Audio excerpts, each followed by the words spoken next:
ẹ̀jẹ̀ mi ní ẹ̀ kí n gbọ́ àkọ́bí ewé ayò ewé tún méje ìtún ló ní ọ̀tún ẹ̀ ṣe ìfà ló ní kan fà ẹ̀ mọ́ra àìbínú gbogbo àtàrí gbogbo méjì ọkà bàbà gbogbo mẹ́ta ọkà wáṣẹ́ orí ló túmọ̀ ẹ̀dùn gbogbo ọ̀nà ní túmọ̀ ẹsẹ̀ akọni ìmọ̀ tú ìmọ̀ ọjọ́ ìmọ̀ èmi ni wọn kì í dálẹ̀ wọ́n bá lọ mẹ́lẹ́mọ́ wá fi jóye ẹlẹ́mọ́ akọni wọ́n bá lọ gbé fèrè wá fi jóye ẹlòkó bọ́wọ́ wọn bá tẹ̀ mí wá fi jóye aláre àwọn mẹ́tẹ̀ẹ̀ta parapọ̀ wọ́n wá jọ ń pẹ́ mọ́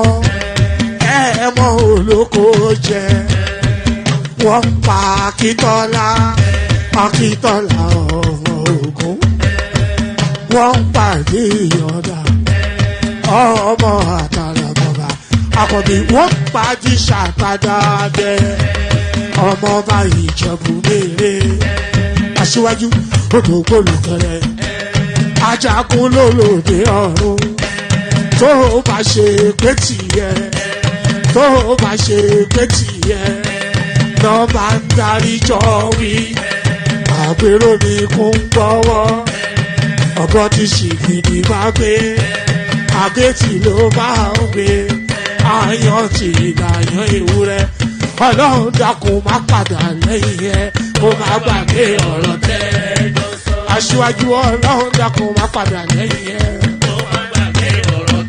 I wish I go back to the old days when I used to be the kid in the 3rd grade, playing in the street with my homies all day. Cause we live so fast, now we can't relate. We come a long way, money can't wait. And no worry about a thing, happy all days. This is how we live, we cannot complain. And nobody leave, keep the old plans. Hey, when I'm better, Mingari Zuda Kari Party.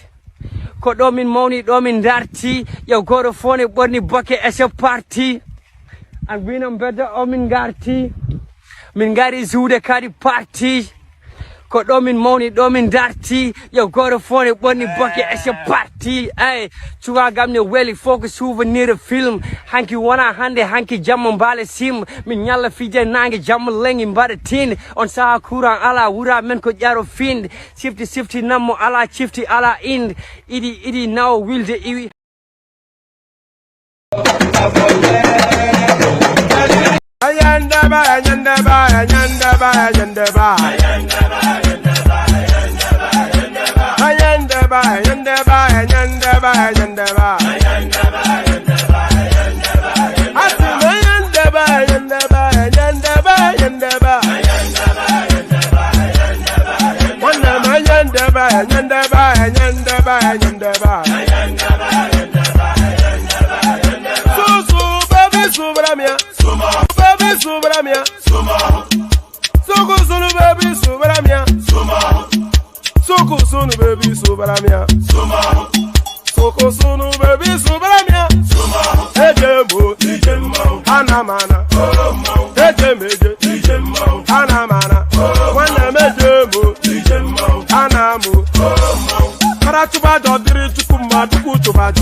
obodo jisike n'ụbọchị eruona oyibo it's everyone befere ayandaba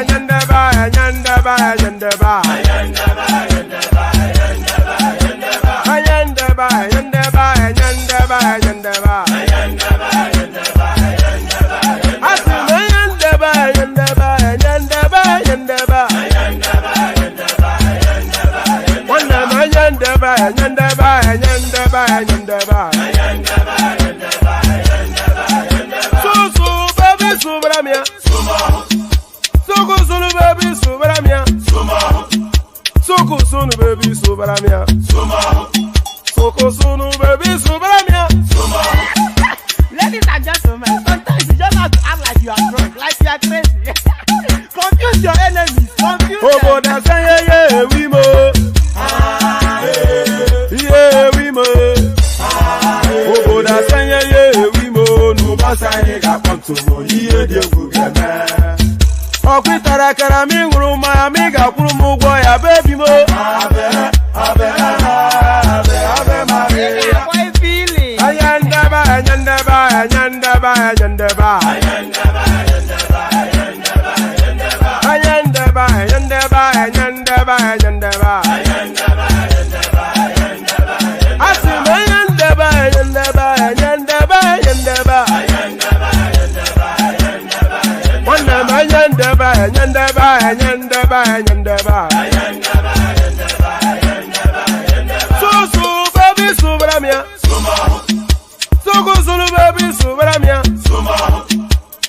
Sunu baby subaramia Soko sunu baby subaramia Ase kwa nefo jabani si akuna nyego mkambasi ozo.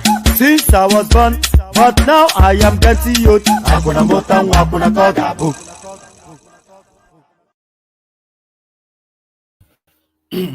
And there it is right there, Eyendeba. So Eyendeba. Before anything else, let me signpost you. Signpost you in the direction of what is to come tomorrow. So let me signpost you in the direction of what is to come tomorrow. So be excited, be very, very excited. So we are having Daniel Boala join us for tomorrow. So 10 p.m. UK time. The link is already out there. The thumbnail is already on the platform. So make yourself available. So Daniel Boala will be joining us. I even spoke to him earlier on today. So Daniel Boala, he has promised to grace us with his presence tomorrow. So be very excited for that. I know I am. Before I come fully on the screen, let me post you a link to that particular session. So go bookmark this link. It's for 10 p.m. tomorrow. So go bookmark this link, Daniel Boala, as I said, to join us tomorrow. So go bookmark that. Let me now take this off the screen. So now go bookmark that and bookmark this as well. So good day, good to see you, and how are you? Yes, maybe I'll be doing it in that fashion now, in that odd gesticulation of the hand, sort of. So good to see you, good to be in your company, always a delight, always a delight. So there is nothing I crave more than to be in your, well, there are more things that I crave than to be in your company, let me not lie. That's a bit, if I said that, I'm sure you wouldn't believe me anyway, but I crave being in your company nevertheless. So always a delight to be in your company. The usual protocol, click on the like button just as soon as you're coming in. Subscribe if you haven't done that already. If you want to come join us on the screen, the hyperlink that says StreamYard. So that's your open ticket to join the thing. That's your ticket to ride.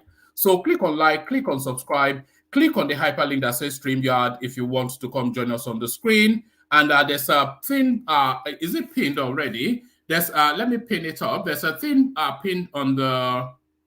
There's a link pinned on the comment section that invites you to buy your whole cups of coffee. So if you feel inclined to do that, it's 3 easy steps. And if you want to be like the James Bond in the bow tie, Ike Ogiame, follow his example by clicking on the $sign at the bottom of the comment section and doing the necessary. And then you'll be in the in crowd, just like Ike Ogiame is. So all that, look at Choma try to jolly you along. So thank you, Choma, for that. So all that, click on like, click on subscribe, click on the hyperlink that says StreamYard, and all of that. So let's just launch into it because I'm getting somewhat confused in my own opening phase. So let's get straight into it, and we launch into it with this one. Tinubu has breached federal character. 22 critical positions are occupied by his kinsmen. So this is Senator Abaribe making this sort of commentary. So it is that space, that Yorubanization space that we've spoken about endlessly on this platform. So they are now documenting it and quantifying it, and the quantity so far is at 22 critical positions. Tinubu has breached federal character. 22 critical positions are occupied by his tribesmen, Senator Iyalala Abaribe, Iyenora. Well, I'll get to his name in a moment. Let's just get this one out of the way. Senator representing Abia South Senatorial District at the National Assembly, Senator Eyinaya Abaribe, has said President Bola Tinubu has breached the federal character law with his recent appointment. Abaribe said the former president, let's take that from the top again, Senator representing Abia South Senatorial District at the National Assembly, Senator Eyinaya Abaribe, has said President Bola Tinubu has breached the federal character law with his recent appointments. Abaribe said that former President Muhammadu Buhari's kinsmen are finding it difficult to complain over Bola Tinubu's manner of appointment, which favor his native southwest zones. He stated that Buhari's kinsmen could find it difficult to complain because they enjoyed concentration of appointments in their zone during their time. And by the way, there's a lot of veracity to what Senator Abaribe is saying. On two different prongs is already right. There's an overabundance of Yoruba appointees within the Tinubu administration. I don't think, no matter how batified you are, and no matter how you try to pad out the figures and go and look at obscure appointments to say that, no, there's a fair balancing, there are certain critical portfolios within the Nigerian paradigm that determines the shape of governance. And all of those portfolios, almost to the 100%, are held by Yoruba people. The chief of army staff is a Yoruba man. The finance minister is a Yoruba man. The governor of the central bank is a Yoruba man. The czar of the customs service, guess what? He's a Yoruba man. What about the chief of police? He is a Yoruba man too. So what is left? And that is the concentration of power within Nigeria right there. If you just add NNPC to it and then you complete the set, and I'm pretty sure that as soon as they get rid of Melekari, they will immediately install a Yoruba man. So there's an overabundance of Yorubas within the Tinubu administration. So much so that even the most fervent Tinubu supporter will find it a real struggle to argue against that. So there is some veracity to that comment by Abaribe. So that's one. And then the other thing that brooks no argument is that the Northerners, they are finding, everybody can see what Tinubu is doing, everybody can see what's playing out, but the Northerners are finding it difficult to argue against this because they did exactly the same just yesterday. So they can't argue against it. And the Southeasterners, nobody really, they don't have the strength to push against it. So it's an open goal really for Tinubu. The only real pushback could have come from the North, because that is really where the strong pushback comes from within the Nigerian paradigm. But even the Northerners, they buckle at that level of hypocrisy.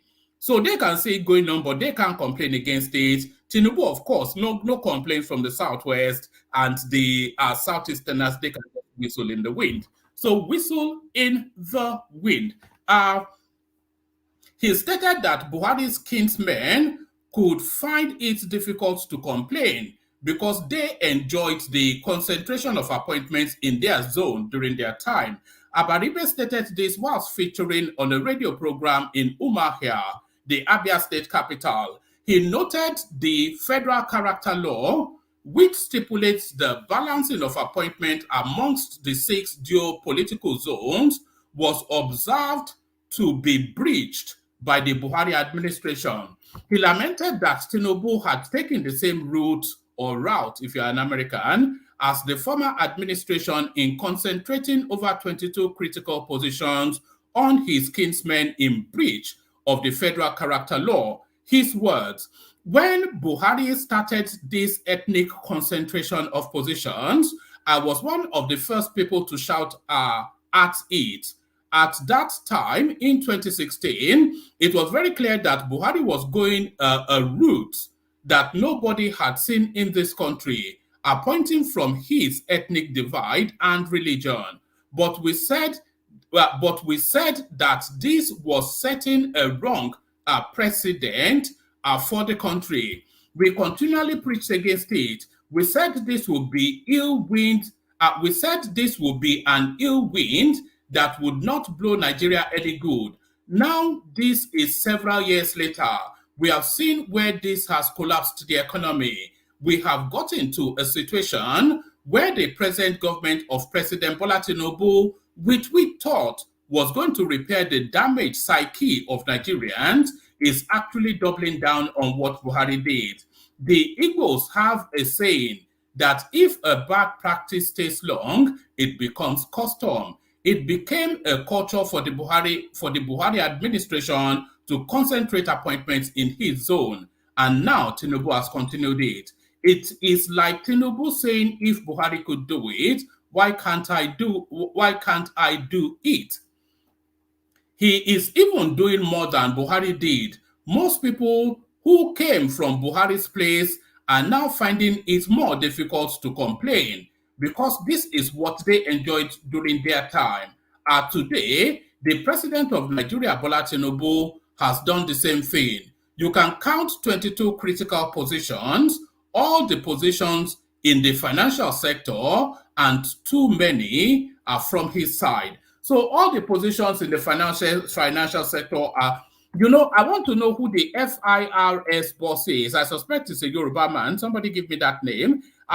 Certainly we know Cardoso is a Yoruba man. We know Wale Edun is a Yoruba man. We know Ade Tokunbo or Ade Egbetokun or something. The police czar, the police chief, is a Yoruba man. We know that Lagbaja, the chief of army staff, is a Yoruba man. The custom man, a Yoruba man. Everybody a Yoruba man. The Yoruba administration of Bola Ahmed Tinubu. So that's just where that lands. The Yoruba administration of, and it's unacceptable, by the way, just to document that. Totally unacceptable. But but there it is. The Yoruba administration of Bola Ahmed Tinubu. But help at hand. Help is coming. Federal government, for the financial sector, that is, not to rescue the country from Yorubanization. You just have to surrender to that one. Federal government, Saudi Arabia to support CBN with substantial foreign exchange deposit, invest in Nigeria's refinery. So yes, Tinubu in Saudi Arabia, as you know, at the moment, and it looks as though the outtakes from there. Saudi government says it will provide a substantial deposit of foreign exchange to boost Nigeria's forex liquidity as a show of support for the ongoing forex reforms by the Central Bank of Nigeria, CBN. So what are the catches? What are the clauses? What are the clauses? Is there even such a word as clauses? But so what catch is there? Of course, there's no such thing as free money. But what tail is this dog wagging? Saudi Arabia says it will provide a substantial deposit of foreign exchange to boost Nigeria's forex liquidity as a show of support for the ongoing forex reforms by the Central Bank of Nigeria, CBN. Mohammed Idris, the Minister of Information and National Orientation, said this in a statement on Friday, November the 10th, 2023. Idris said Mohammed bin Salman, Saudi's crown prince, made the pledge on the sidelines of the Saudi Africa Summit in Riyadh during a bilateral meeting with President Bola Tinubu to support the central bank's ongoing reforms of Nigeria's foreign exchange regime. The Saudi government will make available substantial deposit of foreign exchange to boost Nigeria's forex liquidity, Idris said. So it's quite a curiosity, actually, because a lot of the money stolen during the Buhari administration was of course taken to the Saudi space because that is their own that's their own hub, that's their own yard. Just like we steal money to take it to the Seychelles and places like that, they take their own money to the Middle East. So money stolen by the Buhari administration, logged and parked in the Saudi financial system, now to be loaned back to the Nigerian state as a loan. so there it is. Idris said Mohammed bin Salman, Saudi Crown Prince, made the pledge on the sidelines of the Saudi Africa Summit in Riyadh during a bilateral meeting with President Bola Tinubu to support the central bank's ongoing reforms of Nigeria's foreign exchange regime. The Saudi government will make available a substantial deposit of foreign exchange to boost Nigeria's forex liquidity, Idris said. Also, and by the way, there was one other article on this space. Let me see. Hold on. Oh, okay. Yes, I have it here. So let me.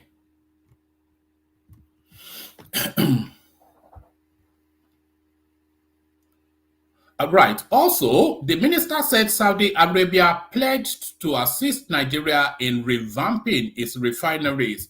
So I think those refineries are so moribund now that it's just scrap it, just sell it for scraps and forget it. Either build a totally new one or just leave that space to private enterprise. Also, the minister said Saudi Arabia pledged to assist Nigeria in revamping its refineries. Idris said Prince bin Salman commended the economic reforms being implemented by President Bola Tinubu and expressed the commitment of the Saudi government to supporting these reforms and enabling Nigeria to reap the full benefit. According to him, Saudi Arabia is very eager to see Nigeria thrive under President Bola Tinubu and realize its full potential as the economic giant of Africa. Idris said Salman hinted that the refinery investments in Nigeria will be led by Saudi state-owned oil company, Saudi Aramco, with the revamp to be completed within 2 to 3 years time frame. So there it is now. And that's the financial, of course, everybody knows Saudi Aramco is the financial arm, is the global financial arm of the Saudi state. And Saudi Aramco is one of the, if not the wealthiest entity, probably even wealthier than BlackRock or whatever. Is one of the richest entities within the financial space out there. So if they are coming into the Nigerian refinery space, what does that mean? The Crown Prince also expressed appreciation to Nigeria for its active participation and support for OPEC+. He said Salman revealed that Saudi Arabia's investment interest in Nigeria are agriculture and renewable energy, which will lead to the attainment of food and energy security. Idris said Tinubu showed appreciation for the proposed investments, promising Nigeria would ensure judicious management and oversight. The two leaders vowed to work together over the next 6 months to develop a comprehensive roadmap and blueprint to deliver the agreed investment and outcomes, Idris said. Also, President Tinubu and Crown Prince bin Salman spoke on the need to strengthen security cooperations to mitigate terrorism. And by the way, before I round this off, Nigeria has taken a position on the Israeli-Palestinian, I wouldn't call it a fight, or it's a skirmish or a beat down, because you can't call it a fight really when somebody is just holding you to the ground and plummeting you with heavy blows. So Nigeria has taken a position on that, and we'll listen to that position just after this readout. Actually, we'll listen to that position just after this readout. So let me line that up.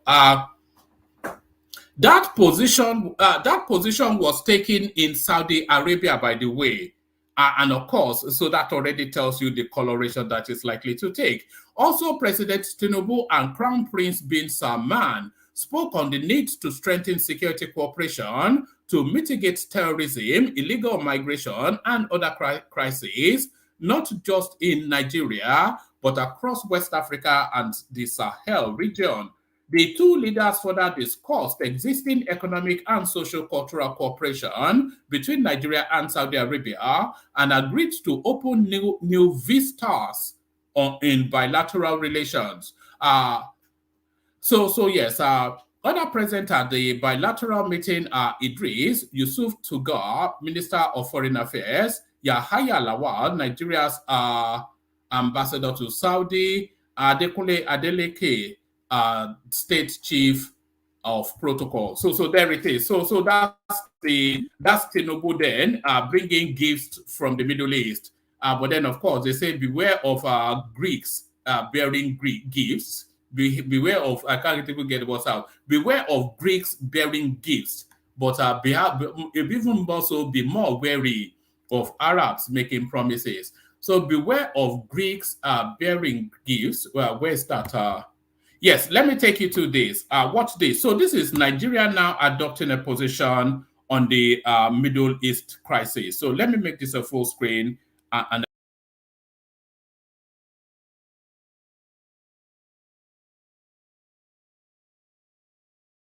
Kingdom of Saudi Arabia upon ceasefire in Gaza. Of the South African Summit. and I would like to Under President Bola Ahmed Tinubu's leadership, Nigeria is committed to attracting business and investment by ensuring policy predictability, secure property rights, and effectiveness of contracts. I conclude by expressing my deep concern regarding the situation in Palestine. We commend the Kingdom for its commitment to the defense of the legitimate rights of Palestinians. We also reaffirm our support for a peaceful resolution of the Palestine-Israeli conflict, anchored on the two-state solution in line with UN resolutions and the Arab Peace Plan. Nigeria and Africa share similar visions of durable peace in the region. We also look forward to injecting new Saudi investments in different sectors with an amount that exceeds $25 billion of financing and securing $10 billion of exports, as well as providing $5 billion as additional development funding for Africa till 2030. It is undesirable. All right. So that's essentially Nigeria adopting a position on the crisis going on in the Middle East. And of course, when Nigeria is adopting that position coming out of Riyadh, then that already tells you that they are lying squarely behind the Palestinians. So what does this mean? What the Saudis are essentially signaling to the rest of the world, especially to Israel, is that they're amassing ranks in terms of at least firstly in terms of the global optics of this, and then how we place out for the future. I'm not sure that Nigeria. Hold on, I need to do something.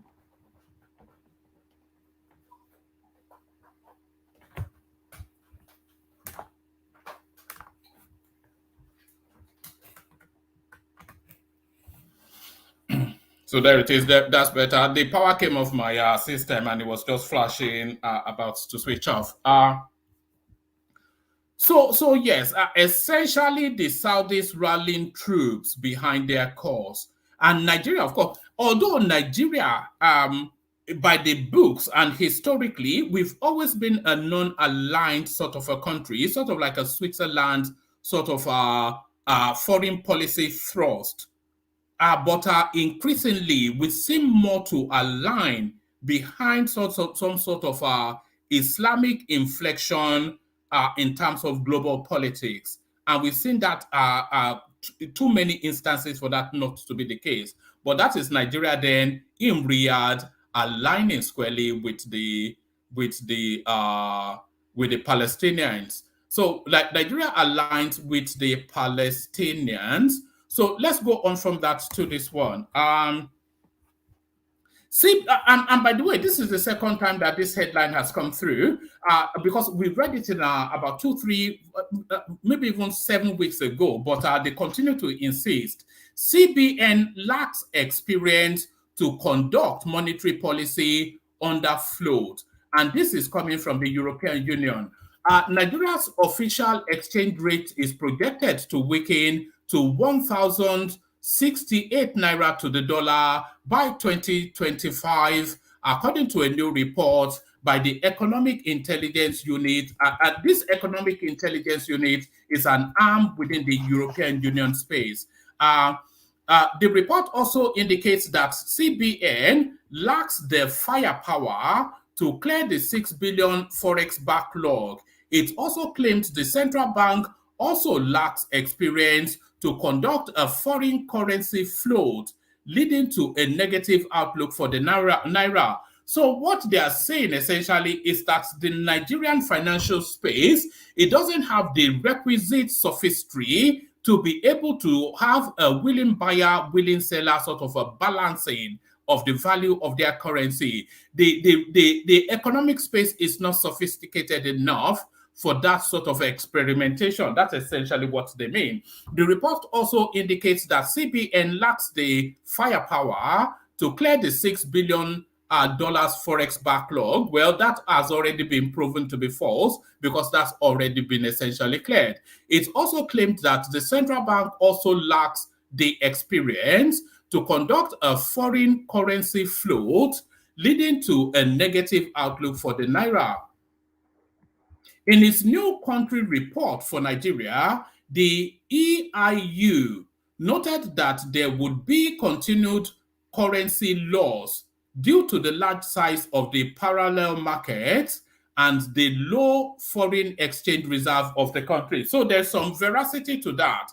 The demand for the dollar within the Nigerian space is not the Nigerian government, not the Nigerian economy, because the unofficial market is also still part of that economic space. But what this is essentially telling you is that the demand for foreign currencies within Nigeria is the central bank, the earnings of the country is not sufficient enough to satiate that.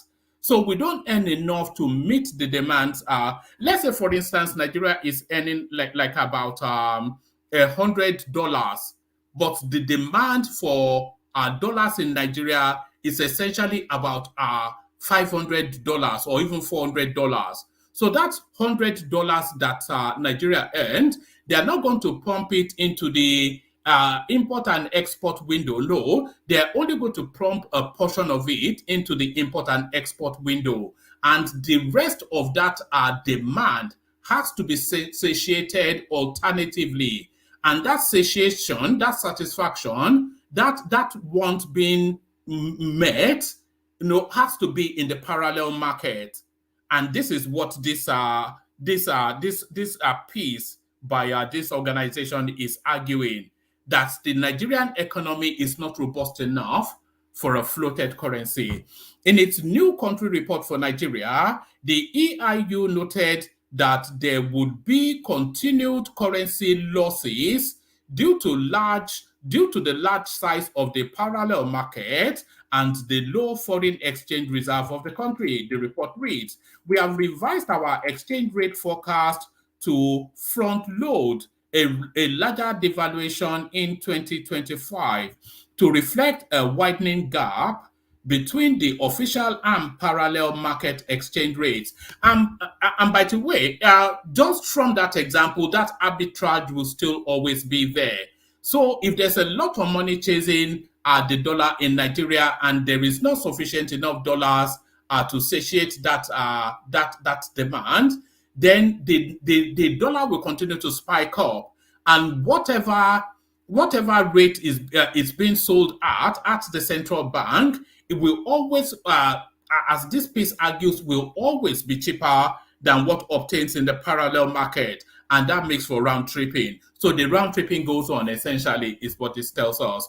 We have revised our exchange rate forecast to front load a larger devaluation in 2025 to reflect a widening gap between the official and parallel market exchange rates. We expect another attempt at exchange rate convergence that year, meaning a larger correction.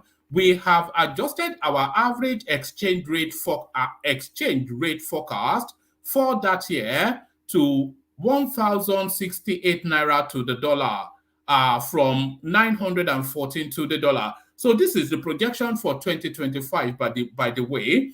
As our forecast for continued currency losses over time has not changed. The projected rate is also now weaker for later years. A larger devaluation will have limited pass through given the size of the parallel markets, but our forecast for average inflation in 2025 has been revised up by 2% from 15.1 to 17.1.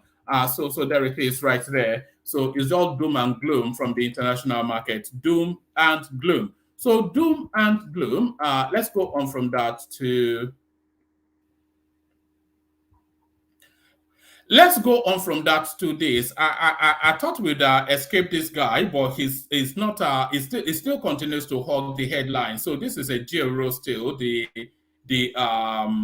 labor union person.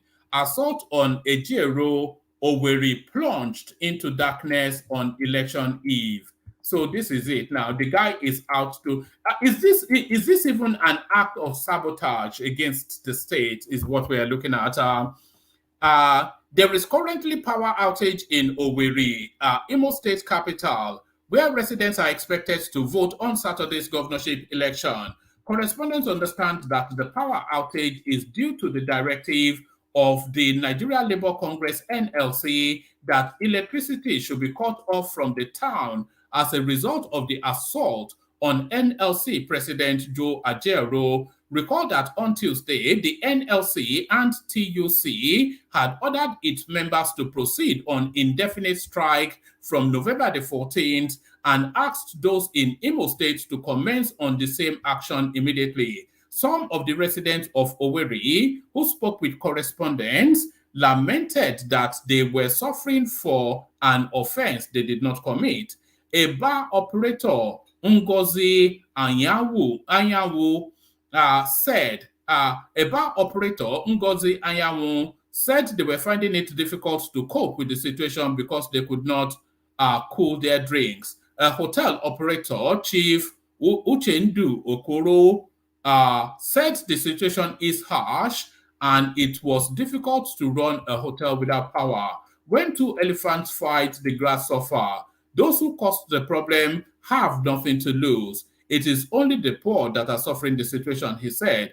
Uche Peters complained about the condition, saying they were finding it hard to cope with life in Owerri. So there it is right there.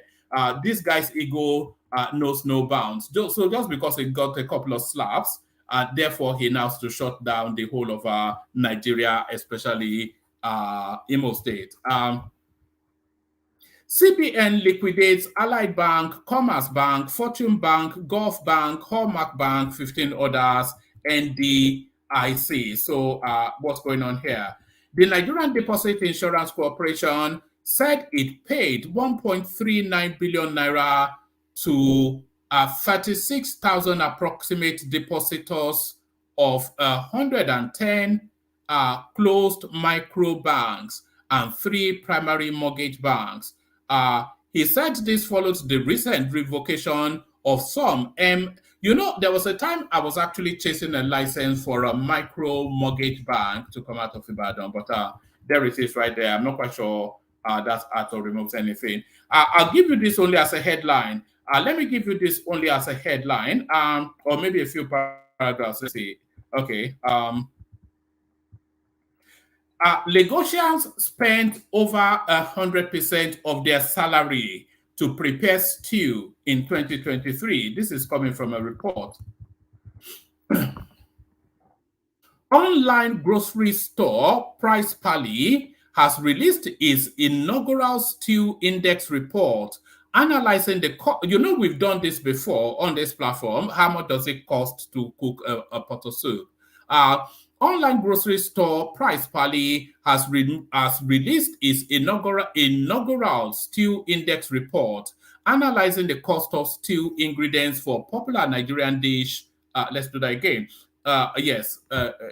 Okay, let's do that again, actually. Online grocery store Price Pally has released its inaugural stew index report, analyzing the cost of stew ingredients for the popular Nigerian dish in Lagos and Abuja for 2022 and 2023. The report highlighted a significant increase in the cost of preparing stew in Lagos, with a 16.77% rise from 6,902 naira in 2022 to 8,060 pounds in 2023. So to prepare a pot of soup is 8,060 naira. To provide perspective, the report indicates that a minimum wage earner in Lagos earning 30,000 naira would need at least 106% of their salary to prepare stew once a week for a month. The stew index aligns with the National Bureau of Statistics report, identifying Lagos as the most expensive state in Nigeria due to the highest inflation rate. The stew index report attributes the rising food price in 2023 to fiscal policies such as fuel subsidy removal, cash scarcity, and the unification of the naira with foreign currencies. Additionally, challenges in the logistics sector leading to poor preservation during transportation contribute to food price issues. Luther Lawonyi, the CEO co-founder of Price Pally, advocated for rail system improvements to impact Nigeria's food pricing positively. So I mean, I don't think that's any leap in brain power to come to that conclusion. If you are able to transport it quicker and more efficiently, then you'll be able to have it at a cheaper rate and preserve it for longer. So all that. So now, still plenty of space. Space on the screen for anybody that wants to join us. So we play the Kegite music. Let the already assembled panelists in, and then we'll kick it off from there. But first, of course, the Kegites, the Kegites. Water, only water, only water, where they see ma. Water,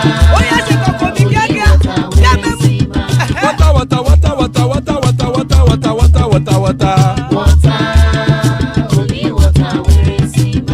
Hapa o naido,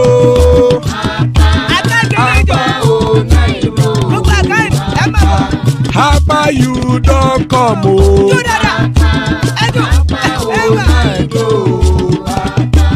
Hapa o naido.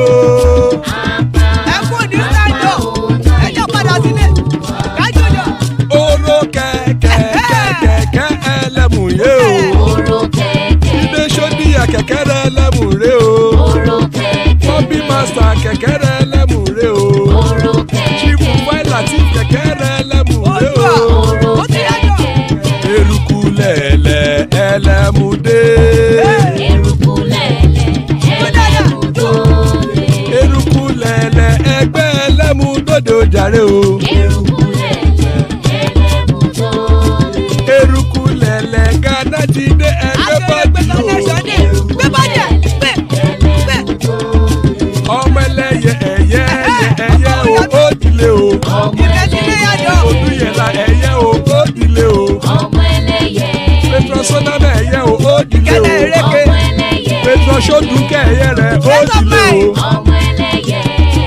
Ẹlẹ́kọ̀ ọ̀run mú ìní o.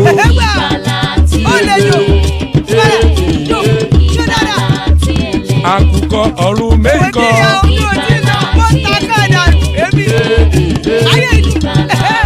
Ikú kò ní rí wà gbéṣe o.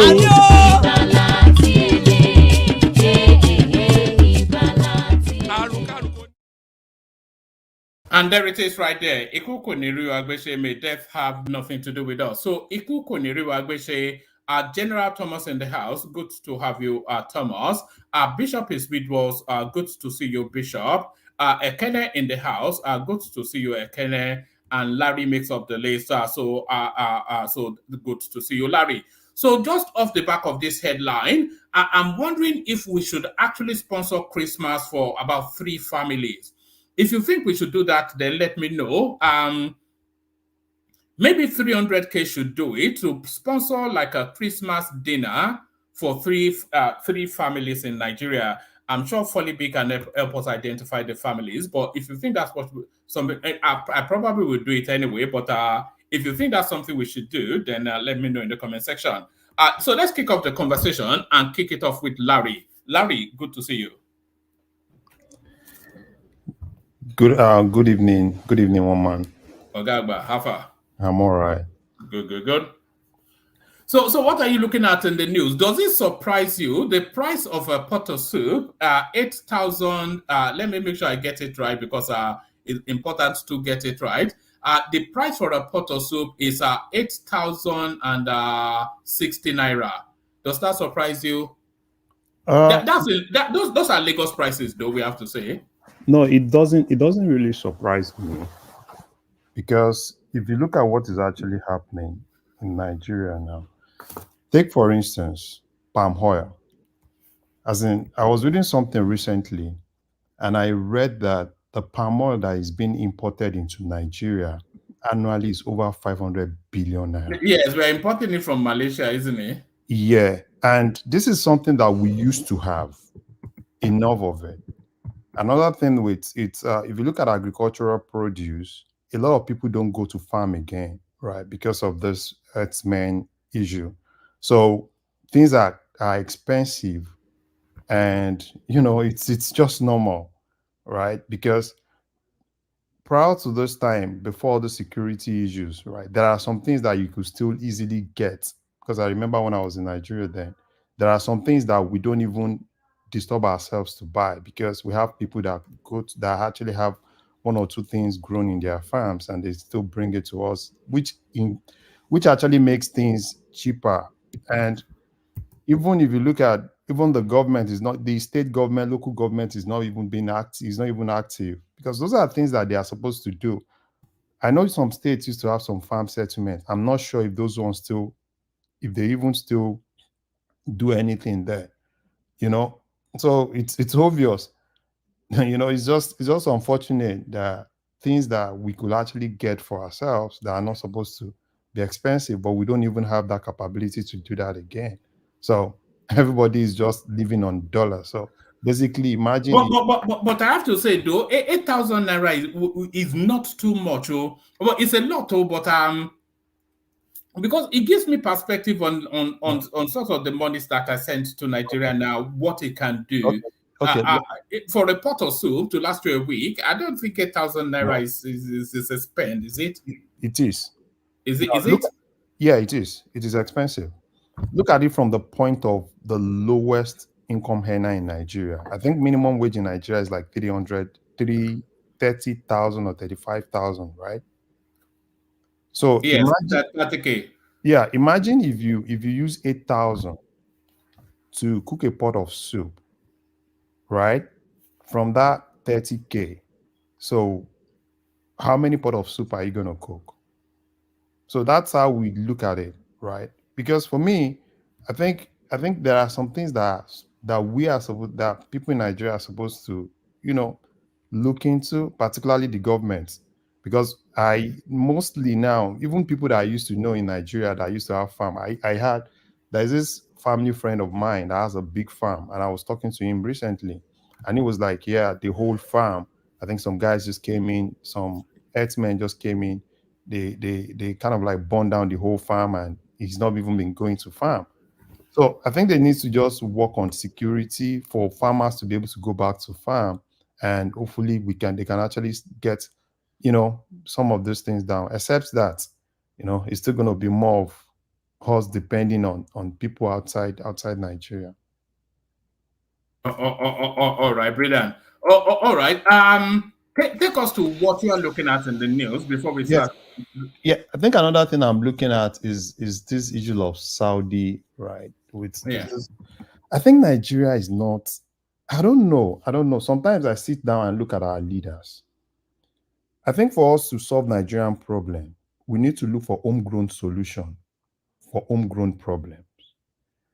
It's normal for presidents to keep going to all this country, they pledge, they do this, they do that. There is no free lunch. It's going to come with a cost. So until they are ready to really face Nigerians' problem, then they need to now look at what can we do internally, right? Because for me, rather than going to all those countries to come in and invest, bring money, right? Let's go and negotiate for trade investment, trade agreements. I was doing a research recently in US. If you go to African markets in the US, 70% of things you see in African markets comes from Ghana. So why can't Do you think there's a global conspiracy against Nigeria? no. I think You don't think so? Yeah. I think the problem was, I think we used to have people that were not really doing their job very well. Because I remember a particular incident where yams from Nigeria were brought to the US. And I think they didn't do what they're supposed to do. I think they had to return those yams back because they were spoiled. And that actually impacted them a lot. So basically, if you look at yam in any African store in the US now, it's coming from Ghana. Look at palm oil from Ghana, Gary from Ghana. So, and I even know some people, right, that want to send things to the US. Some of them are actually in Nigeria. They need to go get a Ghanaian company, use that Ghanaian company to bring things to the US. But that tells you then that there's a conspiracy against Nigeria. Often instances when they try to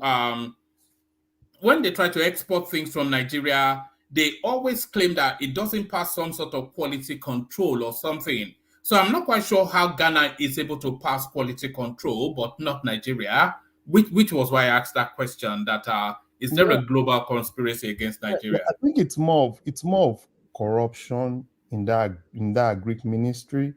Because, see, this is it.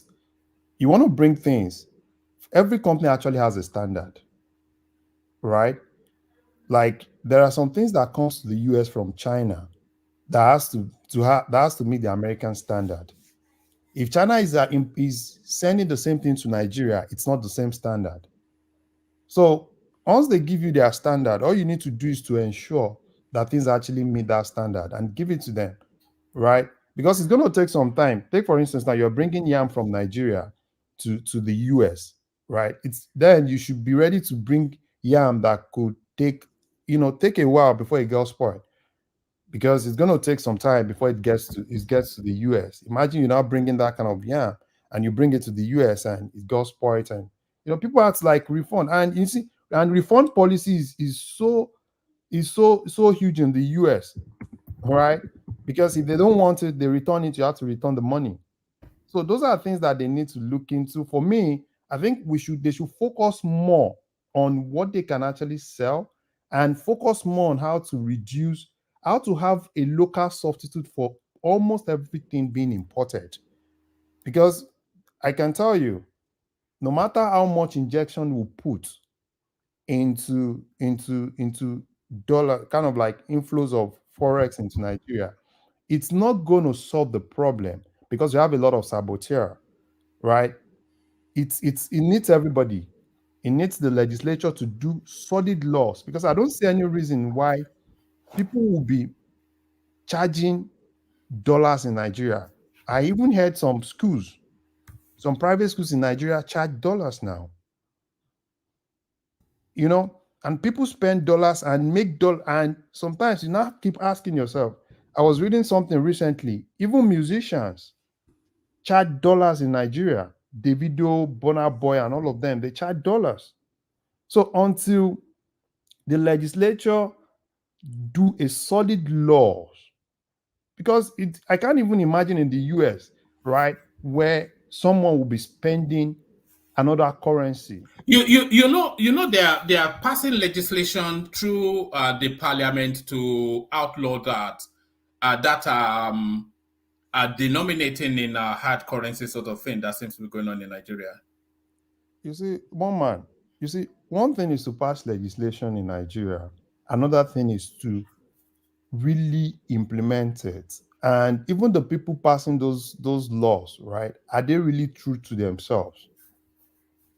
Because ask them, if you want Nigeria to be better, everybody has to face it, from the legislature to the executive to the judiciary. If it's going to take us 1 year, let everybody in Nigeria just face it. How did Obasanjo do it? Do you remember those Obasanjo's period when Obasanjo used to? There was this guy then. I think I've forgotten his name. I think it was the minister for information. One smart guy at that point it was more of Nigerian. I've forgotten that guy.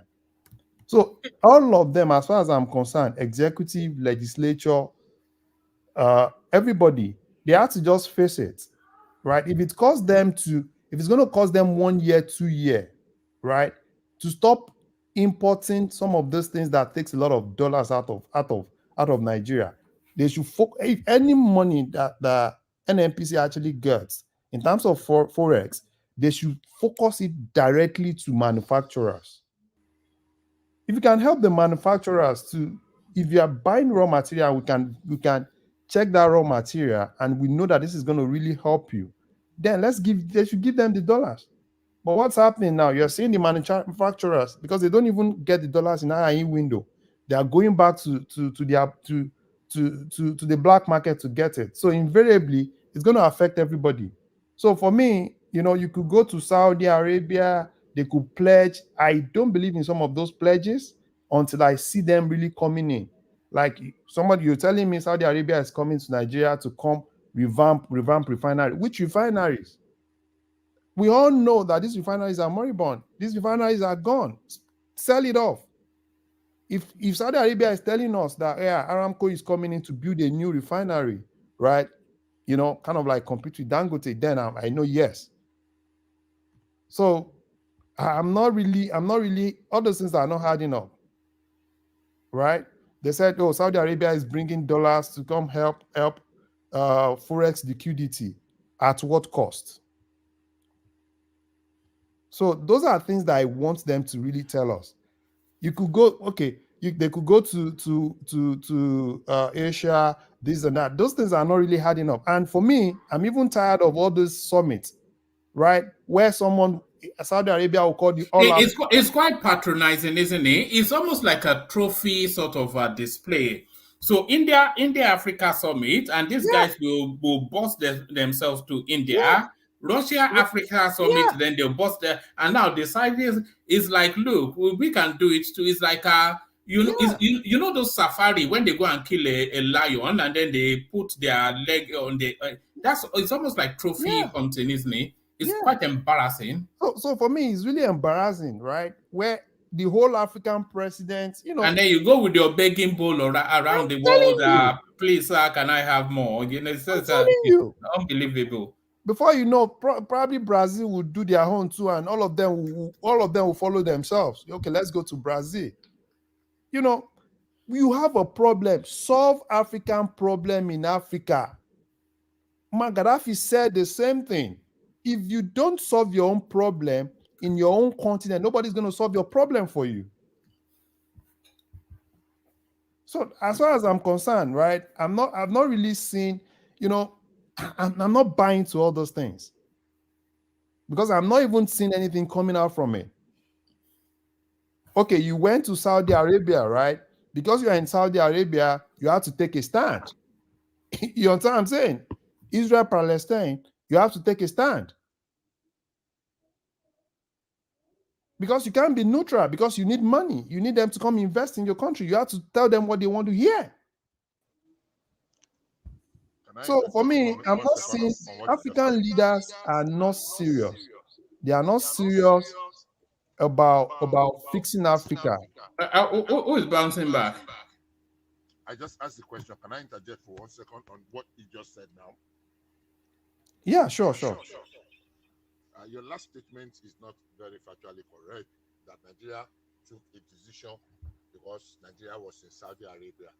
Saudi Arabia itself had not taken a decision against Israel on the Palestine issue. In fact, technically, Saudi Arabia is supporting Israel, even they appear to be neutral.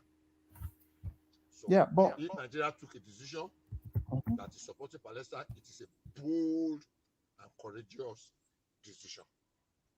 Because Saudi Arabia has been pandering to the whims and caprices of the United States, and they have not made a categorical statement to condemn Israel in the bombardment of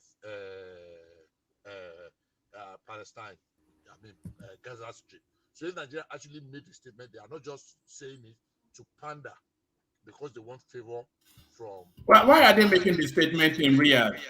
I mean, I'm not saying why or no, but the way, what the implication of what he said now is that Yes, they are making that statement to pander to the Arabian hegemony. We are in Saudi Arabia. Saudi Arabia itself, as a nation, has not taken a strong stand against. Why would you make that important a statement in a foreign country? I don't know. That's what I'm saying. I did not attach any importance to it. But what I'm you don't attach importance to Nigeria taking a stance on the Middle Eastern conflict. No, to how, where, when the foreign minister made that statement. But what he just said, I'm reacting to what he just said now. That, like we are saying it so that to pander, so that we can call it favor from the Saudis. It is actually the other way around. Because the Saudis have not taken a very strong position against Israel. I mean, Saudis have intercepted 2 of the what do you call it? Launched by Yemen, from Yemen. I don't know whether it was Yemen or Iran that did this to Israel. So because of the interest of America, because people say Israel is the 51st state, just to put that out, that it is not because we want favor from Saudi, it is actually the other way around. That irrespective of what you are going to do for us, our position is that what is happening in Palestine, in Gaza, is not acceptable.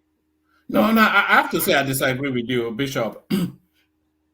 If they want to make that statement, a statement of that importance, then the best place, because you are speaking on behalf of your country, then you should be making that statement at the seat of power, which is your capital city, to speak to the rest of the world that coming out of Nigeria, this is our position.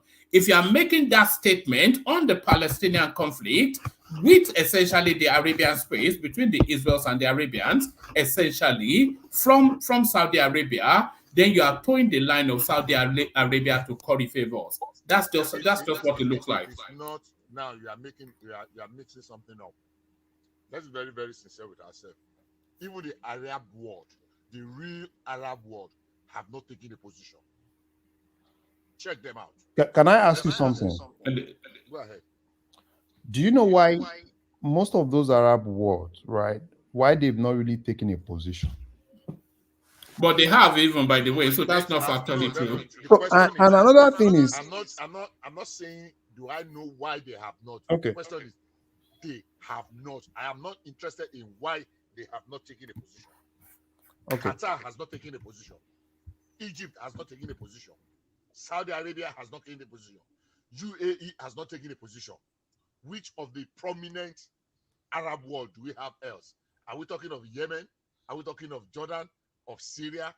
Are we talking of no? Let's talk of the real one that holds the purse, the wallet. Okay. But if you look at, every country actually has its own foreign policy. Nigeria's foreign policy in most cases has always been neutrality. And I don't know why there is this shift in foreign policy. I don't know why we decide to now take a stand. Because as far as I'm concerned, I would rather prefer them to be neutral than them. That was not the shift. Everybody agreed with the 2-state solution. Everybody, even Israel. I mean, America is saying it today. that the two-state solution is the solution. Everybody is saying the two-state solution is the solution. Everybody is saying that, look, hey, maybe there is a little bit of over high-handedness in the way US. Nobody is saying, oh, yeah, it was okay. Some are just saying that, look, the bombardment did not just start today. So we are looking at it, we are reducing it to what happened on the 7th of October. That it goes way before then. I'm not defending Saudi. I'm not defending, and I'm just saying that Nigeria did not make that statement from a position of weakness, of wanting to call it. No. I mean, I'm not even sure how this is a conversation. Nigeria is taking a position on one of the most high-octane conflicts going on in the world at the moment from a foreign country. A foreign country, by the way, that is enraptured in that narrative, whether they have publicly stood or not. That position aligns with that country because they are also in that space looking for favors, looking for investment. Why would Nigeria be? Am I getting something wrong here? Why would Nigeria be making a high-octane foreign policy position from a foreign soil if that is not to align with their host? I don't get it, but yeah, Larry. Yeah, for me, if it's happened to be probably they made that decision, probably United Nations. Yeah, I know. Yes. No, that's different. You know, that's different. Yeah. But in Saudi Arabia, of course, they are doing it to curry favors now. Yeah. Why not? If it's a United Nations meeting and every country actually had to take a stand, yeah, take your own stand, right? Every other country would take their own stand. But if you're going to Saudi Arabia and they are now saying this is your stand, for me, I don't buy it. I don't know why they actually came up with that particular arrangement. Probably when they get back to Nigeria, they still need some explanation to make, particularly with the foreign affairs ministry, because they need to make do you think in terms of foreign policy thrust, Nigeria has been over years now, even decades, slowly weighing towards more of an Arabian lilt, somewhat of an Islamic tilt in our foreign policy positioning? Can Nigeria continue to claim to be a non-aligned country in terms of how we play our politics internationally? You see, as far as I'm concerned, right? It's that particular thing. It's long. So that's why I'm more like I would rather prefer Nigeria to be neutral, because Nigeria that I've always known has always been this neutral, neutral, be on both. You don't want to be on any side. But particularly when we start see this issue of going everywhere, looking for loans, it pushes you to do a lot of things, right? And you also want to ensure that you are in the good books of all those guys. That's why I'm not a fan of going everywhere, telling them, please, we need you to come invest. I'm more of a fan of using homegrown solution for home problems. Then people will respect you, because you can't keep going. Take for instance now, China. I don't see any respect that China is going to give us, right? Because we keep going every now and then, ask for money, ask for loan. I'm not. Let me ask you this: you say you prefer to use homegrown solution. Yeah. Don't you? Okay, with this colonial mentality that we have, we don't believe in ourselves, meaning our indigenous life, who we are, our own everything about ourselves. So, with that mindset, how possible is it to now start a homegrown, look towards? I mean, it's not possible, man. Like you literally have to eliminate those with colonial mentality as rulers. Let's ask ourselves something. You need people to come in and invest, right? How are you so sure that they are coming in to invest? Because as far as I'm concerned, you want them to come invest, they just pledge, okay, we are bringing so billions, we want to put it into your economy. Is it that easy? That can't even be a permanent solution to your problem because Yeah, those that's investors they can exactly put their investment out anytime and your that's country exactly what I'm saying. Because so it's a really stupid idea for me. I support your origin idea of we got to look inward. The best way forward for Nigeria is how about we start investing in the brains of our people so they yeah, can figure out to start being productive, breed whatever it is they are building in Europe or China. They don't have two heads there. You know, our own people can figure out to do it. It's either we start building institutions to start doing research on how to make things because it's almost like we have a vision of building a country and then we just rely on somebody outside to come in and do these things. It's just terrible, man. And I can understand we're doing it for the short term, but it's been like that since Nigeria was created. Investment, Gowon's government, same thing, went out to go and look for investors coming. Every government go out, go and beg the Americans to come in. And Gowon did it. He was able to be successfully bringing investors. They built plants and all those things. Later, those people pulled their investment out. Nigeria went back to shit hole, you know. So, you know, that's what I think, sir. yeah, that's exactly what I'm saying. You understand what I'm saying? Take for instance now, the same people who come, oh, we're giving travel alert. Don't go to these hotels in this place. Don't go to this hotel in this place. And you think investors will come in? If you talk about crimes in the US, right? How many times has the US government, kind of like put some restrictions, don't go to this place, don't go to Chicago, don't go to New York, don't go to this place. But I don't know why we just think, our presidents think until you go to this place, we need to go and beg them, bring your money, bring your investment. They will tell you, okay, we're bringing our investment. And at the end of the day, because you tell them, you make everything easy for them. Even you had to like break some of your rules for them. And you think, I don't know. All right. Let me move you on to another topic, Larry. But on the way to that other topic, let me do a little bit of advertising. So brace yourself for tomorrow's session. We've got Daniel Bwala joining us. Daniel Bwala, of course, one of the chief functionaries, one of the chieftains of the PDP party. Nobody needs Daniel Bwala introduced to them. So Daniel Bwala will be joining us tomorrow at 10 p.m. UK time. The stream is already on. The link, the thumbnail is already on. So go book yourself in for that. Let me send the link. So go and turn on the notification for this. It's going to be an epic session. So that's Daniel Bwala joining us on Saturday, tomorrow, 10 p.m. UK time. So go bookmark that. And go bookmark this as well. Dupsy session for the following day on Sunday. So go bookmark these two streams. They're both going to be epic. Daniel Bwala on Saturday and then Dupsy session on Sunday. So go bookmark those. So go bookmark those as I take Larry to this last topic and then we go on from you to Bishop. So Tinubu has breached federal character. 22 critical positions are occupied by his kinsmen.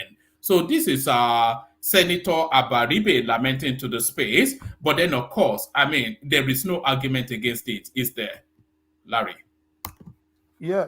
You see, for me, I think the president needs to really look into that. Because if you want to be a president of a united Nigeria, you need to spread things across. I understand. I think his own approach is more like, the people he trusts, they want to put them in those places. But that's not it. So he needs to look into that and look for a way to spread it across. Because if you need people to really trust your government and have confidence in your government, you still need to, there are smart people everywhere. It's not just Southwest, right? It needs to look at everywhere. At least let everybody have a sense of belonging, right? So if he's saying, probably, he wants the smartest people are not just in Southwest, right? So I think he needs to look into I think, what about trust? You see, when we talk of trust, when you are talking about probably your personal assistants, people that are close to you, then you can talk of trust. But when you talk of statutory appointments, right? You shouldn't put people you trust, eh? No, I don't really think it's a matter of trust.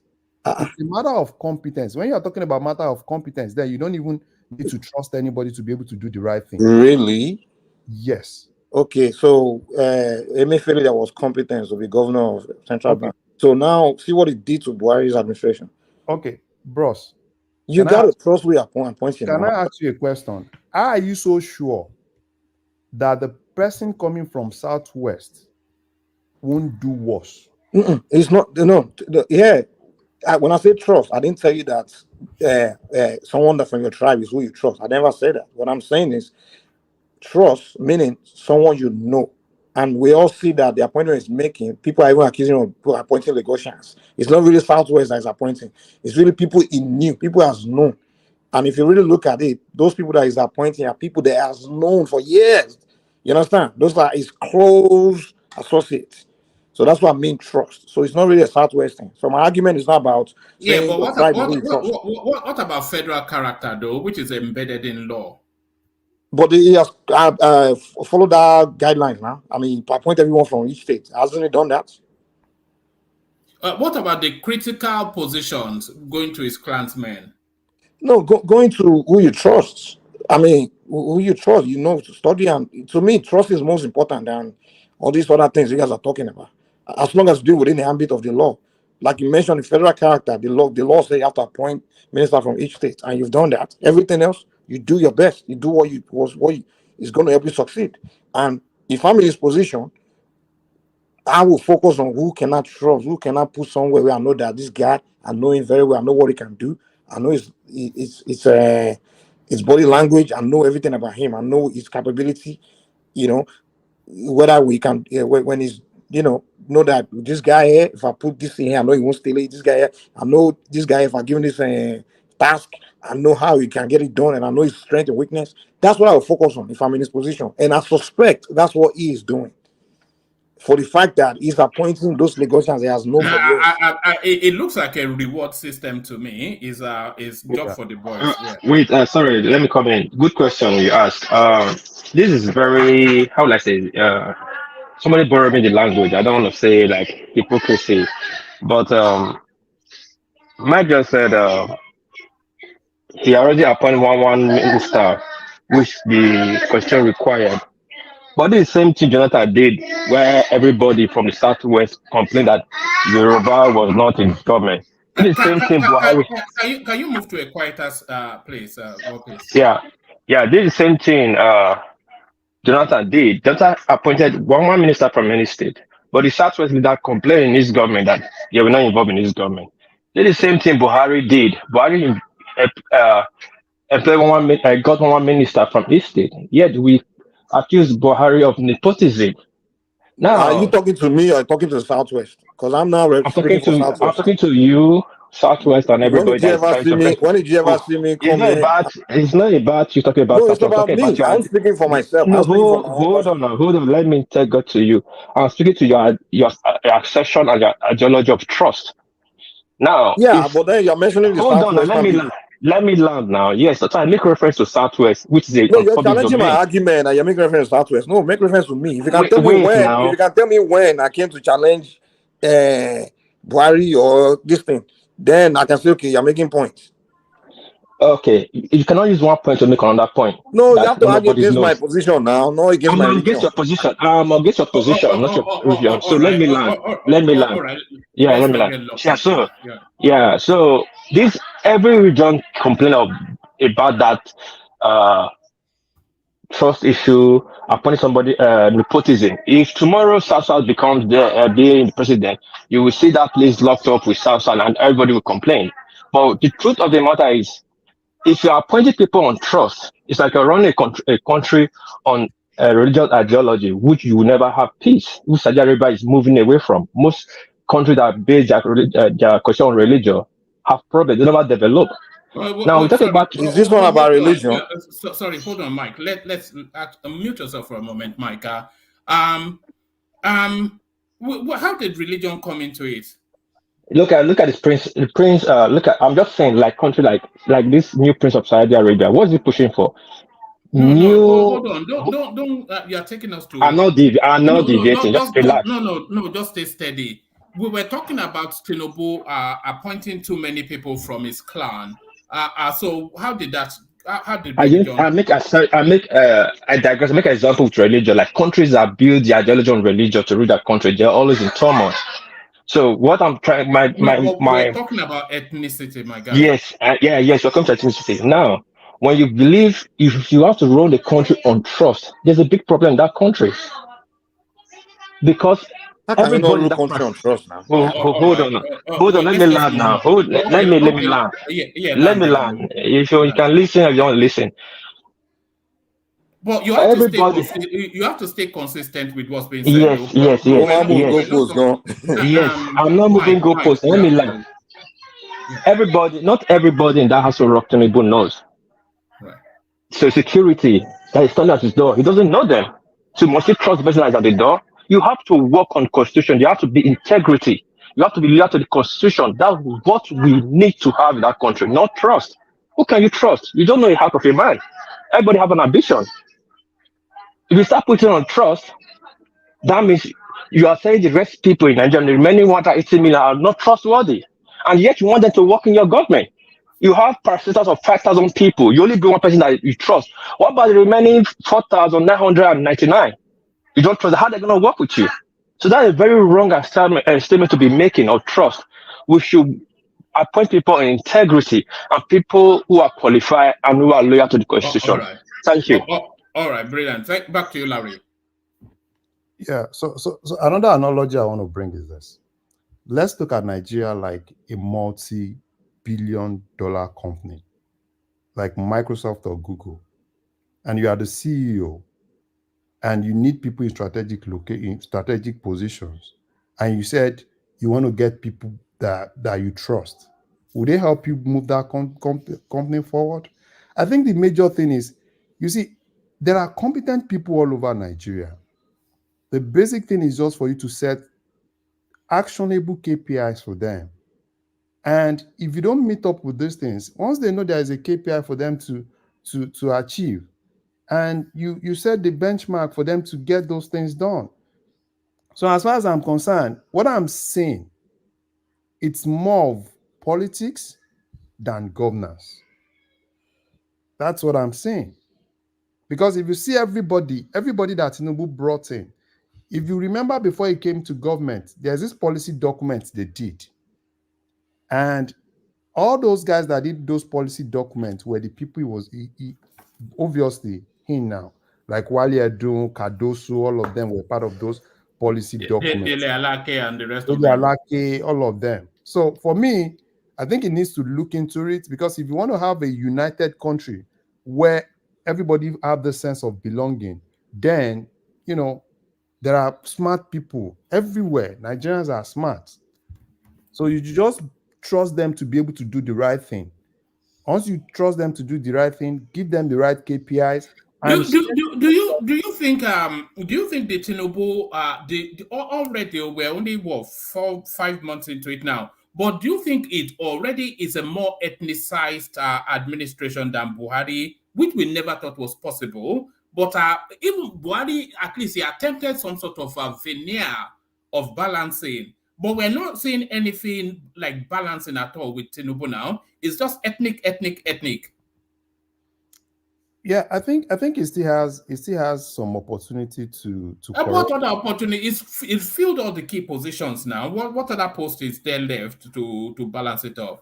No, I think there are still agencies, there are still parastatals, and as far as I'm concerned, if he wants to make his government work, probably after he should try and check those people. If he needs to, probably after 1 year, if they are not achieving, then I think he needs to have a rethink. Because as far as I'm concerned, I don't really believe in this issue of, these are the people I trust, because you can trust people to be able to do the right thing, but they may not even achieve what you want them to achieve because they are close to you. But when you have people that you give job that don't even know you, but they want to prove themselves because they are professional, they will definitely give you the results you want.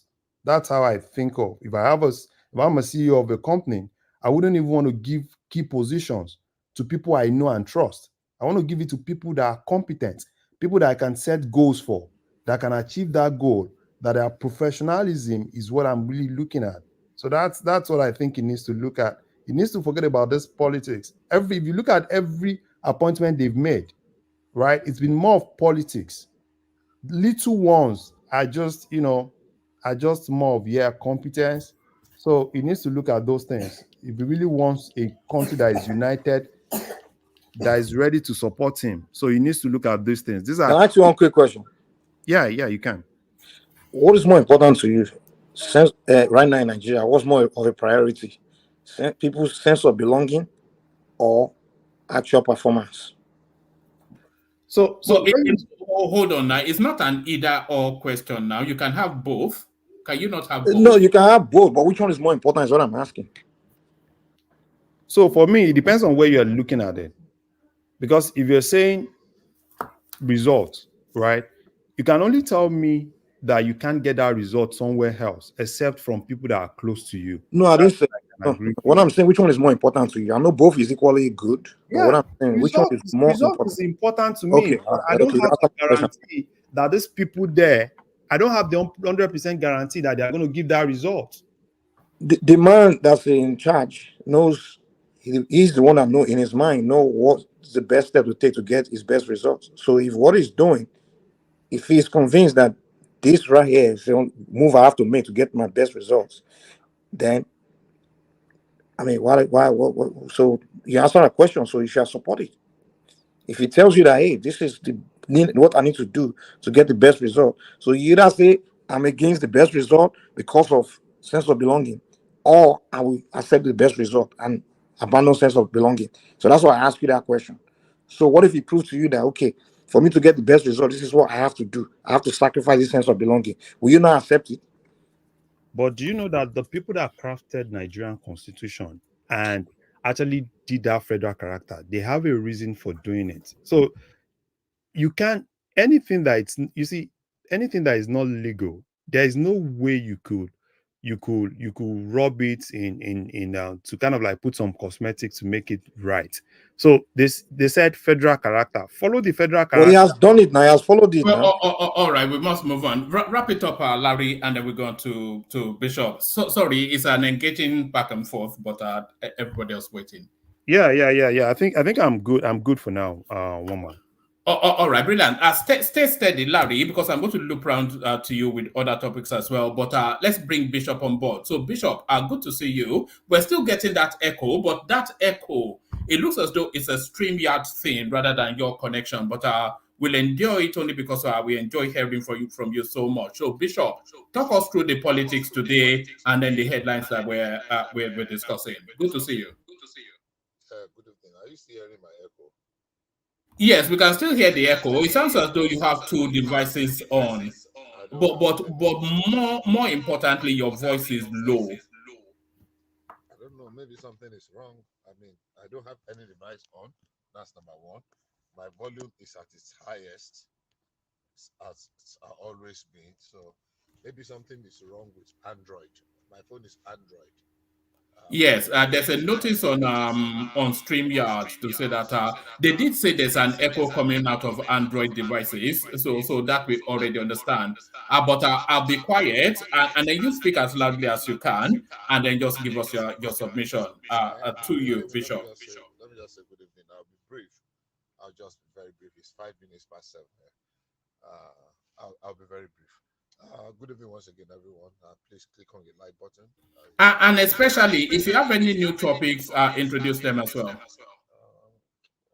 don't know, but let's see. I don't think so, but let's just see. Let me just start from where you just stopped. Now, I'm surprised that characters like Abaribe will come up with this topic, and as usual, beating the drums of discontent. He was there when Jonathan. Unfortunately, I did not support what is going on, but it is not the likes of Abaribe that should be talking now.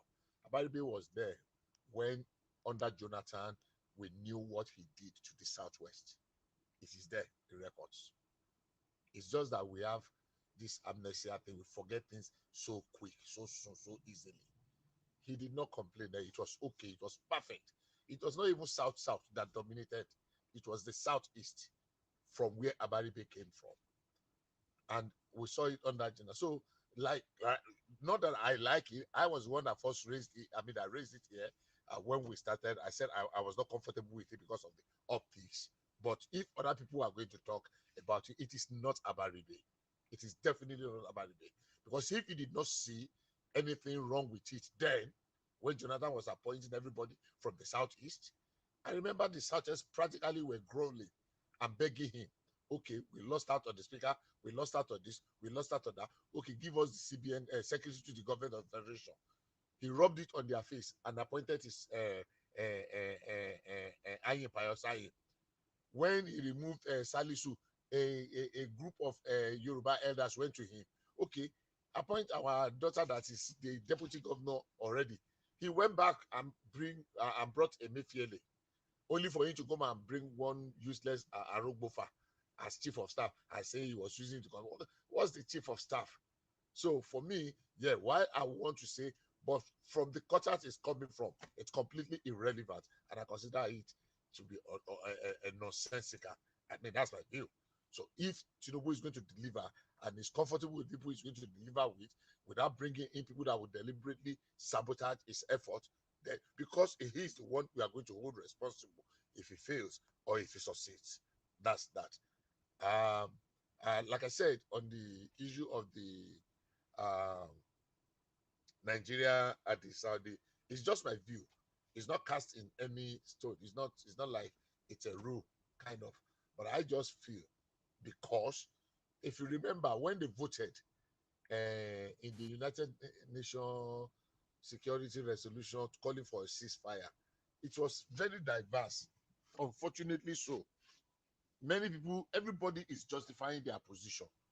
But I feel very strongly that the position Nigeria took is not out of cowardly, out of fear, or it is to be brave, because whether we want to believe it or not, the Arab world, the real Arab world, the one that hold the pulse, they have not come out openly to condemn the action of Israel and I mentioned some of their names there. Yeah, I start to be corrected, but they are just being how do you call it now? They are just trying to stay in between. I mean, when it comes to the issue of taking refugees, look at the position they took.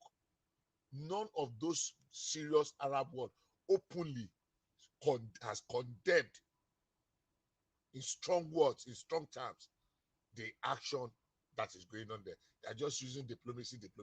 So I believe that what Nigeria did was that, look, yeah, we want your help, Saudi Arabia. We want your whatever.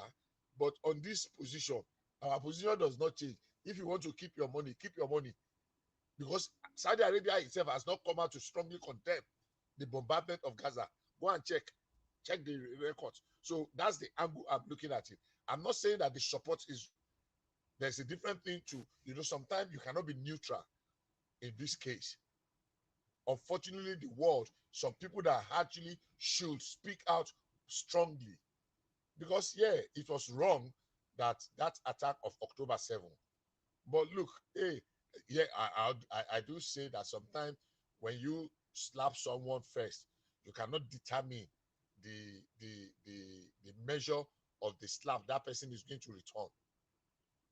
In as much as you slap him first, the man can slap you and his own will sound like thunder. It will strike you like a what do you call it? Like a lightning. It doesn't matter, but because you slap him first, unfortunately, it's not proportionate. It's not directly proportionate to the attack, and so many things is being politicized. The sad part is that, hey, innocent life are being wasted, and people that should talk are not talking. Qatar is not talking. UAE is not taking the strong point. Even Egypt is not. Saudi Arabia is not. So if Nigeria said that, I think it's just saying it from the point of view that, yeah, we are interested in you coming to invest, but hey, our position on this matter has not changed. That is our position. If you want to keep your money, keep it. So rather than condemn Nigeria for making that statement, I would rather commend them. Woman, Can you help me with the headlines, please? I'm actually on the road. Yes. Yeah, we were talking about the cost of cooking a pot of soup. Lagosians spent over 100% of their salary to prepare stew in 2023. I'm going to mute you just for a moment, just for the echo. So now, I'm sure you remember, we've often discussed how much actually cooks a pot of soup in Nigeria, and the price that this survey has landed on, although this is Lagos price, so you can maybe half that for the rest of the country. But the price of cooking a pot of soup in Lagos is 8,060 naira. Is that too excessive?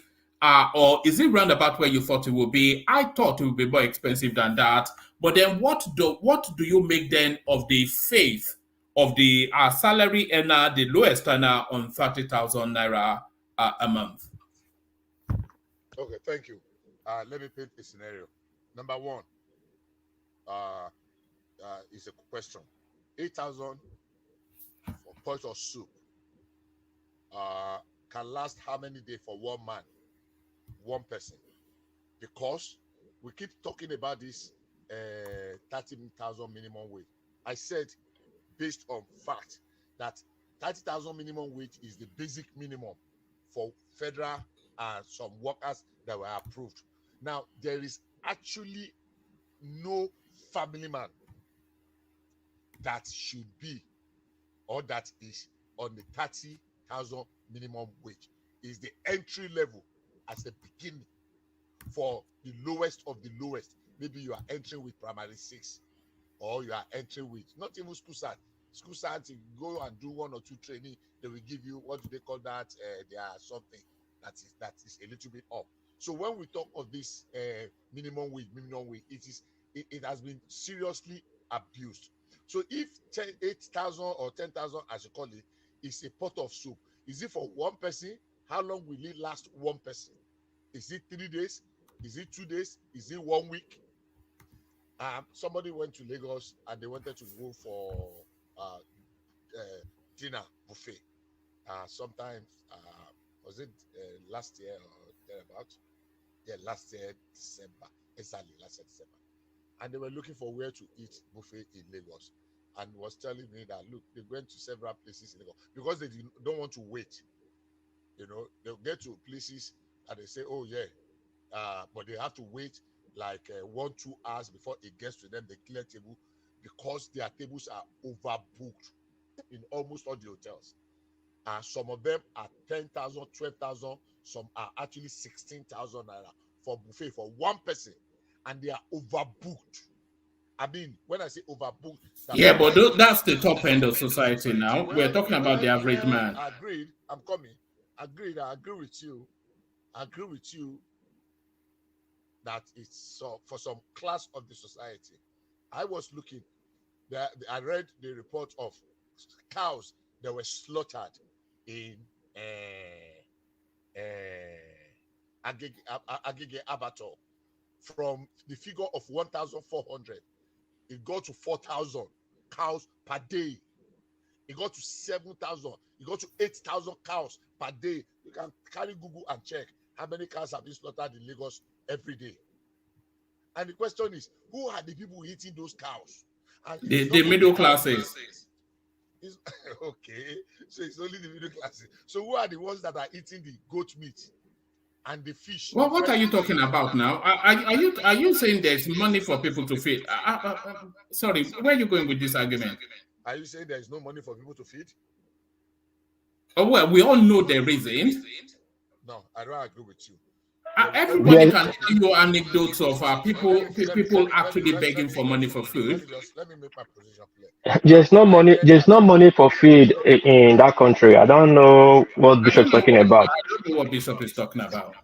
Okay, are you saying people are consuming more cow now because they have more money? Yeah, it's a land of abundance. I mean, what are we talking about here? That will be hungry. There will always be people that cannot afford food. Yeah, more so now than ever before. Well, it depends on now where you are looking.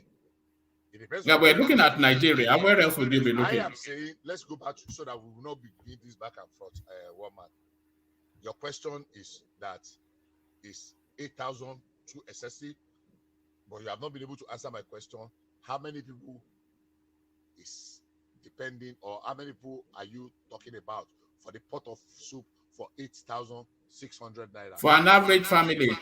How many average family of husband and wife? 1, 2, And 3 children. That's the average Nigerian family. If an average person 1, 2, 3 children is still depending, because probably he's been married for 5 years at the minimum. He must have been married for 5 or 6 years or more for 3 children. He's still depending on minimum wage as the sole income for the family. Then something is terribly, terribly wrong.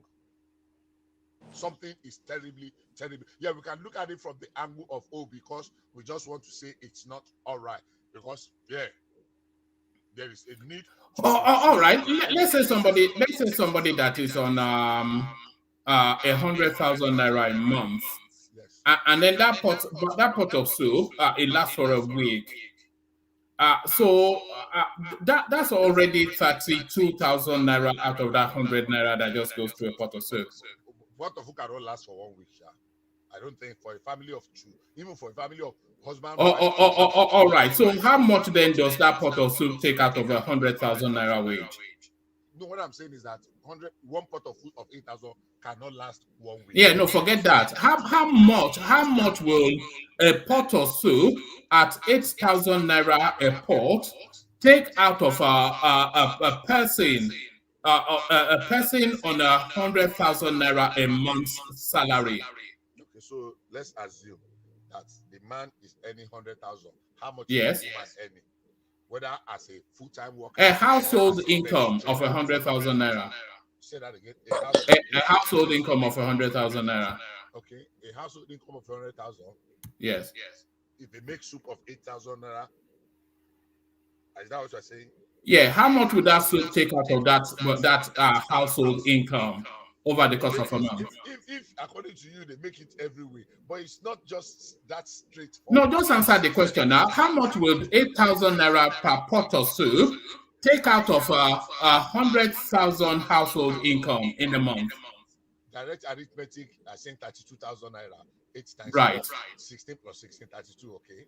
Right. And how much is then left for other living expenses? If you remove 30 from 100, 70,000, 68,000. Yes. 68,000. Do you not see? I've answered you. No. Do you not see the point though? Which point? All right. All right. Omar, let me say something. Can I interject real quick? Yeah, come in. You see, in Nigeria, Omar, I can't believe you grew up in Nigeria. You're talking like this. You know very well in Nigeria, everybody's a trader. We all trade. There's no family where where there are children grown enough are not selling yam on the street. We are all our basic incomes is usually based on what we are trading. And there's really no regulation regarding trading. So everyone in Nigeria in a family are said we trade something, we are selling something. It's either we are selling pepper right in front of our house, or we are selling minerals in that house we are living. There's that mama kini downstairs are selling mineral. You will send your son to go and buy mineral from that mama kini in their from a freezer. Everybody's a trader in Nigeria. So people earn money, but what they will tell you is as if the only income they are earning is what the civil servant income. My mom was a civil servant now, but most of the money we had in the house was this thing we are selling. We sell Coca-Cola and this thing in our fridge. We're all traders in Nigeria. So most Nigerians is not what they are earning. It's that so-called salary is not their only income. In fact, it's probably not even 50% of their income. But they will make it look like, oh, this is what we are earning, oh, this and that. It's not true now. Even with this local inflation, price of things that went up, price of every goods went up. So that woman is selling Coca-Cola and Fanta. The price of Coca-Cola and Fanta has also gone up. And she's earning more now than before. So don't let these people just trying to present these things to you as if everybody do no money. Oh, we are suffering. Inflation is all over the world. In America, yeah, price of everything went up. I'm a businessman, increase the price of my services too. My income actually went up too. So let's start looking at things from actual holistic perspective. Let's just not let people deceive us with these things. Thank you, Mike. Look, I agree. Things are tougher than they were a few years ago. It is across board, everywhere. It is across board. I am in Polk City, Florida, as I speak with you. I went to Miami today, and I'm in Polk City as I'm talking to you now. And I went to a store to buy a pack of chicken wings. I used to buy that chicken wings for $9 in the one of the cheapest deli stores is Publix. People that are here. I bought that chicken wings for $15.99. Just chicken wings. And I bought unsweetened tea. The jar of unsweetened tea. I wanted to take chocolate. I said, let me take unsweetened tea. Unsweetened tea, the jar of unsweetened tea for $3.99. Just one pack of chicken wings, $15.99 in a public store. It's one of the cheapest. If I had gone to one of the other stores, and we know how much we were buying this thing a few years ago, it's close to almost about 100, but it was $9.99 just like a year ago. So inflation is everywhere. Everybody is adjusting. Ordinary water. So in Nigeria, people have different sources of income. When we use the people that are earning the minimum wage as a parameter to judge, I think we're not doing justice. Can things get better? Absolutely, and they need to get better very soon. A few years ago, like 2 years ago, somebody did a research that I read, two research that I read in Nigeria. Number one, about the alcohol consumption, beer and alcoholic beverage and the rest in Nigeria. Nigerian Brewery, using Nigerian Brewery and Guinness Nigeria PLC as the profit they declared that year was humongous. That was just 2 years ago, 2021, was humongous. But that was the year that some people were claiming that Nigeria was the poverty capital of the world. Then somebody now did another party about parties in the southwest using Lagos, Ogun, and Oyo. The amount of money people were spending on parties averagely every month. The number of cows, the number of renting hall, doing. All right. So, yeah, there is a need to improve because there are challenges in the world, but it's not like a doomsday that, people. No. I hate to reference what that's not the anecdote that everybody is hearing from Nigeria. I'm not quite sure what you're doing, but people are hemorrhaging quite heavily. But round it up and then we move on. No, I'm not doing anything. I'm just trying to be a little bit realistic. Well, you're not being realistic, though, is the thing. I mean, everybody on this platform gets all those phone calls. Ajanle Koko was in Nigeria just a couple of months ago. He came with stories of war. Thomas was in Nigeria not that long ago. He came with stories of war. I mean, everybody knows what is going on. So I'm not quite sure why you are trying to rebrand that things are not as they are. Number one, you are not in a position to judge my position. That's a fact. We are exchanging ideas, so you can. Well, yes, I differ from your idea. I differ from your idea. I can differ from your idea. I don't share your thoughts. You don't need to share it, but you cannot judge it. Those same people you are saying are calling you, are telling you, go there and dig. Some of them are all right. They are building houses. Well, of course they will tell you they are just ordinary teacher or level 3, level 7 officers, but they are building houses. I said something here sometimes ago that Dangote cement production and BUA increased by almost about 30 something, about 38 or 39% data, but the price was not going down, and the thing was selling like hot cake. The question is, who they buy them? Are they using cement to cook now? People are building houses. Primary school teachers are building houses, buying land in some little outskirts, building 2-3 bedroom flats. They are building houses. It's not all like it's as gloom as the Armageddon is here. The world is coming to an end. People paint that picture to you because they want to extract. Sorry, are they building houses from minimum wage of 30,000? Hold on, let Bishop land and so that we can move on. Yeah. I don't know where they are building. I don't expect somebody that is any minimum wage to build a house. You cannot be a minimum wage earner because that's the lowest entry point. If everybody in minimum wage is building house, then there will be no tenants. So if you are earning minimum wage and you expect to be building house, I don't understand what you are talking about. How can you be earning minimum wage and you expect to be building house, to be a landlord? How?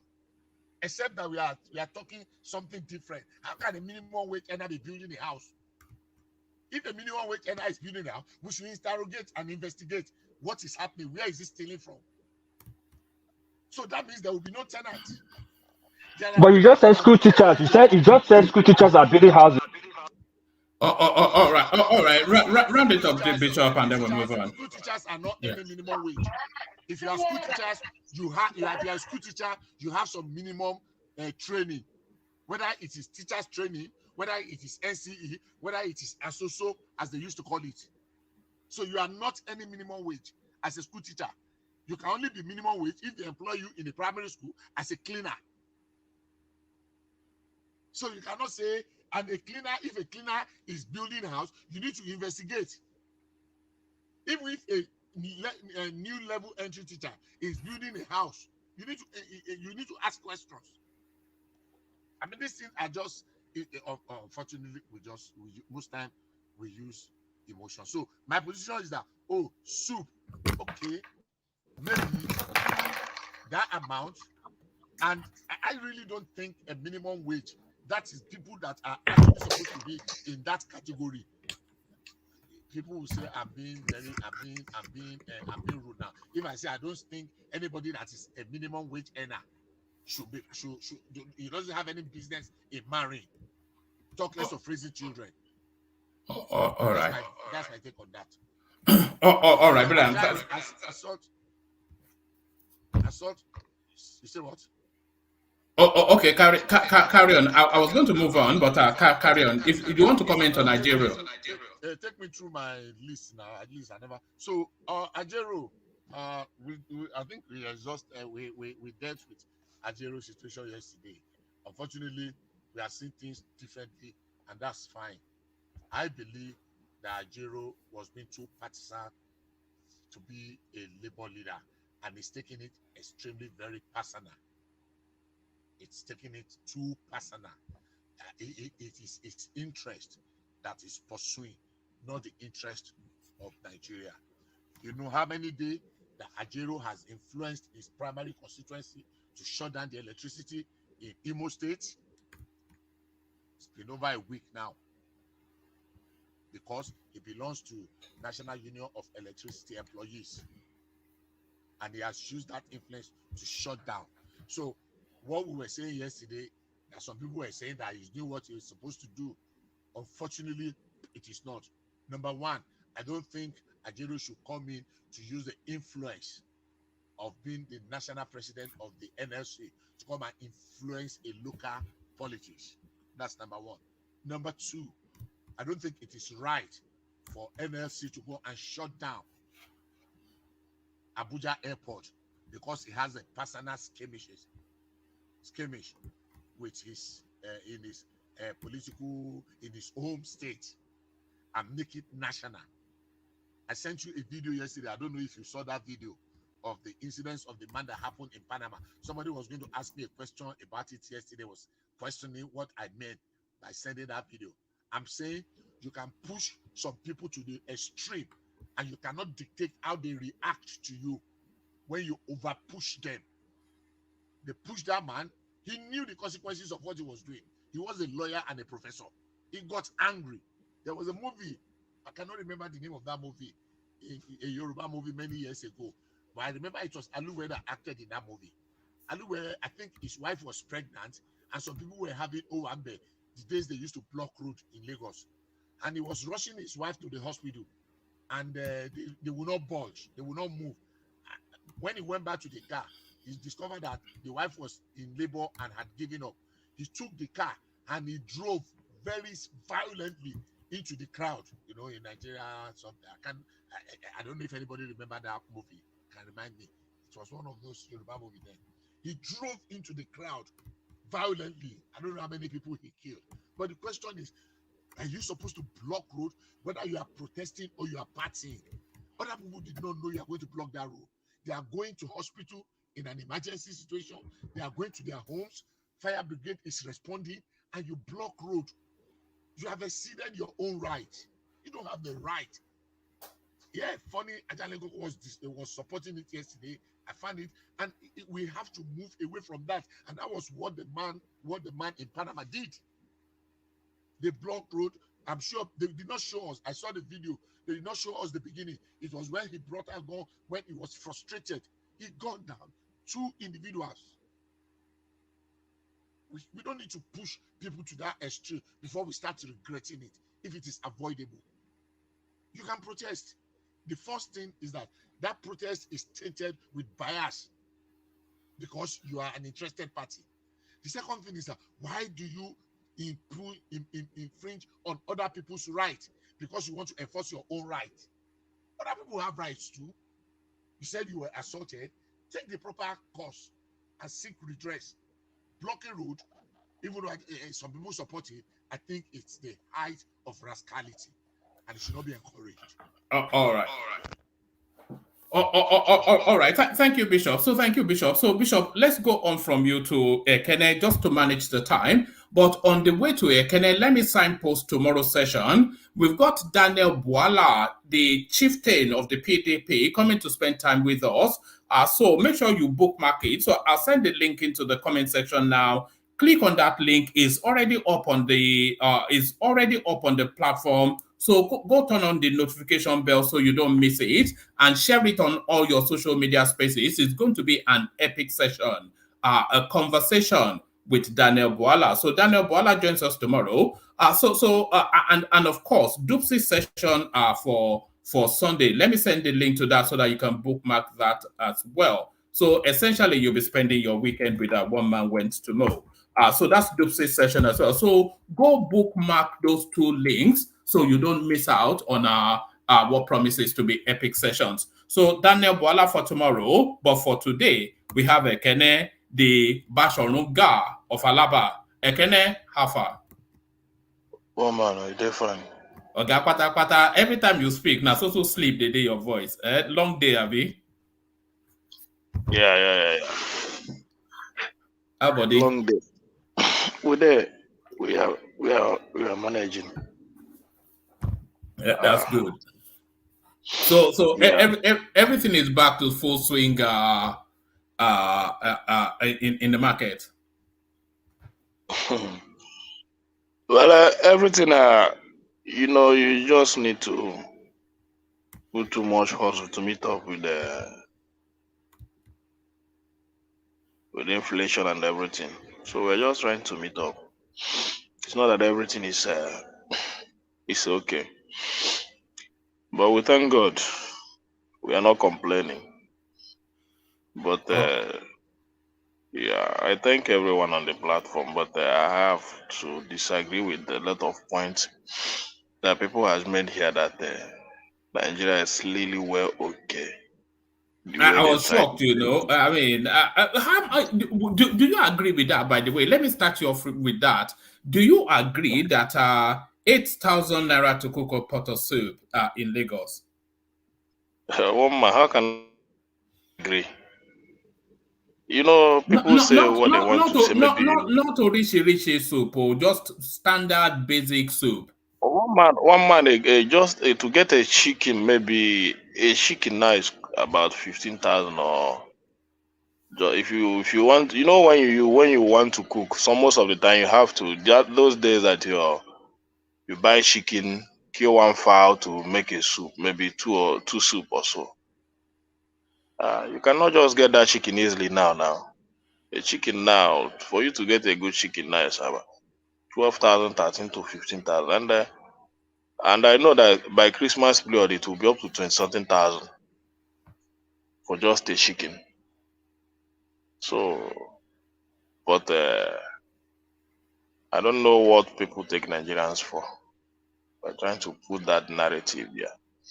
We're talking about, do you know one man? Do you know that eating rice in Nigeria now is a big man food? Rice. For you to even cook a jollof rice now, rice is a big man food now. Rice of a bag of rice, 60,000. 50 something. You know, Lagos is cheaper when it comes to rice, but when you travel down to east, it's about 65, 70,000, and the other part of the country. And I don't know how much are you go. You are talking Everybody should about. start selling rice now, Abi. That's the solution. If everybody starts selling rice, the price will go down. That's the solution there. It's not selling it now. Is it being available now? It's still an import. It's not the selling it now. It's the Go and availability. grow rice now.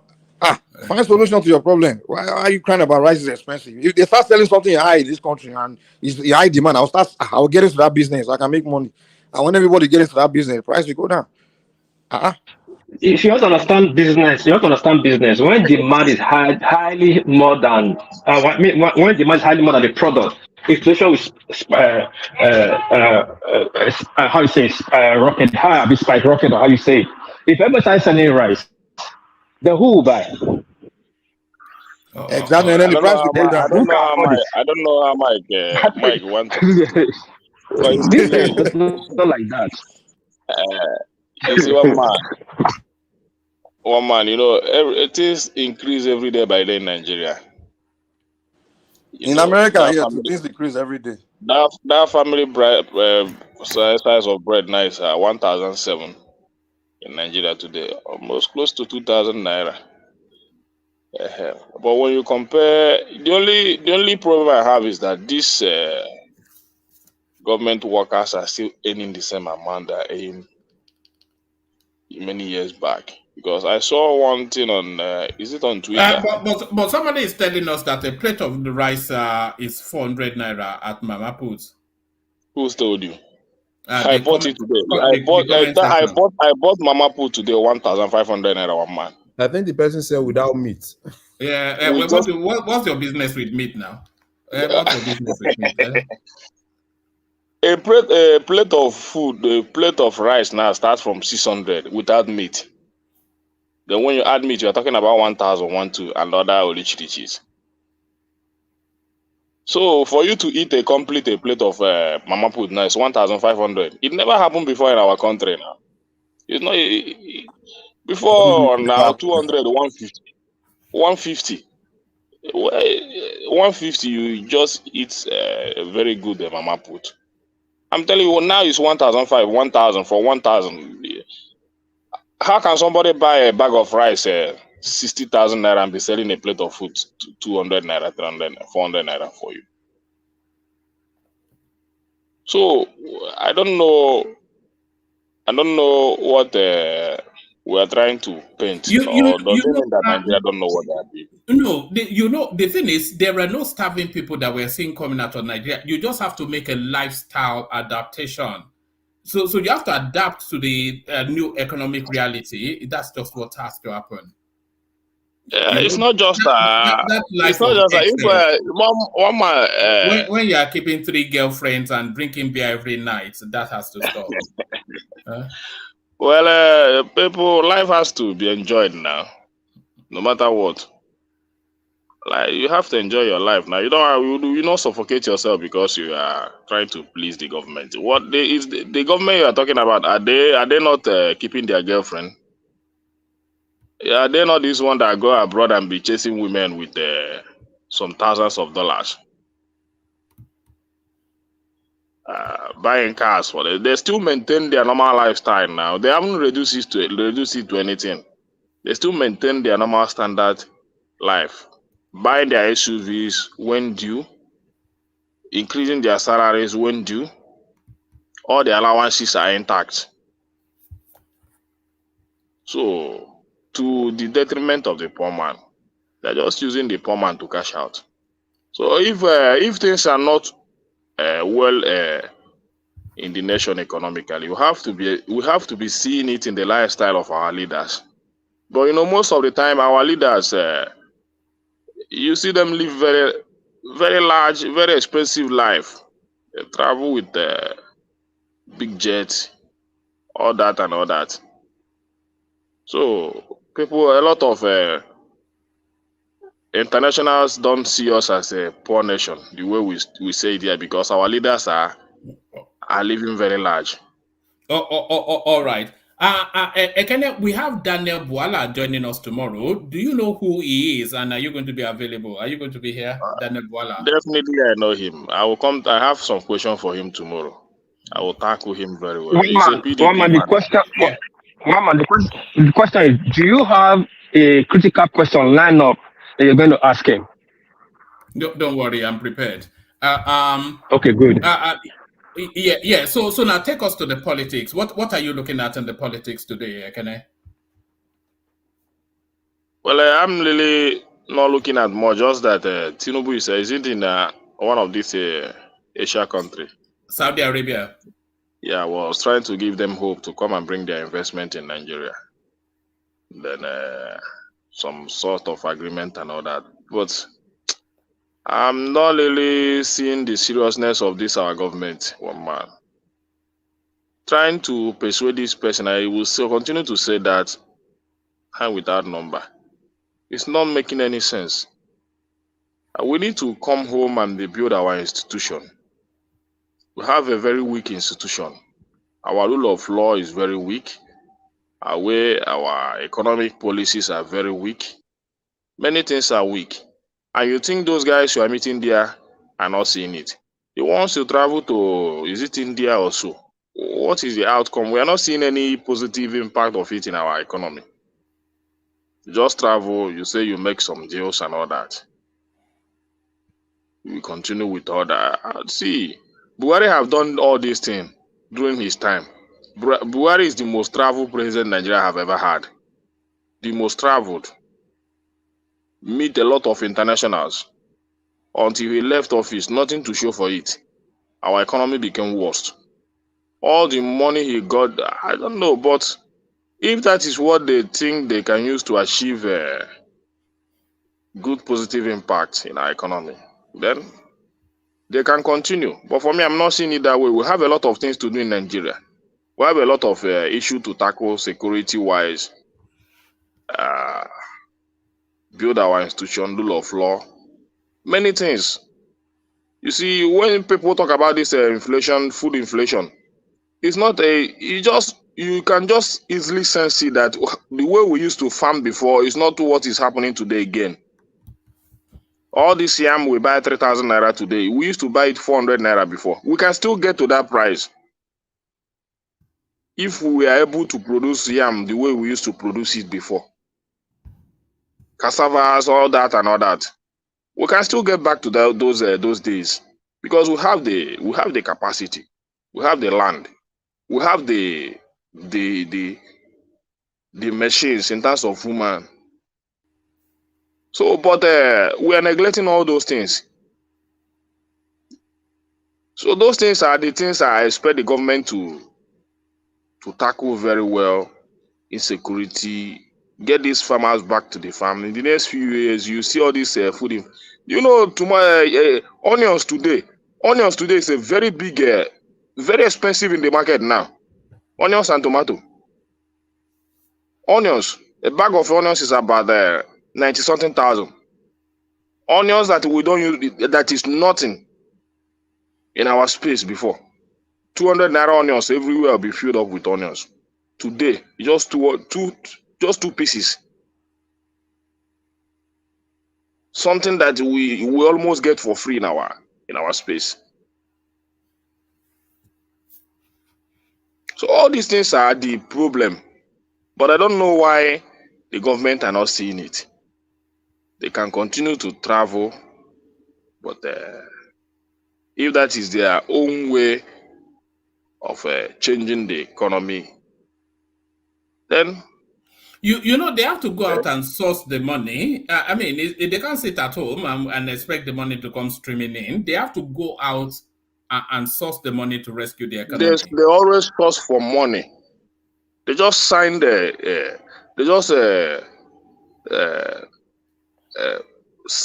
approved some loan the other few days ago to fund this supplementary budget.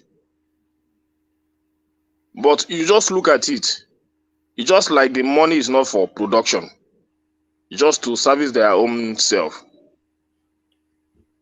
So the money they always get the money they want.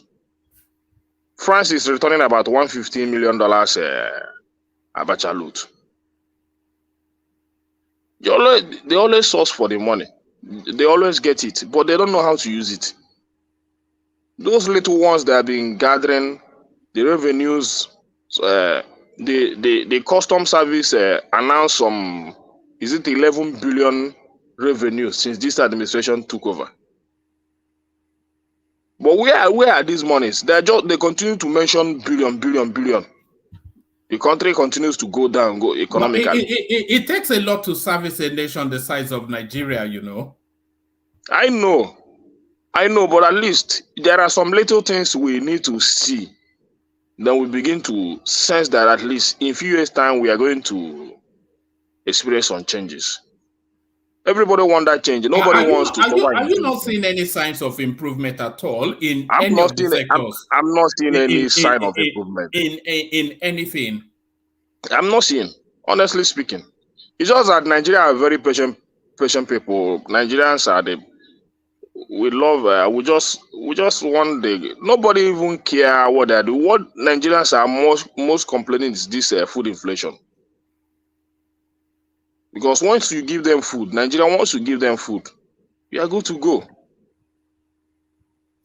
The government can continue to do whatever they like. So, I don't know. I've not seen anything. I pray to see, but I've not seen. Honestly speaking, I've not seen any sign of improvement from any angle.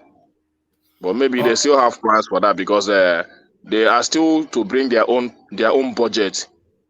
So maybe by next year, when their budget matures, then we know how they're going to. Is it education you are talking about, one man? Every university today have increased their fees to more than 300% increase. Some close to 400. University today is for the rich. Education today is for the rich. It's for the rich in Nigeria. So when are we going to get it? And the education is one of the critical things that we need to develop in terms of human capital development. But it's becoming expensive day by day. That even this you are talking about 100,000 naira. All these some salary earners, how are they going to pay those school fees? How are they going to get their children educated in a few years' time? Ekene, good evening. How are you? I'm fine. Yes, one man, how are you? How are you, everyone? Good evening. Ekene, I still disagree with you. Education is not expensive in Nigeria. Yes, if you take your child or children to federal university, they pay school fees of the money I'm using for dinner here, or to go with my family for dinner. They pay as less as 40,000, 30,000 for their tuition fee. I'm talking of UI. I'm talking of OAU. They pay less. My sister's daughter, one man, we have the first university grandchild just enter OAU some weeks ago. I know how much they pay. It is not expensive. If you are running to private university, that you said is expensive, or some state university. But federal university in Nigeria, my brother, is just like a free Thomas, can I even education add there. to what you're saying? Do you know that some of these degrees, especially maybe most that they acquire in Nigeria, they are also accredited outside of Nigeria? Where I know people that graduate from these schools in Nigeria with that degree, they can use it to work in America. And whereas directly, yes. Directly. And yes. whereas the people that acquire the same degree in America, they spend probably, here now. In America, I don't know how it is in Australia. Each semester is like $20,000. You are in debt. Yes. By the time you get that degree, you are holding like over $100,000 by the time you get your degree. But then in Nigeria, look what they're paying. With the same degree. Mike, Okay. my wife got a degree in Nigeria. When we came here, straight away, they get she's RN straight away. She doesn't attend school in this country. The same transcript, the same results you guys have in Nigeria. He's using to work in this country since almost 10 years now. So federal government, if you take your kid to fed, I'm saying this facts. Go and fact check this. I'm saying, Kekene. Federal government university. Thomas, what we'll be saying. Hold on. Okay, sorry, hold on. What we should be saying before, we have to first of all ask how much is the salary of federal from level 1 to level 17. Then check how much is federal university they are paying. If you compare it, it's not cheap. That's what you are doing. What you are doing is what about? I'm saying of the fact. Hold on. I have uncles that have children in federal university. We support them. I have one that is level 17, which is equivalent to the permanent secretary or appointed. We are supporting him in school fees. Don't say all these things like that. How many people can get admission to federal university? Every federal university have their mark. Do you know how many graduates we graduate every year in Nigeria? So you mean everybody wants to go to federal university? It's not. You do strong man fallacy too much. That's not what we are arguing. No. That's what we are arguing. Wait, hold on. Sometimes when you guys say things, I don't understand which angle you are coming from. You said, Thomas, on your own words, like, you should go to federal university. Federal university is cheap. Now, are you saying that every Nigerian must go to federal university? He didn't say that. I'm asking you a question. Is he saying that everybody must go to federal university? Even your private university is cheap compared to what we do. No, Mike, you don't feel the post. Answer my question. Must everybody go to federal university now? No, of course, everybody cannot go to federal university. Hold on. Everybody. It's an easy question. Hold on. So what about those that could not make cut-off mark to go to private university that will go to state university? It has nothing to do with our argument here. What we are telling you is that hold on. Then let me come back to my argument. Now, people that are sitting in federal university, some people there are some labor workers that are in 45,000 as salary, 65,000 as salary. Federal university up to date. Some universities have decreased their school fees to 120, 240, depending on the university. So tell me how that guy can pay that money. Okay, in America, do you know that I couldn't afford to pay my degree money for my education, my degree here? Do you know that? You know how to take a loan, and that loan, by the time I graduated, I hold $17,000.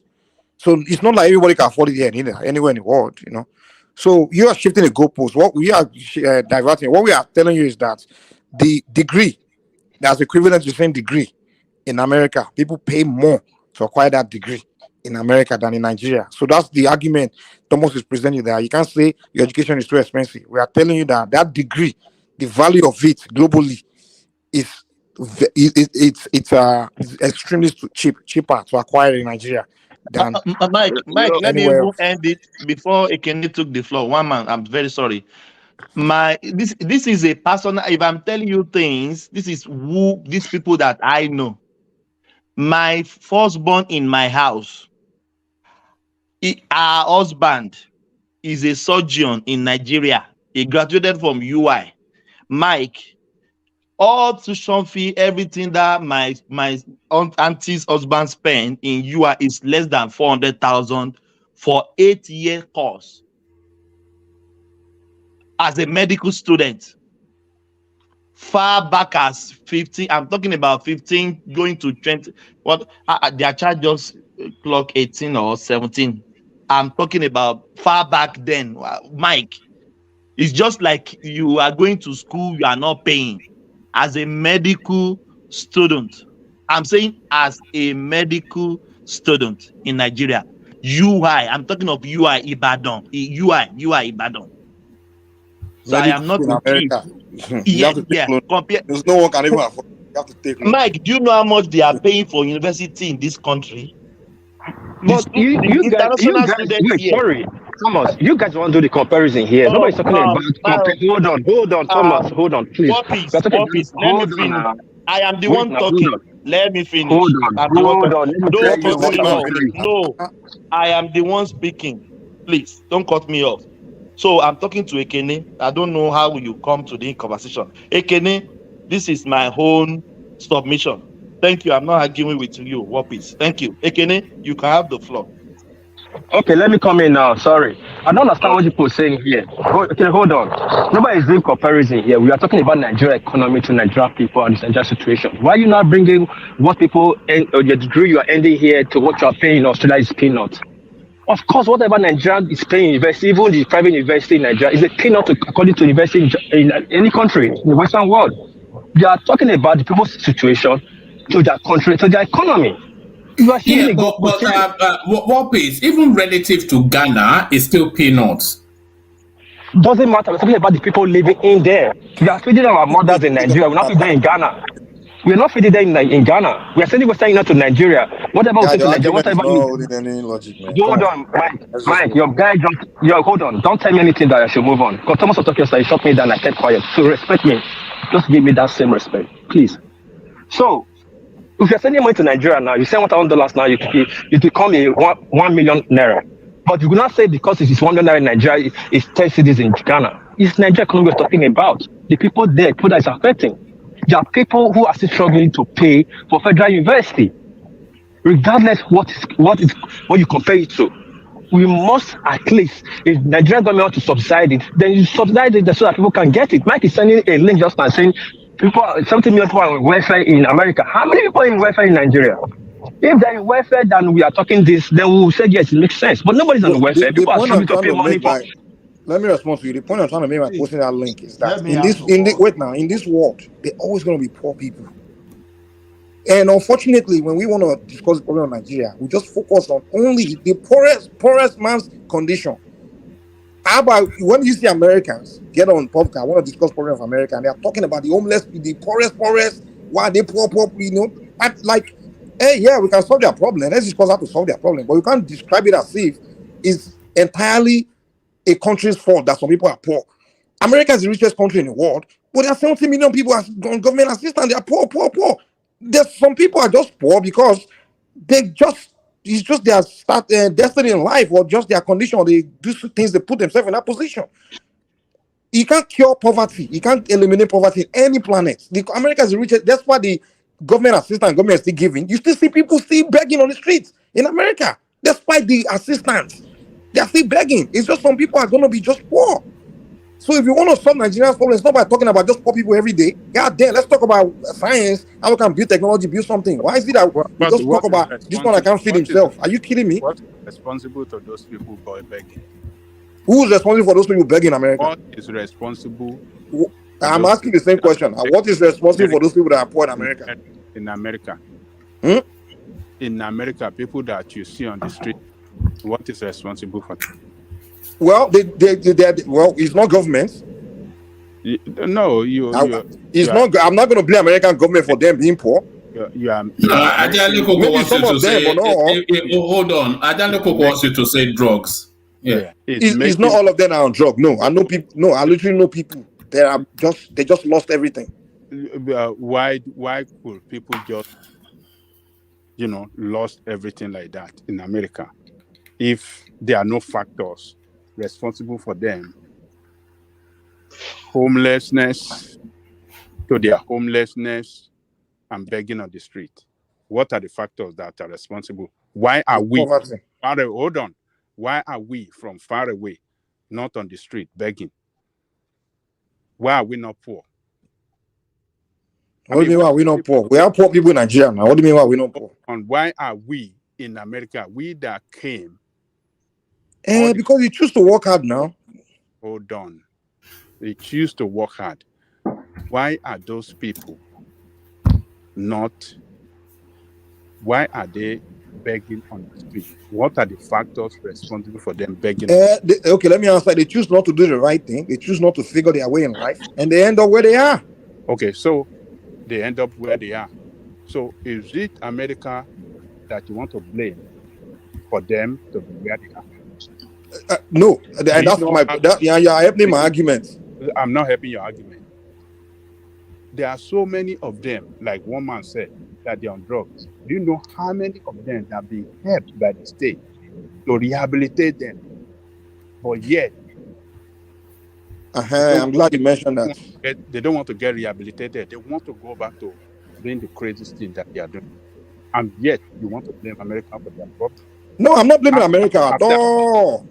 Let's not do strongman fallacy here. I didn't blame America for their problem at all. Then if you want to tell you guys, hold on. If you want to tell you guys now.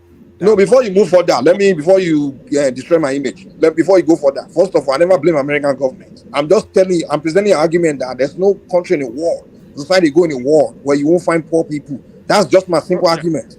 So I'm not saying any government is responsible. And in fact, you are helping my argument because you that will come here and blame Nigeria government for every poverty in Nigeria. I think nobody inflicted it on themselves. There's no single person that inflict. I'm not saying some of it is not government caused, but there are many that are also self-inflicting. We make that argument one time. Like, why would somebody be having 10 children when you have a job, and you still blame government?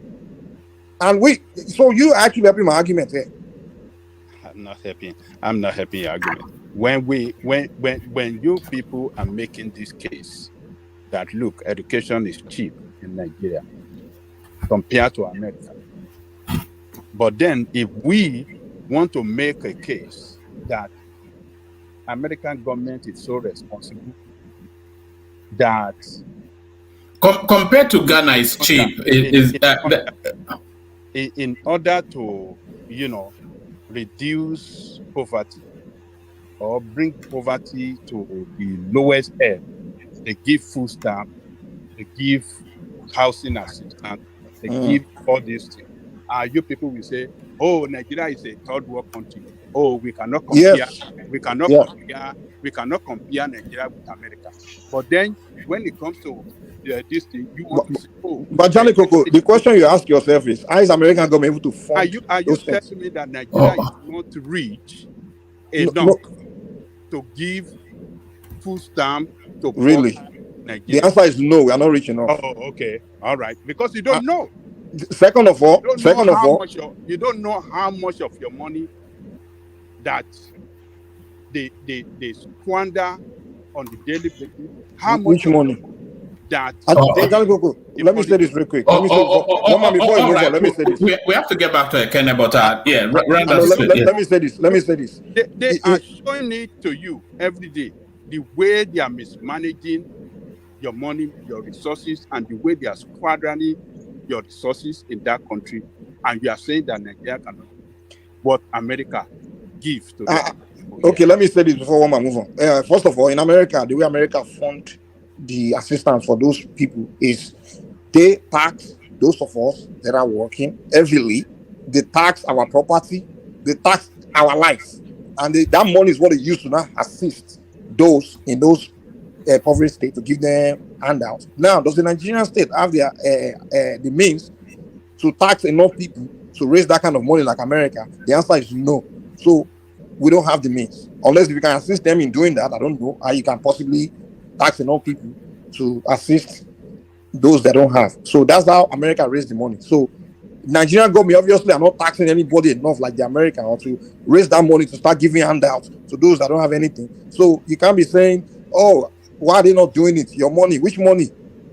Who told you that Nigeria money? Who told you that Nigeria doesn't tax? All right, we must move on at some point. Do you know double and triple or quadruple taxation that is going on in Nigeria? What are you talking about? Do you know how much Dangote pay in taxes? Or some other, even when can I go and ask him how much? Whatever they are raising is not enough to give all right. millions of people handouts. Let's get back to Ekene so that we can get through him to other people. So Ekene, back to you. So Ekene, all eyes on Imo State. Tomorrow is the day. It's now today now.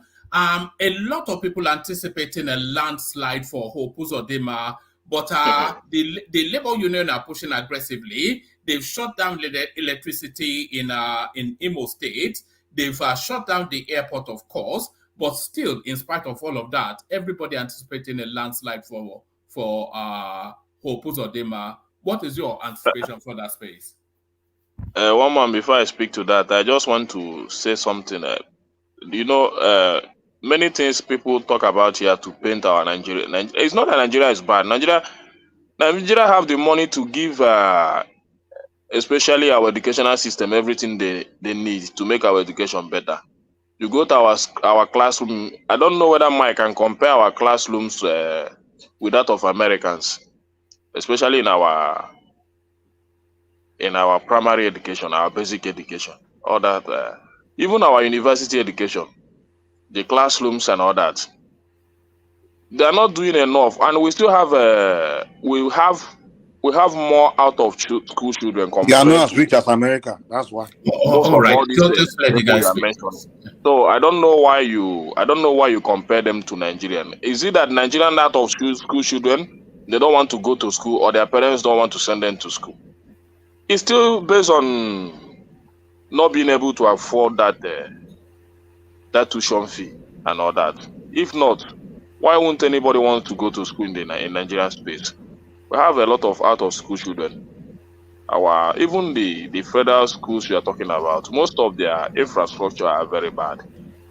So that is why you see a lot of people prefer private universities, because they seem more equipped than that of the federal universities. They have more equipment, especially in science, compared to that of the federal schools. What's the best university in Nigeria today? By everybody's what are people saying in terms of the best university? Ekene? I don't really know. I don't really know the best university, but I know that most of the state university are much better than all these federal universities in terms of University. in terms of all this infrastructure and all that. Some private universities are more well equipped than most of our federal schools. So, and that is why you don't see a lot of people going to that federal schools and all that. Because if you want to study medicine, most of the private university have more equipment than the federal universities. So the government needs to do more. It seems that they're neglecting the citizens. What they need to give the citizens, they're not looking up to that. That's my take. If the education is so well, very cheap, the way people say it here, why do we have most out of school children? And that is my point. Can I add to that? Yeah. You see, I was listening to Mike and Thomas. You see, something we guys say sometimes, we are just being insensitive and we are not being realistic. You see, when you say education is cheap in Nigeria, I don't know exactly what you are saying. You are forgetting that whatever you are doing, you have to equate your income to what you are doing. So if someone is earning 2,000 a month and you are telling him that education is cheap in Nigeria, how convenient? You understand? Someone that is assuming you are saying someone is going to pay 100,000 and the person is earning 5,000 a month and you are saying education is cheap. All these things are just insensitivity. We can't just be doing some kind of conversion because America is spending dollars, and so we have to now convert directly from American dollars to Nigeria. I'm sorry. No, wait, Mike. Let me land. You will respond. You see, the thing is this: even right here in America, people still save money to go to school. In North America, it's not everyone that still go for student loan, and we should not forget our own value system that really in Nigeria that parents are the one working to pay. So you have to look at that thing coming out from parents. If opportunity of loan is there, I'm sure that people will go for loan. People can as well decide not to go for loan here. It's not everyone. Yes, I know that medical school can be expensive, no doubt. I won't talk about that. I know that law school can be expensive. I won't talk about that. But there are some other schools that people can still work and still save their money. And government can still give you grant too. Government do give grant. It's not everybody that gets to them. No. The conversation is actually how the conversation is around how expensive education is or not in Nigeria. And what people are saying is that in Nigeria, education is cheap almost to the point of being free. Thomas cites the example of somebody going into UI paying 40,000 naira. Now that is cheap. When you say 40,000, how? Yes. Because Thomas is saying, "Oh, what I used to pay dinner." The question Thomas you ask himself, say, okay, dinner, for you to spend 40, let's say Australian dollars to get dinner, how much do you make a day? How much can an average worker in Nigeria make a day? That's the way you equate it. How much is an average worker in America making a day? But an average worker will struggle with that education anywhere now, so that's not an argument. Exactly. No, look at it this way. Look at it this way. If a dollar is no, forget the dollar. An average worker, leave the dollar. An average worker will struggle with the cost of education anywhere. So do like for like. So see, people do get grants here. Get me right. It's not everything that is not loan. When I say, okay, you can apply. No, we're not talking about getting grant. We are talking about the actual cost of it. Wait now. Okay. I say when you want to consider education, number one, I'm not even talking of facility now. You understand? I'm not talking of facility, but I'm even still talking about even your earning power, your economy before you start talking about this. Government still give you grants. So it's not as if everybody. No, hold on. Maybe I'm not sure you understand where the conversation is. I understand. Hold on. The conversation is the cost of education. The cost of education, and Thomas said is cheap to the point of almost being free in Nigeria.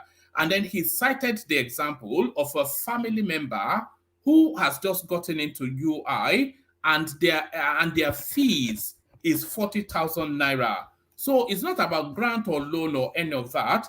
It's about the actual cost and the affordability of it. So now the average worker might not be in that bracket, but the people in that bracket to afford, because the average worker is the average worker globally. And what is outside of the affordability of the average worker is outside of the affordability of the average worker globally. But the people in the bracket of that space is free to them as opposed to the cost that the rest of the world bears. So that's the conversation. Let me say this. Let me say average salary of a father. Hold on, please. No, our father is earning. Don't tell me. Let me say this, please. Yeah, our father is earning 550, 600,000 as a surgeon. So what are you talking about? 40,000 for a tuition fee. Thank you. Thomas, I'm still telling you that you are being insensitive to this. See, we all know system A, and all these things we are trying to justify. Any vis-a-vis spending, not just look at it. Okay, you are earning, let's say average person is earning average of, let's say 50,000 in America, $50,000. And tuition fee a year is 10,000. Vis-a-vis your earning power. And in Nigeria, average earning is 30,000. Sorry, average American is not earning 50,000 a year. That's the lie. How can an average American be earning? What are you even talking about? Average earning. That's not average earning. No. Don't. The lower class American, they earn like less than 20,000. Something from between 15, 20,000. Now is that average? Listen. My goodness, I don't know why people get statistics. Some people are earning 300,000. Some people are earning 100. Some people are earning. We are talking about the upper class now. The argument is about okay. Average is earning 30,000 a year in America. No, we are matching poor of the Nigerian. Okay, hold on, Mike. Yeah, carry on, Ola. If an average person is earning 30,000 a month, okay, let me make it in Canada. When you are going to school, if you are applying for student loan, government will give you grants. Sorry, an average person where is earning what? Let's assume that an average person is earning 30,000 in Canada, and you are going a year. And you are going to school, and you apply for student loan. I can tell you that at least a third of that loan will be grants. And in most cases, when you even come out and you even graduate, you cannot even pay that loan. The loan will be written off. The only thing you can it will not. It will not. Loan don't get written off. It will not. No. Don't worry about all that. The loan will not be written off. What they usually Don't do argue what I know with me, one man. It's a global system now. It's not a global system. I'm Okay, talking about my all right. country now. I say Canada. All I'm right. not saying United Kingdom. I'm saying Canada. But in the US, there's no loan written off. The only thing when they write off your loan is No, they don't write loans off here either. Wait, oh my goodness. See, one thing about our narrative in Nigeria is this: you want us to believe that, oh, this thing is so cheap, that you are not even looking at. You have a university in Nigeria that, okay, you are saying you are studying computer science. You don't even have computer in your lab. But we are talking of a university here that not only you will even have that computer lab alone, but government can even subsidize the cost of you even buy laptop for you. Yeah, but that's a different argument now. Is that not? You are saying it's a different argument. What I'm saying is this: the cost of education you are looking at in Nigeria, you are not comparing it to your income. And now, no, that's exactly what is going on. They are comparing it to the income. Are you going to deduct the time for this interjection? I don't know what we are like going. I'm trying to understand what. Yeah, it's not as if I don't know. See, education is not cheap in Nigeria. Let's stop carrying these things, because I don't know whether we need to have a session one day and put everything on paper, and we now find average and let's put it mathematically. Education is not cheap in Nigeria when you compare to cost. You are looking at it that because you pay 40,000, you quickly divide by dollar, and by your own inference, education is cheap. Nigeria is spending naira. Nigeria is earning naira. What I'm saying is this: now, if your tuition fee, what's the average income in Nigeria? The median income. Let's even start from minimum wage, 35,000. No, forget. That wasn't my question. Now, can you answer the question? No, I've not shared the statistics today, but I will say. I think it's about 120,000, right? A month. Hold on, Warpace. Just hold on, because I'm trying to get back to a Kenneth. So if you don't know the answer, Ola, then let's just move on. So the thing is this: if you want to look at it that you cannot make the argument if you don't know what the average income is in Nigeria. See, that is why I'm telling you that doing. Let's move on. Yes, I think Ola is just arguing blindly.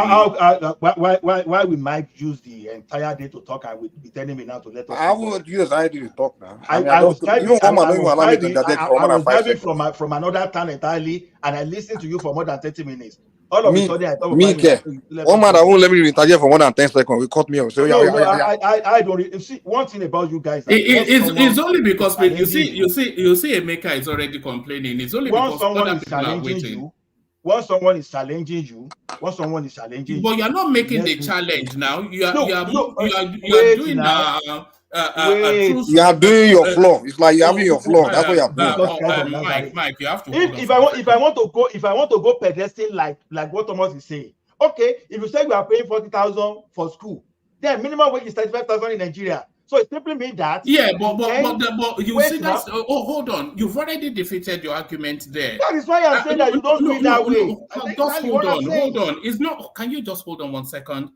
You said the average. Okay, that's okay. Let's continue. Hold on. You've defeated your argument. Because I was waiting for you to do exactly what you just did. You said the average salary in America, and then you bracketed it at 50,000, and then you talked about the affordability of that. Then when you want to do the comparison with Nigeria, you go to the lowest denominator, which is the minimum wage. When we know that it's from average upwards, that the affordability of university is.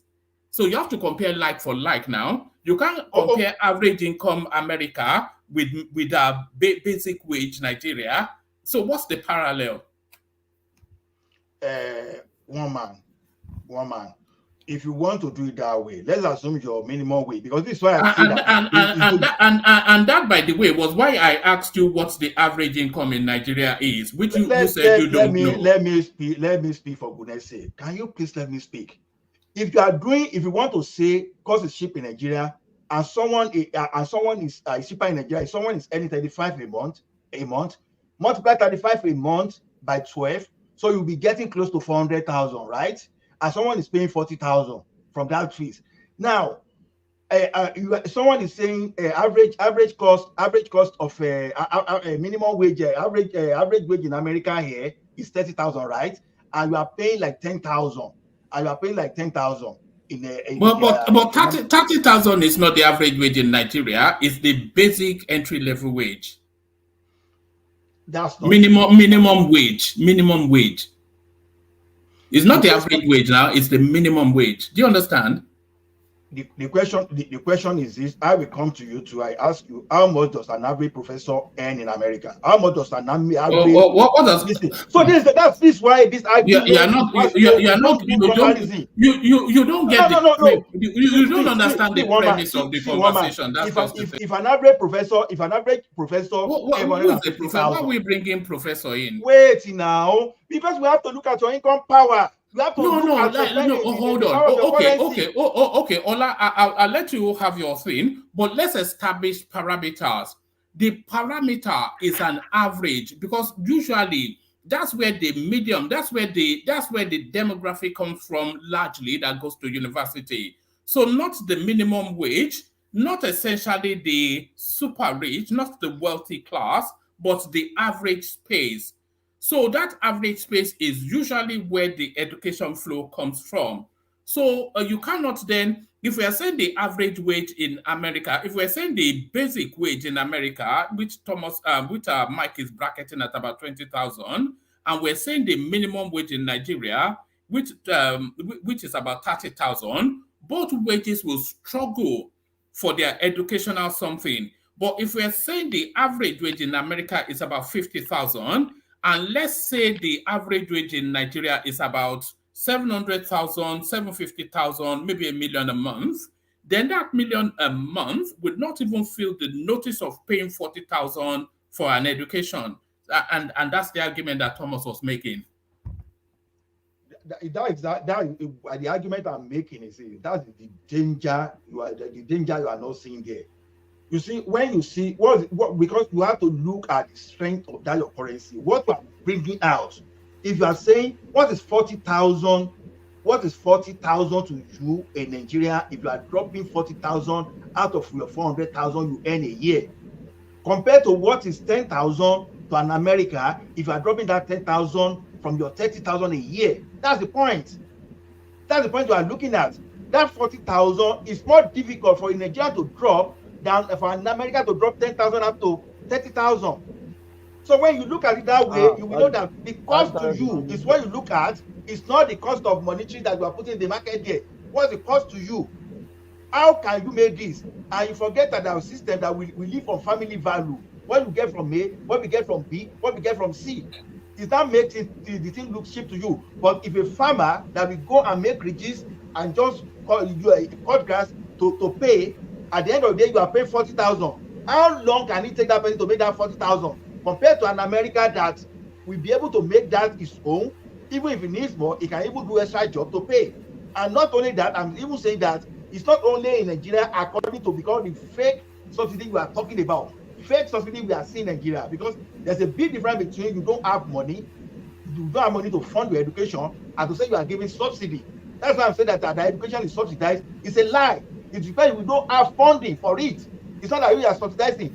But when we are talking of America and Canada, those are the people that are truly subsidizing for you, because number one, your loan will be carried over to when you are beginning to pay will be carried over to your tax, your yearly tax. At the same time, when you are even applying for those loans you are talking about, they will still give you grant out of it. So in the long run, whether 20, 30 years, your net, at least for Canada that I know, your net student loan will be zero. So that when you look at education in the long time, the net value of it, the net spending on your education, university education is zero.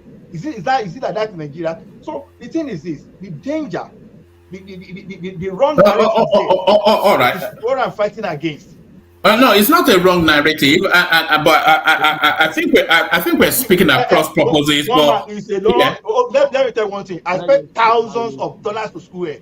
And every year when I file my tax, there will be some credit that government give me to repay. Now, when I calculate the period that I'm going to pay my education, it's next zero. I know what I'm saying. for my graduate education there, it is net zero. All right. The time I pay. So let's just start doing as way Nigerians are doing the citizen favor. It's not. That cost is so expensive for people, but that because it 40,000 is so expensive for. All right. Ola, if you're happy, then we get back to Ekene. Yeah, Ola, thank you. No. Sorry, Dorothy. I want to move from that topic. It's held the space for too long. Just a couple more words from you, Ekene, and then we move on. Okay, thank you, Ola. Ola have made a very big point that anybody that want to understand him can understand him, unless if you don't really want to understand him. So, but tomorrow is a very big day in Nigeria. It will be a very big fight because election tomorrow, Imo State, Bayelsa and Kogi. We'll be following it very well because I know what tomorrow will be. It will not just be an election. It will be a do or die affair the way it used to be. But tomorrow will be more because a lot of people, especially the opposition, really want to take power from APC, especially in Imo State. I can confidently tell you that 90% of Imo people don't want to help Uzodinma back. So, but with the power of incumbents, I don't really know how that will happen. But let's see how it turns up tomorrow. If they will allow the vote of the masses to count. If they allow that to happen, then definitely Hope Uzodinma is not coming back. But if that did not happen, maybe he will still come back. Because I saw him on television still begging. He has not come out to beg this Ajero. He's trying to beg him? Or what would he beg him? He said sorry to him on Arise TV now. So that's he's trying to deny the whole incident and everything that happened. But the other day, people a lot of APC people we are trying to pull more so that they should slap him more. But now Ajero is giving him what he deserves in the states now. He's now coming out to lower his voice. So, but let's see how it happens. It's just today.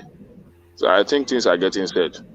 So we are watching one man. And if things goes the way we want it, Hope Uzodinma is not coming back. Definitely. It's not coming back. All right, brilliant. Just make sure you're available when it does come back. But thank you, Ekene. So thank you, Ekene. Stay with us. We're still going to loop round. Stay with us. Please, let me go next. I'm traveling to my other side, my yard. So I'll be hitting the highway soon. So I won't be able to interject. Let me just take my time now. All right, then. All right, speak to us. Thank you, Omar. Thank you, everybody. Are you using Bluetooth or something? Oh, okay, just speak to us. My car automatic speaker. Yeah, I'm speaking to my car. I'm hearing you. Then you can hear me. So it's okay. I'm good. All right, the floor is yours. Yeah. First of all, let me speak about this. Our president going to Dubai is it Dubai or Saudi Arabia to source for fun? It's not a bad thing, and the statement he made there, I think it's political, but you should be careful making such a statement. There are other people watching you too. It cut deep for some people like Israel. They take some statement very seriously. You cannot be making such statement, and tomorrow you want Israel to give you technology or to help you out to sort certain things out. But again, going to Saudi Arabia to source for fun, and we all know Saudi Arabia is our great rival. Everybody wants to protect their investment. Saudi will do anything to stifle us. We have oil, and we have more than oil. And Saudi depends only on oil. And we expect them to bail you out, so you now be self-sufficient. We should be very pragmatic in what we do, and we know those who ask money for. Not all money is good money. So please, I hope they think they have all the information. I think they should look into it critically and know who they be asking for funds. That is what about the Saudi. Then quickly let me touch on the appointment. Yes, the appointment is becoming too pronounced. There's a saying in my town that when the sun is too much on a blind man's soup, he will start saying it. Even I was looking through the SSA, how they call them, special media, the special personal thing that they are appointing in Daily Tribune and all that.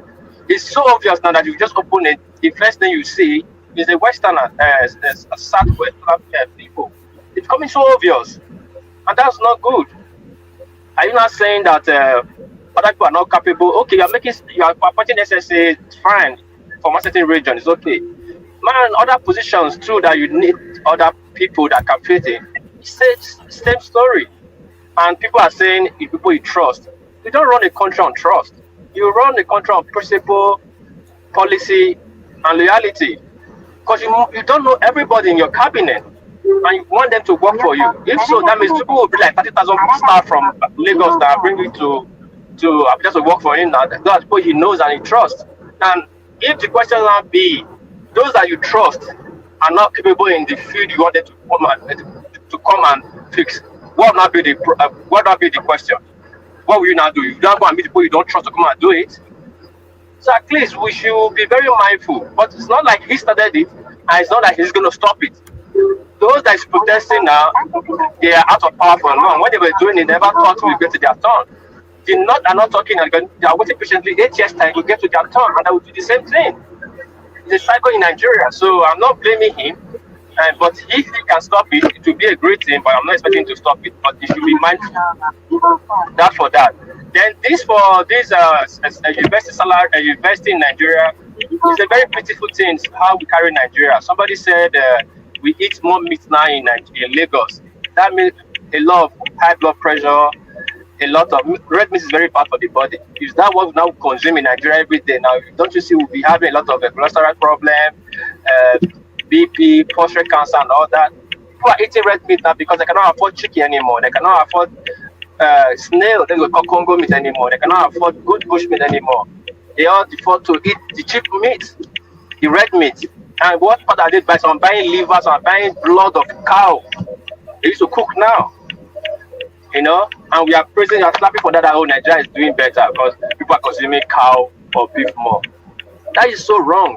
8,000 naira will cook you a soup that won't last you for 3 days. And we are talking about soup, that is supper. What about breakfast? Then what about lunch? So if we calculate 8,000, thank you, you're asking that gentleman 32,000 naira for just from the salary for pot of soup for 1 month. What about the lunch? What about the breakfast? So maybe 3 square meal will just take your 100,000 naira you receive in a month.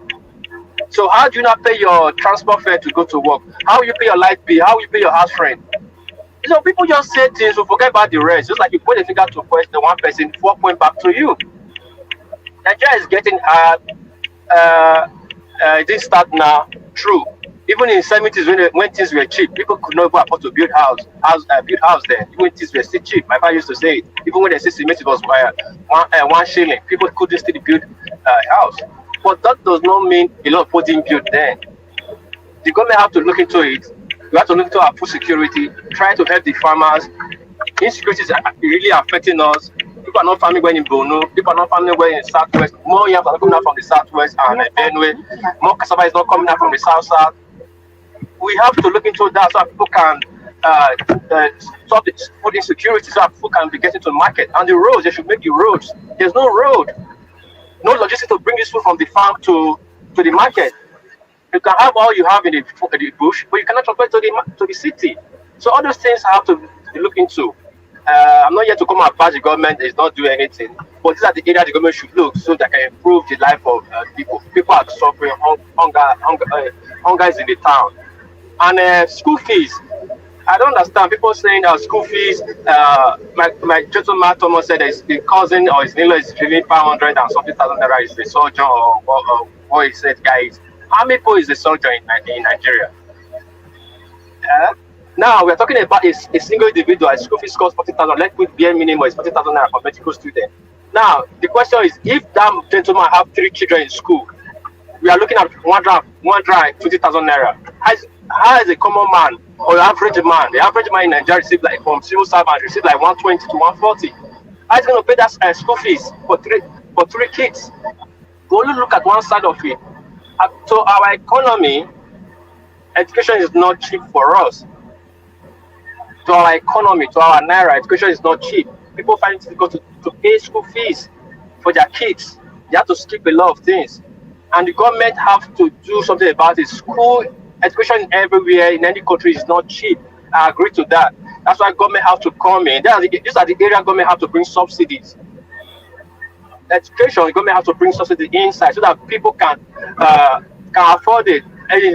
Education, university is universal. It's not for only poor men or rich men. It's for everybody, both the rich, the poor, the deaf, the dumb. That's why it's called university. It's universal. It's not targeted for middle class or upper rich class. It's for everybody that can make it there. So if the son of artisan make it there, is there. If we die with people that his father is the president, if his son is there too, that's called university. So that's why the government step in and bring a something that unites everybody together. So we should stop all this that we start saying, compare what they are paying in Australia, what we are paying in Nigeria is a peanut. No, we are using Naira. That's a very wrong assumption. Except we don't want to move the country forward. That's for me. Then for our Juru, I don't care if it's politics or it's not playing politics. But there's something we have to put it. We have to say, when are we going to put a stop to this? We cannot just be putting everything in politics. In Labour president beating up in his state. Hello, can anybody hear me? Yeah, carry on. Yeah, a Labour president, Labour, that is national worker president, beating up in his state, and we're still playing politics to it. No, that is wrong now. That's what we see during Ganduje's time when a bunch of ragtag bike people rode into the international airport and we were laughing. In a working country, those people will cease to be breathing. The Air Force is going to land and you're obstructing the tarmac with bike because it's politics. At least let's call it spade a spade. There's a say, the village will beat a military man. That village, nobody will still sleep. A military man or not even a Korofo, you beat him. They will come and wipe that village out, not to talk about LUC president. And we are still saying it's politics, we should leave him. No, even if politics, not politics, there's a limitation to everything. There's a red line. You don't touch him. He used what he has to get what he wants. That's why I said the president, Oshomole did worst. Chenya Jago to come and speak here. What Oshomole was telling to Obasanjo during his time. You will tell Obasanjo, you are president of Nigeria and president of national workers. You can't do nothing. What made the first Labour governor to win Ondo? Oshomole was always there campaigning. Obasanjo told him, if you want to face the country, go nominate your party should nominate your own candidate. They say yes, they will do that. That's why they are Labour. If they can have their way, they will have Nigeria. Oshomole said it openly.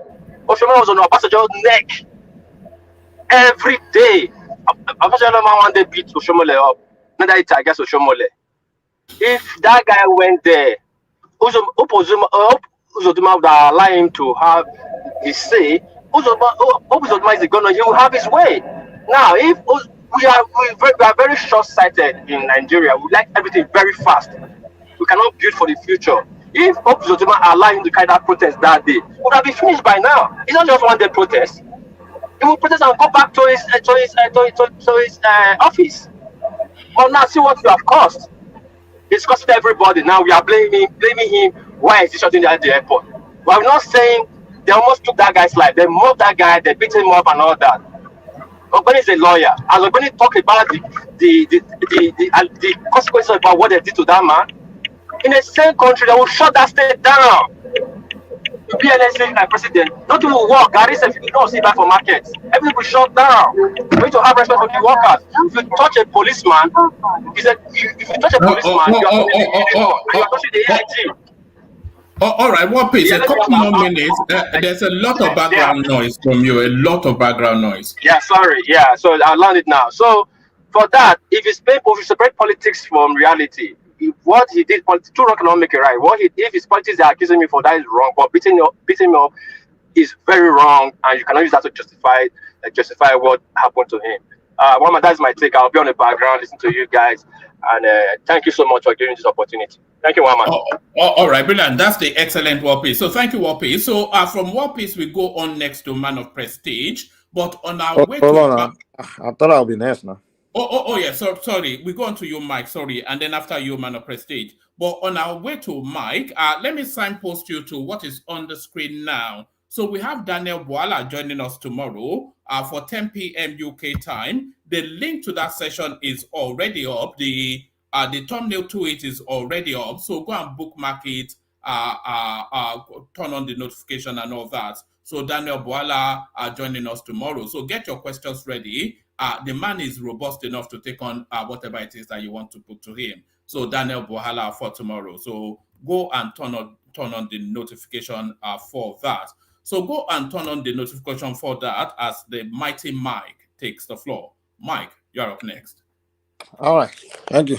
So I will start with the whole economy thing that we're going to discuss, the whole Nigeria problem thing. I mean, I think a lot of time we compare ourselves with America, all these countries, but the thing is, what we don't do is take time to study how those countries do it and how they got to where they are and the way they do things. But it's just like Nigeria, oh, look at America, look at that, we too, and then we just run to government. You don't ask yourself, okay, the approach you are taking to become America, is that the same approach America to get to for them to where they are? You know, I think Nigeria should start asking those questions, and then maybe from there they can begin to know the solution to their problems. You know, I'll give one example of a friend some years ago when I begin to stop listening to Nigerians' whining culture mentality was when this thing happened. This my friend in Nigeria, right? That time I was still struggling. I got still struggling where I'll make money. At the end of the month, I mean, I will have little left or sometimes even negative in America. So he always call, this country bad, it's so bad, Nigeria bad. The way the guy would talk, he got kids, see my children now, the school fees don't increase, this and that. The guy always cry. So every time, when I listen to the guy cry so much, I'll be forced to take out of a little I have left in a month and send to him, just send him $50, $100, sometimes $150. So one time now, when I visited Nigeria, the guy would tell me his income, his salary. So based on that salary, I'm like, this guy can't survive, So when I now visited Nigeria, I spent time around him, spent time in his house. And then what I discovered was this guy, he has several businesses, like trades he does, like everybody now. First, in his freezer, he has minerals that he sells, Coke and Fanta. In front of his house, he has a goods that he put on his counter where his children, they sit there, they're the one that sit there while he goes to work, And then I begin to see how many customers stop by every minute, maybe at least few hours. In a day, the amount of people that purchase his mineral from his fridge and pick and goods from his counter, from the desk, he set in front of his house. Mike, what's the good anymore? Move on. So I started counting how many customers buy things from this guy. So then when I begin to ask him, I begin to dig deep, find out the goods, how much he gets them from the supplier, and then how much you end up selling them as a retail. You buy as wholesale and a retail, and then the profit they make out of each of these things. And then I begin to calculate the amount of customers that walk by that day. I'm like, this guy's making thousands of naira a day. You understand from this thing is doing, And then I start to wonder, and then I begin to think to myself, hold on, whenever this guy is posting pictures of his kids, every birthday they celebrate it. They celebrate birthday. They don't look so hungry like that. And then why you going to damage me, because at the end of the month, I'm sure this guy, he will have money, he's saving, he's making money. So that's when I was like, I'm a fool, man. Me in America, yeah, of course. If I see what I make more money than him. But at the end of the month, after paying my rent in the thousands of dollars, pay some basic American government put on your head sometimes like tickets when they pull you over, you have to go and pay tickets in court. At the end of the month, I'm still paying my school loan.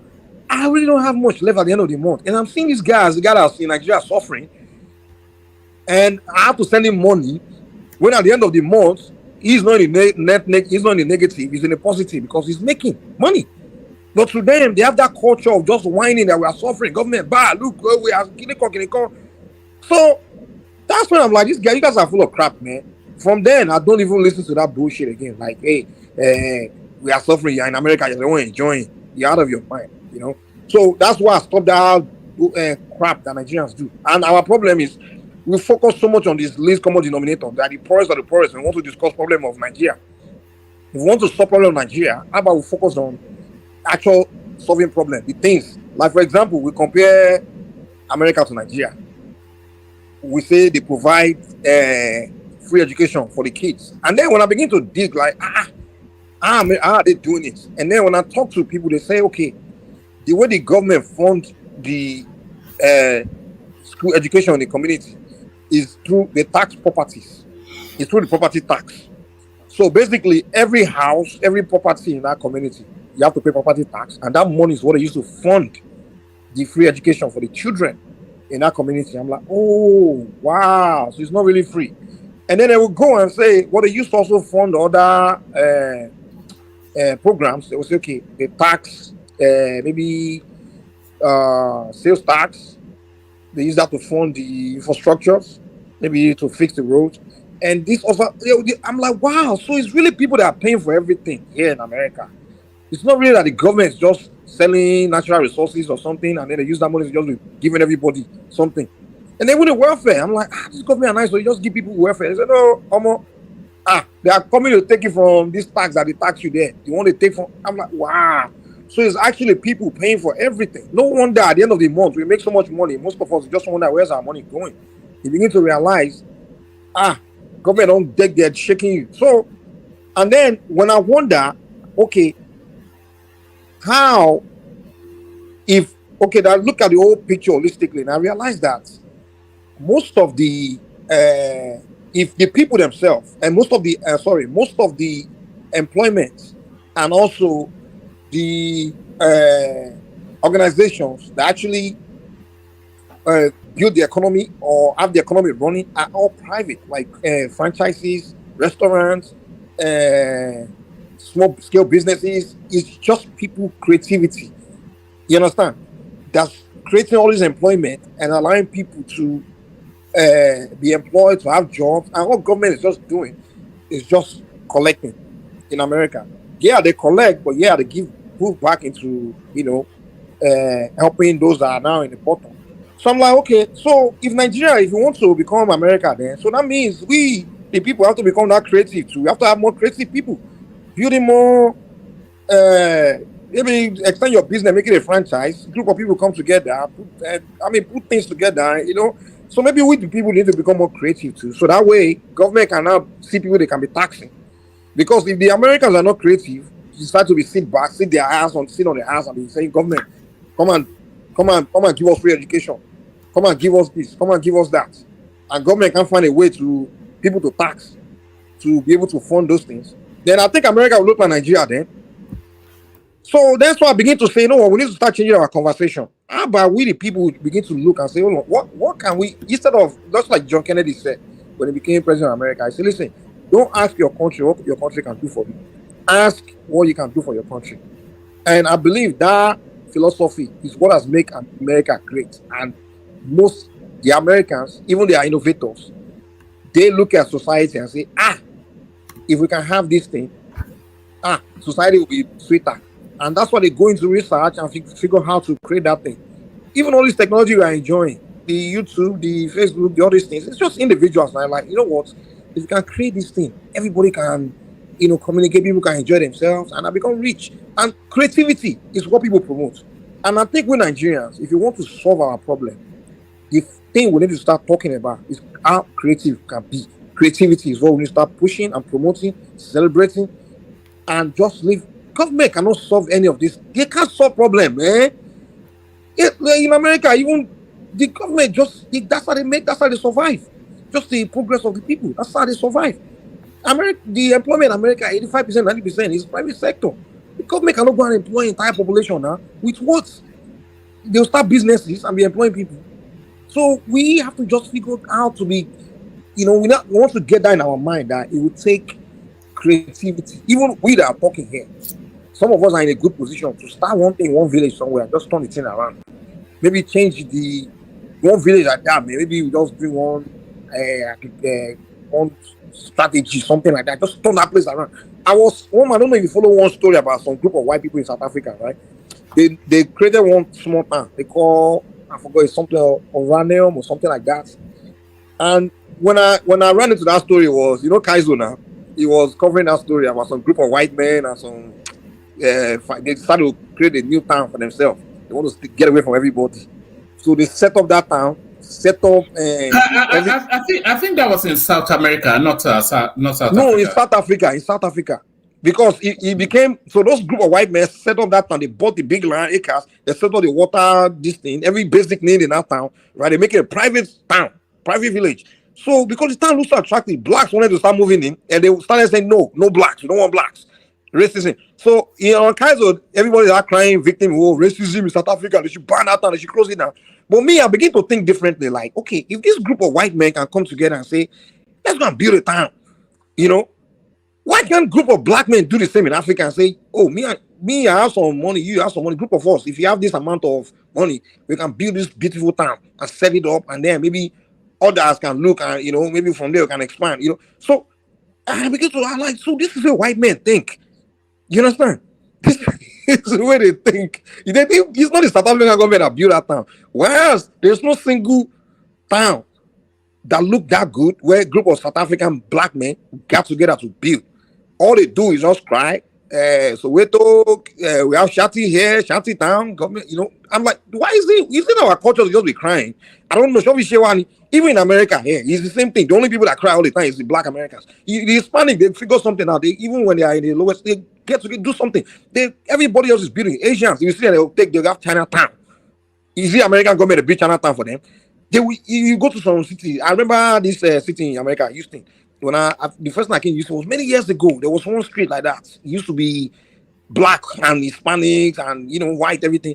The Chinese, the Asians started coming in there, and today they bought everything. Like they turned that street, that area to Chinatown. Even they're now changing the streets. They're writing the name of the streets in the Chinese language, or maybe it's Korean. I don't know. Is that Korean or Chinese? I don't know. So the way those people reason is just the way is the reason why they're advancing. And now we are encouraged with blacks. Maybe we should start learning from them and learning. We should start focusing on how they think, not what they have. Because it seems like what we do is look at what Igbo people have, what Chinese people have, and then we start telling our government to give it to us. We look at America, they give them this thing. Why can't I use our government useless? Can't give us the same thing. You go and ask your question, how they end up having it. Don't just say you want it. How did they get it? What's the process? What was their thinking process? And then maybe then you can figure like, oh, this is how they are thinking. Because when I really saw the story of those black, white South Africans, they created town. The idea now came to my mind, like, oh boy, one day maybe I can get us some guy, Nigeria guys from Yankee here. We can put we don't make money. We can just go and find one place in Nigeria, they just build our own community like that. One fine community, turn it to one big king where everybody go there, even they come. Even Las Vegas. It was a group of gamblers now, some notorious guys. A cartel that came up with the idea like let's go and build our gambling city, so that's how these people think. But anyway, I just thought I throw it there for Nigerians to maybe we start learning from other society and stop this complaining culture. It's just getting irritating because since I was born, all I hear, I see my uncles, my dad, they just sit around blame Shagari, Babangida, they just blame government. I'm like, I can't do this. I can't inherit the same mentality now. I'm passing on to my children. So I move on my children now with blaming government all their life. We pass it to their children. I mean, come on, we have to change it.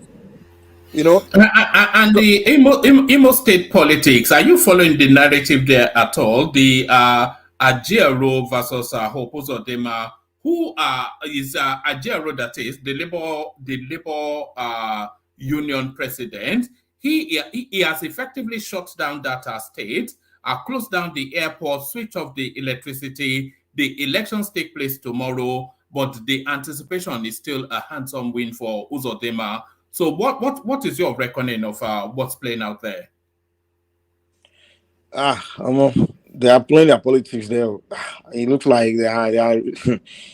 But what the guy that said they beat him all over that stuff, I'm yet to see like video and evidence. The propaganda is a lot going on in Nigeria. I can't even, especially this nowadays, man. This Labour Party people, whenever they talk now, you really can't trust what they are saying. They say they beat him up and then no proof.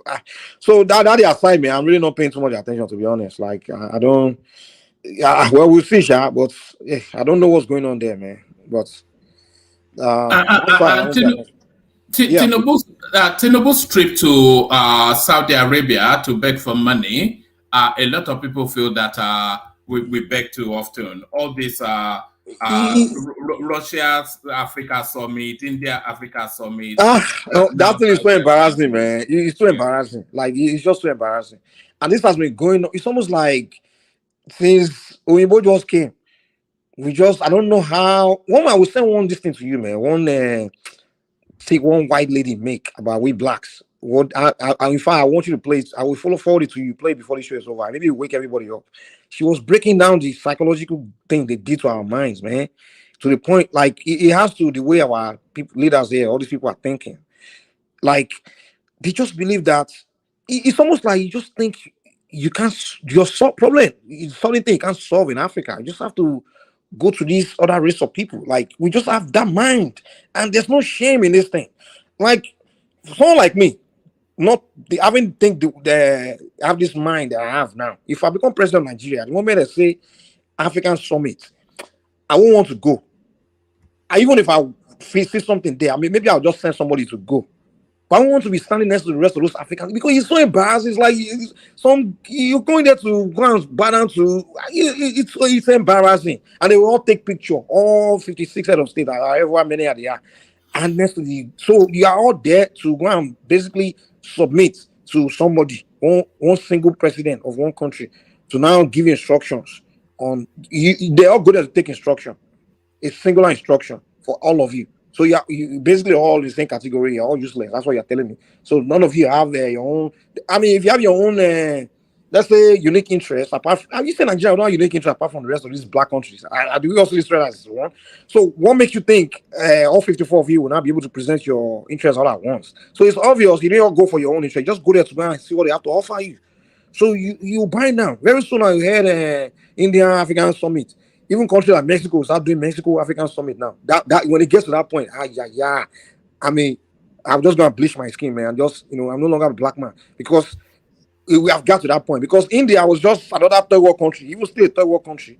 Now, if we get to that point where we start doing India African Summit, where we all were colonized by the British, the same way India was colonized.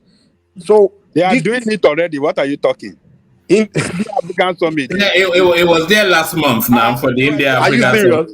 Yes. No, that wasn't a summit. That was economic. Their own too. I mean, no, it invited all the African countries now. And then what is Michael? India African Summit. You already happened. Hey, I missed that one. The same India where they were just another useless country. So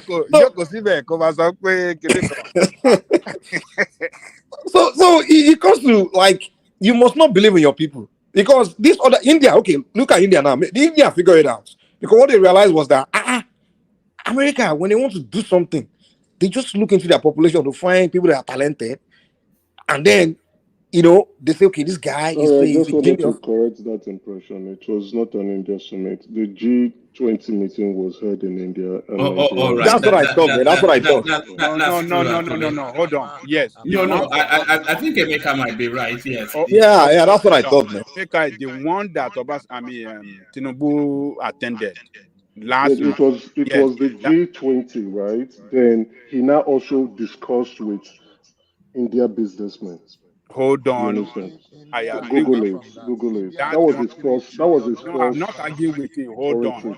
But what I'm saying, Indo-African Summit, they held it before. Maybe it was last year or something. I watched it, and I was even aghast. Let me surprise. Let me use one. I was saying, American African Summit, Chinese. And the Indian is doing his own too. Maybe you guys are not following. I saw it. I watched it. Okay, anyway, so one man, so he goes to tell you that these people just don't believe in their population at all. I was reading one story about the Soviets, like during that Soviet area. So the Soviets were trying to figure out how to build the supersonic jets, And then they could all their scientists couldn't figure it out. So there was one guy, one physicist now. The guy, they just thought the guy was a genius. So the guy committed crime. So now the Soviet government now told him that, okay, we'll put you in prison for life. But the only thing that can buy you freedom is if you can figure out how to design this aircraft. That's the only thing that can buy you freedom. They held the guy. The guy eventually went to lab, and the guy figured it out. You understand? He figured out how to design an aircraft. So that's an example of how this country use their people to solve their problem. You understand? So now, if Nigeria are serious, if your government are serious, if you're having problem, you want to solve your societal problem, why don't you look into your population and find people that are very gifted and just put it on them? Like, okay, you are born with this special brain, you're just too good, you're too smart. I'm very sure if you spend time doing research, you've come up with how these people can do this thing, you to do it for us. You know, these are the things we should be doing. Like, we should be going to our schools and finding these children that are just like, they are just hazing out. They are special in arts, special in physics, science, maths. We should start investing in them to help us solve our problem.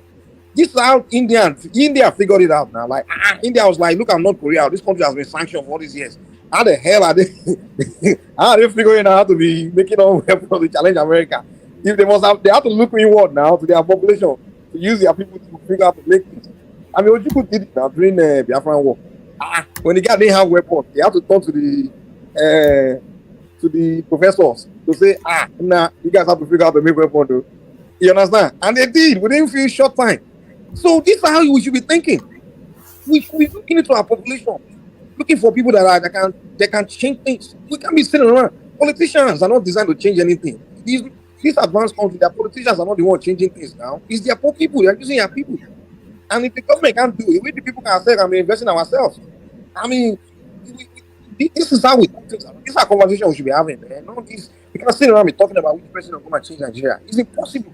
It's never happened in history of the world where president come and change the country. Are you kidding me? It's not going to happen, man. Let me talk about Abaribe. There's nobody Let me put up the headline for you.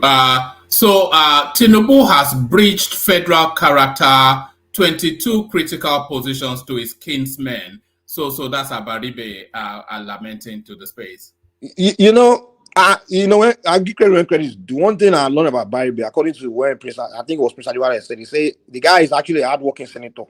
They say the guy is well, that's what I heard. So if that's true, I kudos to him for that.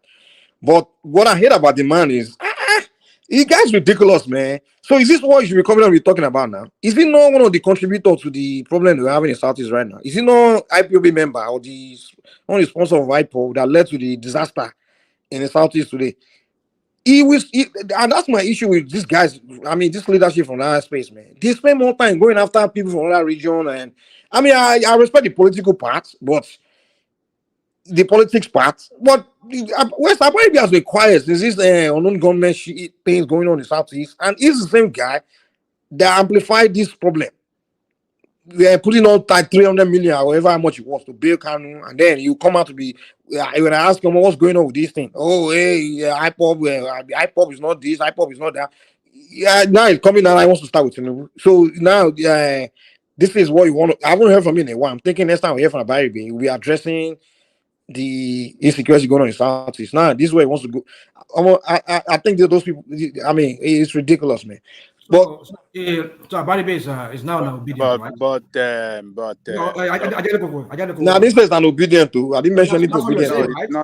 It's not an IPOB. No, you could have just said it's an obedient now. I didn't say. I could have just said.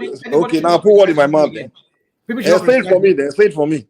I didn't even mention anything obedient here. No, you could have said it now because that's where you're going. Based on what? Based on what? Based on rational mind. How do you know where he's hold on now? Mike, you said here that the chunk of obedience are IPOBian, right? So today? No, I mean that's what Mike has said here before.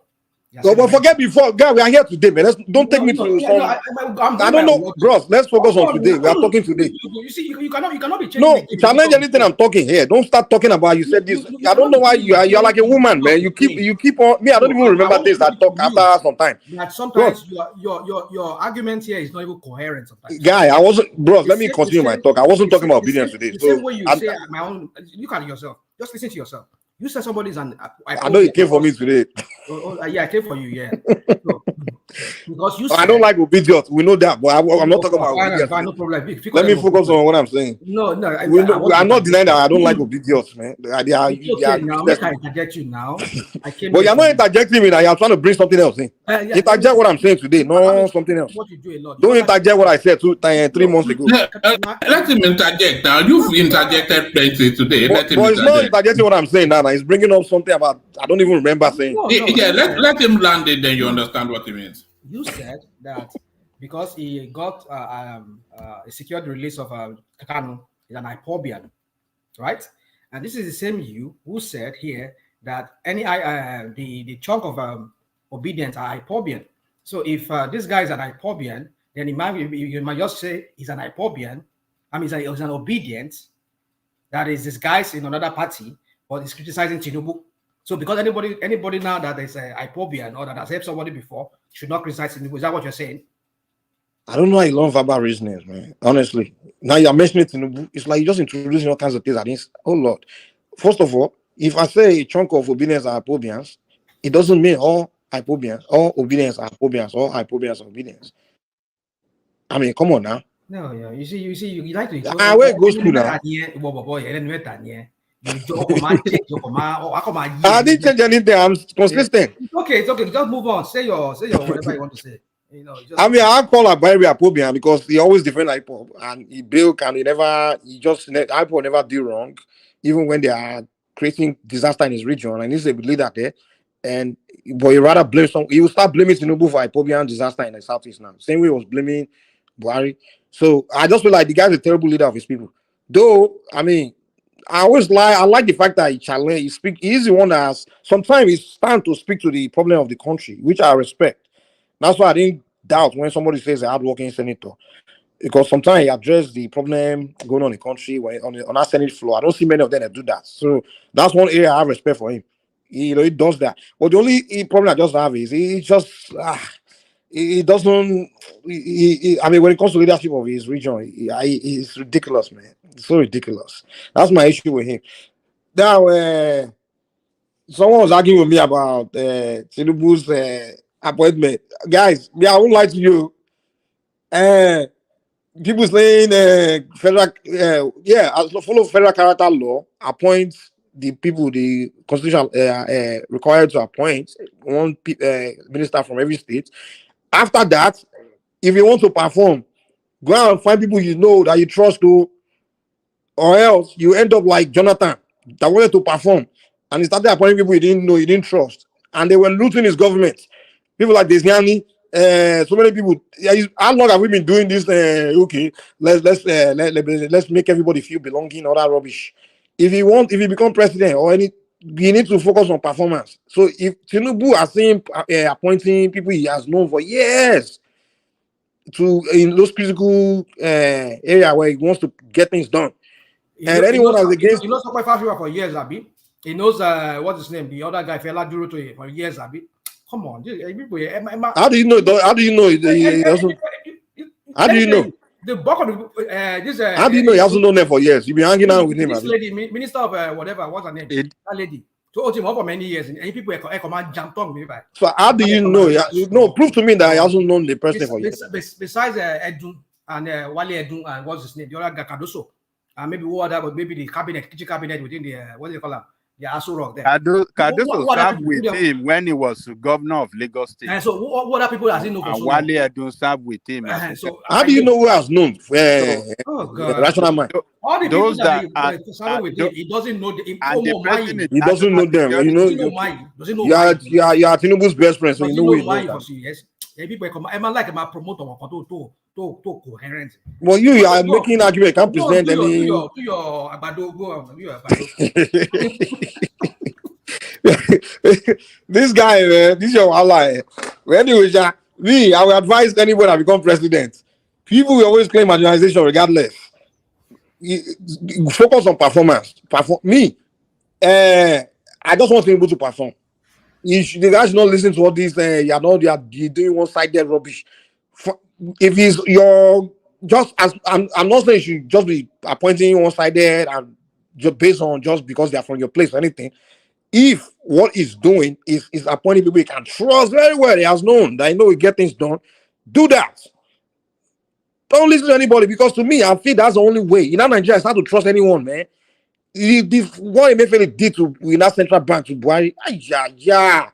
I mean, that alone just made me feel like if I become president of Nigeria today, I literally will not appoint anyone I don't know. Or if I even appoint a Nigerian I don't know, I'll do what Amadu Bello said. I'll go to China, I'll go to a foreign country. That's how dishonest many Nigerians have become, man. I'll go to a country where the people are known to be very honest. I'll bring them to Nigeria, I'm going to appoint them there. Because, like, the way people, I look at Emefiele now, I mean, come on, you can't just, I mean, the way the people are so corrupt today, and the way some of them don't care. So you have to find people that are buying into what you're trying to get done and really want you to succeed and are willing to put in the work and are on board with you, regardless where they come from. If 100% of them are from somewhere else, do that. If they're from your place, do that. But they're likely going to be people you have been close to. And someone, Tinubu's, the people he has been close to will likely be from his ethnic group. So that's why he's probably looking like that. You know? So, me, other noise about sense of belonging bullshit everybody's talking about. What's more important? The same Nigerian, the crying sense of belonging, where it doesn't, at the end of the day, they will still swear for you that I didn't fix anything, you know. So, to me, guys should focus on getting things done. You know. So, can I add to what Mike? Okay. Yeah, no, go on, and go on, Ola. And I think Prestige wants to come after you, but Ola. I think I agree with Mike totally, because the thing is this. When we say Nigerians, even if I must appoint someone even across the country, it will still be the person that I know, like I thought to, because how can I appoint someone that I don't know his characters, that I cannot vouch for? I get it. I get this idea about. Do you not see a bit of hypocrisy in that? Not from you, Ola, but from what's being said. Because I will see a lot of people wait the argument against Fulanization for 8 years, but now a Yoruba man is there. It's okay. I said it myself. Let me make myself an example. So no point. I said it. I went totally against Buhari doing it, because, and what made it worse just because of the situation we were, because I knew quite well that Jonathan did the same thing, but I never made comment during the Jonathan period. I only made comment during Buhari period, because his appointment, if that thing was only lopsided to Fulani side and we were not feeling the negative impact, then maybe I will not comment, just I didn't comment under JEJ. So, but as it is now, I don't want a situation whereby I have someone that I think should be helping me, or will be undermining me just because of political interest, and just want to see that he is showing, or even regional interest. It's a reality. Look at what you see. I never believed Sanusi for one day, because Sanusi undermined Jonathan seriously. Why? Because, why am I saying it? Because I could see hypocrisy from the side of Sanusi, looking at all those LGBT he did in the taking over of those banks. So, to me, I don't see anything wrong. But over time, we have this idea of juicy post. If you look at that appointment legally, if you look those appointments legally, Buhari has not breached anything. Because when you talk of the ministers, did they distribute according to the federal character? I would say yes. But personal assistance, I don't think, except the like of Ogbeni or Enigmatic can correct me if we're wrong, I don't see anything he has done wrong so far there, because these are supposed to be his personal staff, right? So, to me, it's just because of this mentality of juicy position. I think that is what is bringing this. But when you look at this thing overall, you will be surprised that this man has actually made those appointments according to the constitution, and I don't see, personally, correct me if I'm wrong tomorrow, I will say sorry. I've not seen when he has breached those characters. So that's what I wanted to say. Thank you. All right, round it off in a couple more words, Mike, and then we go on to Man of Prestige. So, Prestige, instead of the interjection, you take the floor after Mike.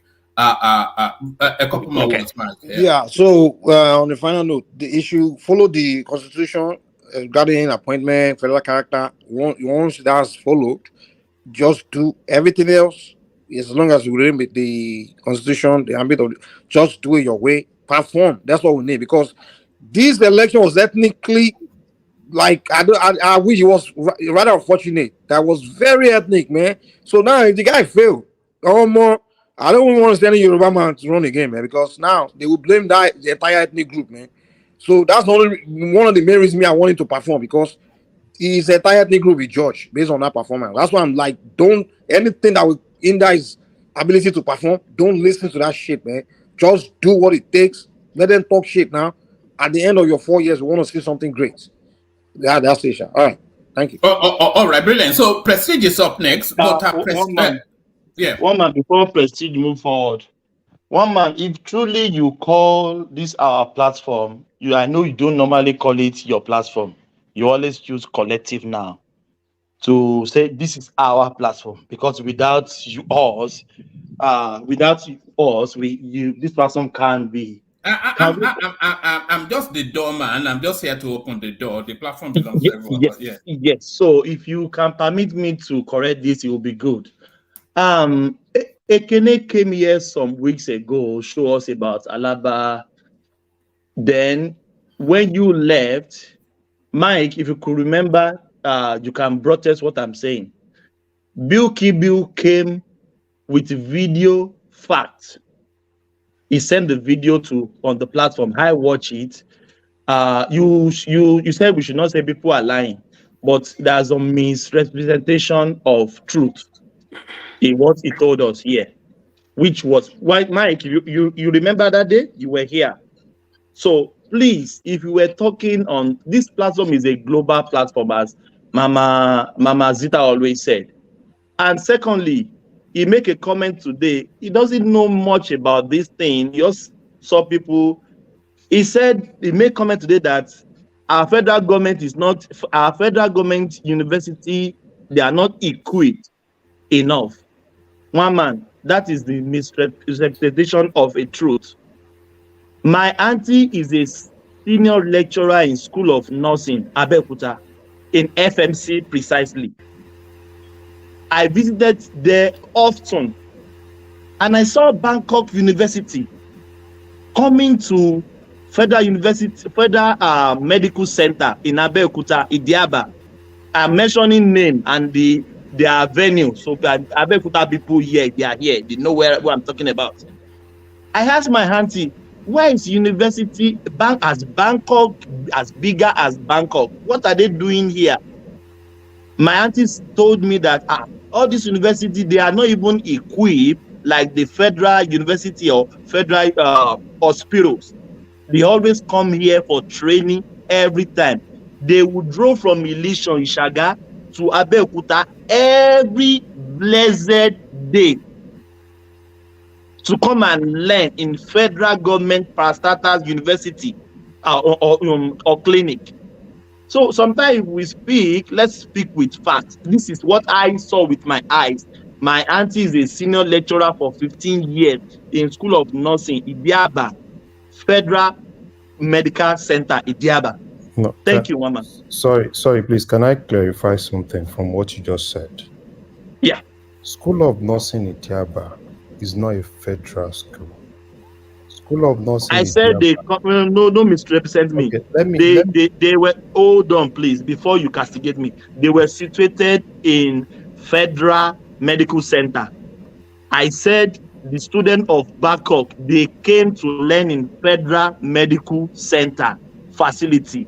I don't say they came to School of Nursing, Idiaba. So don't misrespect what I'm saying. What I'm trying to tell you is all these universities, even private universities, they are not equipped enough.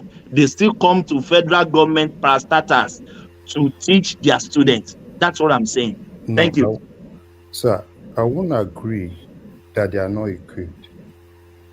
This is just more like you do nursing in Bangkok.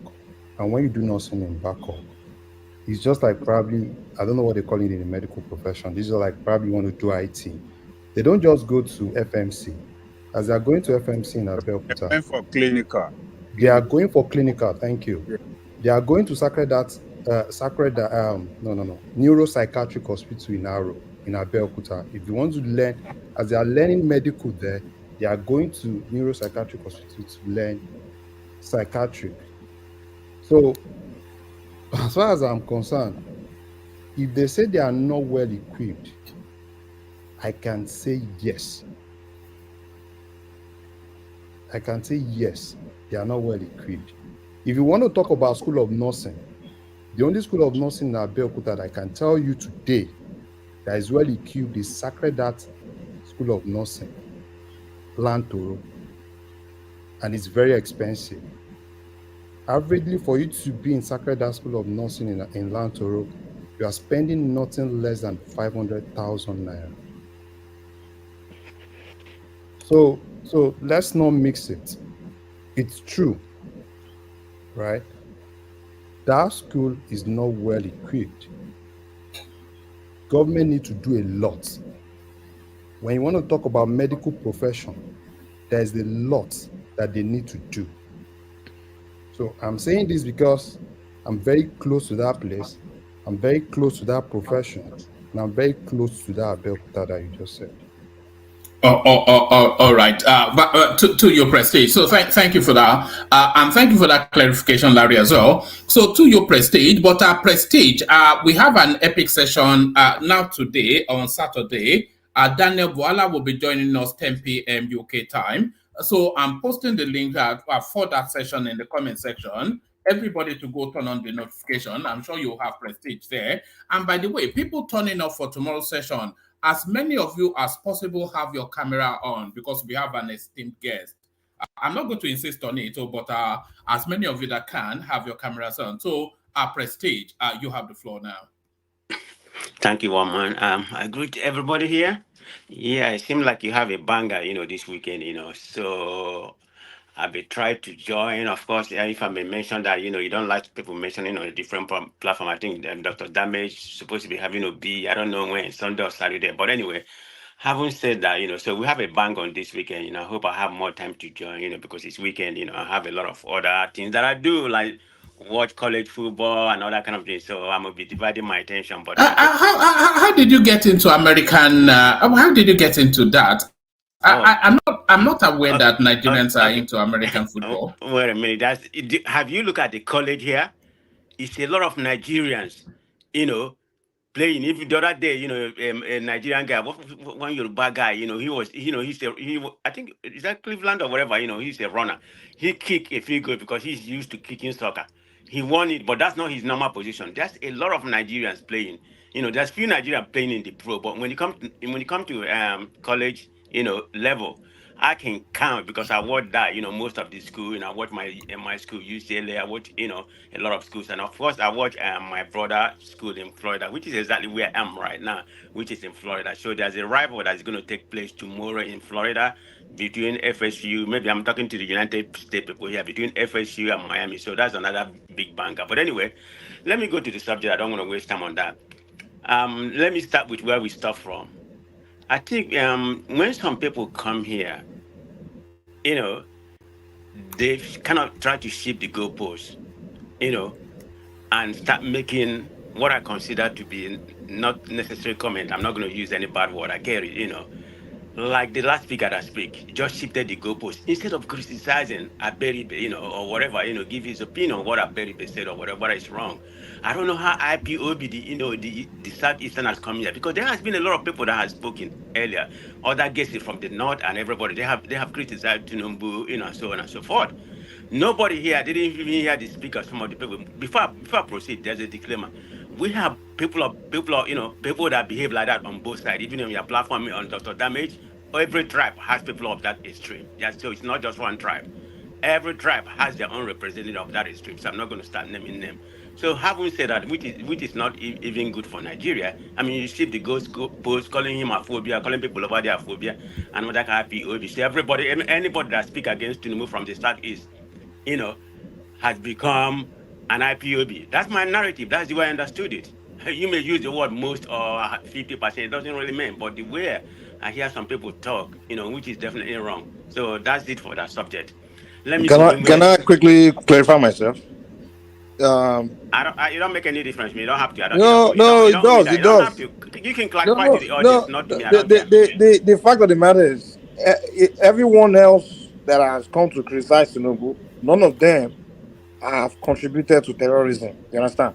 So they So every such Eastern that has a government has a position, a practice I've position in never Nigeria accused any other. has become an IPOB.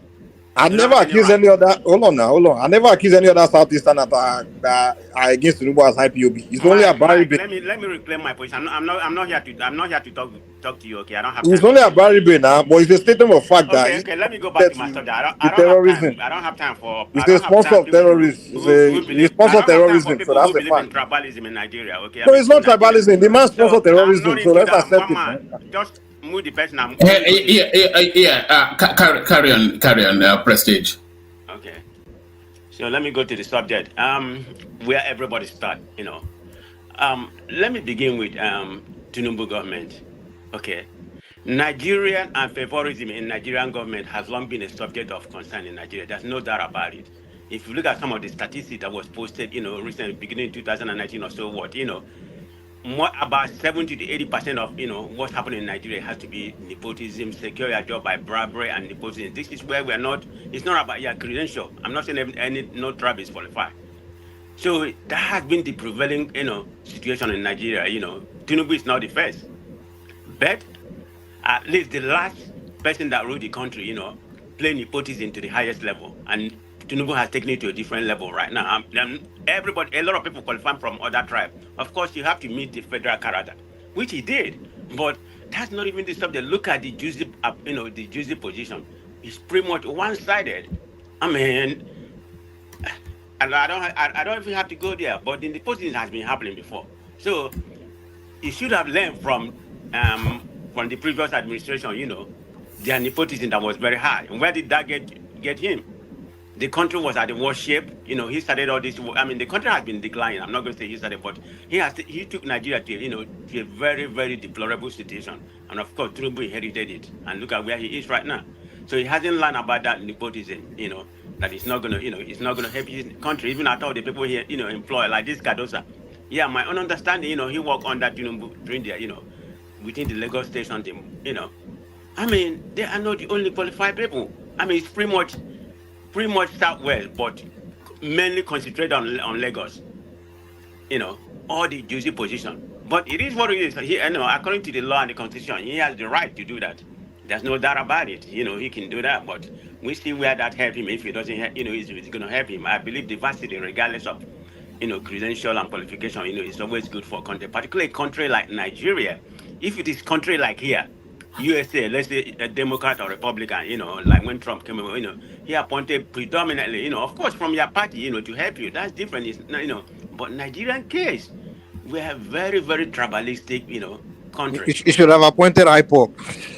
You see, that's what I'm talking about. Look, I don't have time for you, Mike. Okay, that's not why I'm here. I'm only going to contribute to what I know. So, it would have been good, I mean, just know that equity and distribution of resource opportunity to prevent any kind of, marginalization, that would have been a fundamental principle of democracy when it comes to Nigeria. Let me be very specific about that. That's the only way it's going to work. So, he has a right, like I stated, to do whatever he wants to do. So I don't know where that's going to help. But nobody can come here and deny that he's not reproducing what Buhari did, because they had a lot of hypocrites that was there. I started following Nigerian politics at your platform one month last year. A lot of people that was there was criticizing, what the former administration did. But Tinubu came and never learned his lesson. So let it be whatever. We see where that takes us. I wish him good luck. That's all I'm going to say. He's our president. So there's no doubt about it. So let me go to the next subject, which has to do with I think Tinubu in Saudi Arabia. Okay. Yes, Tinubu in Saudi Arabia. Right. This is a problem. It's not just our president or Nigeria have. This is a problem with Africa. They like to beg, and it's just like what happened in Uganda. The AGDB something. With that man ban, he says he's gonna keep people, like death sentence. America made put their flag, put the LGBT flag, inside their I think inside in their office. And right now, Uganda, Uganda is paying it. They ask him for loan. They don't want to give him the loan, but it's a matter of colonization. That's what that's doing to us. But going by what I'm seeing Tinubu is doing, that shouldn't have been the right thing. Of course, you need to solicit money to help Nigeria, but are you not going to pay for it? It's just like loan. There's an attachment. Saudi Arabia, we know how Saudi Arabia operates. I mean, they don't. I mean, they don't even give a damn about it. They try to cooperate with USA and Emirates. I mean, we know they are the worst. You know, they are the worst when they come to what do you call it? I lost my thought. They are the worst about doing the wrong thing when it comes to human being or something like that. There's no doubt about it. I mean, but United States, is kind of respecting them, doing whatever whatever they are bidding and everything. But they don't care about USA. They're not going to care about Nigeria. If they give us anything, we go there to beg, beg, beg, beg, which is the same a country like Nigeria, that have the, that should have the forest to help that country. But that's not the case. I don't think that's going to help Nigeria. We've been borrowing, and nobody's going to come to Nigeria to invest. That's my own opinion. I hope I'm wrong. If you have not cleaned your house, what I mean by cleaning your house, I'm talking about electricity. We are short. Of course, there's some people, I think in Abiyokuta area, I have some family members that live over there. They live in more industrial area. They just moved like about 2 or 3 months. They say since they have been there, they have taken light. I spoke to them 2 days ago. So they've been there about 3 months. So they have taken light only 2 or 3 times. So they don't use their generator anymore. So some part of the country, maybe things is working, to a certain degree, but we base it on average Nigeria, nothing is working, electricity, security probably the highest. If you survey Nigeria right now, what is their most pressing issue? They're going to tell you security is number one. You'll be surprised. That's what everybody don't know. People here be surprised. People think they're going to be talking about economy or whatever. No, their number one is security. Nigeria are people who can actualize their need if there's a security, yeah. So that's probably what Tinubu needed to do. Try to secure. Every day, look at the West, of course, you have the Southeast, which has to do, people, all this, what they call it, IPOB and some other things, but it's very minor compared to what's happening in the North. Every time you turn around, it's kidnapping and other kind of things, So security is very paramount in Nigeria's survival economy, regardless of what you do, getting forest, loan. Of course, USA do, USA used to borrow money a lot, particularly from China, But you need to ask about the strange attachment. What kind of interest they're paying? They know about Africa. We being very poor and something like that. They're gonna attach heavy interest in it, or seize that, whatever. If you don't pay them, so that's the problem. We need to go back, and find where things are wrong. Security is supposed to be number one.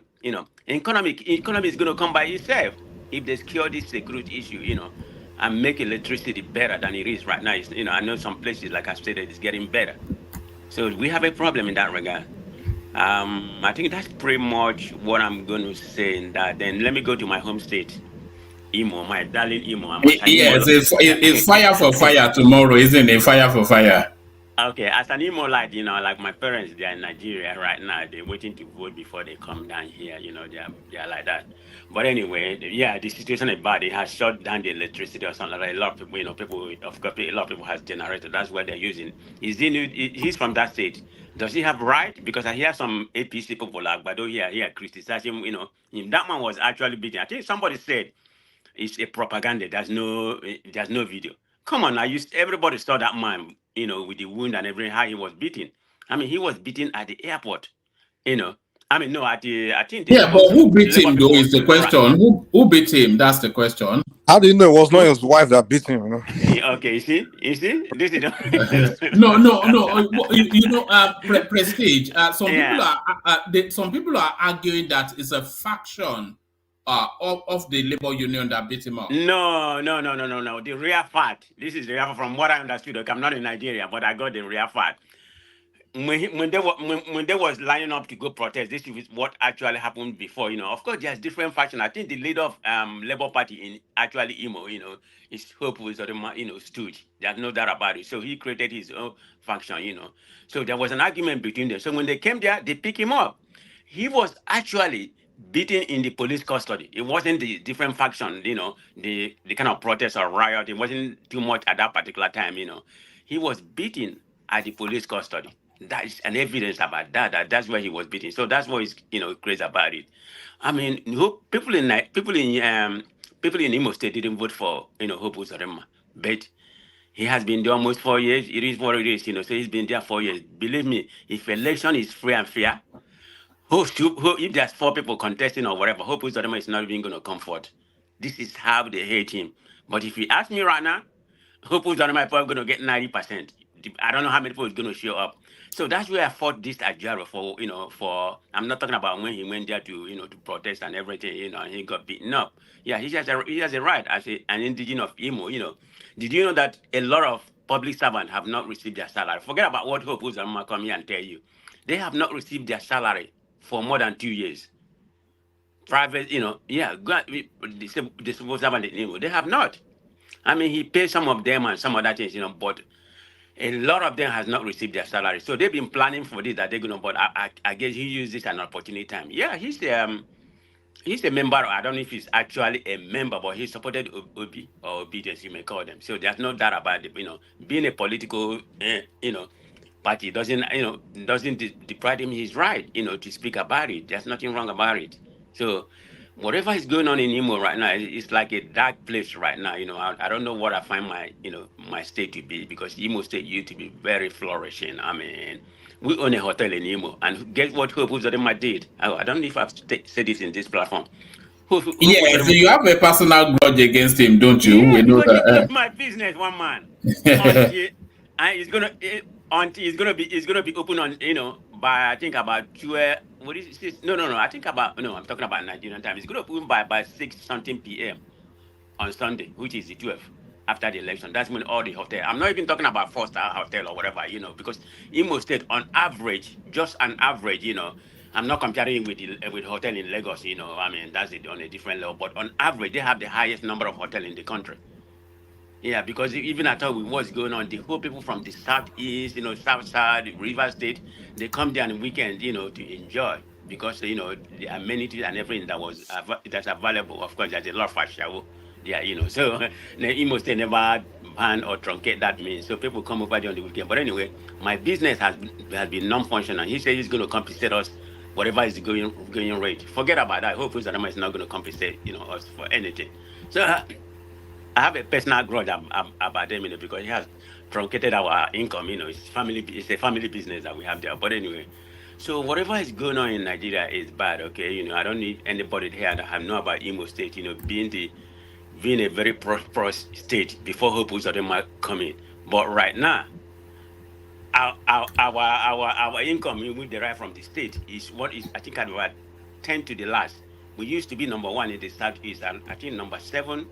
Because we have some oil, and number 7, I mean, I'm talking about internal generated revenue. We used to be at about 10 or 7 before.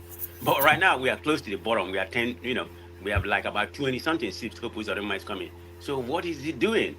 Apart from they are going to paint some gutter, call it a road. Buhari came down, commissioned a gutter. They call it a road.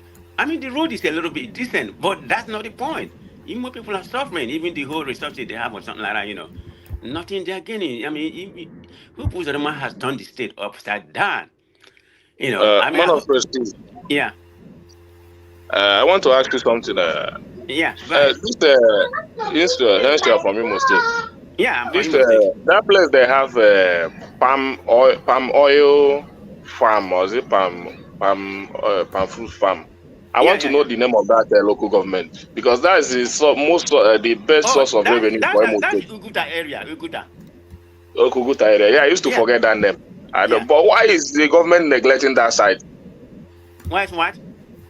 Why is the government neglecting that side? Because we are talking about palm oil, lack of palm oil in Nigeria today. Imo State used to be the most palm oil producing state in Nigeria. But the guy, I mean, it was a little bit okay after during the Rocha regime or something like that. But this guy has neglected everything, and using politics of impunity. I don't know if he went to wicked school of politics, but he has taken it to a different level.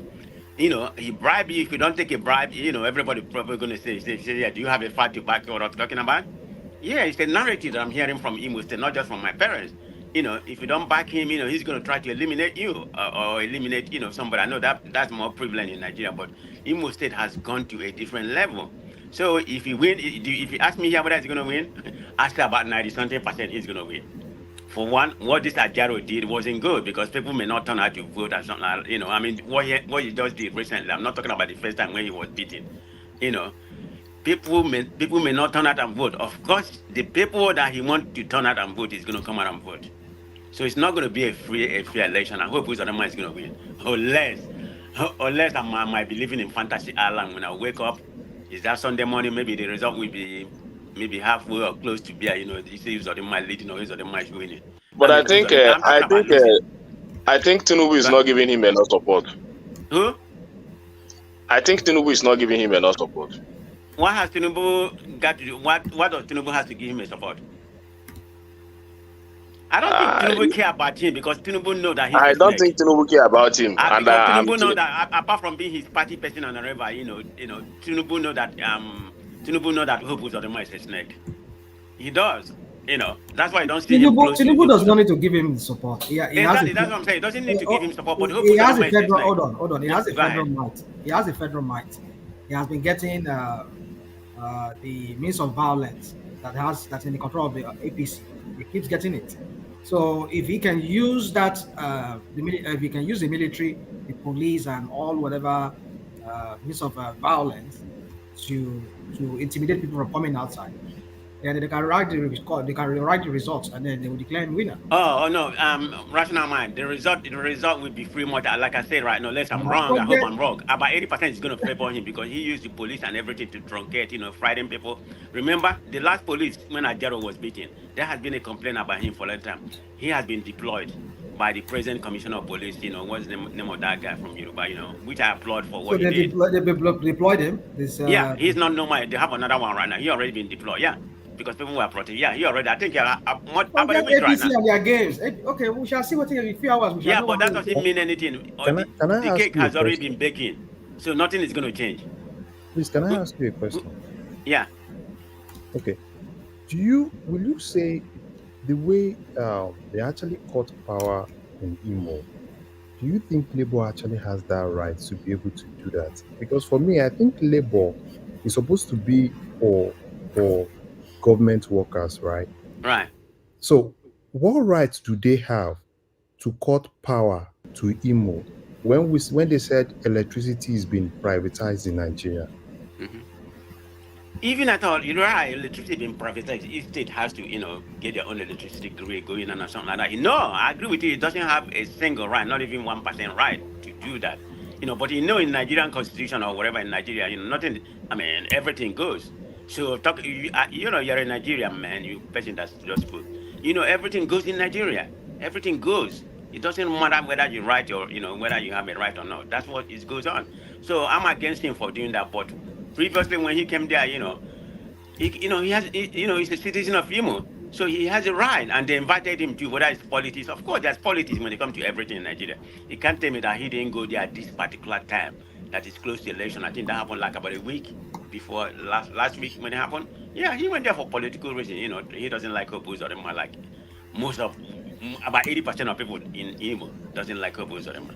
Except people in his own caucus, and with the way he's handling Imo State. Yeah, he's going to win. So I'm not going to lose a sleep about it. So. Yeah, another question I want to ask you. Mm-hmm. Do you think if private citizens in Imo, if they sue Labour and they kind of like sue the power generating company, don't you think they have a point to sue? I'm not a lawyer when it comes to Nigerian judiciary system. I hope Ogweni is here. Maybe when Ogweni came next time, he can enumerate on that. Even at all, it's my state. I don't have a knowledge when it comes to Nigerian politics. Yeah, because I see I'm just seeing a lot of impunity, right? Mm-hmm. Like it's a lot of impunity that it's supposed to be condemned. Yeah, that's me personally, even my parents, they did condemn him, but I'm just saying, even I thought what he did was wrong. It's not even if he was trying to achieve his, maybe for Hope Uzodinma to lose. He has played into Hope Uzodinma card. This even help Hope Uzodinma. I guess in Nigeria when we think, we just do something out of emotion, with that, No, this part of the road that he's played, doesn't But even help in any the other law, party. even in the law, is it right to beat up a labor leader in the No, state? he's wrong because he has came out and said. Remember, initially he was denying it, and Uzodinma Yes, has come out and has said that he was sorry he, for what he happened was to sorry, he him. was begging. Yeah, okay, he was begging or sorry or whatever, but he apologized for what happened to him. But initially he said that never happened. But yeah, it happened on his. If his police people, security people, did that, it's some hope was on my watch. Of course he did it. We know hope antecedent when it comes to violence. And the IG of police are giving order for thorough investigation of the people that really beat the man up. He gave the Okay, order to but them. I'm not holding my breath when it comes to Nigeria. If anything is going to come out, Yeah, I know, but he really give the order. The IG has give the order for No, no, the no. police That's what I people that just said. is involved. I just commend the guy. If it is during Buhari regime, no, that would have Nothing, he will not say nothing's going anything. to But happen. the guy came out to say all the police people that are involved in that act, he need them to be, he need them to be brought to book. So he has given an order I for a hope very so. thorough We investigation. should start selling. Setting an example of something evil, something wrong. That's the only way it is going to help Nigeria. To me, I'm not really obedient like people think, but I may come here kind of with a brash mindset or whatever. But I supported Obi. Even contribute to my own minimum level. Minimum money I did. But that doesn't mean election is over now. So Tinubu has to do anything to progress that country because things are not going good. It's regressing. So that will lead me into the Nigerian economy, like we were saying. People was talking about people buy 800. Is that 800 for a pot of soup? 8,000. Oh, 8,000. 8,000 for the pot. Oh my God, 8,000 for a pot of soup. Okay, what is the It's too. average salary? Is it too cheap? It's too expensive. What is the average salary in Nigeria? What is the medium income salary in Nigeria? Is it not about 85,000 or whatever? So how much is that? To my own calculation, what I can do here, that's like about $75. So I'm not trying to equate it to that because people are trying to compare US and America. You can't compare that.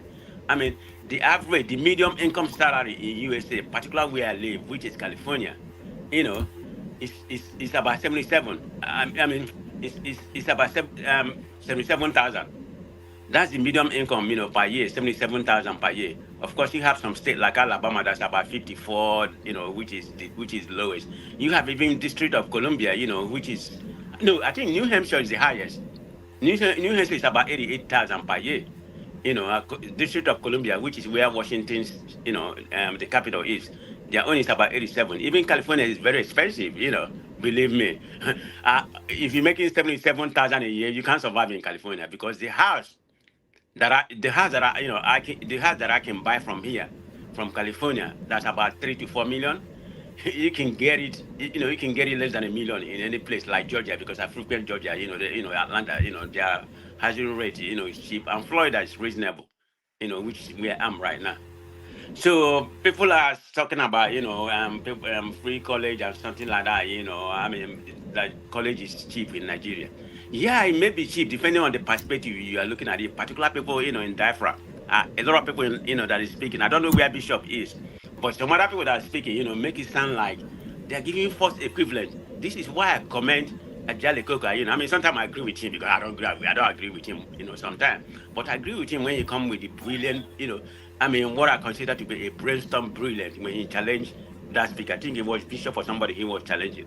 The narrative that he brought here was perfectly correct. It can't be comparing the medium income, like I stated earlier, the medium income in USA, which is the poorest state or whatever, which is Alabama, about 54,000, and you compare that to Nigeria, what they make a year, if I may convert it to weight, that's close to about, it's not close to about 900. Yeah, 900. But the inflation of Nigeria is about 26 to 27 right now. So you have to convert all those things you're talking about. We are talking about everything is things can be affordable because university in Nigeria is almost free. But in USA, but like in California, I'm keep on using California because I'm very familiar here. Junior college is free. You can go to 2 years institution. It's free. You can obtain trade. You don't have to have your AA or whatever to before you start paying school fees. You must have obtained at least 60 credit hour or more than 60 credit hour from a junior college. In All that California is or free. the whole country? Huh? No, Where? California is free. I don't know about that When did state. they I'm make talking that about. law? It's not a law. Junior college in California. I'm talking about junior college, 2 years institution. Here is free. I didn't know that. Maybe it's something they started. I don't know. But Yeah, I never heard of that. junior college here is free. Then when you start going to a 4 years institution, which is very astronomical high, like some of the top university, USC, UCLA, It's I free. mean, they Free. are very It's free in our own Yeah. state too. In almost all states in the okay. US, Okay. Okay. community Yeah, college maybe. is free. So the point I'm trying to make is that USA actually subsidize a lot of people, a lot of things, even with what they are making, even with how rich they are. That's what people don't realize. Because if you go to school and get a financial aid grant, people sometimes become so selfish they start getting loan which they have to repay back. But grant, you can go to school free. Grant is the kind of is the kind of financial aid you can get from the government. You don't have to pay back. That one is pretty much free.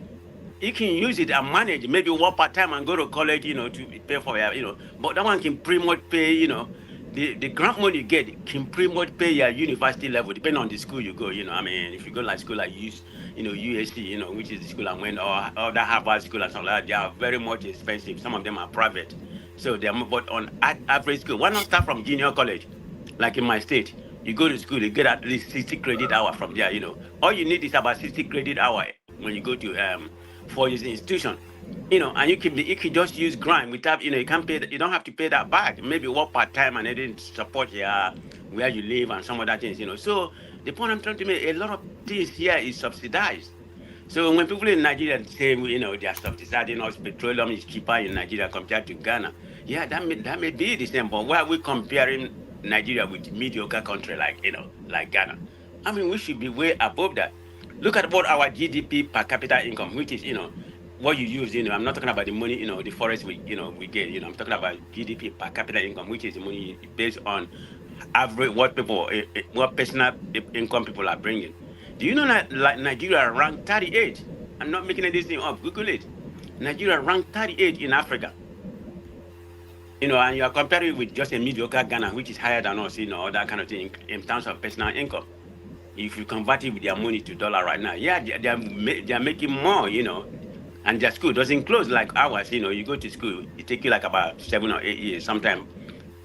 Unless you go to private school, then you can finish in 4 years or 5 years, depending on your major. Like somebody say, I think it was Thomas, 8 years for medical school. Yeah, you can do that. But Thomas is saying that, But Thomas, you're in US, you're in Australia. You're making good money. So you don't really see it from aspect of somebody in Nigeria, which is making, is that like 30,000 minimum. I don't need to have increased it yet. I mean, where does that get you? A pot of soup, 8,000. How many families that's going to feed? Of course, Nigeria, we like to populate It's it. not everyone that live in Australia is making good money. No. I just use the word Australia. Of course, we make a lot of money here in USA compared to everybody. Man of prestige. Yeah. Before you continue, I make a point here. Thomas came to counter it. And the point I made is not my opinion. It's the opinion of the ASU president that their institution, a lot of federal universities are deteriorating in terms of infrastructure and all that. And it's not my opinion. It's the opinion of the definitely president. Right. I mean, if you want to talk and Thomas came here to say I'm misleading the public. How am I misleading the public? That's why I mentioned Thomas' name, But you haven't said that. Look at our institution, in Nigeria. I mean, when I was in Nigeria, I didn't go to university in Nigeria, but I visited some university, the last time I was, I visited some university just to see, and of course I see a lot of universities. It's not even up to standard like high school here, in terms of infrastructure they have there. Every, particularly in California, every high school has a computer in their desk. One of let me ask you, how do they fund the high schools in America? How do the government fund it? High school is free. How do they fund it? How do they raise the money, fund it? It's funded by state. How do they come up with the money? It's a budgetary, No. It's property tax. They tax every property. What does that mean? So now let me ask you this: Would you? You just want to make. How do you want to make? Hold on now. Hold on. Let Mike speak. They don't pay property tax. Can I speak? God, Lord, man. Go ahead, Mike. Would you suggest that they should introduce property tax in Nigeria and start taxing property? Maybe they It's in Nigeria. They have it in Nigeria too. They are You don't taxing know. Go and property. ask. Yeah, They have they property tax. tax. And That's there is what Now they we call tenant, pay them for my tenament property. rate. You know what you can do? You know what you That's can do? what they call You can tenament rate. redistribute their tenant income rate. level. Tax people that are making about millions, like Dangote, them increase their tax. Not And person, not mama, this thing, even in mama, this. Abuja, So are you paying property tax? But even at that, man of prestige, I tell a lot of people here that Nigeria pay even more higher tax than people think. It's just that they are not documented. Well, do you have a house in Nigeria? I know where my. I'm telling you for a fact. When a market, I'm just asking a simple question. Nah, I'm not saying you're not telling me for a man fact. of prestige, when a market woman You that guys is are talking selling about tomato, tenant rate. I'm talking about property tax. Meaning, if you have a even that, house, even the tournament levy, all of them, no, everybody's no, paying no, it. no, Yeah, no. I'm When paying you, it in my shop. the house But you I want build. to make this point. Even Mike is putting it as One voice. Yeah. Mike is putting as if Nigeria are not experiencing anything called tax. But I'm No, telling you I that didn't say Nigeria that. are even paying. Yes, but let I me just tell you asked a this. simple question now. The house you build, Yeah, are you paying property tax on it? you used to put it like that. Your suggestion means that It's most a of simple Nigeria don't question. pay It's not a seriously suggestion. It's a money. question. I don't know why Nigerians do this. Okay, Let's I keep it can simple I can now. only speak for myself. You know, the Let, house let that we me have, reply him, the house that we have in Imo. man of You know, prestige. yes, sir. Let me reply Mike. No, don't reply me. Answer my question. I don't want all these I'm other. asking. Someone will ask you one thing. You say something Hold different. on now. What is reply? What is answer? What are you talking about? Do you pay? Do you have a house? And do you pay property tax on the house? Is paid. They pay. That is what they call tenement rate in Nigeria. If you don't know, Right, we pay that even at all if your Tenant house. rate So is you're talking it's about not equivalent what you to. take from tenants. is paid. It's Mr. paid. The No, Mr. no, Mike, landlord no, have no. to pay Ajali you. Koko, do you have a Mr. Mike, house? I pay tenant, I pay. What is I this have a guy? house. What I are have you a house in talking this Abuja. On the nonsense? house you built? Yes, In I have a Yes, house in you still It's have to Abuja. called pay that. tenement Besides that, rate. I You pay don't know. Okay, how much do you pay? Hold on. How much do you pay? Wow, why are you gonna ask that man that is Wait now, it's a Just simple get away. question That now. is Why you not guys the. making it into That is argument? not. That is not. You are asking a question that No, I'm that not doesn't asking you, make Ajali sense Koko. I'm now. asking the man that say he pays, and I'm asking. Let him answer his question now. He Okay, paid. You don't need to Ajali know how Koko, let much him he answer for paid. himself now. Will listen him there. Why do you Okay, want to know how much he paid? don't worry He what I they want to pay you. know. It's not your. You don't worry what I want to know. I have Okay, answered your question I won't put it that he this. paid I It's won't put it Nigeria, this property way. tax. Allah. You are I saying pay how close much he to 1 paid. million naira How every does year that on my matter? property in How much Abuja. he pay? How does that matter? So I Okay, How does that I matter to you? this night, Nigeria, Allah. Aye. Do we They pay? will turn Do we everything pay to wrong. do our you know that property even tax in here? Abuja, do Is you it know the that Ajali right Koko, how way? much do you pay for property Can tax? you wait? Can Ajali you Koko, don't wait? pay any Mike is property about to tax ask in me a Nigeria. question. Stop Mike, go that. ahead. can I say something? I like to hear different point of view. Even in Abuja, if you have a land, an undeveloped land, you are supposed to even pay ground rent. In Abuja. Yes, What sir. about in Igbo, Anambra? Yeah, every state. Actually, I don't know how. I'm talking about where I know, right? No, we do pay tenant, rent. Yeah, even I think Maybe in Lagos and Abuja, but you can't tell a Anambra house tax they have right built now. in outside of. Anambra tax is the highest in in the south, in the whole south and southeast. Mike, you do Anambra go to the particular. policy, you go to properties in Nigeria, I haven't paid that for tax. wait, Mike, Property tax. Every shop pays 65. Mike, Every when was shop the pays last time you 65. That's came to shop now. Nigeria We're or not you talking stay in your about shop. house? We are talking about. All of them are property now. No. I'm talking about no. When I say how they fund American this thing, it's the neighborhood, the houses there, the tax, those houses, they pay property tax. That's what I'm saying. I'm not talking about commercial. That one is different. Mike built that inside the forest. That's why he's not paying. It's still part of it now. If I build that in the forest, I'm not Yeah, paying. I'm not paying. I'm not paying. They go and build house in the forest in America. See if you don't pay. we pay property tax here, but it depends on it's an individual base. I mean, because I know how much we pay for property tax in Florida, but compare that to California, it's about 3 times. Everything is about expensive in California. Even at all, we are not the highest we are right up there, but we are not even close to 88 or 87, which you have District of Columbia, Connecticut. Their medium income, is higher than ours. compare, but California is expensive. Believe me. But If it is population not is because of All right, bring it to me in a couple more minutes, Prestige, and then we go thank on you very much. to Let me Emeka. conclude my statement. It's very expensive here in California, if not because of my wife, which is a teacher, which is a professor here. That's where we're in California. Are you a kept man? Is this what you're telling us? Are you a kept man? I'm a project. Okay, I'm gonna say it here. I know, not a bragging song. I'm a project director. Not even, yeah. That's what that's what I do. So I can't be. Remember, I'm a Nigerian man. It doesn't matter how much my wife is making. Well, and anyway, it's not about my family business. Yeah, I'm still the man in charge. I'm still the man in charge, because if I don't be the man in charge, man, I don't know. I go die, yo. So regardless, I'm here to support. I take care of the family. That's the way I look at it. Let me just summarize it like that. So, but anyway, one man, it has been pleasant. Johnny, I've been, sometimes I've been busy because I try to jump, but every now and then, I pump it, and just make a comment. Then I leave. Most of the time I'll be busy, but I'm free to do. I said, let me join one man. So I appreciate you, and I like the way you moderate. Regardless of sometimes you make some catchy stuff. Try to annoy people, but it is what you have the way you moderate your own thing. It's the annoyance that keeps them coming now. If you don't vet them a little bit. Like I said, I've grown. I used to have one man. I used to have an issue with him when I grew. Everything you say we make my blood pressure go high. Shall I tell you a secret, Prestige? Yeah. A good 80% of the things that I say, I neither oftentimes mean them or even believe them. It's just, I just go with the flow of the. I completely understand. Like I was saying, when I was a novice in your platform, I just like to push, I wasn't thinking about that way, because when I left here, I was mad, and I think it was the damage when I was here. I was saying this one man is from a different word. I was using different kind of word against you, but I don't even do that anymore. Even with my adversary or people who support a different party, everybody has an opinion to express it. Give us an example of what you say that get under your skin. It's probably nothing. Probably because you disagree. One man know what I say about him. Sometimes he'll be there.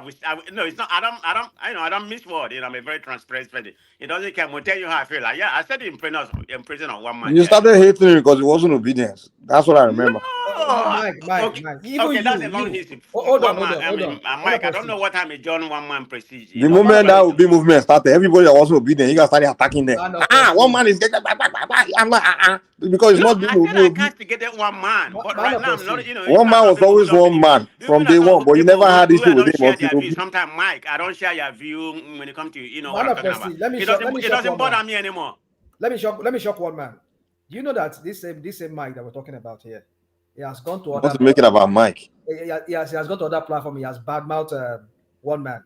Where? Oh my! Not damages. Don't get me started. Pull it out. Oh no! Let's I'm not want to. I'm leaving. All right. I appreciate. No, you can't accuse me without telling me. No. You can't just make accusation. Tell me where. Let's just move on. Let's go on. I don't mean it. You are a pathological liar. No, don't go that way. That's what he did now. You just told him he's a pathological liar. You asked me a question. Let me answer your question. No, let's go on to King Emeka. Emeka has been holding. Sorry, but that always ends up in a bad space. But Emeka, are you still there? Nichols. I'm here. Yeah, no worries. Good evening, everyone. You held your now, so you are getting more mellow these days. So what's going on, Emeka? Usually you cannot contain it, and you say no, that's not right. But you kept your. I don't know. You're the moderator, and probably you know best. So I just felt there was some topic we allowed so much time on, and then the argument was not going in the trajectory that it should. We should have moved on to other space and other people to discuss, especially the one on the which universities is better, and which one is cheaper, or which is not cheap. All right, kick it off from there. Right. The floor is yours. Yeah. Good evening, everyone. Yeah, one man, please. Can I say something? Can I ask a question? Probably, Emeka, you can add to some of the things you want to. There was this thing that you read today, particularly with the European guys saying, our CBN kind of like lacked the experience when it comes to monetary policy. Probably when you're answering things, you can actually help address that too. Okay. Anyway, it's still part of the topic I wanted to discuss. So anyway, welcome guys. This platform is the best for intellectual mind, and even um, satanic intentions, and those who have satanic frequencies still come around to express their opinion. Still invite your enemies to come. Emeka, where do you Express. get this your satanic? My brother. I borrowed the word from the therapy center where people go to cry every time. Satanic evil government, satanic evil people, satanic evil You know politicians. their latest you know their latest fight now. That space now wants to start supporting Tinubu Oh, and really? the yes, Oh, that's an interesting one. it's usually my background noise. It's just light entertainment for me anyway. But the No, space wants to yes. if I'm so bored, right, I just said, okay, let me just go there and have a laugh. And the next thing I hear, oh, satanic evil politicians, satanic evil people, government, so satanic. And they're like, the rant, I just, oh my goodness. But at some point, you get tired of hearing people crying, wailing, and shedding a lot of tears. It's tiring all the You time. know they don't know where to go is the thing because It's a therapy center.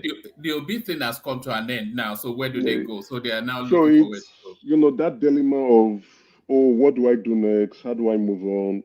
How do I unpack myself? It's a therapy center. So they keep coming back and they just want to keep, honestly speaking, it's not like a parasitic disease for them and they need a cure. They need to get out of that space. I hope they do because they can't continue for 4 years, right? It's going to mess up with their mental state. You can't continue saying and repeating the same thing. I remember one show when one of them came on, the lady, and the way she was like, oh my goodness. The other lady was like, it turned out to be a very massive fight, and I was just busy watching and laughing. But it's not a good space. It makes you um you have this dark energy in you, that now surrounds your frequency. That's why I keep saying the darkest of the dark satanic frequency. So I borrowed the word from them. Anyway, let me run into what I wanted to say. So the first thing, I listened to many of us speak about, the Saudi Arabia African Summit, and we said we are going to beg for funds. One thing we need to also understand is Nigeria is broke. One, yes, it's clear. We're spending over 70 to 90% of our revenue at this point for consumption activities and for debt payment.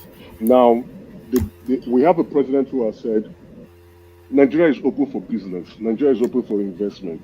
There's no better way than the president demonstrating that practically, going to different continents, different countries around the world, and meeting with their head of state to see how to sell Nigeria and unbundle what Nigeria has. Currently, now our bond yield is trending at 16%. Right, that is very high. It's attractive, right? A lot of people, especially those who have money, would look at our bond yield, especially our 5-year and 10-year bond, and they say, okay, we can make some good money out of this. Let's put in funds.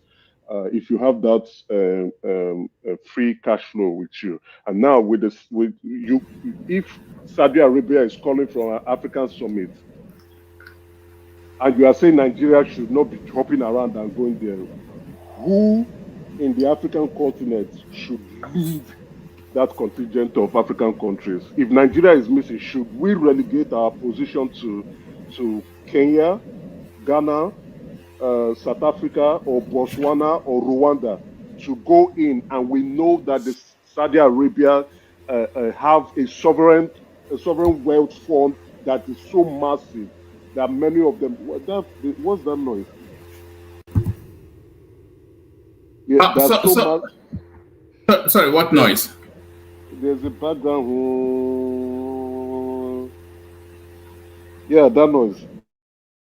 Okay, so that Saudi Arabia word for they have a sovereign word for that is very massive that funds a lot of 500 Fortune companies in the United States. Likewise, like a lot of funds in Europe. Why can't we also see now that Saudi Arabia is redirecting their strategy? They are now looking at China. Everybody's looking at China now. Russia is looking at where China is going to. China is investing heavily in Africa.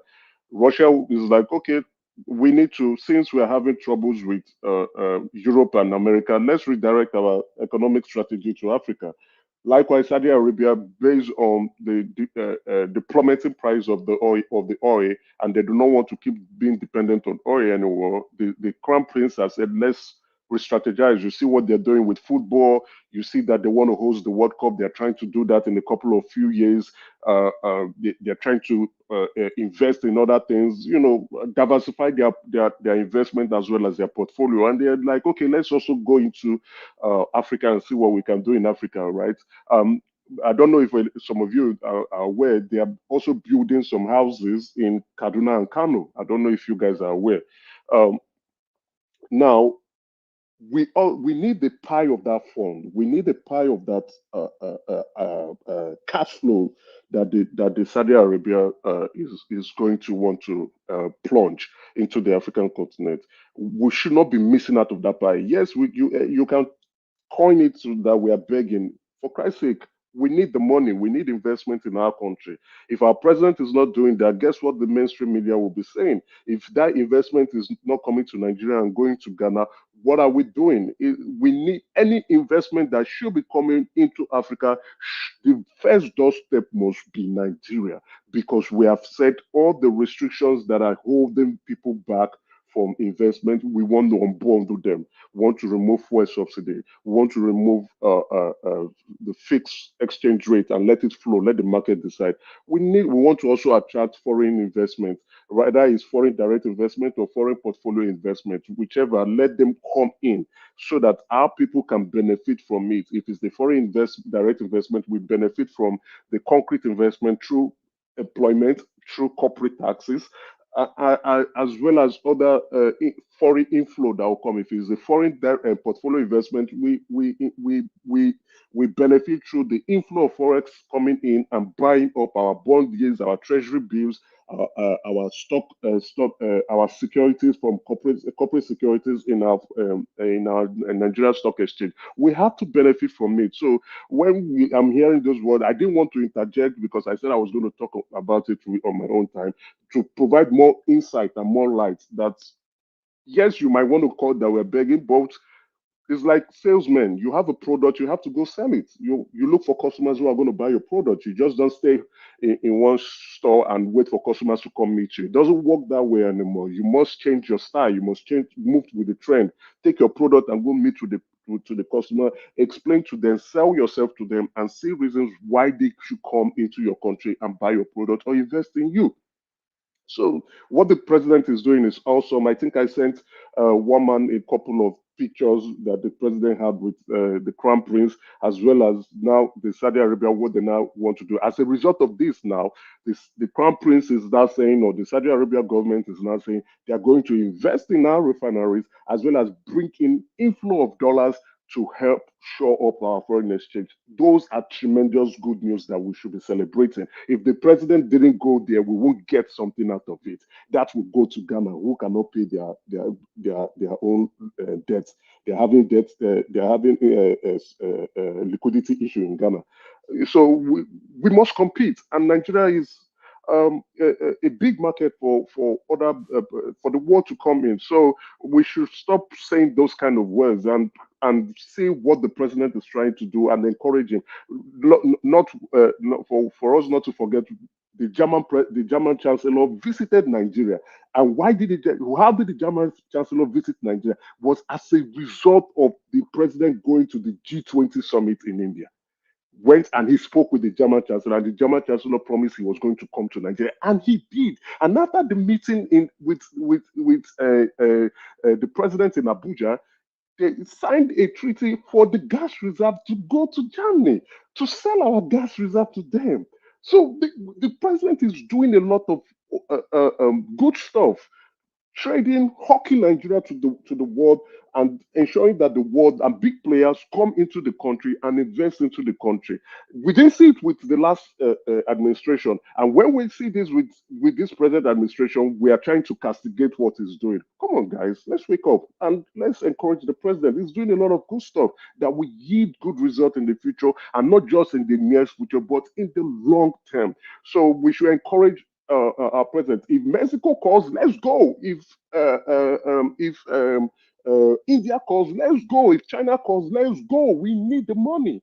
We need it. We need the investment for our people to be employed, for us to move out from the space we are into the industrial world. We need it.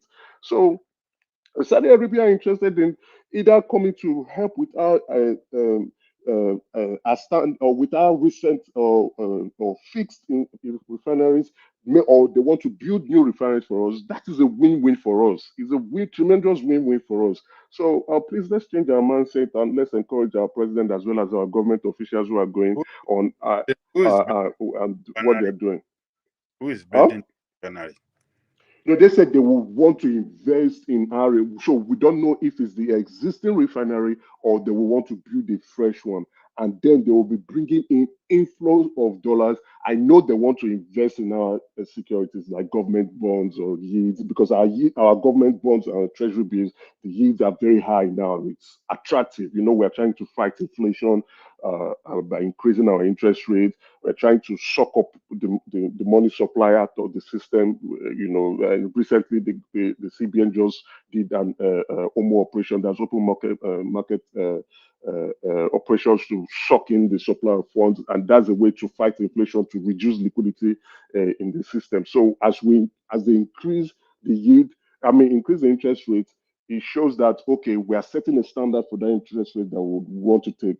And then the other people who will like, okay, I want to buy into your securities, I want to buy into your bonds or your treasury bill. You say, oh, this is our interest rate, this is what we can offer. So it makes it attractive to foreign investors to put in money so that they can make good profit or returns from it. So a lot of people are interested, and very soon we'll see them bringing in funds into the country. That's foreign portfolio investment. But actually, we need both. We need both. We need both foreign direct investment and foreign portfolio investment to help the country.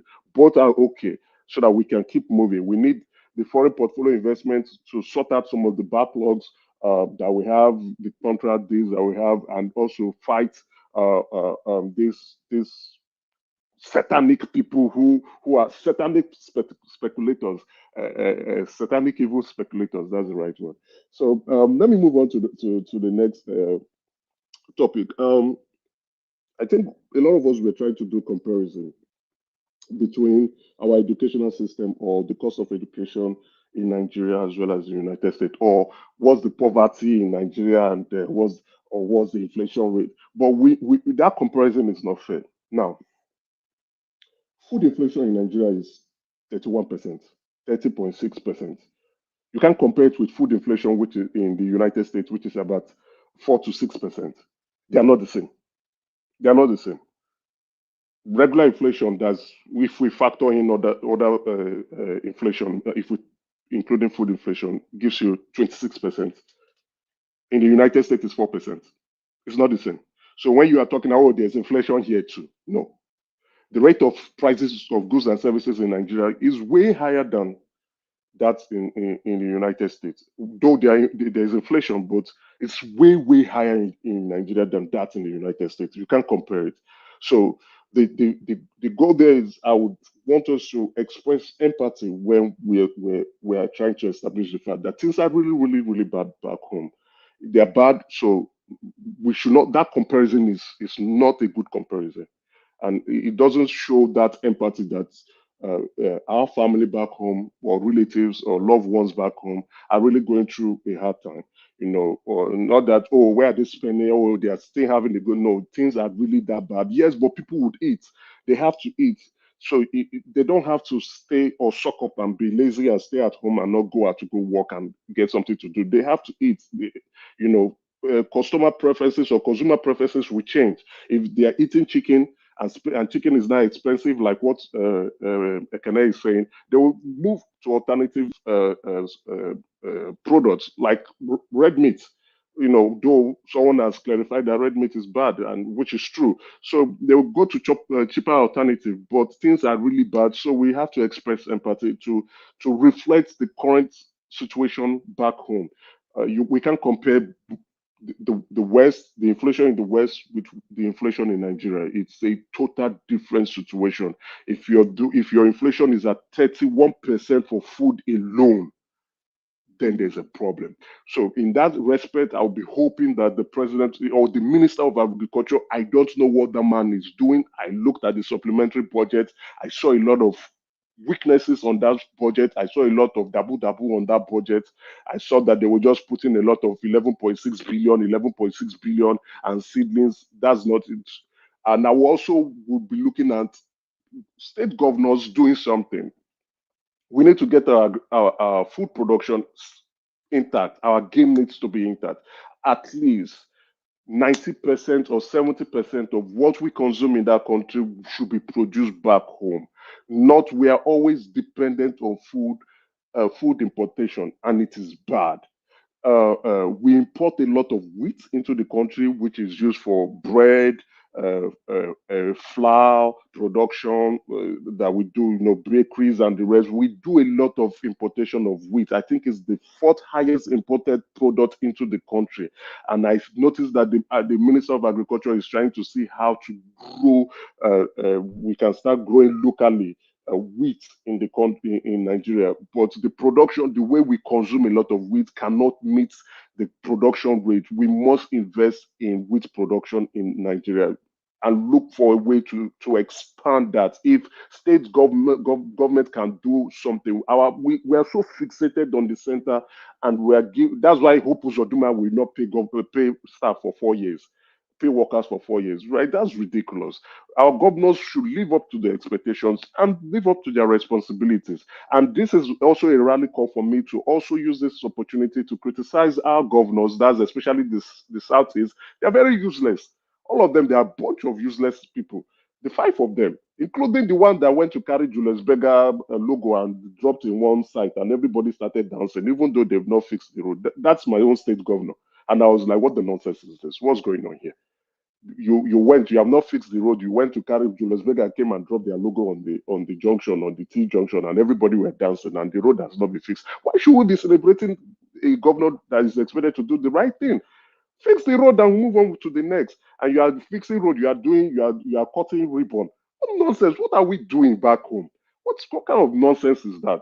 So I'll be calling on Uti, Aletuti. You've worked to in corporate Nigeria up to the zenith, to the top of it, being a bank CEO in Diamond Bank. You know what KPIs are. You know what performance metrics are. You know what being a top achiever should look like. You shouldn't be doing all this nonsense of cutting ribbon where you fix how many kilometers of road, 25 kilometers, you're cutting ribbon and everybody is dancing and say you are performing. That's nonsense to me.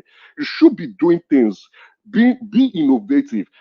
Look for a way. Okay, can an Abia State be the Southeast hub for production of cassava or yam, right? Because I read today that Benue State, they're having security issues. That is why their production for yam is dropping, and also Bruno and some places in the north, due to insecurity. So insecurity is affecting our food security, our food production. What are we doing? So we can't leave our food production for a certain sector of the or geographical location of the country. Other state governors should begin to look at ways that they can invest in agriculture. Probably, I don't know if that man has sense. He's busy fighting and beating up people in labor. Invest in agriculture, invest in other productive activities so that the state can move on. We cannot produce things. If it's just producing for your state alone, that is fine. That's food security for your state, and with that you do economic of scale. You scale up and you begin to produce and move. Emeka, I have a question for you, my brother. Yeah. Sorry for you. Do we hear from the state where Otom govern? Have they stopped the killing there? because every all security, I read through today, Benue State. So the Benue State, yes. Benue is the where we get they are the highest producer of yam in the country, right? They produce about 1.5 million tuber of yam every year, and that's way lower than our consumption of yam in the country. So, and Benue State is the highest. So currently now, due to the insecurity, that production has gone down. So now, which means we are also importing yam into the country to meet local demand. So we are importing a lot of where we have a huge population, and that, as a result of that, we would, if we cannot get our local production up, we will have to get that importation But to the supply to come into the country. Yeah. Emeka, sorry, we have some, at least there are some areas in Nigeria that we don't have insecurity, and we have a lot of lands there. So what stop us from making use of those areas? If that's we, what I'm saying, right? That's what that's what I'm saying. I'm not using, rather than me now saying, oh, other state government, I'm challenging my own governor, my region, Southeast region, and my governor. But no, the question is, yes, if we can challenge the leaders, we can challenge the government, then the people themselves, what are they waiting for? Do they need to die of hunger before they know that they have to cultivate and produce food for themselves? Let's be realistic, right? For you to begin to produce, it depends I'm on not what. talking, If you're a farmer, let me tell you, Emeka, if you read agriculture in the secondary school, the basic agriculture, we have what you call the subsistence farming and then the commercial farming. Subsistence farming means that you produce what you I know eat. what subsistence, yeah, but you understand what I'm saying? Let's match that to reality. Do you need somebody to push you to produce what you need to eat? Okay, let's come I'm to not reality. talking producing it for commercial, but I will use it to make money, but for you to eat so that you not die of hunger. The reality of things here is that there's a mass transit or mass migration from people in the rural areas to the urban areas. We have more people in the urban areas now than people who are in the rural areas. Now, people in the urban area do not have that arable land where they can do, whether it's commercialized or subsistence farming, where you can farm what you want I to think eat. maybe Emeka, what we should be talking about is maybe to sensitize people. You understand? We do, instead you have a compound. You understand? In Nigeria, what you see that people they will flood their compound. They will put interlockings and all those things. Areas here where they can have green areas where they can even grow vegetable and all those small things that can even you can plant vegetable for yourself, right? You can plant vegetable. You understand? For yourself, but we are not doing you don't it. That's eat what I'm vegetables saying. alone. Everybody You just don't sit eat, down, then start complaining. But you know you don't eat vegetables alone, right? You eat beans, you eat yam, you eat cassava, you cannot you eat produce rice. everything that you need. You understand, Ebeka? Exactly. So, but there are But people what who are specialized I'm saying, they don't need to buy everything also. No, I agree. Do you understand what I'm I'm saying? I'm not saying what you're saying is wrong, but what the government can do is to enable. I'm saying this. Let me tell you, Emeka. I'm saying this because I know it's practicable, it's visible, and doesn't cost much. I agree. You understand? But what I think the best way is enable that production, enable that farming, right? Provide a huge area of land and give it to farmers. Or if we don't have, there are South African farmers, Zimbabwe farmers that are very good. You bring them into the States, you tell them what you want, you specialize on specific areas. Is it poultry or is it yam tubers, cassava, or whatever? Now you focus on that area and begin to produce for the country. Is it tomato? We just focus on it. What I see, Emeka, is like we have a lot of unproductive populations. Can I say something, Emeka? Yeah. Say that, and then after that, let Emeka bring it home so that we can hear from Ajahn Lekoko. Larry, come in. So if we say something, can we say in the South we are beginning to be the South is beginning to be more lazy and dependent on the North in terms of food supply? Yes. Not lazy per se. I think the South is transiting into a service-oriented region, right? Like in the South now, that's where you have your financial services, like banks, insurance. Then you also have your telecommunication, firehouses in there. So it's more tailored towards the service-oriented aspect of things. And then in terms of manufacturing, I think the South also is almost 98 or 97% of manufacturing companies in the country is in the South, right? Is in the Southeast, West rather.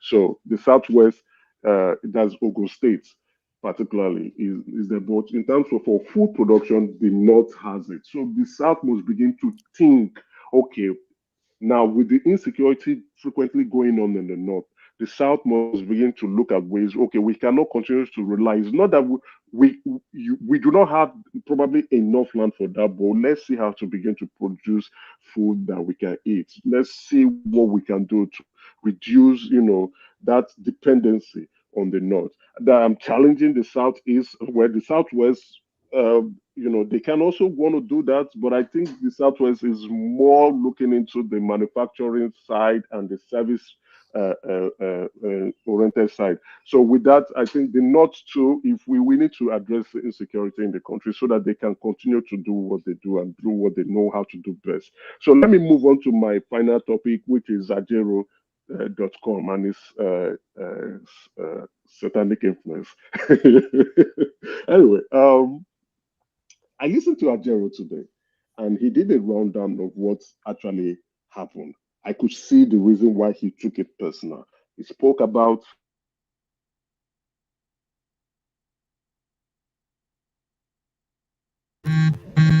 Are you there? Oh, I think a call is coming in from Emeka. Okay. Are you back? I'm back. All right. I'm here. Can you? Yeah, carry on. So I think Ajero took it personal in the sense that this issue has been a while. So I could see where he's coming from. I could see why he took it so personal going into protest, right? He explained, I saw some light into it, and I saw some reason that, okay, number one, why would the governor fail to pay workers for over 4 years? Even if it's a month, why should the governor fail to pay workers? It's wrong. It's criminal, and it is sad. So, but again, my criticism for him is going far and above the required activism that should be done. Where you went in, you were trying to get involved. You should have done this action the first vote or the first year you are aware that the governor is not paying Imo State workers. Not wait till when is election, because now they are not criticizing you that you are not turning into a politician, and they have a point. But again, the governor brought it on himself. Give the people good governance. Give them what you. Though you didn't promise anything, you came in through the Supreme Court anyway. But it's still expected for you to deliver governance to your people. No, it campaigned now. It campaigned before that election. How can you say he didn't promise anything? Came to the Supreme Court. Yeah, he didn't promise anything. Now he didn't win the election. Now he didn't win. So that's It's why not only person that won the election that make campaign now, that promise people now. Everybody made their own promise before the election. And the people didn't buy his own promise that they saw him as a double Okay. man. So they came into, but you understand they didn't like what he was selling. So and now you see why it is like a do or die for him, because he has something to prove politically. He now needs to show his worth. He has never won an election through the ballot system. He won through the Supreme Court. So to him is very personal for him, because politicians are like telling him, hey, you are nobody, you didn't win, you have never won election through the ballot system. So now he has to prove himself. And again, what the deputy gubernatorial candidate for Imo State was on a rise early in the morning, and he was saying, the governor is going around, telling people what he will do instead of telling people what he has done. And that's a very sad one. And they're criticizing him. I'm saying that he doesn't have any electoral value. So he wants to prove that he has some electoral value. And my eyes will be on Imo State tomorrow, tomorrow rather, to see how the election will go. I know the arithmetic on the platform is that he's going to win, but I want to know the margin. I want to know how his strength is like. And what he's going to do, because they've accused him that, okay, and that was one of the reasons they are calling for the rec to be removed, because he didn't win up to 25% for Asiwaju during the 2023 election, but during the House of Assembly, the House of Representative election, I don't like everything 27 out of 27. That how come? What happened? That something is going amiss. So they are like, oh, it appears that the government wants to rig the election. You understand? So my eyes would really be on Imo State as well as Kogi, but I'll be fixated more on Imo State. Let's see what he's going to do, and let's see how Atani is going to come up. Then again, you see the other faction of, I'm rounding up, sorry, woman. The other faction coming up with the Papa faction coming up to see what they can do to. They rejected them in court today. Yeah. Oh, I didn't follow that space. I was so busy today. I wanted to see whether they got an injunction, but I think they are still going to come up again. What they are waiting for is that their Supreme Court ruling, and if they make Apapa the chairman of Labour Party, everybody is gone. You understand? Both of these. Emeka, sorry, how is that going to be possible? Well, because they've said what's his name? He forged a signature of some LP candidates, and the police has confirmed that he forged it. So they've taken that situation to court. Now the appeal court has actually ruled in their favor, right? And then the Abure now is appealing to the Supreme Court on that judgment. So we'll see if the Supreme Court is going to uphold the judgment of the appeal court or dismiss the case. So once they uphold that judgment of the appeal court, that is final. Abure and P2B would go seek for a new political party. Do you know? Sorry, I was waiting for Emeka to round off, but I asked that question. Have you lost weight? Yeah. So I'm at work now. I never lost weight. 5 children. Okay, I was wondering what all the noise was. Are you in some breaker's yard? This is one of my yard. This is one of my yard. This is where I do heavy equipment, cars, parts, generators. Then the second one is for boat engine and solar panel. So I came to drop some luggages because I'll do containers soon. So after I do container, I take free luggage from like clothes, anything, whiskey. Hold on. I just bought this luggage here now. This one. I want to send it to Nigeria, put inside container. Okay. So you are packing your containers there with spare parts, and then you are putting luggages in as well. Yeah. Are you sending a container or a vehicle? It's free now. Is that you? Is that your vehicle? Yeah, all these cars. Okay. Yeah. Let me change the camera so you can see the version properly. Hold on. I didn't know they did this in Japan as well. They do it in the UK. This is what we do. Mostly in Japan now.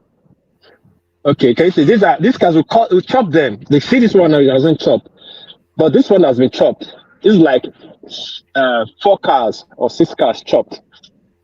So you can put into a 40-feet container with all these parts. Everything will go inside. Now these are engines. After I just brought now. This is my co-owner.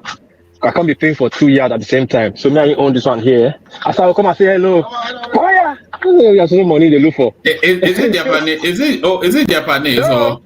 No, it's from Owerri. This is my trusted. My brother. My brother. You know what great us. Hold on, let me move for. I'm using earpiece. Okay. Let me give you hold on.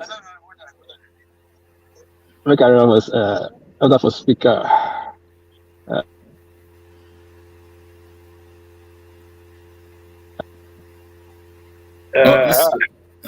Okay, can you say hello now? Say hello. Hi.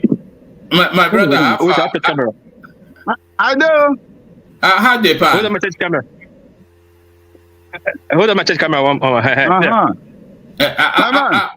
My brother. How Japan? My brother, don't see us. They do mechanic here. They do mechanic. You mean say you they make millions? Now millions are they see. So I know. Now millions are they see. Oh, now millions they see. They go with the manager, if then I just there, but everything for them finish for us. So now Nigeria, if you do finish, they go just spoil them there. Don't worry. What are they? The thing where they say for your back? So he built 2 houses for Lekki. Not lie. You think say we don't know? We know now. Look at this guy. Young millionaire. Woman, this is my trusted Owerri man. This is the only person I can. No, not the only woman where you trust. And I go kill him. And he don't know, and he don't die. Yeah, he don't do business for more than 12 years. You know, like I give out money for goods to supply goods, load them, I don't worry. Yeah. You know, I leave goods here, I don't worry. Sorry, let's talk to him a little bit. How Japan? You don't sabi the language? I don't live there more than half of my life. I don't do here, so I dey speak. I dey try small. But that your brother there, you know, even if he say one word now, he don't say no man now, because if you see you now, when you see woman now, you gonna say they speak. If you see now, so if you see woman now, you go Japanese go tell her my nickname. Your nickname na Ashawo. Tell him say make it slow down for him, madam. He don't slow down already. He don't tire. You know, like you meet. I recently, you know him. He don't slow down. He get the time when you say, now wahala where they have no degree and come out. Now every year they born pikin. Every single year they born pikin. I bet this guy married for here, but within the space of 5 years, he don't born 8 children. I know that when I love it. But can't be. I don't know. They take money on. I don't know. He won't turn Japan to Edo. It's in London. Okay, you there UK. They see for the world though. So maybe see your show. We want to buy things. Made every money. Cause nobody going to watch you now. I know they like that one though. Oh my, I can't play one piece. I live in Okinawa, Japan before, man. Those Japanese women. Okay, you used to live in Okinawa. Careful. Yeah. I was in Okinawa now. Oh yeah, I was in the military now. The military base is there now. I know. And even there's a lot around the this area. Zama. Those mama stand there. Yeah, we know with Zama. Atigi base, Zama base. Yokosuka. Yokosuka. Yeah. And what is the other one? It's the rest of Japan, like Okinawa, where the population of women is like ratio 6 to 1 to men. Like there's 6 women to 1 man. Is it the whole Japan? That's like that. It's just Okinawa. Women population past men. I just see women everywhere. I say, what's going on here? I ain't talking about like 9 women to 1 man. Now what do they look for? Now they see. No, be say men no day. Your eye no day where men. No, don't try to look for men. I just say like I never seen a place where women just full everywhere. Like I just they come tell me the ratio of women to men. Now they won't toast me, man. But they know they are 2 to 1. Many of women are much in Japan. Women are much in Japan. My brother, then talk say the Japanese people they know they born anymore. They know say with the population where they be, like even if they born 2, 3, you go to see the add up. The population, they are the same. We're like Nigeria. 150. We are 150 million here in Japan. Like 150, 160 million. Really in Japan?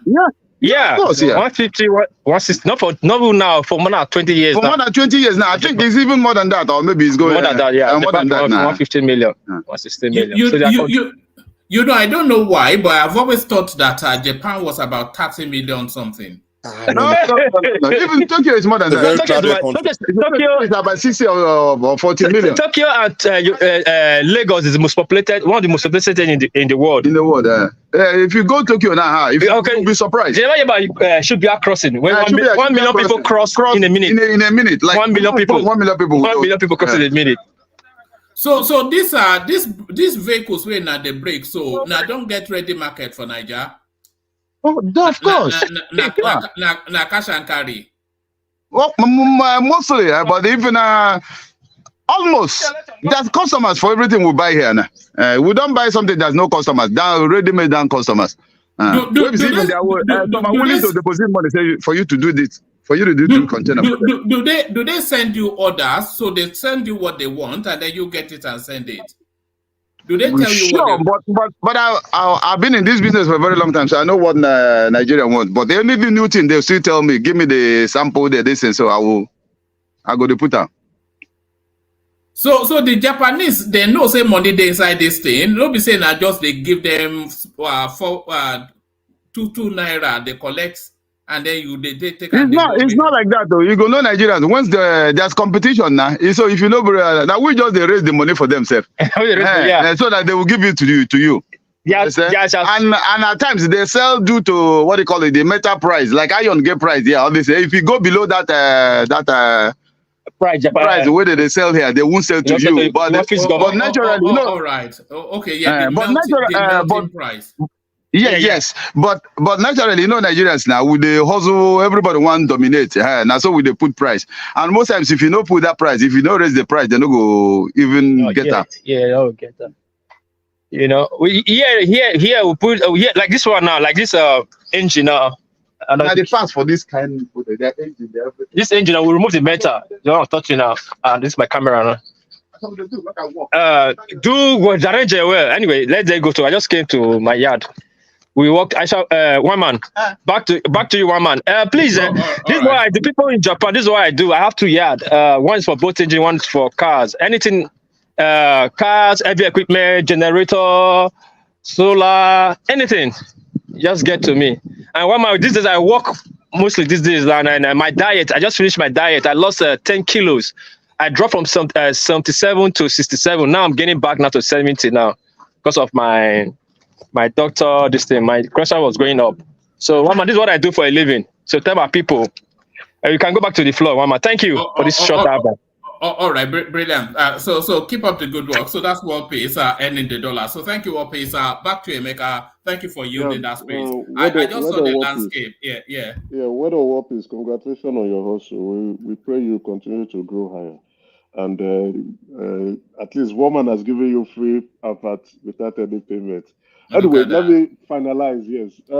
So back to me trying to cure some satanic evil frequencies. So then, with Hope Uzodinma, trying to want to show people that he can win an election is going to be very difficult tomorrow. Put your eyes on Imo State. It's going to be fun.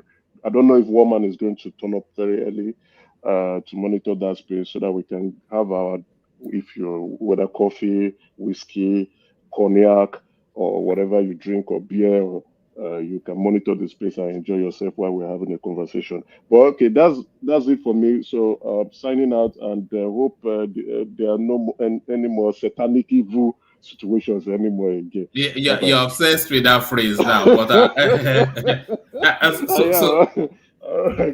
so thank you, Emeka. So that's the inimitable King Emeka. So the majestic King Emeka, but a man whose majesty brooks no rivalry. The one and only, the man with the golden gun, Ajan Lekoko. Ajan Lekoko, you're up next. One man. So sorry about the long wait, by the way, Ajan Lekoko. It gets like that sometimes, but yeah. No problem. You can go to someone else and let me come after that person. I'm at the video. All right, brilliant. So Rational Mind should be up next, but as I go to Rational Mind, let me hand over to Thomas. Thomas. No, Woman, before you go. All right. Hold on. You are not. No, you are not about to. No problem. I just want to say, have you been watching crypto lately? What was he doing? What's he doing? I know Bitcoin is spiking high, but I've just held, and I just thought, because my thinking is if Bitcoin doesn't hit 1 million, I'm not moving my You're not position. selling. Yeah. So, sorry to interject. Just sorry to interject. Woman, are you opening tomorrow for the election? I might not be, because we have Daniel Boala joining us in the evening, so I have to prep myself for that. But if you're willing to host it, then I'll open the space. Then you take charge of it. If you're happy to do that? Maybe I'm not prepared. It was something that yeah, I'm probably not prepared for it. All right, but no worries. We'll meet in the evening. Let me go prepare for the Daniel. All right, back to Rash now. So yeah, I mean it's just we're waiting for this ETF, electronic traded fund. I think that's what is spiking it, because there is the speculation that the US SEC, Security and Exchange, might they want to regulate it, Abby. They might allow is it Grayscale? What is it, Grayscale? One of those ETF might fall through very soon, and if it falls through, then it might launch the crypto space into the orbit. So everybody's just like keeping their fingers crossed, because if as soon as that thing, if they approve it, a lot of some other ETFs will also fall, because so many other exchanges and so many other, like even these what's it called, Fidelity that I think they manage about over almost like 2 trillion assets, $2 trillion assets. So they too, they are also doing they're into crypto too. So all these big firms, they are all getting into crypto. So it's just one of those rumors that we hear once in a while, and then everything just pump up. And we know that sometimes when people do that, it's just they want to dump massive Bitcoin into the system, and then they will just cash out.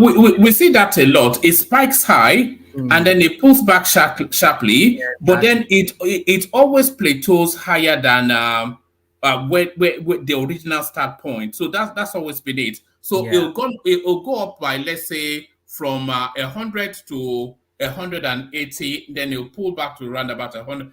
That's not those are not actual figures, so just for the purposes of example. So it will pull up, let's say, from 100 to 180, and then pull back to 120. So you're still up. So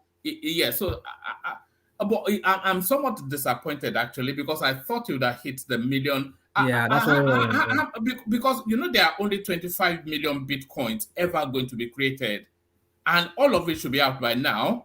Then it should be a seller's market already. Yeah, it should. It's just people are just trading with caution. A lot of people wants to go into it. Fidelity and some other asset managing companies here in America, they are all just waiting for that ETF. As soon as it hits, many other ones will follow through, and then when it follow, it's a lot of people will just will fall. So that's just the only thing holding back. And this what's his name? These other Ripples, Ripples, they've been able to, I think, get the SEC to get off their back, and now I think they are managing. Is it Switzerland or one other country? They are trying to manage their digital currency for them. So when the reason why I'm not into Ripple is that they will only ever release half of whatever it is and then the other half is so they can manipulate the market. Exactly, and I cannot bear that. Yeah, that somebody is holding 50%. A lot of people are just being careful getting Ripples. So I've had Ripples for a long. I've had it for a long time as well. I don't even know where they are anymore. I have to go. They're gradually going up. It's just like you said, they manipulate. The safest space actually is Ethereum's, because that's Ethereum and Bitcoin. Basically, those two are the. If you don't know anything about cryptos and you just continue to buy Ethereum I buy every month and I just because I've set a long time. I've set a continuous buy order on Binance. Just a set amount that whatever the price is, this amount is already set for continuous buying. I can't even remember the last time, but that's over like a year or two ago. I mean, Yeah. I stopped buying because when I bought at some of them at 60. I mean, almost Did you hear that Bittrex crashed? A lot of them are crashing. I mean, a lot of the exchanges that I have my cryptos to, they're all gone. I mean, some of them they're gone. Along with the cryptos in them, you know. Yeah, they're gone. Yeah, some of them are gone. So you know, that's just a big loss. I have to write that on my. Yes, I took a loss on Bittrex as well. But the lesson there is to move your cryptos, the bulk of it, to Coinbase. Coinbase is not the only. I've had issue with Coinbase. That was the first exchange that I traded with. No, you shouldn't be trading on Coinbase. Is meant to be like somewhat like a bank, custodian. like, yeah. But it's just that there are some exchanges whereby you can loan them your crypto and you make small. I mean, those small airdrops or whatever they call them. They call it. By the time did you buy EOS? Did you buy EOS when it was You see, I don't. You see, any of those new cryptos, I don't. I'm heavily into Bitcoin and Just Bitcoin and Ethereum. Yeah, I have other ones, but I don't want to mention names. So yeah, but then I don't. Why not? Is it a trade secret? No, it's just It's do you have Solana? No, for security reason. You don't know it. What about Casino Coin? Casino Coin. Sorry, what about Forget Casino Coin now. Oh, hold on. You know your background noise always interferes with the. The drive now. This is the drive. No, it's in his yard. Did you not see his yard? Yeah, I saw him when he was talking. So Casino, I don't know about. You see any of those new stuff? I mean, there are some I bought that they all gone into oblivion. So I just leave there. I don't think they will. What about NFTs? Are you into NFTs? No, I did not do NFT. No. Do you know my avatar on the screen? I think I've told you what. It's an NFT person. Yeah. It's just we also hoping that this new. I wake up this morning from $34,000 that it was. Did you feel tempted to sell? Just say what? Did you feel tempted to sell? I feel tempted to want to sell, but no. If you know the price, I bought some of those here. Some of them at $60,000 per Bitcoin. I mean, almost like not actually 60,000, like 59, 50. I was looking at some yesterday at 59, 58, 57. Oh my goodness. When would I ever get and say, okay, let me just hold on? Though there are some I bought at a very, like when it was like $100 per Bitcoin. There were many like that I bought years ago. So yeah, so for me, it's just I just hope that this thing will shoot beyond $60,000 so that if it shoots, we'll all start selling. But I know a lot of institutions are coming in with big money. I mean, people are bringing in money into this crypto. It's just there was a time I was tempted to sell it and put it into properties or into a property. One man. Yeah. If you look at it, is it really a business? If you look at it holistically, it's really a business because just like you put your money is stock. And it's not working. Your money is not working for you. Exactly. Your money is growing now. Your money is growing. It should grow. You see, that's there's a way they say it in Yoruba. I mean, like some kind of money. When you hit it big, as in if by the time let's say you buy it over how long do you think you can? That's the thing. It grows quite rapidly immediately.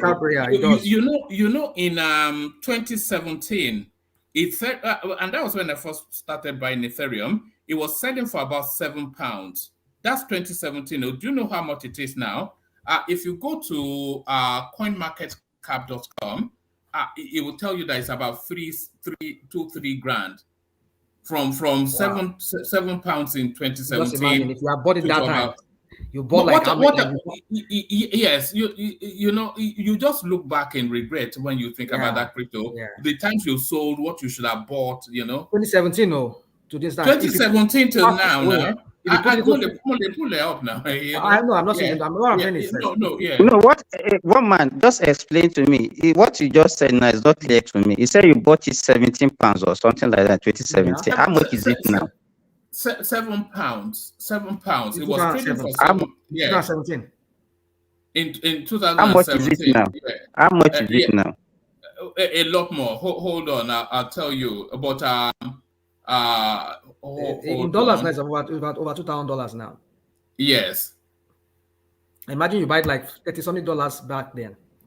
It's over $2,000 now. You are making money. So I mean, if you have fixed that money in a fixed deposit account, I'm not sure you get. No, it will not yield that. It will not yield that at all. Fixed deposit Okay. is useless. So there it is. Yeah, there it is on your screen. So that's the latest, and it's falling. By the way, you can look at that. It's So that falling there and it is on rising, your yeah. screen. Yes, it's $2,047. But if you go to 20, I mean, I'll post the link in the comment section. It's a license to print money for anybody that wants to those dedicate people their time who to got it. into it early, people who got into it early, like me too. I came late almost when it was like they were selling like $150, $100. I think the cheapest I bought was like $90 something. That was way For back. Ethereum? No, Bitcoin.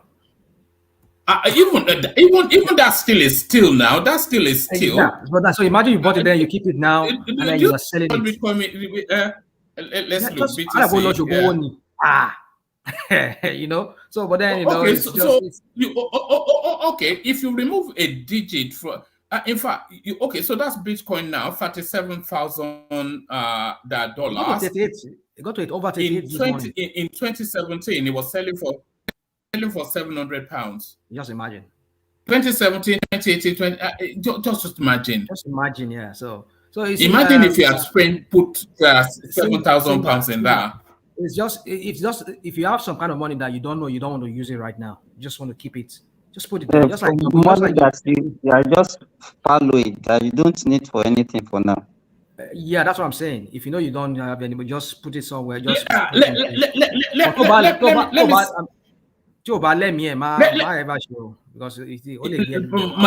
my recommendation is don't buy anything. The market cap. If the market cap is lower than 150 million, don't buy it.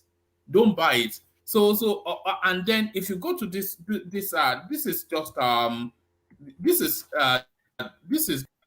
gives you a daily chart of what's going on in that space. If you go to coinmarket.com, what I used to do, but I don't do it anymore now. What I used to do is I just look at the top 10 coins and then pick one. That was when I was still naive to the market, and that's usually but no. Yeah, it's something that people should consider if they want to go. But it's just that we're all waiting for that ETF. That's the only springboard for it right now. That's what everybody, because if the U.S. security, U.S. Security Exchange, if they approve it, grayscale ETF, I tell you, so many of them. In fact, so many of them, I think Fidelity, they will go massively into it because they manage like 2 trillion assets, $2 trillion assets. But they are doing custodian already. I mean, they keep your crypto. Now these are about big investors. You know, people that have maybe 100,000 Bitcoin, that has 20,000 Bitcoin, 10,000 Bitcoin. I mean, you can imagine if you like investors. So if we're just waiting for that ETF, there's one country like that, one Latin American country that you see this coin right here, this one right here, this one Dogecoin. This was meant as a joke, but this coin now, but Elon Musk is big on it now. It's been adopted by Elon Musk. It's been adopted by Elon Musk. There was a time you could even buy Tesla with it. There was a time you could buy Tesla. Yes, but this is going to be the coin for Twitter now. So this really? is going to. Is that what he said? Well, no. That's my suspicion. That's my speculation. Okay. Yeah. Yeah, I mean, we're just hoping that El Salvador. Yeah, that's what the Bob said. El Salvador. Yeah, that's the country that is stockpiling Bitcoin. Those guys, they have a very young president, vibrant guy. It's just that sometimes this manipulation that we see from IMF and World Bank, that they're trying to discourage them, and but as soon as if they can, that ETF can go through. I own quite a lot of these coins. So I have Cardano, I have Solana, I have Chainlink. No, I Yes, don't know I those have ones. I have this one here. This polygon matic. I have polka dots. You see this polka dot right here? It's a utility. I have polka I dot have too. so I have many. polka dot. I have polka dot too. Is it locked in? There was a time you could use it to buy altcoins, but then you have to lock it in for 3 years. So my polka dots, they are locked in for 3 years. My Mine that I Ethereum locked is in, they locked in. released it because It's locked in for I 3 don't years want to as mention the well. exchange name. The exchange name is going through a problem with the United States. I don't want to mention. If I mention it, so people will Is understand. it that boy that they caught in whatever? No, not that Is it one, not that boy FTX. that's No, no FTX. yeah. Is it Sam? Is it Sam? Whatever his name was. Yeah, I mean, they said the Yes. guy is going to jail. Is going to go to maybe life imprisonment. I mean, so many other ones have the collapse. So many other big exchanges that kind of like you give them The one that knocked me out was Bittrex because I have this habit of always leaving my coins on the exchange, and when they collapse, you they cannot started tell. sending me emails. Yes. I don't want to mention names of the exchanges that right now they filed by Chapter 11 bankruptcy. That I have lots of I have lots of crypto there. So you can imagine. So if that their bankruptcy just goes through, like okay, they just want to liquidate and just give it to only the investors, because when it comes to things like that, you have to give it to the biggest investors there. Whatever remain, they will share it among them. And maybe we that are just at the bottom of the whole thing, we might not even get anything, or maybe we'll just get like fragment of whatever we invested there. So it's just it's a gamble. It's a gamble. But if you know what you are doing, if you can keep your crypto to yourself, like if you put it on, I used to have Coinbase, but I had issue with Coinbase at the beginning. They were thinking maybe I was laundering money. Then I had to tell them no. I moved them into a private wallet. I moved them around, and then like that, they said no, we cannot allow you. And that was how they just shut down. They shut down and I moved all my something from there. I mean, I trade with other big exchanges in the United States here, So the point is, it's just about you just knowing when to buy and sell, And if you don't have any money you want to use that, just put it into that Bitcoin and forget it there. The next run we are expecting now is to go past that $59,000 or $60,000. And if you should now, maybe you might go into like the $100,000. Imagine people that bought it maybe like now, that bought it like $30,000 now. If now it gets to like $100,000, you've made money now. But one man gbogbo kìíní ló máa padà crash ẹ lọ sọ́dọ̀ owó kẹ́ gbowó yín. Ọlọ́run máa jẹ́ òun ṣe pé Ọlọ́run máa jẹ́. I'm too much in it. People have invested heavily into this. People like one man, So all right. All right. Let me go on and do the closing for yourself, and then let me take the floor. Sorry, I'm sorry. All right. All right. So the super chat, Kulata in 1857, Yoruba land exported 114,000 something of cotton to Brazil. 200,000 cotton clothes were also exported. That's tons. Yes, I didn't know what they meant. That's why I skipped over. Thank you, Simba. I'm glad you have an education to cover me up. Now, in 1857, Yoruba land exported 115,000 tons of cotton to Brazil. 200,000 cotton clothes also exported as well. What happened to that industry and Brazilian export? So there it is. That's when people were not relying on government, waiting for government. No. It's the oil. It's the oil that happened to it.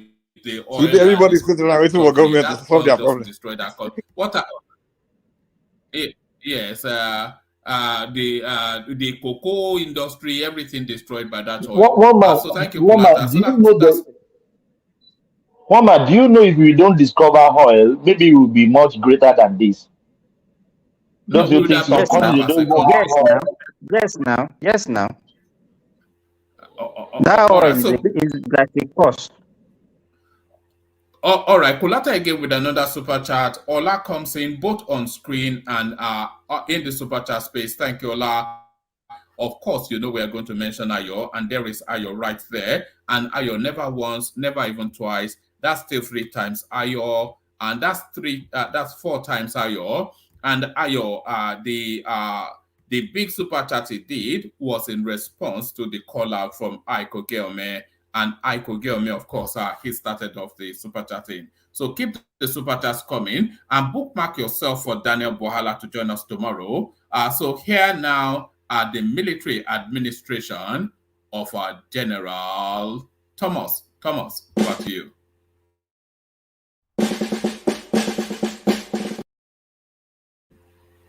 Akilo Shele.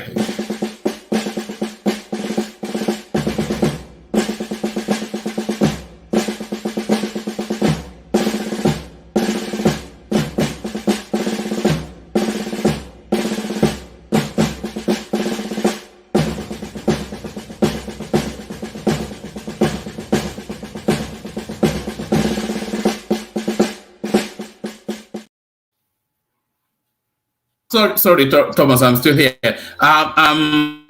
Ajande Koko still to speak. Ola yet to speak. Mr. Triumph is here with us as well, and Dewale too. So over to you.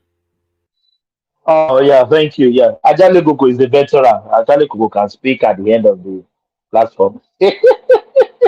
Yeah, Rational Man. Yeah. I don't know. Can anybody hear me? Am I? I can hear you. I can hear you loud and clear. So yeah, for me, I think you have to give me those topics as they come. But I know I want to do my Tinubu today. You know, there's no way my weekend does not complete without hitting on Tinubu. You know, so anyway, yeah. So I like that. I like that. You know me and Tinubu, I'm for Jurira. Yeah. So that's all right. Yeah. So for me, I was just looking at this Saudi that he went to meet the crown prince. And one thing I don't know if you, I wish one man was still here. I wanted him to even play that. I saw that video clip where every head of state were speaking for them, representing that. You see, this is what I say when I say the Agbado people here, they will come here and they tell us that we don't need his body, we need his brain. Brain will go to Enigo. We call him strategists. I don't even know what the strategists. I don't know if people listen to what the former SGF said. His former body man that was with him. I mean, that used to be with him. David, what's his name? Babachi Lawa. I mean, if you people see what that guy said, I mean, listen to what that guy said, you know that, yes, this is just a description of what Tinubu is. I mean, you people over here, you are overhyped this man. I don't think he has anything to so. But going back to that, do you remember a lady that come on the national TV that Tinubu cannot even hold a teacup? Well, let's forget that one. That's we're not. No. It's not the ridiculous of this, my brother. I know I've heard that before. Yeah, but that we're not doing the absurd here. That's very absurd that they can hold the cup. Well, even though maybe people have reason to believe that, that's not me. I'm not here to talk about. I'm talking about what he's doing, what he has done, and what he's doing and what is yet to do. That's what I want to talk about. Now, looking at that, if you look at, I wish you can go to Symphony. Maybe you can borrow their clip and play that clip where Tinubu was caught on camera with his arm akimbo like this. You know, the usual way he always look, even when he was beside Showore, he was sleeping on duty while they were talking about how they would make peace. I mean, I just look at him like Alassane Ouattara spoke, Kagame spoke, the Tanzania president spoke. Virtually all the whole heads of state, they all spoke to represent their country. Now, who speak on Nigeria? In front of other African countries, it was the Ministry of Foreign Affairs. I started wondering, and this guy just sat down there with his hand like the way he usually carry his hand, put this on his chin. Like, do we have a president? I mean, what is going on? I mean, but Rational Man, is this speaking the problem? Can Tinubu not speak? I mean, you people should ask him now. You people are the one that you. No. I'm just asking you. Is this speaking the problem? Can't he speak? That's what I'm saying. Does he have phobia? Does he have phobia of crowd? Does he have what they call it, social anxiety or walking long way? No. I mean, chief strategist, don't worry. I mean, but you can't tell me he can't speak. I'm not saying he cannot speak. He chose his strategy. He choose how you want people. Yeah. That's he chose not to speak. That doesn't make it that speak. No, you people say you need need need the body. So we should not talk about he cannot hold up, he hand a shake. No, not we call him strategies, right? So why can't he address the committee of nations with his own fellow brothers from Africa with the Saudi what do they call him, Crown Prince bin Mohammed? Why can't he address the whole crowd there? He has to speak through the Minister of Foreign Affairs. I just look at it and say, I mean, are we a joke of a nation? You know? No, rational man. I'm still asking you. Can't he speak, or he chose not to speak? I don't know. He chose. You have to clarify that. He chose. He chose not to speak. I just give an example. Alassane Ouattara could have said, my Minister of Foreign Affairs address. Kagame could have said, you, Minister of your address. Look, it was this president that spoke because they went for a meeting with a head of state, which is the Crown Prince now is the head of state of Saudi Arabia. So they went to speak to him. Why must you? I mean, let's just leave that. I know one man was throwing a picture here. That's what the Agbado people do. They will throw a picture that everybody will see, so that everybody knows that he's having one-on-one, tete-a-tete communication with the Crown Prince. That's what they do. The same propaganda. I'm sure the picture is not Photoshop, sir. Well, go and ask them now. Go and ask the Agbado people now. What about that is your next thing. That maybe the photo is Photoshop. You know that. Can we put anything beyond the Agbado people? Look, you know what the shape picture is. I didn't know for propaganda. Let's just leave that besides one side. I know somebody came here and said we should. That's what I might name one person that do propaganda more than you here. Surely, most often, if I do propaganda, you just so you don't even know. Tell me now, just point it out. Everybody I know you. Come on, you only deny your own character. You see, listen. I said maybe I'm just joking. I'm just making fun. No, hold on. I just gave you an example. Now go and look for Symphony. They'll go on that. I don't want to promote anybody's channel here, but that channel. Go and look at it. You look at it. You see there. I did not make it up. I did not go and I wasn't in Saudi Arabia to go and be taking the video. It is what I saw. That's what I'm commenting on. So it makes me wonder what has Nigeria put themselves into? Another one chance, another Buhari pro Max a big long way. They are not making any sense now. I mean, it's saying because other useless African leaders spoke. You should have spoke too. You call them useless African leaders. When your leader is not useless, Abi. Kagame was speaking. Mike, that's Ajale Koko, Professor Ajale Koko. Mike, I'm asking rational mind. If he delegates somebody to speak for him, does that mean he can't speak? What? Doesn't mean he can't speak. He choose what he wants to do. You see, I mean, rational mind, you and me know that Tinubu can speak. Or that Thomas. You know that. You know me. Even though you ask me all this kind of question from night to tomorrow, I will not say anything more than what I've said. So let's just move on.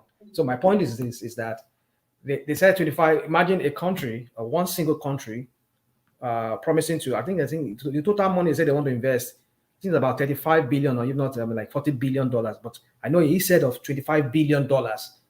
Just imagine. Are we? I mean, I will swear for Africa first. Imagine a whole African continent, 25 billion. I mean, we can say, well, because we are all poor, we're all in the same in poverty-stricken countries. That is why they can say, okay, we are going to give you 25 billion. There's only one state here in America. So even some counties here in America, their budget is more than 25 billion. $25 billion. And then you are giving a whole continent. I mean, well, that is, I would say they try. Is a gift now. Gift is a gift. No, it's not a gift. I said gift is a gift. It's not a gift. It's the pledge to invest, I think, 25 billion, then 110 billion, another 5 billion. I don't know if everything total. Yes, that is what they want to invest. Can you force them to do more than that? But what I'm saying is that Nigeria does not have business being among those African countries going to Saudi Arabia. Where was Saudi Arabia when Nigeria was existing? In the 60s, in the 50s. Where was Saudi Arabia? We hear of stories. No, hey, rational mind, don't say that. What are you talking about? That Saudi Arabia when Nigeria was existing? Now in the 60s now. And so when do you think that Saudi Arabia became Saudi Arabia?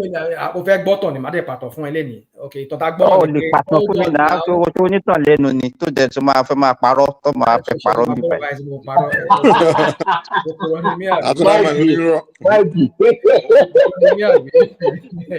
Ó yẹ jẹ́ ká gbọ́ tàn ọ̀rọ̀ tó fẹ́ pa, ó yá pàtàn tó fẹ́ pa. Ẹni tag mi lórúkọ mi báyìí pé òpùrọ̀ ni mí àbí. So no, you are not a liar. You are far from the truth. Okay. Yeah. At least, I want to hear your history. Tell me this. If you want me to go and dig that video out from the internet, I'll go and dig it. When King Fahad and King then came to UI in Ibadan for medical checkup, because they back then. And so, what does that mean? Saudi Arabia does not exist then? Is that what? Does that mean that Saudi Arabia did not exist that time? What do you mean? You see how you are twisting it. Did I say Saudi Arabia did not exist? I said economically we are prospering more than them then. We are promising more than them. I'm not saying they were not rich then. Don't get me wrong. They have oil. But then the level that Nigeria was at that time, it was the so for the fact, let me tell you, is that the conclusion you draw that because King Fahd came to UCH Ibadan for healthcare, it means no, that is your conclusion now. Hold on now. You have not said anything different. Well, hold on. You can say that. Does that mean economic prosperity if somebody just came to your country to come and seek healthcare? Can somebody mute himself there, because I'm hearing myself? I'm echo. So the point is this: I'm saying the progress that we've been having over the years, if the way we started from the 40s, 50s, going to leading to our independence. And just 2 years after independence, Nigeria was progressing. Where was Saudi Arabia then? I'm not saying that Saudi Arabia did not exist. Don't get me wrong, and that's not what I'm saying. I'm saying in terms of. Do you? Let me tell you, because I told is that the story that. Let me talk. Let me land the thought. Where was Saudi Arabia in a sense? When I mean countries that people were projecting that this country is. I mean, you want me to go and dig ITV, some old ITV, journalist that was talking about the Western region, and because by then when they talk about Nigeria, the Western region was just that place that used to represent the whole of Nigeria. They were talking about Nigeria being promising, talking about the nightlife of Nigeria at that time, talking about how Nigerians were like the prosperity that was experienced in the late 50s, leading to the 60s. I mean, I want to go and dig those ITV. So what happened? Tinubu spoiled everything, Abi. No, I beg. Let me mute all these people, all these Agbado people here. I'm not here for this your Agbado side talk. Let me make my point. My point is what I'm making is this. I'm not saying Tinubu is responsible for that. All I'm saying is that Nigeria has no business being at that forum, because it's an insult that a country that has the potential of $1 trillion, $1 trillion economy, will be going and be sitting down and be talking about $25 billion. We insult to Tẹ́bá dé kó tẹ́fẹ́ fún ordinary Côte d'Ivoire, or fún Togo nìkan, maybe Rwanda nìkan, we can hear of that one. At least we can understand that one. But you say $25 billion for. The question I want to ask you, Rasinama, why do America? You cannot compare economy of US with economy of Saudi Arabia. Why did they do this to Saudi Arabia? Why did they come to Saudi Arabia to come and even see them, to come and invest in America? I know the answer to that. This thing that you are talking, any country can go to any country for investment. It doesn't mean that. What do you mean? Yeah. People share what you are saying, the way. Let me tell you, when you put up your argument, rational mind, you don't put emotion to it for people to now be on your side. Why are you blackmailing people with this? Why are you condemning? Who's emotional? What I'm saying, I'm giving you references. Let me give you an example. Hey, excuse me. Trump came to Saudi Arabia and was praising Saudi Arabia because he gave them a 500 billion contract of ammunition to supply Saudi Arabia. You understand? Even Obama buys the king of Saudi now. Obama buys exactly. And if you now look at that one, compared to, excuse me, this is America that has about 31 trillion economy. We compare that, you say it's a chicken change. Now, why is he doing that? You don't reject money. Any investment that comes to your country is an addition. What are you so what, I don't know. You just want to spin everything to demean whatever they went to Saudi Arabia to do. That's the problem. That's the problem right there. That's the problem. The problem right there is what that is the problem? You people will always want to make some silly kind of excuses for your country. Even though it's not about country. This one is not about Nigeria. You are talking about African leaders. What I'm saying is this: Agbayani Nigeria. I mean, Nigeria does not know himself as a big brother. That was why I was saying, where was Nigeria? Big brother to who? To Saudi Arabia. Even to Saudi Arabia, yeah. Nigeria is a big brother to Saudi Arabia. Now. No, hold on, not now. Hold on, I'm not talking about now. You are talking about tomorrow. Hold on, the table has changed. I mean, it has been overturned. Saudi Arabia is an economic powerhouse. I get it. I'm not saying that, but what I'm saying is that how did we get here? You say Agbaya, meaning what? Is that what? You say Nigeria's Agbaya to Saudi Arabia, and I'm asking you, what do you mean? And you're saying not now. Then I'm asking you, when was it? What I'm saying is that if Nigeria knows himself, knows his Mike, everybody, can we let Rational Mike please hold on? Can we let Rational Mike? Can we let Rational Mike? Let him flow. Let him land so that you can give your impression that you don't land. When you start asking silly questions and then telling me I'm done. Flow. We know you won't land. Just flow. Go, let him flow, please.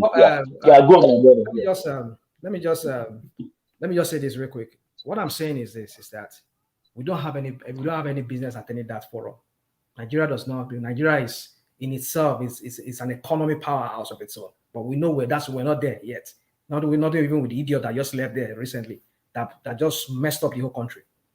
Should Tinubu go there? I'm not saying Tinubu should not go there, but I'm saying Tinubu does not even have any reason going there in the first place. If Nigeria has had its crap together, we've maintained that step from the 50s to this very day. I mean, we would have surpassed Saudi Arabia. We will be the one calling all the Asian countries, come and meet us. We have a Nigerian Asian forum, but we have clueless leaders, and we have another one there now that is just entered there now. Who call himself Mr. Strategist? Go and listen to Babachi Lawa, what he said. I mean, it makes sense to anybody to understand what Babachi Lawa said. You call yourself a strategist, you are already removing subsidy even before you even have a cabinet that you can even discuss what is the next thing to do after this subsidy is removed. You don't just announce it like that. Don't get me wrong, I'm not saying he announced it. The idiot that was there before him already took it off, but there's a way you should have make it so that you won't make people jittery, you won't make the economy jittery, and people will start panicking and people will start hoarding dollars. And I mean, you don't do two opposing things at the same time, floating the naira and then you remove the subsidy. Why is it not going to backfire? And look at how the mess of the economy has created in that country. Well, that's by the way. So my point is this: you see, you people should be careful of what you wish for. Mr. Strategist is there right now. I mean, I don't even know what he's even doing. And you're talking about, you're always projecting. Somebody was telling us here that $5 billion on this is going around. They're always going around. What do we say at the end of the day? Nigerians are getting more and more impoverished. I mean, but it's not the problem. Is that what? But he is not the problem today now. It's not the problem today. But who bring the problem that brought the problem upon all of us today? Remember what you just said. Rational mind, why are you pretending as if the Nigerian problem started 8 years ago? Why are you pretending as if our problem started 8 years ago? But then, hold on now. I'll tell you how it started. 2015, when we were there. The question I asked you, did the Nigeria problem started 8 years ago? That is the question I asked you. It got worse from 8 years ago under Buhari. And you are telling us that you know this thing. You and I, we know Nigerians could still afford a bag of rice at 6,000 naira, 5,000 naira back then. But now, go. Who can afford it? Nigerians were not crying at that time also that the thing was expensive that they cannot afford it. Why are you saying this now? We're all alive right then now. Why are you just... Okay, over 40 million Nigerians were not said to be under poverty, extreme poverty, never in order, Jonathan. What are you talking about? Boy, you just want to make excuse for this your I'm not making excuse, but whatever we are saying, we should make it right. You should not just make it as I'm if giving fact now. the problem is just starting now. Listen, am I making it up? That in pre-2015, before the election 2015, when Jonathan was there, the only thing problem Jonathan had was the Boko Haram, and they really messed him up with that thing. Nigerians were still, I think, economically, Nigerians were still. You are telling us that during Jonathan regime, Nigerians were prosperous, eh? We were living, everybody was fine, everything was okay in Nigeria. This is what you want to do. You want to do this Agbado talk. Did I say Nigeria were prosperous? I never said Nigeria were prosperous. But we never had the kind of problem, economically problem we have today. Can you hear me? I can hear you. I can hear you. Rational man, the problem started from I think where? Adewale wanted to. I just want to know now. The problem in Nigeria started when? Let's when did the problem started? Let's hold on, please. Yeah, let's go one by one. Yeah, I think somebody wants to interject before you came in. I don't know who first of all came in. That was I think you finish, then Adewale will come next. Yeah, you finish, then Adewale will come next. Yeah, Adewale. Yeah, go on. Yeah. You mean me or you me? Mr. Mr. wants to put the problem. Yeah, so you see, this one man headline too. I just want to know when the problem started. You see, do you want me to interject you, okay, you interject now. Okay, are you done, Mr. Taraf? Are you done? Are you finished? Are you? No. I just want you to tell me. I'll answer your question. When the problem started, because with my own calculation, it's different from yours. It's not 2015. Okay, all right. I'll answer that question. Adewale, you want to answer? You answer your question real quick.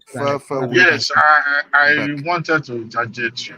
When somebody entered, then hold on. Adewale, okay. Mr. Triumph, can you hear us? Somebody's talking, and I thought you were done. Yes. No, I can hear you. I'm done. I just want to know when the problem started. Okay. I hear you. All right, I will answer your question. So let Adewale ask it so that I can take the two questions at the same time. So we move on. Okay. Mine is not even a question. I wanted to shed more light on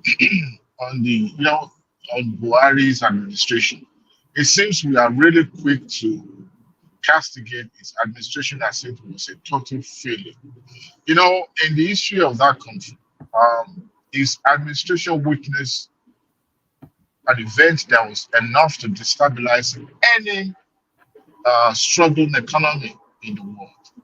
I mean, a country that does not even have much capacity, than us, who are also, having it hard. For the first time in history, that administration was hit back to back with COVID, coupled with the fact that the oil that crude oil that would depend so much on price crashed. You remember? So all these things being put together. I'm not saying that Buhari's administration was not that that bright, but that was enough to destabilize his administration. And I tell you, even if you put the best of the best brain in his administration, you're still going to cripple it. So although we have a system that is not strong enough to function as an institution, but we shouldn't castigate this administration completely as a total failure. And I tell you, he was trying to paint Jonathan administration as if the Nigerians were living in the paradise when he was in power. Nigerians were also impoverished. They were in bad shape. So it don't make it look as if since 1999 we've been struggling. I'm saying 1999 since I started what my nose looked like. So it's not as if we've had it good. It's always, we always quick to paint yesterday as if we always think that yesterday was better than today. I won't be surprised if after Tinubu's administration, we'll be singing a different tune too. That under Tinubu, Nigerians were living well. So I just want to shed more light on that space where you talked about Buhari's You have a point there. I agree with you. I agree with you, Adewale, that Nigeria was not in paradise. There was no paradise during Jonathan. In fact, by the standard then, Nigerians were impoverished. But you see, it's like if you look at the story of Nigeria, it has been this way that every head of state, every government that comes and go, they keep making that country's condition worse and worse.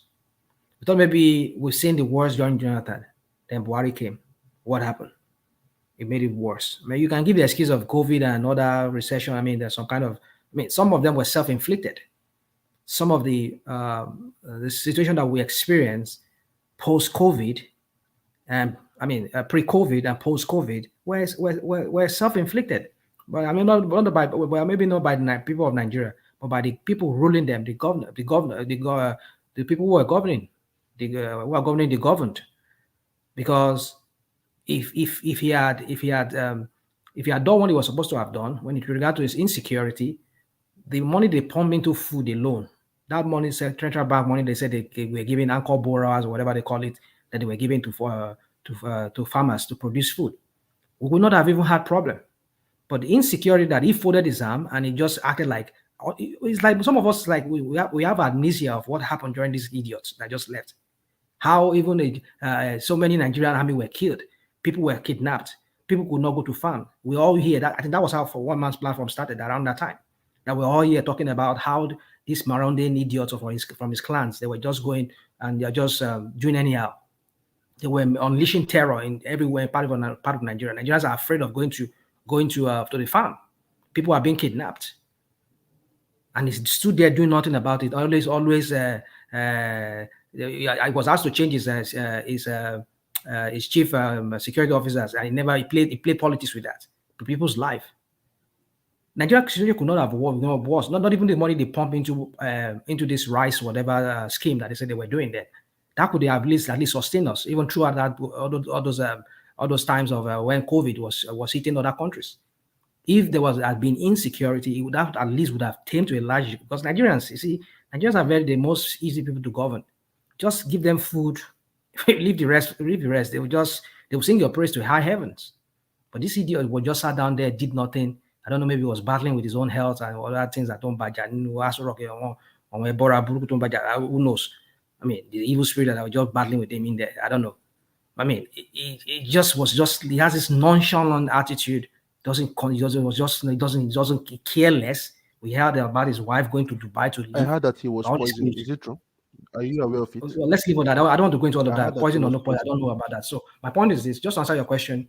I mean, it's like it's getting worse and worse. And then he left there. The person that brought him, that helped him bringing him in 2015, now he came in there. Now he made it worse. How worse can he never again? How worse can he never again get? But all these people had the magic wand in 2015. Rational mind. Have we ever asked ourselves why do we have, as Adewale said, that successive government, we look back and we say, okay, the one of yesterday was better. Exactly. That is how it is. Why? Hold on. What we are doing now to Buhari regime, we just need to pray and work hard that we will not say, okay, the next stop this pray thing. I don't want to no, I'm not, you know me, I'm not, I'm just talking, because that's what we do. You understand? Yes. When we look at even if you start from the Shagari regime, we say, because Shagari regime, if you see what happened during that regime, everybody was shouting, the whole place was austerity, everything, everybody was as if the whole country want to burn down.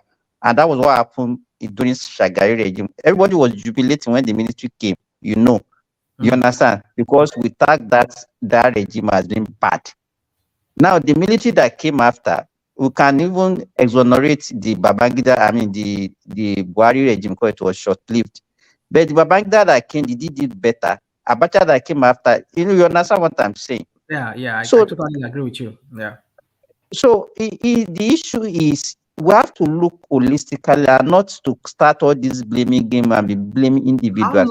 How long are we holistically? These are our Nigerian English. What are we doing wrong that we now look at successful? That every time we talk about yesterday has been better than today, it's because, and tomorrow. Rational mind.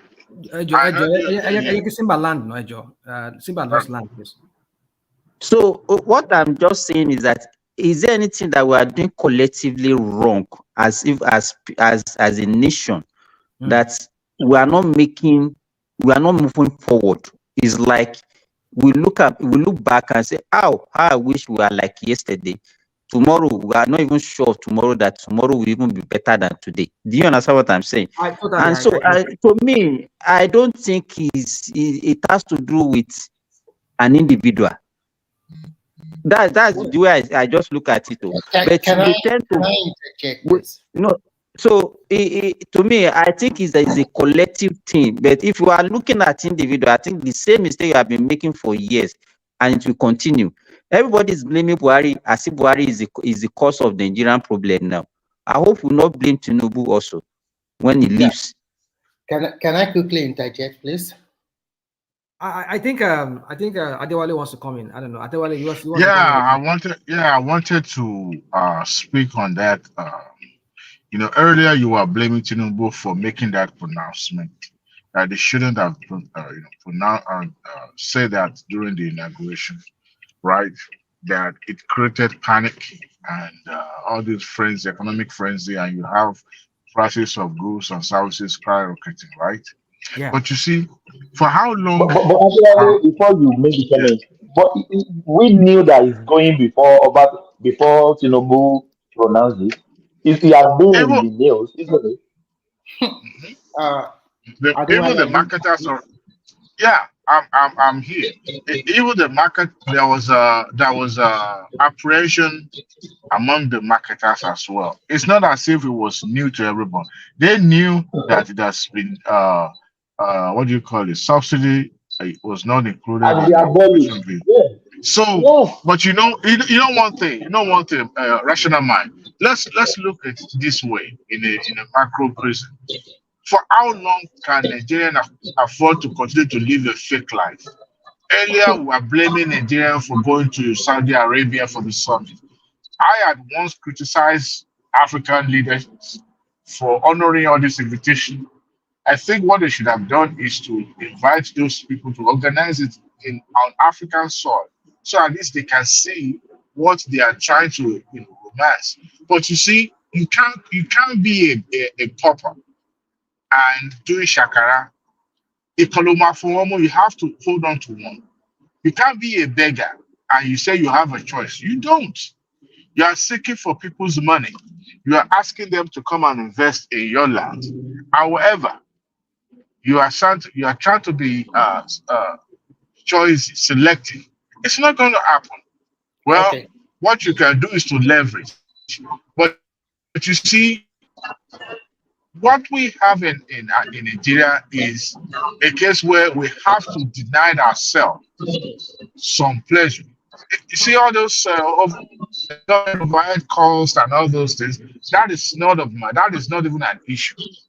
By the time government paid its worker and all that, the rest is what we should be doing is, why should we be paying for something that is not reflected in the life of the people that are consuming it, the end user?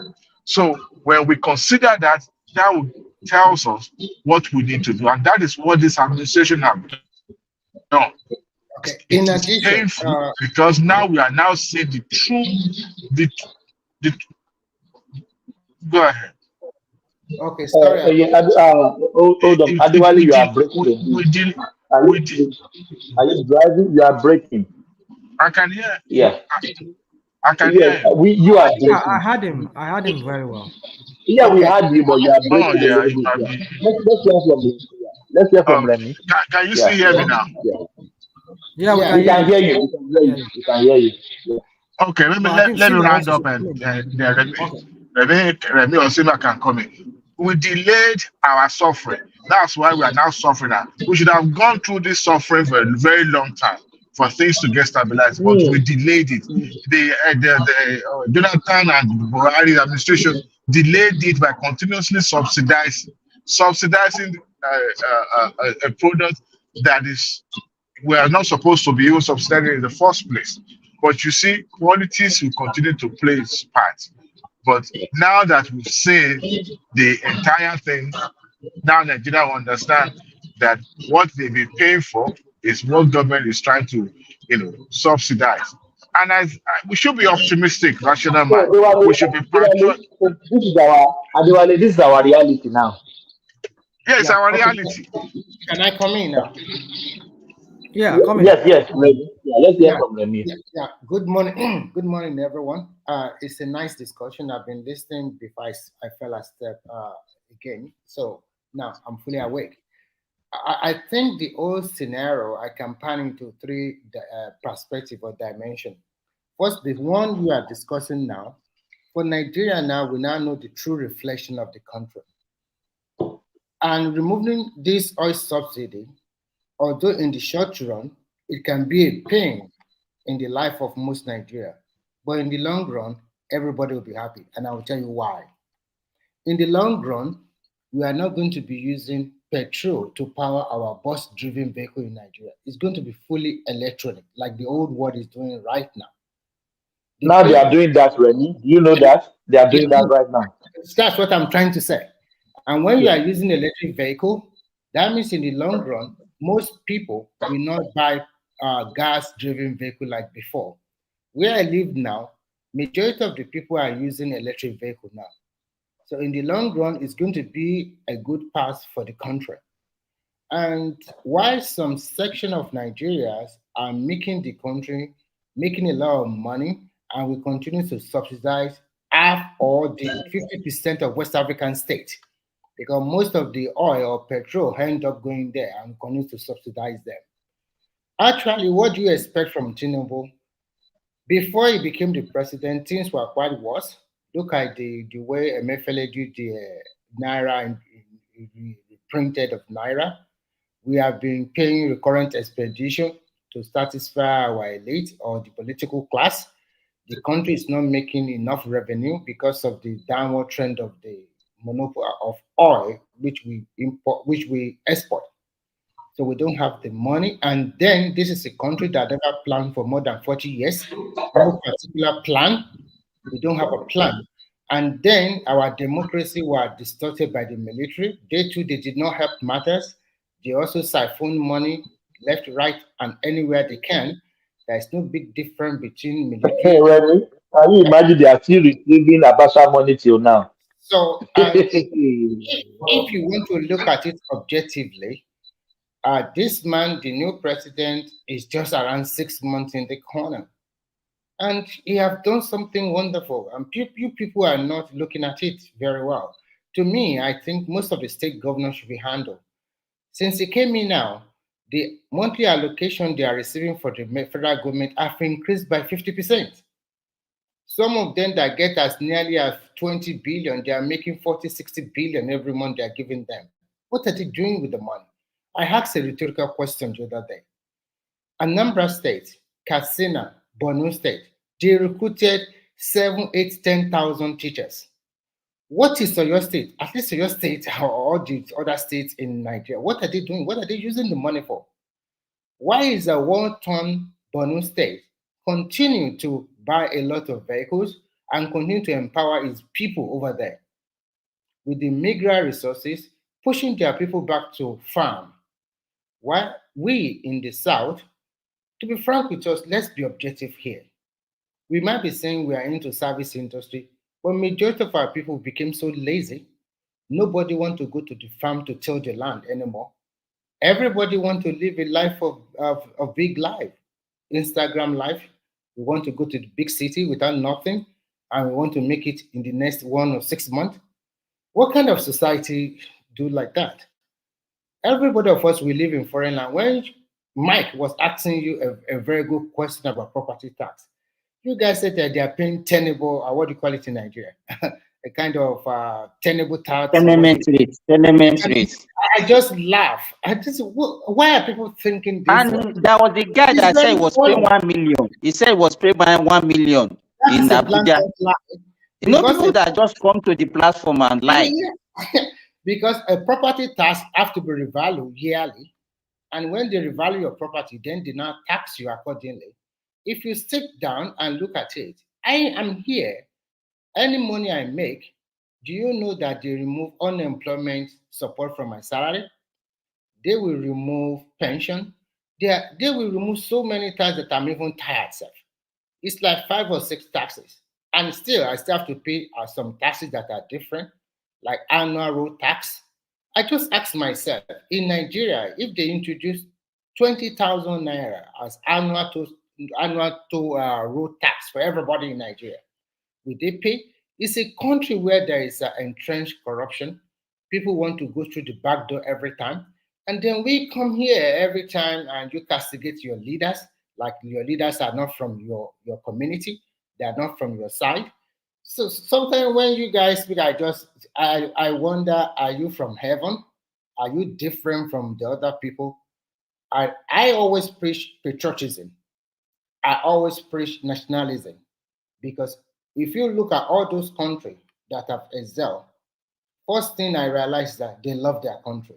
No matter who is ruling them, everybody comes together to support him or her. But in Nigeria, Remy, don't let me sorry for cutting you short. My small house that I got here, we pay 2,005 land rate every year. I have a They just friend. bought I have a friend. my second house. They just brought the tenement rate going to 1,005, 1,004. Yes. I To have a like friend. like 5,000 bill waiting for me now to pay.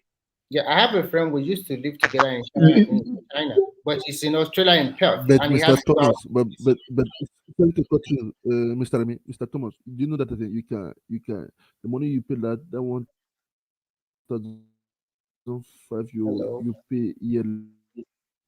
We can hardly hear you, Mr. Sharaf. Can you be more audible? Cut it into 12 and add it in the rental money that your locator is. I said, Mr.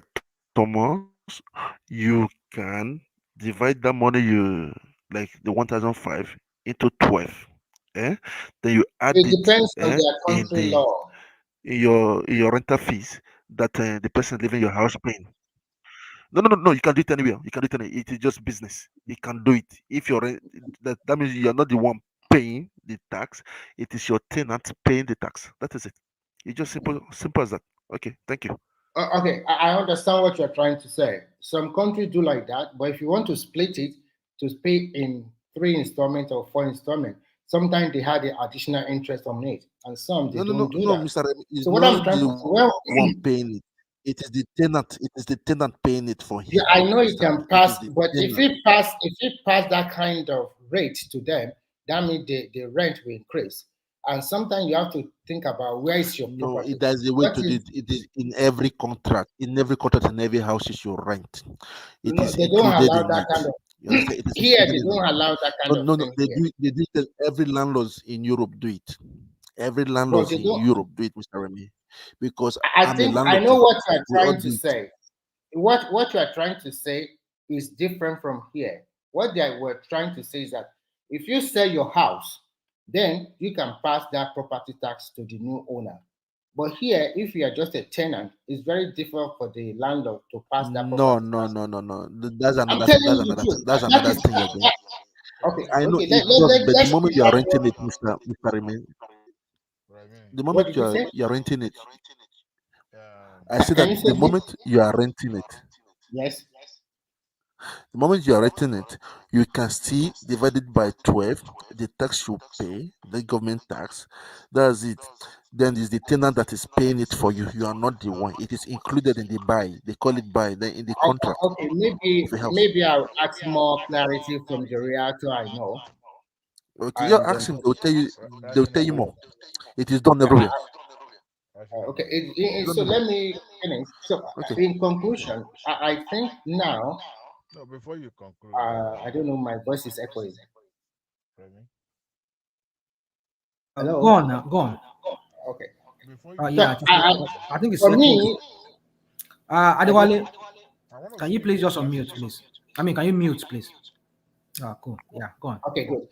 So for me, I think I'm not saying you can criticize any government. You can even criticize Tinubu objectively if it's not doing the right thing. And you cannot expect him to be 100% doing the right thing every time. Everybody will make a mistake. But I think he's on the right path. That whole thing he has done, it has freed more money for the state. And each of Nigerian states' allocation have increased by the least by 40%, some even by 50 or 60%. They have more money.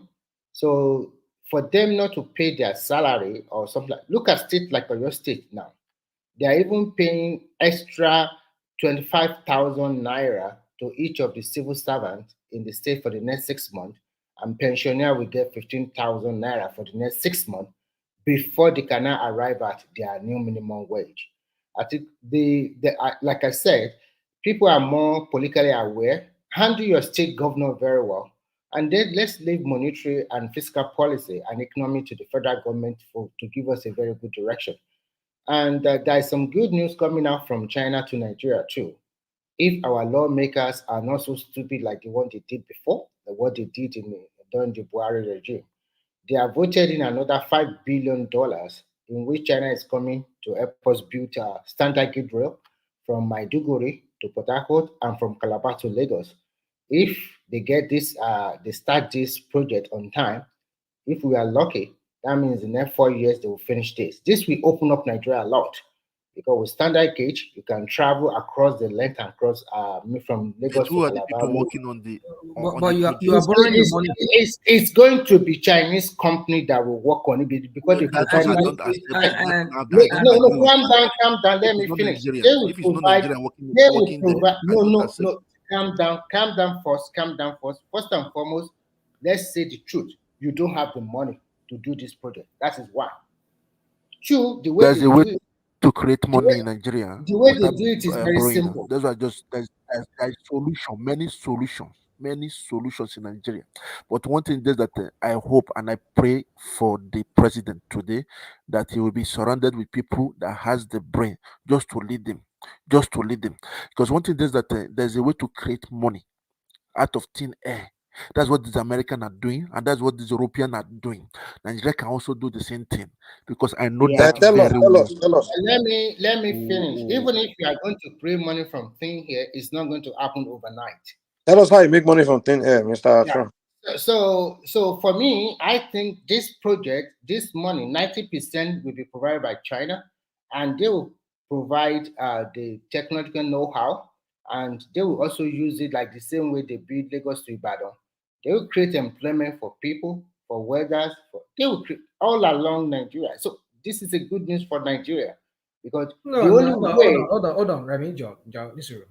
You see, when we say all this kind of narrative of China is bringing 5 billion, 10 billion, and at the end of the day, the people that they are bringing to come and do this work, at least more than 80% of that money is going back to the Chinese economy.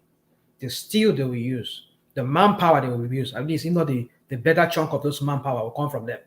And this money is being repatriated back, although they might build the infrastructure for us, but the chunk of the money is going back into the economy. Okay. What kind of economy is that? Can I respond to you? Let me respond to you. Go on, respond. Yeah, first and foremost, we have been allied to the Western world for more than 50 or 60 years. America, Western Europe, all of them. None of them deem it fit to provide us this kind of infrastructure for years. Nigeria now, we are the low end. Let's be frank with ourselves. We are poor. We don't have nothing. And you want your country to develop from a thing here, you don't have the resources. Even if you have the manpower. Let me respond. I agree. Okay. Let him land. Okay, Nigeria is super rich.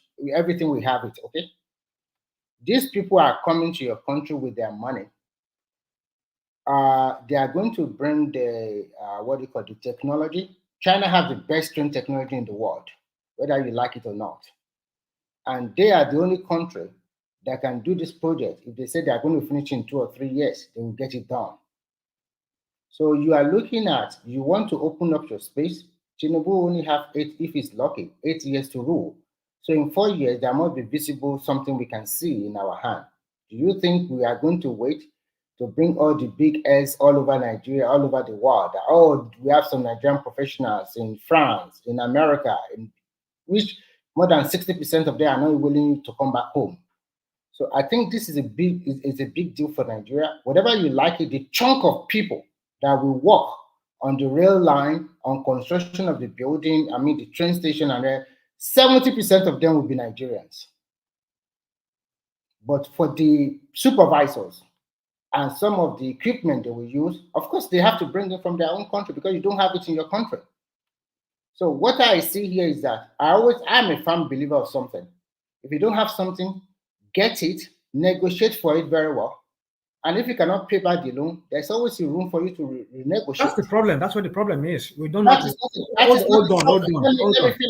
Let me finish. You landed now. Let me finish now. Just 1 minute. That is not a problem to me. First thing, you are able to get your people to work. Two, you get We've had you said that. We've had you said that. No. I'm just trying to tell you now. You get your people to work. You get the infrastructure. You open your economy, and then you can now deal with the rest. Now well, you can I wish it's just as easy as you. Hold on. I wish it's as easy as you just said. It's so easy. Saying, but hold on. You said you live in China. I don't know. Let me not say anything now. No, go ahead. You are free. I lived there for more than 10 years. You said you lived in China before. Yeah. And I'm kind of like wonder, do you understand how the Chinese government negotiates business, bilateral business? Yes, I do. I do. You might say you know. Hold on. You might say you know. I can give you an example of so many countries in Africa, even in Asia, that they have this predatory kind of lending where they lend money to people. That at the end of the day, the chunk of the money is being taken back into the Chinese economy. That's on the one side, and the country. Hold on now. No, just a question. Can I land? Okay. You are itching to say something, but what I'm saying is that we've seen that the Chinese are very good at negotiating loans like this kind of their predatory kind of loans, whereby they're like sharks. They would dangle money before you hide you because you need it very urgently because you are so impoverished and whatever. But then there are clauses behind it that our people cannot really negotiate it the way they would have loved to negotiate it because they're handicapped because they need that money. So for that reason, more than 80% of that money goes back into the Chinese economy because that's not what we want. We want that chunk of that money to remain in our, at least 50% of that money remain in our economy. Because you talk about they were employed. I think you don't know how the Chinese work at all. And I think you are selling the wrong narrative. You can say I don't know, but you don't know. The evidence, hold on. The evidence speaks for itself. Go and ask the people. No. You don't know. And I will break it down to you. Hold on. I don't want us to be. You don't need to break it down because I've seen it. I've seen how it happened. It happened. Okay, in Zimbabwe, can I respond to you then? Zimbabwe, Zambia, and those countries whereby all their infrastructure is almost being taken over because they defaulted. Can I respond to you? The African leaders don't negotiate. In fact, they don't even have the leverage to negotiate better. Let me ask the you. The condition given to them is that the Chinese wants that money back into their economy. Let me ask you a good question. A large part of Let me just ask you one question. All those infrastructures in Zimbabwe, whatever you call it now, did China uproot it and take it back to China? Well, there are some clauses they there. Uproot it hold on. They did not uproot it. Is the infrastructure? Let me speak. They did not uproot it, but they took it over. They have to get their money. Oh my! Okay, let me now break it down for you. Okay, let me give an example. Let me give an example of one of the airports they built. Guys, hold on. Remy, please hold on. Please give yourself chance now. You are just too speaking that you are not giving yourself chance. So when we are 4 like 5, how would you go? Let it be conversational. You respond, then let be conversational. Go on. Let me respond to you. What they do is very simple. They will have a contract with you with a chunk of the money. They are not giving you the money. They will come with equipment and build the infrastructure for you. In the Nigerian context, They provide 90%, and Nigeria provide the 10% counterpart funding for that project. And in the project, in the contract, they will state how many years we are going to help you to stabilize it or to run it. Maybe after 20 or 25 years, then we give back to you as a country. Of course, you will pay back your loan. That is a security for them because you don't have no security you give to them when they are giving you this kind of big infrastructure development. You don't have nothing, you give it to them. So that is a way to secure their own money. So if you default in paying, they just not just take it back like that because it's not up to 20 or 30 years we are talking about. So that is a wrong narrative on your side. And the reason why they do this way is that first, they are not giving you money as in real cash. You sign the agreement, they will bring the what do you call it, the necessary equipment. They will recruit their people. They are going to do it, and most people they recruit are just the supervisors and those ones that they will teach you the local people how they want the project to be conducted or how they want it to be done, and they work on time. If they say they are going to complete in 2 or 3 years, they will get it done. Now, look at it from this angle. You as a country, you don't have these people, you don't have this money, you don't have nothing, and they came with everything, and they erect this infrastructure. Your people start to enjoy it, and then maybe after some years, you default in payment. Everybody is a business. This is business. So you cannot just say, okay, Mr. Remy, there's a way they do something in every country. I don't even know what the means we're talking about. It's just going, just saying things. Law. One thing that I'm still praying for Mr. Tinubu, that they should not use him and dump him. That's the problem. That's the only problem I just see. Sometimes he wants to do something. I know that Mr. Triumph. Yes. You have a train system work in France, yes or no? Yes. So why is France, they have America, they have it. America, and all of those people that their train system Do you work know very why well, it their road functions system well work very in well, Europe? everything is super. Do you know why it functions well in Europe? No. My question I want to ask you is the government cannot be in charge of everything in Nigeria. The question I want to ask you guys they want the presidency to be in charge of everything. No. The question I want to ask you is this, Mr. Triumph. We have been allied to these people for a long time, more than 40 or 50 years. Why can't they think of making their France, their Paris, their Washington, D.C., their New York, their California, London? Why can't they think of helping Africa like this, building these infrastructures in Africa? What stopped them from helping us? Look at me now. Do you think I would like my client to be better? Everybody. So why are you now blaming China that is now constructing this road, this railway, everything for you? I know China very well. I do business with them, Mr. Remy. Now today, you know what I see? You know what I see you Nigerians. I don't pay anything a dime. I don't pay a dime. You know what I see Normally you Nigerians. asking for money. Okay, talk. I see people that are poor, but they have a big pride, a big ego, and they cannot do nothing. That is what I see in what you are saying here. You are poor with a big ego, and you don't have the resources. You don't have nothing to go about. Nigeria has everything, Mr. Remy. Do you continue to say your Nigeria have everything, and still your people, the same people Just you call Nigeria, they don't want that country to go Mr. ahead? Remy. The problem now is the leadership. Now we have somebody good there now. He's not trying to bring people around him to make it great. It's like you guys are talking, don't even. It's like you guys are saying you don't know it. Like you're arguing blindly. You're saying one thing, saying the other thing. So you're just arguing like we don't even know what the base of the argument is. You know, I mean, I don't get Mr. Mike. One thing is that the base of the argument they are trying to say is that China coming to help in building these infrastructures, the contract they are signing with Nigeria or most African countries one-sided. But for me, I am looking at it. But that's not what it is. He's saying Nigeria has everything, so we don't understand how that is countering your argument. So for me, I am looking at it this way. That to me, I don't think Nigeria have. Do you agree with him that Nigeria has everything? What he's saying is that we have what it takes Nigeria have the build our country. Okay, let Mr. Trump explain what he means by Nigeria has everything, so we know where it's coming from. Okay, let me say now. If we can just invite the diasporas here in the Western world for the innovations, we know many No, tell us Nigerians everything we have. Don't say something different.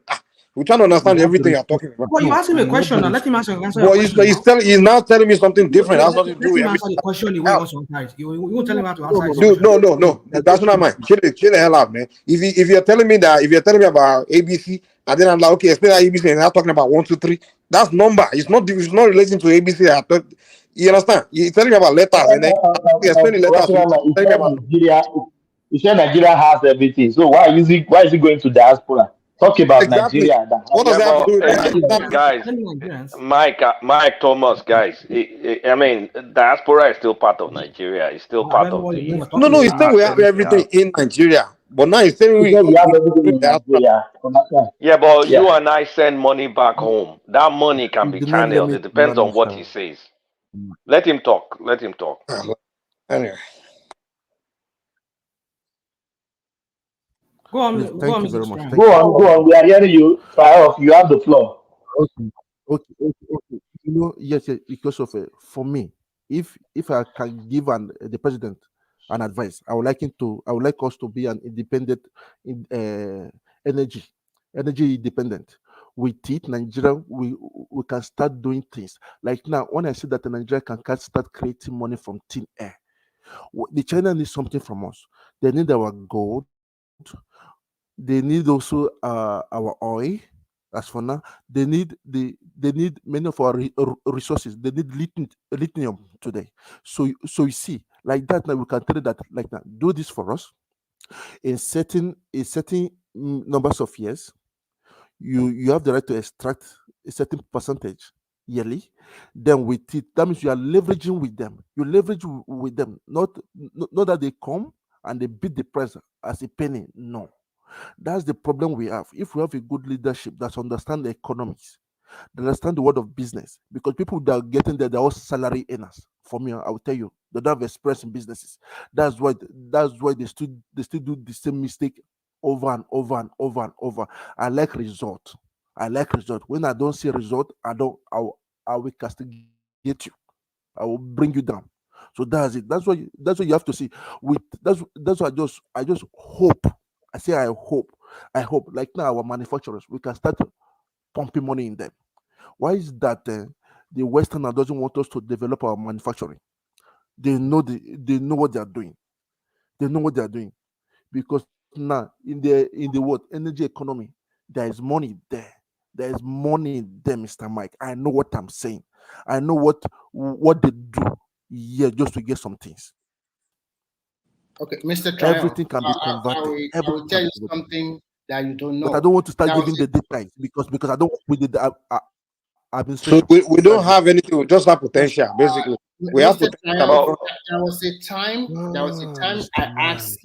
asked some Chinese that I know that why are they not importing crude directly from Nigeria? And when they break it down to me, do you know that there's a middleman they have to buy from? And who are these? It's from Shell. They have to go through Shell and BP of your France. They cannot buy directly from Nigeria. So you can say this Western nation, they have a way to also control. And when you talk about China, look at the Lekki DC port. Look at the factories that are near in that Lekki DC. Are they not Chinese factories? When you break it down very well, you will see that what the Chinese are doing, I see two evil, one in your right, one by your left. Which one give you this assistance that you really need now? What are the Western nations giving now since almost 40? They give us grants, they give us loans that which is very stiff conditions. Can you imagine during Obasanjo regime, we dole out $34 billion to pay back our debt. They said they even rewrite it. And when they loot our money, they use our money to also develop their own country for 30 or 40 Negotiated years. our debt And Can I ask a question, I'm telling guys? Can I yeah, ask a clarifying question, Remy? Hold on. Can I ask a clarifying question? Because both points are valid, right? But I want to understand, Mr. Triumph, is what you're saying is we mortgage our physical natural resources in trade for development from China. So, We can do for that. example, let me just see if I understand. For example, let's just say we have lithium, right? You now say, okay, I give you access to mine lithium for the next 50 years, but you build train tracks all around the country and you don't charge us anything for that. Is that the example of what you're saying? Yes, but in a certain price. You don't give them the total of it. You understand? You don't give them a very. There's a way you do I it mean, in long I'm term, just not trying short to. term. I'm trying to simplify. I'm trying That's to it. simplify. I'm That's it, not. Mr. Yeah, Mr. I'm just trying Coletta. to Yes, simplify. in a long term, And not from in a. Remy's standpoint, from Remy's standpoint, um, we've been getting aid, grants, all sorts of bullshit money from the West, where they give us something, they know it's going to get looted and brought back into their banks. We have nothing to show for it. We've been getting all sorts of loans, high interest, low interest, whatever it is, development, no development, but no actual development happens. But in the case of China, it's more transparent. You borrow from them, they build, you actually see what they build, even though they use their own workers to do the build. But that infrastructure is in your ground. It's now up to you to make sure your project generates enough money to pay them back. China is pretty straightforward to What deal you with. are saying is that it's not that they borrow us money and some people loot it again, and the Uh, infrastructure is not done. and the infrastructure is not there like the West has been doing. So there's an argument, it's an actual argument right now that China has been a net positive for Africa than the West, because at least China, if you say, come and do this, they build it, you can see it. It's up to you what you do with it. But the West, they'll borrow you money, they will not check, they don't care. They just know they're going to loot it back and take it back to their banks. And they'll be charging you interest on that. And they'll be charging you interest on the loan. They'll be making interest on the deposits that your criminally minded leaders put there. So they're making money both ways. But China at least will build something for you. Then if you don't pay, they can seize it. So there's a case for what Remy is saying, because at the end of the day, is either we have nothing or we have something that China built, and it's up to us to pay back. Abi, am I correct, Mr. Remy? Mr. Coletta. You can call Mr. me, Coletta, do you don't call me Mr. know how? You are absolutely on Do you know right how on what I'm trying to Mr. Obasanjo? Mr. Coletta, do you know how Mr. Obasanjo cleared our debt? He leveraged it. He leveraged our resources for it. He leveraged it. He knows what he did. Money, the Western But do you think, money. Mr. Triumph, that debt payment, do you think is a wise decision? How many countries have you seen paying their debts like that? They have conditions now. They have conditions. They renegotiate. I don't think any way you want to look at it, I don't think there is a wise decision for somebody to say you want to offset your debt. Even America don't do that. Like it's always a way to continue. Okay, continue, Triumph. Wait, like now, France every Monday morning, they borrow money from the Asiatic world. Are you people aware of it? Every Monday morning to pay workers. It's not only Nigeria doing it, but they leverage so many things: their business, their services, their ideas, their technologies for those Asia countries, like Japan borrows France money every Monday morning. Their pensions money. Are you people aware of it? But one thing is just that I'm aware, but I wasn't aware there was every Monday. But I'm aware. I mean, every country borrows. We are aware of it. On Monday morning, do you know they are paying people that doesn't work just to keep it? And again, they create money from thin air. They just negotiate it. That you see the same thing, trade by barter, but they use it. You understand? They give those Asian countries services. That's what they do. Services. That's why I said that Nigeria has everything. We just need which country is France giving that service to? I want to know in Asia. Like Japan, number one. South Korea. What kind of service is that? Technologies now. Do you know that lastly they give even China too? Even China, they even give some. No, Remy, let him talk now. Remy, let him talk. Okay, Do go you know ahead. that they even the president gave China their warplanes technology for how much? I live here. I do attend meetings here. So when they talk, they complain. They are telling this guy in the head to try and restructure everything again for them. That's why they are doing strike everywhere.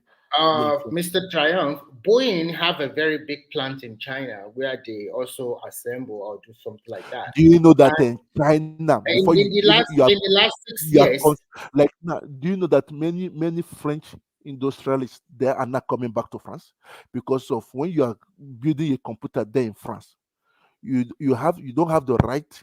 They have the right in China to copy it and do the same thing. Are you aware of it, Mr. Remy? I know that what the Chinese did was this: they copy everything, and because of it, because their law favors they them. copy, and they are even more better now. They copy. You have to show Do you know everything that out to them in China. China came That's up why I with don't their trust own. them. You can't. This is business. What are you talking about? No. We can't talk on each other. Please. Yeah. One voice, please. Yeah. And Remy, please. Yeah, me, please land it. I want to hear from new voices. Kolata is here. Simba, hold on, please. Hold on, please. Let me land, please.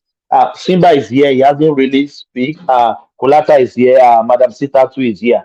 So land it. So we go to new voices. Yeah. Thank Mr. you. Trump, what I want to tell you is very simple.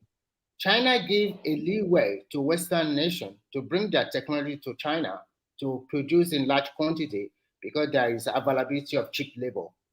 And for Chinese, they are not so stupid. They learn the rope. If you go to most of these Chinese cities, you will see how they model their city against some of European cities. There is a big French concession area in Shanghai. Shanghai is like Lagos of China. And they give all of this country to come and produce in China, and most of these Westerners take advantage of that one. But the Chinese learn it, and once they learn it, they started rolling out their own. Today, China have started manufacturing their own aircraft. If you go to China today, most of the aircraft that will take you around China are made in China vehicle. They still buy from Boeing and that one of America. They still buy from them, but 50% of the aircraft that will carry you from one city to another city in China today is 100% made in China. I forgot the name. When I remember the name, I'll put it at the private chat or comment section later. So this country have learned their roof, and they were able to leverage on it. And before you can close your eyes, they continue to sell all their product all over the world. Today, they make a new chip for their Huawei product, totally different buying from America. They have surpassed that one now. So don't be surprised in the next 5 or 6 years, their chip can even be more better than the American one. So don't be surprised about that. So I rest my case here.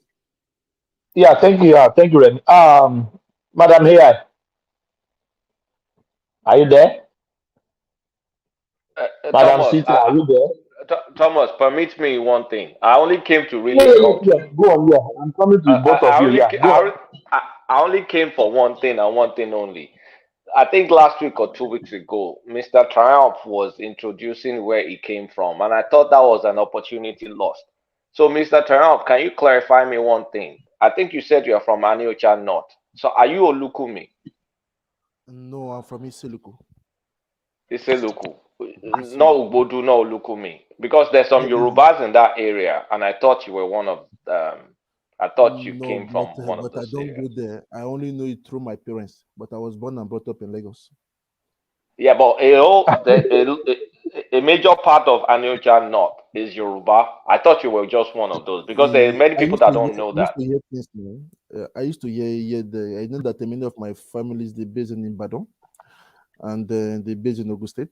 So one thing that they intermarried. You understand? Within both of them. So what I don't know, I don't say it. You understand?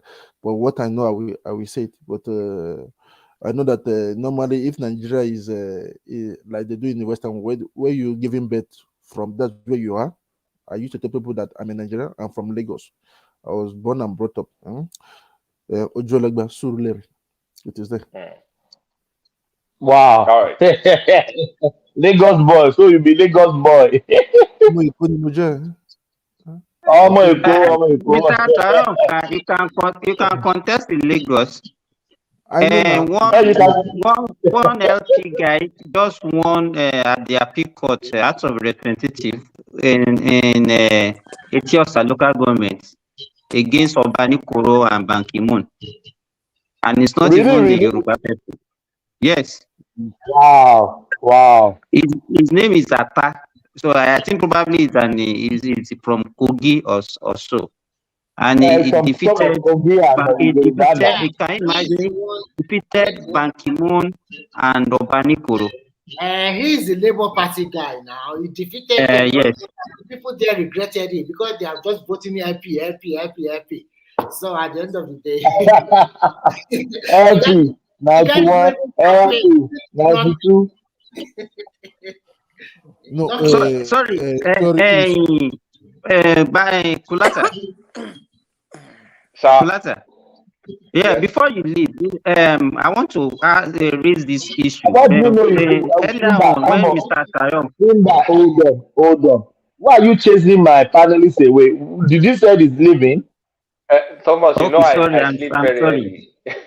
You know I sleep very, very early. Yeah, go on. I'm just joking. Yeah.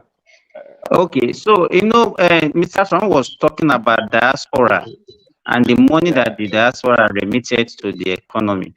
But the problem in Nigeria now, if you see the domiciliary account now, is growing and nobody is actually, the money is not available for the owner. Exactly. Yeah, because of the volatility of the foreign exchange, most people are just keeping their money, their dollar. Is about almost $30 billion stacked in Nigerian domiciliary account now. The government can borrow it now. They later pay them back with interest. They do it here in France. They borrow money from your fixed deposit, use it to turn. That's it. To turn a certain, give it to business owners. They later, within 5 years, they pay them back. That's what they do. Everything. Mr. Traoré, no, Mr. Traoré, wahala go shele. Government go borrow my money. Are they crazy? No, that's not what he meant. Wahala go shele. Kulata, that's not what he meant. I don't think that's what he meant, though. But no, see, no, that what money he's coming talking from. about is doing. I've not even said anything, Zita. I've not said. I'm listening to Simba to speak. It was mistaking Thomas' voice for yours. Oh, okay. Oh, that's not me. I've not said anything. They use what the money he's to saying borrow is the that business they people. do it here too. It's like doing a treasury bill on domiciliary account. That's good, Madam Zita. That's good, what Madam they Zita. do here That's too. what I was trying to explain. You can trade it in with some interest. The government uses it. I'm even shocked that Nigeria is not doing that. Well, I don't. I mean, dumb account kind of like securitize it. Get kind of like make government debt out of it. We should be doing something. We should be doing something like that. I'm surprised that. But Madam Hiyai and Kulata, how did our domiciliary accounts run? Can you withdraw in dollars or you can't withdraw in dollars? You can. You can withdraw in dollars. You can withdraw in dollars. Are they giving people dollars? Are you sure? Yes. Yes, I'm telling you. In fact, most banks they will give you your dollar in cash. So if you need it in cash, they will give it to you. Money. So Simba, there is ceiling of how much you can transfer daily if you want to use for business. No, if it is if low, there are two type of. Okay, explain it. Let's do one by one. Let's do one by one. Yeah. Madam Sita, go first. Colata comes. Then because I want to really because people have been pushing me to open domiciliary account. I don't know. I'm afraid of my money. No. Yeah, Madam Sita. Yeah. I have one. And also, what is dollar going on? What I changed $1 Australian yesterday for 7.20. what is going on? Kolata, you are the economist. Well, I did that I'm not country. I'm a rewire. I'm not economic. Don't change the topic. Let Let Madam Zita Zita, go. we are Let not talking about Zita. exchange rates now. I've forgotten the names they call it, but what actually happens is that when I want to transfer money in or out, it depends on where the money is coming from. If it is somebody, they have two names they call it. If it's somebody that Inflow, paid, there's inflow, Madam Zita, they call it inflow, and then I forgot the second. Inflow is the one from foreign country. If your dollar comes from outside what I'm Nigeria. talking about is the source of the money, not where it's coming from, the source. If it is an individual that walked into the bank to pay in cash for you or transfer cash from his account to you, there is limitation. But if it is somebody who is earning in dollars, pound, yen, or euro from a company that is transferring money from his salary account, which is that amount, is unlimited. That was how I moved my money. That is true, So Madam I AI. don't understand, but this is how it works. If it is like a personal thing that might look like money laundering, no, they give you a limit. And then the amount you pay for transfer is a little bit higher. But if it is the other one I'm talking about, I think it's a fixed amount for any amount you are transferring. So they pay you if you have them account, like if you have like 3 different currencies, you can withdraw any of them if you want to, and you can transfer any of them. So the DOM account is not only in dollars. You can have 3. In fact, Madam Zita, in most banks now, once you say you want to open a DOM account, it will be in euro, it will be in pounds, and it will be in dollars. So that they just so it's a multi-currency account that most banks in Nigeria are even opening for people now. Anyway, wasn't there a time under Buhari's government that they were restricting withdrawal from DOM account? No. Yes, there was a time. Not there with was. me. I remember. I didn't experience that. Me too, I didn't It experience was that. during the time of Buhari. I didn't experience it because I didn't at least experience I send money to my wife DOM account and she withdraw without any limit.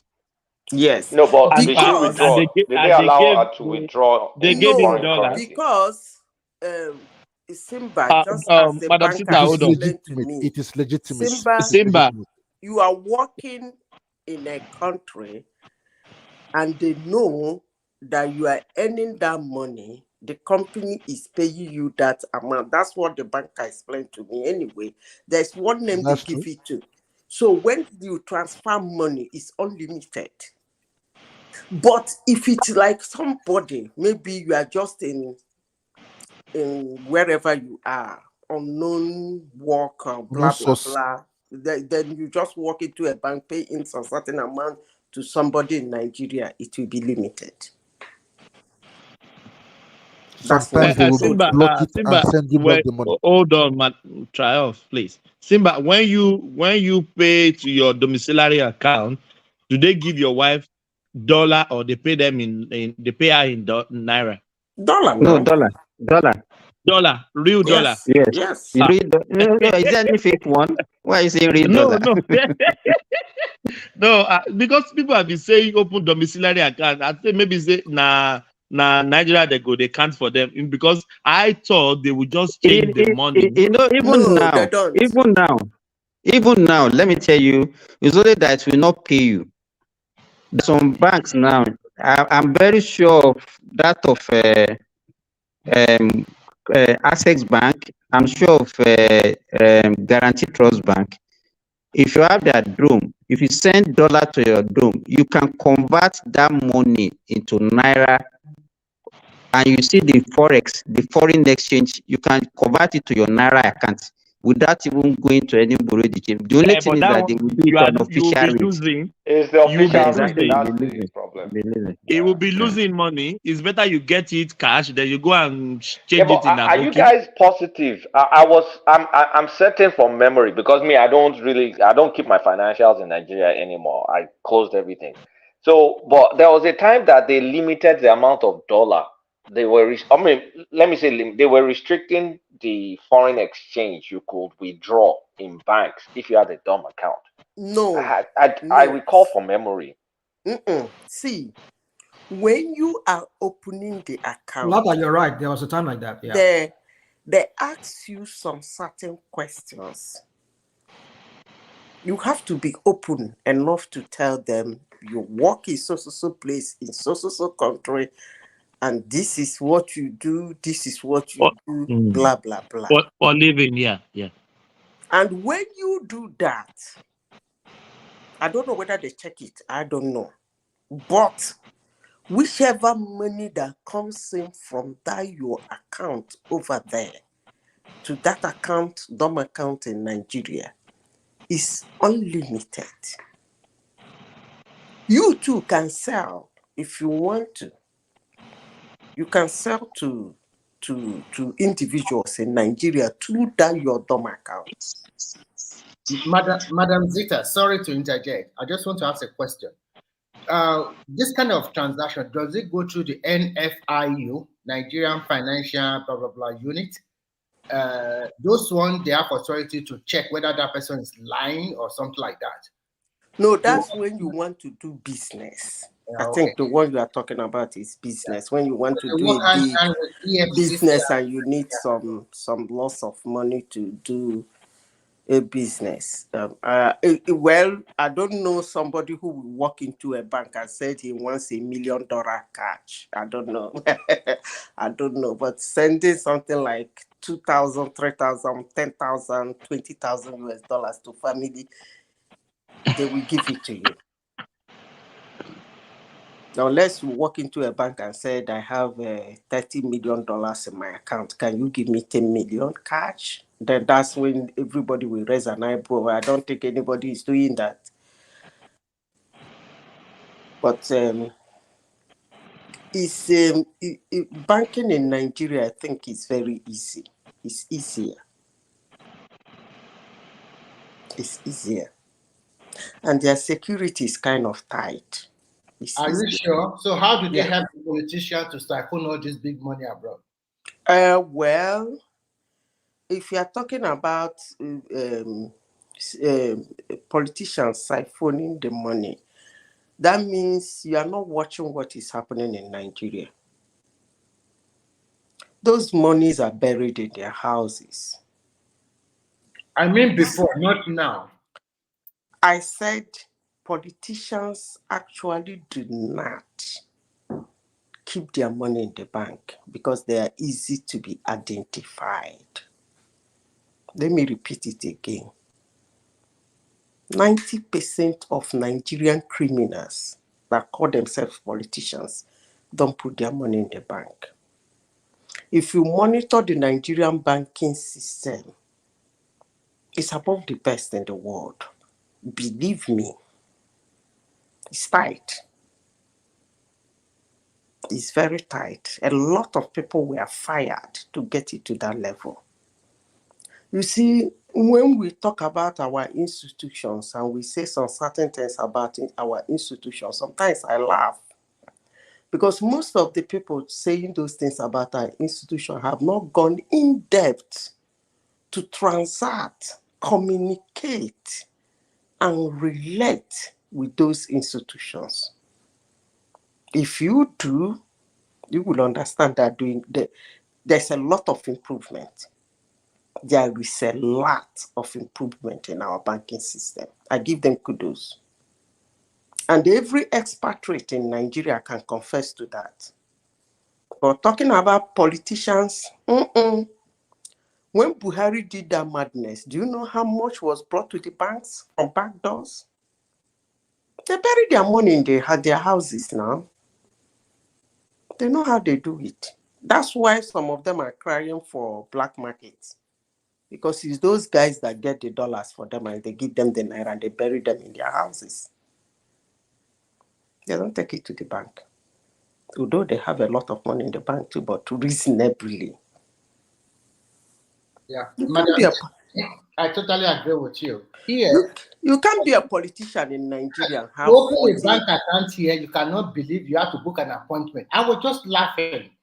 It took me three or 4 months to let me open a bank account with my own money. I'm begging the bank. And here in Finland, your money is 0 interest on your deposit. It's like just spend your money. That's what they want you to do. I miss Nigeria that time. So, I put this kind of money in my bank account, and so Nigeria that is giving us one kobo, we should still thank them. Thank them.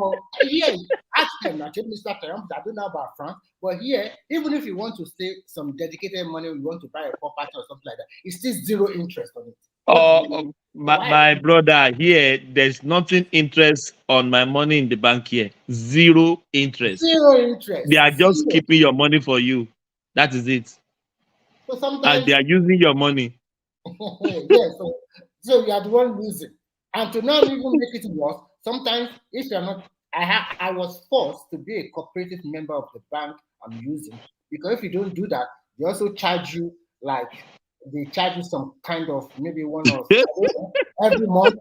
Your account, they also remove from your money. No, what is going on is that look, the Western culture try as much as possible to discourage you from keeping cash. That's what they're doing. They want you to invest that money. But they also want you to spend the money. That's what I'm saying now. They won't call it spending. Yes. They will call it investment. Yes. They won't call it spending. They want you to put it in their economy to get profit. Lying down there. They don't want it like that. There's a guy that wants to do something with them, and that guy has a lot of money in the bank. Do you think because of that reason they refuse to give it? No, let me give you an example. Are you not going to spend money on this, spend money on that, It's investment. Don't use the word spend. It's investment. Madam, why you say investment? Let me explain to you now. When a bank will come to you, when a bank will come to you, because you have maybe £100,000 in their account and you've been staying there for 3 weeks, it is, when you talk about Nigerian economy, most people don't understand what is holding Nigerian economy. You look at Nigeria, you see a country so looted, so vandalized, so corrupt, but they're still standing. You begin to wonder, how are they surviving? Is the microeconomics. Most Western cultures struggle to do that, to get that to be done in their country. They struggle. That's why most times you see them touching their citizens some kind of money to go into the market and spend it. They give gift cards, they give you money, and they give you time limits to spend the money. Because they want that buying and selling that holds the foundation of an economy to continue. So now, when you stack your money, they want that buying and selling to go on. Because that's what's the foundation of an economy within the environment. So what do? They approach you and tell you, you have 100,000. Yeah, okay. You see, we are going to give you a card. The card is called Platinum. Platinum VIP Wonder. That's the name of the card. I'm just making it up, but something like that.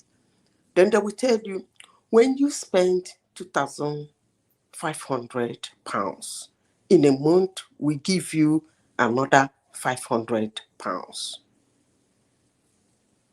It's an investment. They just want you to go out there to get that wheel rolling. They don't have that kind of environment like Nigeria, where every day mama goes to the farm, picks her okra, she's heading to the market. She's dropping it in the market, she's buying crayfish, she's coming home, the next day she's taking her corn. They don't have that luxury, but we do. So they find a way to invest in the citizens to continue rolling that thing. Spending $2,000 on your own, you can spend $2,000 without getting extra $500. But these people are telling you, go out there, spend that $2,500. We'll give you another extra $500 to continue spending. I know that Sorry, plateau. guys. Western economy will crash if people don't spend. It's designed for spending, credit and spending. It's not designed for savings at all. It will crash. Every economy is designed for buying and selling. You don't do that, it will crash. Yeah, but from But in a cultural Nigeria, perspective, it's kind of natural. We do it. we save a lot. We have a saving habit in Nigeria. I think it's In because of feeling Nigeria of insecurity. Madam Zita, we have this feeling of insecurity. We are not sure of the future, and that's why we tend to We save. you can imagine that 29 billion or 30 billion stashed in domiciliary accounts. If that one is available in our economy, you can see what it can do. And I don't know what government can do to unlock that. It will do more. It will do more. But naturally, the antecedent of an average Nigeria rose the wheel. The antecedent of an average Nigeria rose the wheel. We have a lot of open markets. Every day it is happening. Every economy is designed like that. But the Western culture, they have to support their citizens because they don't have that kind of environment we have. They have been so civilized that they don't have that kind of environment any longer. So they have to find a means to empower them to continue spending. But in Nigeria, we have means, we get around it. And in as much as it's trying to calm, it's getting calmer in Nigeria. That's why it's obvious. The problem in our economy is becoming obvious to an average Nigerian. Before now, I don't really think Nigerians do bother what their government is doing. But that wheel is gradually slowing down. But if I will advise the government of Nigeria, they should open that wheel. Let it keep rolling. Madam Zita, let me tell you another thing that I think Buhari did a lot of wrong things as per this diaspora money that comes to Nigeria. He placed a lot of restrictions on that money during his own administration. But Tinubu now. No, what Buhari did is what I would call bad economics. You see. Thank you very much, madam. You actually, that a currency have strength, does have value. Let me use the word value. Has value doesn't really mean the citizens are good, are better off. No. But if a currency have strength in his kingdom, the citizens will be better off. So Buhari was more of interested in pursuing the value of the naira instead of the strength, which is bad economics. So he disappeared the naira. That guy disappeared naira. We have never had it. That was a wrong move. Yes. I mean, and it We have started never early had because it. do you remember? Hold on. Do you remember in 2015, Buhari came out and said, what was statement he said? He said he would rather have the naira be strong so that he made some very economically dumb statement. What he alluded to was he wants to keep, he doesn't believe in devaluing the value of the naira. He believes the higher the naira, the better. So that's what really engineered this stupid. That is the value. He was interested in the value. He was interested And in that's that. why you know that all these cards, then you remember the collateral. You cannot even use Nigerian You card couldn't now use outside your Nigeria. card. That's exactly where I Exactly. was going to go to. That's what started the mess. Rather than stability of the currency is better than some stupid value. Anyway, Zita, you can continue. So you see, But Madam Zita, sorry to cut you. Do you know that some countries in the world also devalued their currency just to make business? Like China, well, according to Mr. Remy, where he was defending China, China did the same thing to the dollars. That's why Trump was crying, shouting at them. Mr. You have to Trump, pay the it makes recently, your even goods Japan cheaper.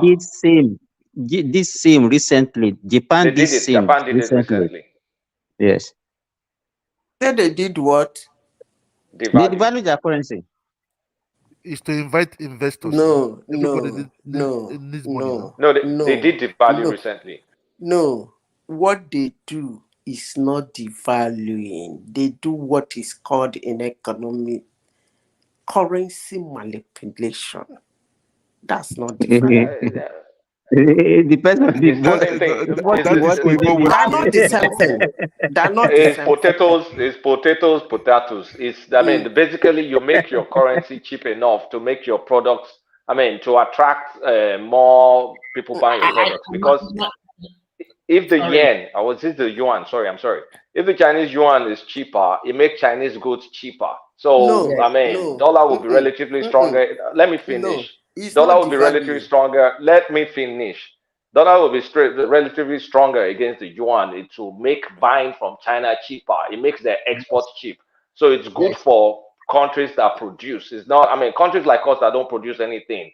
It's, I mean, we're not getting any benefits of it. But Japan and co that are heavily export based, if the relative currency is cheaper, same thing as South Korea, then it makes their products cheaper in the market.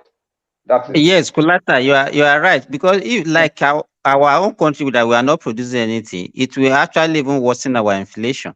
So I think what China did was that first they pegged the renminbi, the yuan, to the dollar at 8, and when they float it, they make sure it doesn't go down below 6. Now I think it's hovering around 7 renminbi to $1. And Kulata have said it all. If they make their currency, they really want to float it like Nigerian home, do you expect Chinese product to be cheap in America again or the rest of the world? So it's from the economic angle, I think they have done what they think is best for their own country. Anyway, if you call it devaluation, I call it manipulation. Because if you devalue your country, which you are not supposed to devalue anyway, it's the market that devalues it. If you devalue your money, your currency is going to be global. But when you devalue it for a particular purpose, it's called currency manipulation. You're manipulating your currency to do one or two things. That's not devaluation. It's the same effective thing. You use financial instruments, and then, I mean, you use financial instruments to take the relative strength, the relative value of your currency to make it weaker. And that's what China was doing, and World Trade Organization was calling them out on it. It's manipulation, but at the end of the day, that's why I said we're getting into semantics. At the end of the day, you're making your currency, the value, go lower than what it should naturally be. It's artificial, but they use it for a purpose. which is to drive their exports. Okay, now when they dwindle, because they're very soon they're going to dwindle. I hope you will clap for them then. I beg, what is the topic of today? Before that's one country I don't want to discuss about. I know too much about them. They start Why pressing now? You do praises what? of Waiting, Wow. Madam Sister, waiting China do you? Waiting China What did do you? China do you? What did China do you? Madam Sita, what do you think about the Imo election today? What is your take? This is from Imo.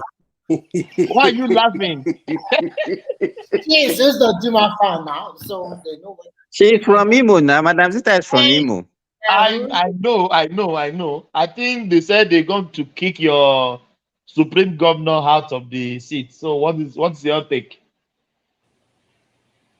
I don't even know what to take out from this. But why do you first of all laugh? Why do you first of all Why I laugh? laugh is that thank God you called him Supreme Court governor. They usually become governor through the Supreme Court. No, be so that they call him hopeless, Ozodima, be what they call him. Mm-hmm. If you take it from him, he go back to the Supreme Court and collected it. After all, did they vote for him in the first place? I thought people would say he become governor through technicalities. Is that not? Nah, so now. Mm-hmm. So that's how they become governor now. You can't win in the pool. That's why one of my townsmen, Aton Zeribe, I love his slogan as a politician. Although they used him against him and kick him out too. He said, win them in the pools, meet them in the court. If you are a politician and you cannot win in the pools, then you are not a politician. That's where the game is. Anybody that defeats you in the pool is a core politician. It's a red eye. I don't care how you look at it, whether he rigged you, cocked you, overthrew you, slapped you in the pools. That's where the game is. So if you, according to Aton Zeribe, if you call yourself a politician, go to the pool and win them. So, Madam Zita, just digress. So, do you think Trump was rigged out anyway by Biden, or Trump rigged out Clinton when he won initially? Didn't they win in the pool? Anybody that wants in the pool is the real nigger now. Okay, now I got you. You win in the pool. If you're not strong enough to defeat your opponent in the pool, you're not strong enough. That's just the simple truth. They have agents, they have foot soldiers, they do all manner of things. Have you heard of Wendy in the United States? You don't know the Wendy? The Wendy woman that stops ballot for Democrats? Yeah, you have all manner of people that will do the job for you. That is it. So it is what it I is. like the way you talk. So when you go to Owerri tomorrow and vote who you want to vote, when Hopu Zotemba wake up in the morning on Sunday and he doesn't like it, Madam Zita, you are in Europe now. Why are you talking about tomorrow? It's today now. That's what I'm saying. On Sunday, when he wake up on Sunday and he didn't see it, you didn't vote for him, he will go to Supreme Court and get it. No, go and vote when you finish voting. Tomorrow, when he doesn't see his name there, he will go to Supreme Court now and use technicalities, Abby. I don't know. There's a lot of madness going on in Imo State, honestly. Hey, but it seems as if what we are hearing from him, there's a lot of, I don't know, we don't even know which story to believe. Because we have so many Imo people, they came over here and what they were saying are not consistent. Maurice came here, he was telling us stories, and then Prestige was here this morning, was telling another story. He's not paid salary for 4 years. I don't believe that. Exactly, that's what I'm That he saying. has not paid salary for how many years? For 4 years. For 4 Where years. did he get that one from? That is from Prestige, from Man of Prestige. For 4 years. No, now. And Ekene even said that the guy did not do nothing for 4 years. They said he did not. They said he only constructed a gutter, called a road. Let me tell you, his leadership in Imo State was very chaotic. It was very chaotic. It was, even Otokoto time was better, because Otokoto was not really disturbing the performance of the government. They were just killing Who is people. Who is Otokoto? Who do you call Otokoto? Because that's not the real name. Maybe it's the It's Otokoto alias. now.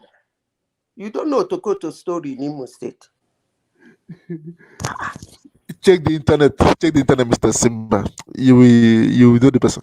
Check the The internet. Otokoto that they were killing people and using selling human parts, that bombed Okay. the riot. So the man is his leadership was very turbulent. I don't know. You know why? You know, Madam, I know why I'm saying this, because Maurice came here and he was telling her about beautiful road, drag carriage with street lights from one. He said from Owerri to whatever, and then somebody came here this morning and was telling us that it's only gutters that he built as road, and Criticism is he built work carriage from Owerri to, is it Olo? Olu, Yeah, it's Olo. I know.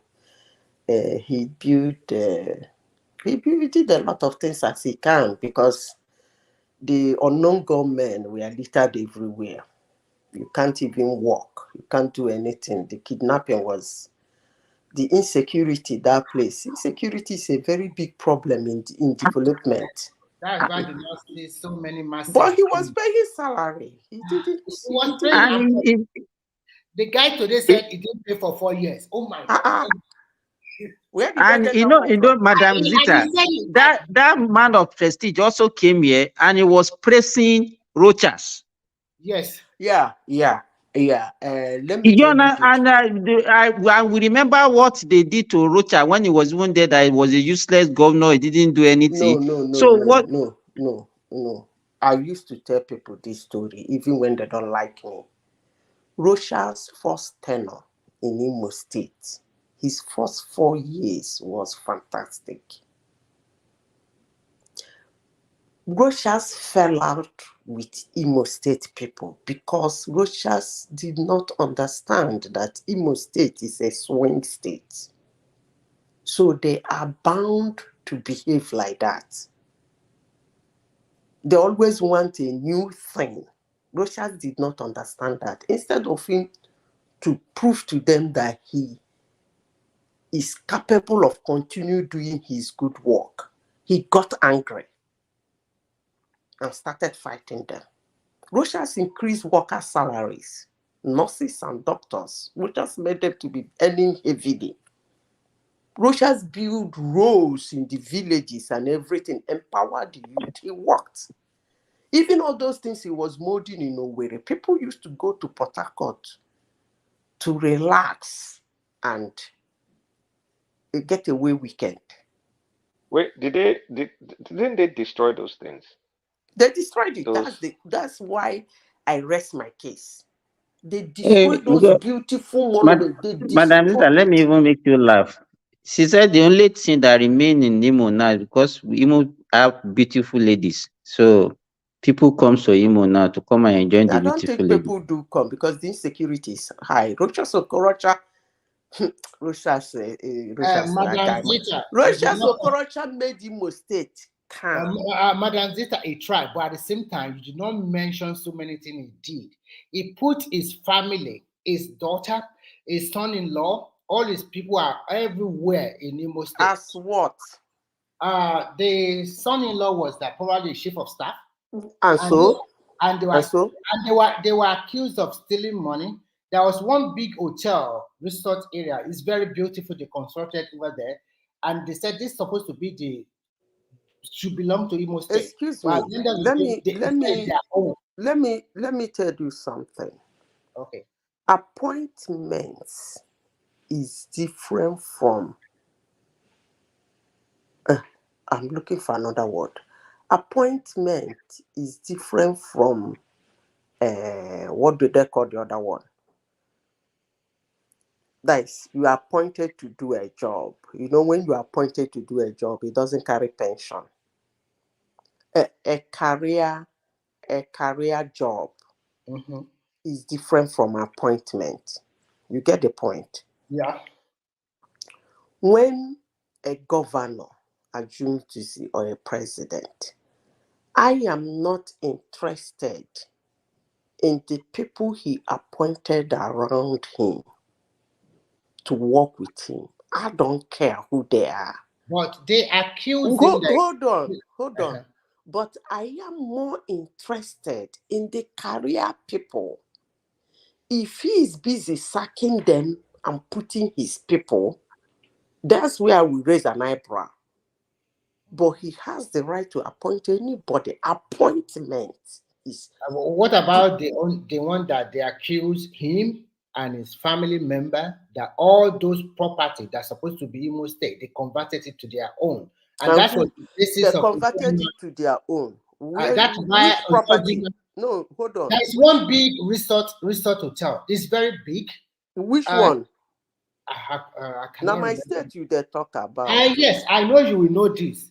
Which hotel that is Imo State Hotel? I think it's in the center of the city. What and is this the has name? a lot of... I cannot remember the name. It has because a lot of... the hotel Imo State owns is Concord. No, this one is not named Concord. This one is a special resort place. It's very large. People can... It has a lot of... Inubuta? That's maybe. another one Imo State owns. Rochester Okorocha cannot take it. This one, I saw the video on YouTube. It was extremely big and very beautiful there. And Okorocha said it was building for the state. But when he lost Isn't power... this something Lake Resort? What's it called? Something Yes, Lake something like Resort. that. And they said it is own. It's not the state government owned. And that is why Uzodimma was... Okay, you are mixing up something. Okay. That a governor said he's building something for the state, and now later it becomes his own. You will accuse him of using the state fund to be his private that's property. what they accuse him for. Thank you. But saying he stole the property of the state to himself, but I don't know which property Imo State owns that Rochas Okorocha is holding. So you get the point. Why is Uzodimma fighting him? Because he claimed that is politics now. That's why. Didn't you know why they destroyed the Akachi? You know what is Akachi? Maybe you've not been to Owerri before. That beautiful... Never. I've been to Enugu and Onitsha and the rest, but not... That beautiful hand that is raising into the skies that Okorocha did. Beautiful. People go there to take photographs. Do you know why it was destroyed? They said it is where Rochas Okorocha's God is. You see, you are laughing, but these are the things that keep us backwards. Yes. Do you understand? Yes. If not that this is a global platform, I would have shared a video with you people in Chicago, in Japan. A similar thing Rochas Okorocha did. People, we have to pay to go there in those places to go and take photographs. But Rochas Okorocha did it in Imo State. They said that's where his God is. Bring it down. And tomorrow, those people say they want civilization. They want infrastructure. And they don't know that infrastructure beautification includes in the infrastructure. I think Nigerians need reorientation so that they will understand that if a state governor builds something, it's their money that is being used to build that thing. If not for one thing, they should leave that thing because it's their money. He lost because he wanted his son-in-law to be the next governor, which would have been better anyway. I like continuity. I want every state to do continuity as long as it works. But I don't like the continuity of telling the governor to be giving you a certain amount every month. But if he can still give you that certain amount, but whatever you are building can be completed and development with, I don't mind. We can turn a blind eye on the corruption aspect of it. Let's get the development first, then we can fight corruption. What was his position in the election? Fourth or third? I don't even know. But he's the governor. What can we do? He's the governor, isn't he? Let me tell you something. I don't know if you people believe in it. But Madam Sita, why is it that you guys, Imo Life, just hate him like that? What is going on? Hope Uzodimba as he was a senator. He was first when he was in the Congress, he was one of the best. But they say he's once a 419 man. Is that true? He's a Nightingale guy. No, because they said he live in Festa. All people live in Festa, they are foreigner. Okay, let me ask you a question. You see, when you guys say this thing, I laugh. I know be we say I'm now, no be your people. I always get rattled when people say small thief and big thief. Small thief did not see big because what he has in his hand was small. So he stole it. The big thief is the one that walked to a very big one and stole big. If the small one is given a big environment where there is big thing to steal, he too will steal big. So this question of somebody is a small thief. You see, if you are a governor of a state and you know that if you move 600 million naira out of the state account, the state will collapse. It will be too obvious. They will ask you, what the heck are you doing with 600 million? So you decide to move like 100 million. They call you small thief.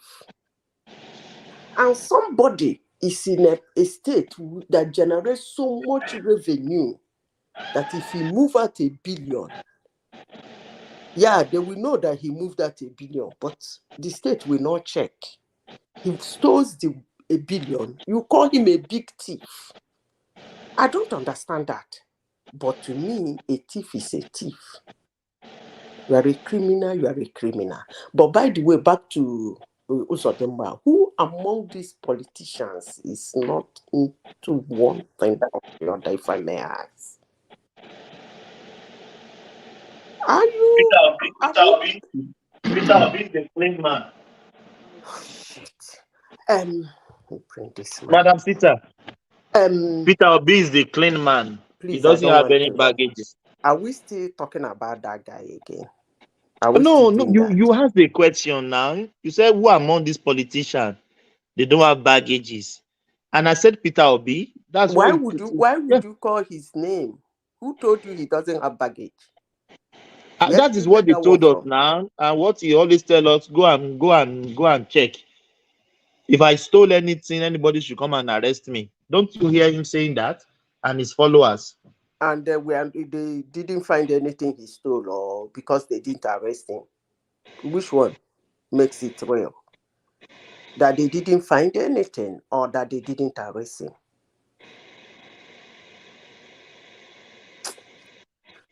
You won't let me talk now. You don't carry you and this your secret to become now.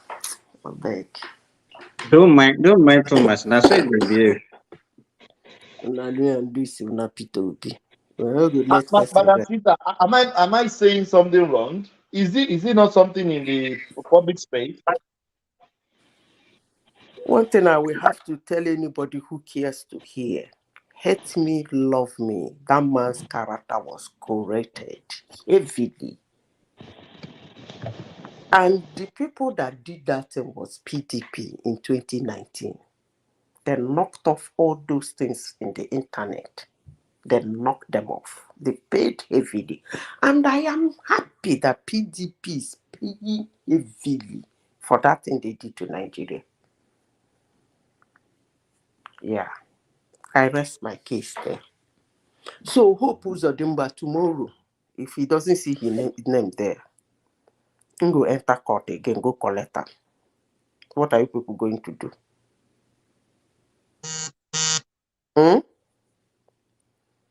Thomas, I'm asking you. Hello? Maybe they're going to do. Hello, can hear you. I said, they're going Thomas, if to do riot. Maybe they're going to do riot. They do riot when he collects it. People will go to the street now and start doing their this time around. Do you actually believe he doesn't have supporters? Do you believe Is Hope that? Uzodimma going to win? I ask you a simple question. Do you actually believe he cannot win? Nobody thought. Me, I think he will win because you have to look at the senators that come from the Imo State. How many are APC? Look at the rep. How many are APC? He's going to win landslide, self. Just who are the competitors? We don't even know them. Maybe they said people don't like Hope Uzodimma. Kulata, there is something I want to let us understand. You see, the media think they can rule the world. But I always tell people, relax. When you get that news, relax. Listen to it. And then digest it as a human. You know, I used to hear people say things like this. Trump is the most hated president of America. That's a lie. But the media make it look so.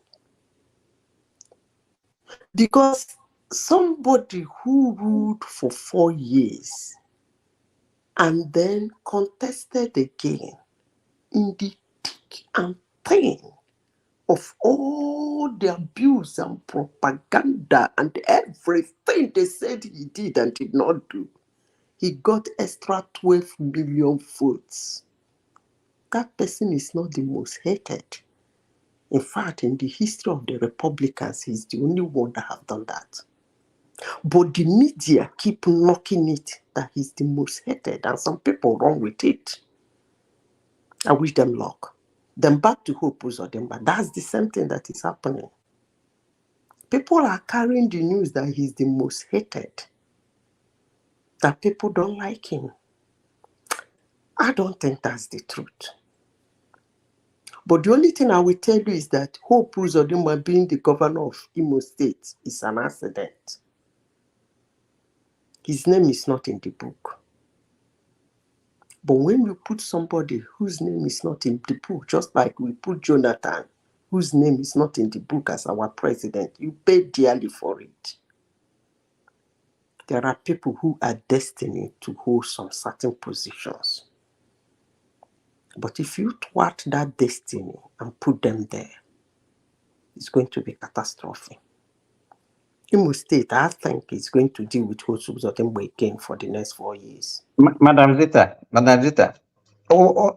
can't you, don't you think that it will be factor that is causing all this misinformation that we are getting? Because what I can observe is that every other person in the East, every other politician from the East except Obi is bad. That's the narrative in the public space now.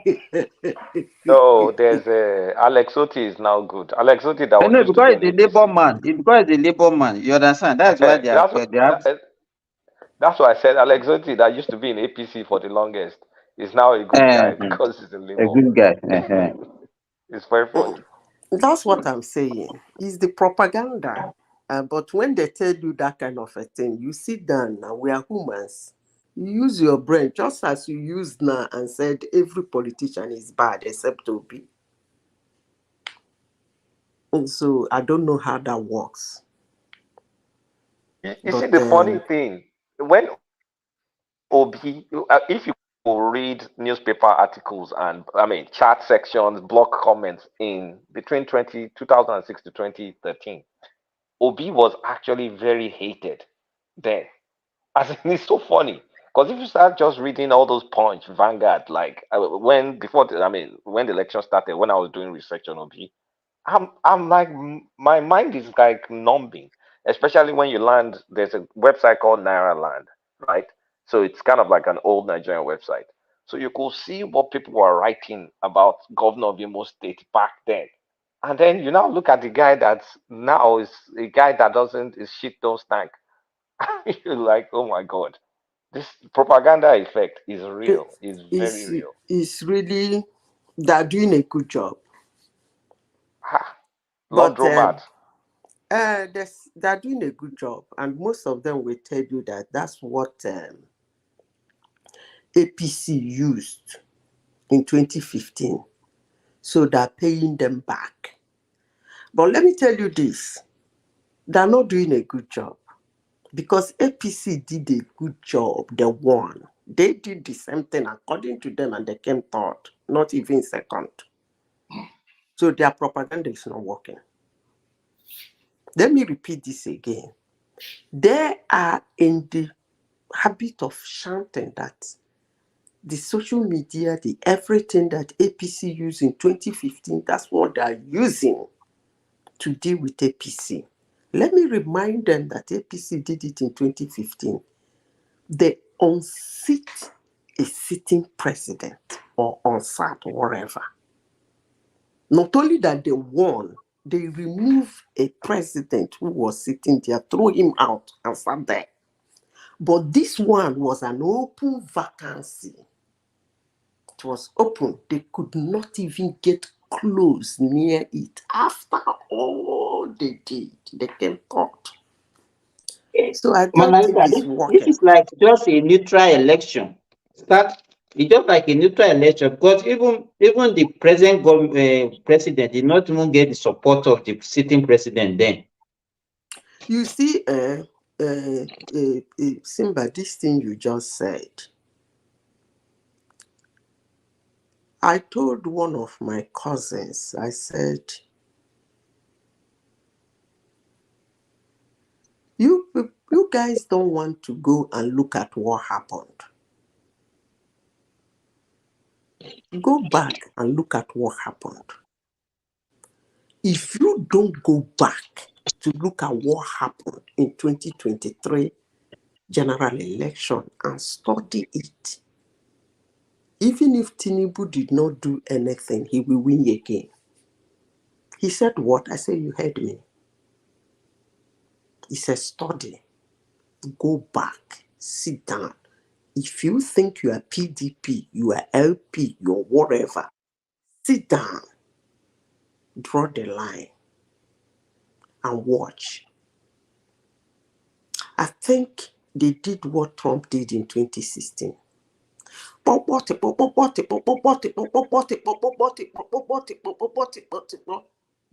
for the win. Go for the get. Don't go for the win. Go for the get. With the heavy hatred, propaganda, everything, to the extent that the country's economy was crashed because of one man. He still won. It's still something you guys should go to the table and listen. Sit down and study. But if anybody says they will not study it, they're coming back to 2027 to fight. I wish them luck. But let me say this now. If that thing is not, you don't hire professionals to sit down and study that thing and plan something for you to defeat that man called Tinubu. Even if he doesn't do anything, he'll win you again. That's my take. Let's go back to Hope Uzodimma. Hope Uzodimma's name was not in the book. When Imo State people were agitating for Hope Uzodinma, my colleagues in those days, Hope Uzodinma, Hope Uzodinma, Rocha Sokrocha must go, Rocha Sokrocha must go.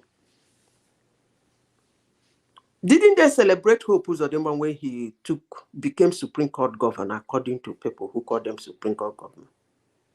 Is it not in the celebration that they destroyed all those things in Imo State? No, isn't that sorry, what's the name of this PDP guy that was short-lived governor?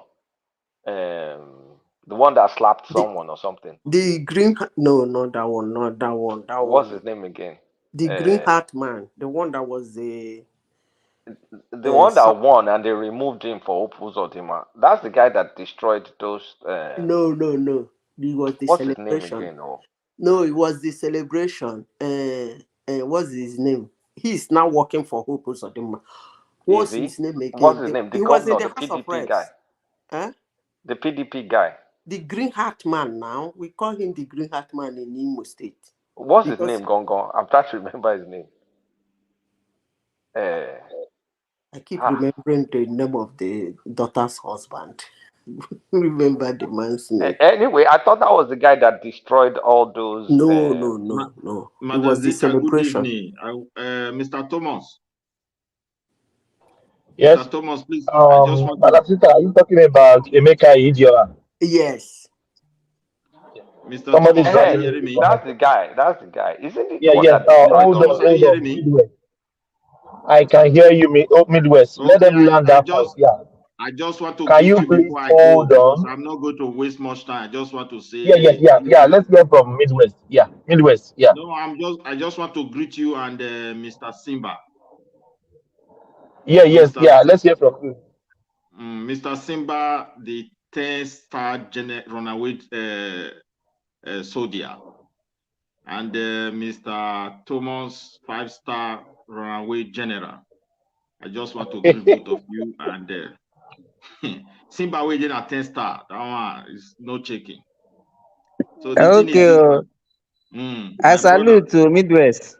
I have been listening since. I know when you were praising Mr. Tinubu and everything, but the thing is this, my brother. I do know we are not going to respect magic, but we can't continue like this. You understand me? So you have to talk to the Agbadorian to put more effort and make sure that exchange rate, they stabilize it so that we can at least have a little breath. Thank you. You're welcome. Yeah, good night. Thomas. Kulata. Did Tinubu change his floating pattern? No. So what is dollar doing beside Naira? It's still up and down. I think we gained. It's now on a daily basis.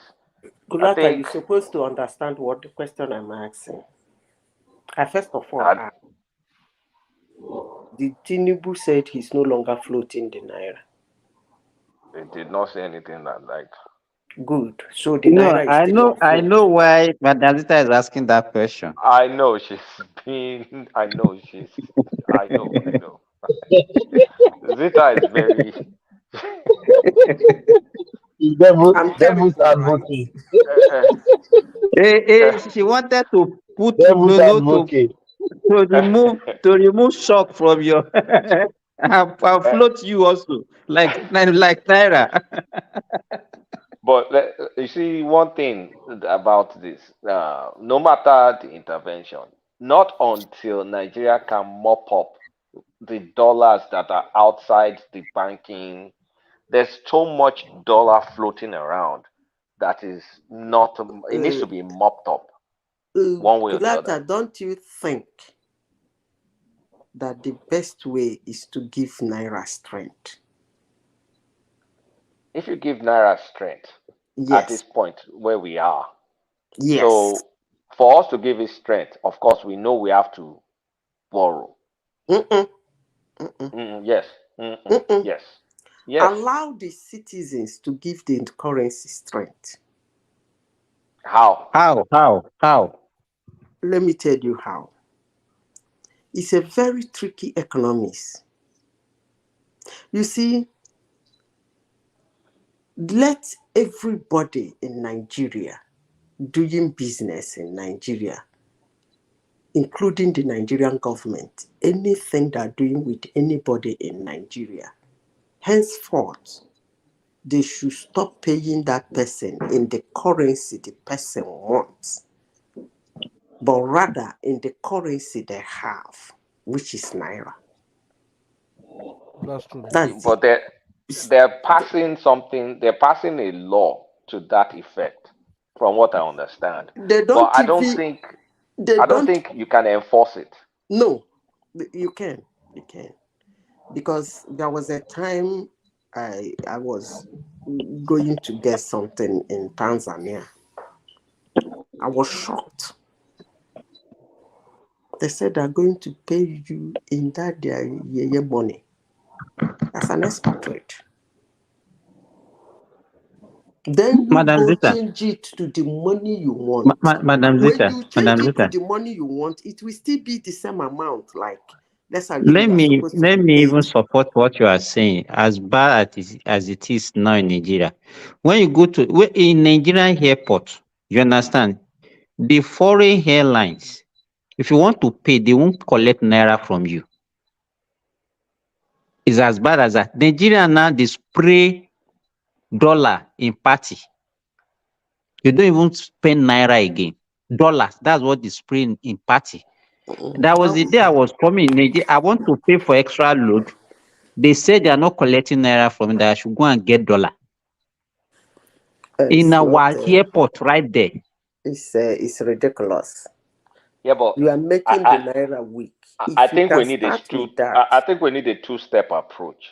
This is what I think. I don't know. I mean, all these things, there's no perfect science or anything to it. But I think, first of all, they need to enforce the kind of thing we're talking about. We have to make all those bureaux to change. We have to find a way to consolidate those things. So we don't have Mr. Lagbaja or Alaji Thomas with his $5 million here, Simba with his $10 million there, Kulata with his $200,000 here that we'll be selling. We need to make sure that we can consolidate all that into big platforms. So basically, ban a lot of all those things do you know and how you can do force it? them to consolidate. In other some African countries, what I saw was that to change with the bank is more expensive, but those people have counters by the bank, cheaper with them, more expensive with the bank. So Yeah, and again, that's what I'm saying. But you don't Madam have Zita, them may God in. bless you. You You know, don't let me have tell them. you, here in Saudi Arabia, Let me quickly say this. You don't have them defragmented. You don't have 200,000 of them all over the place.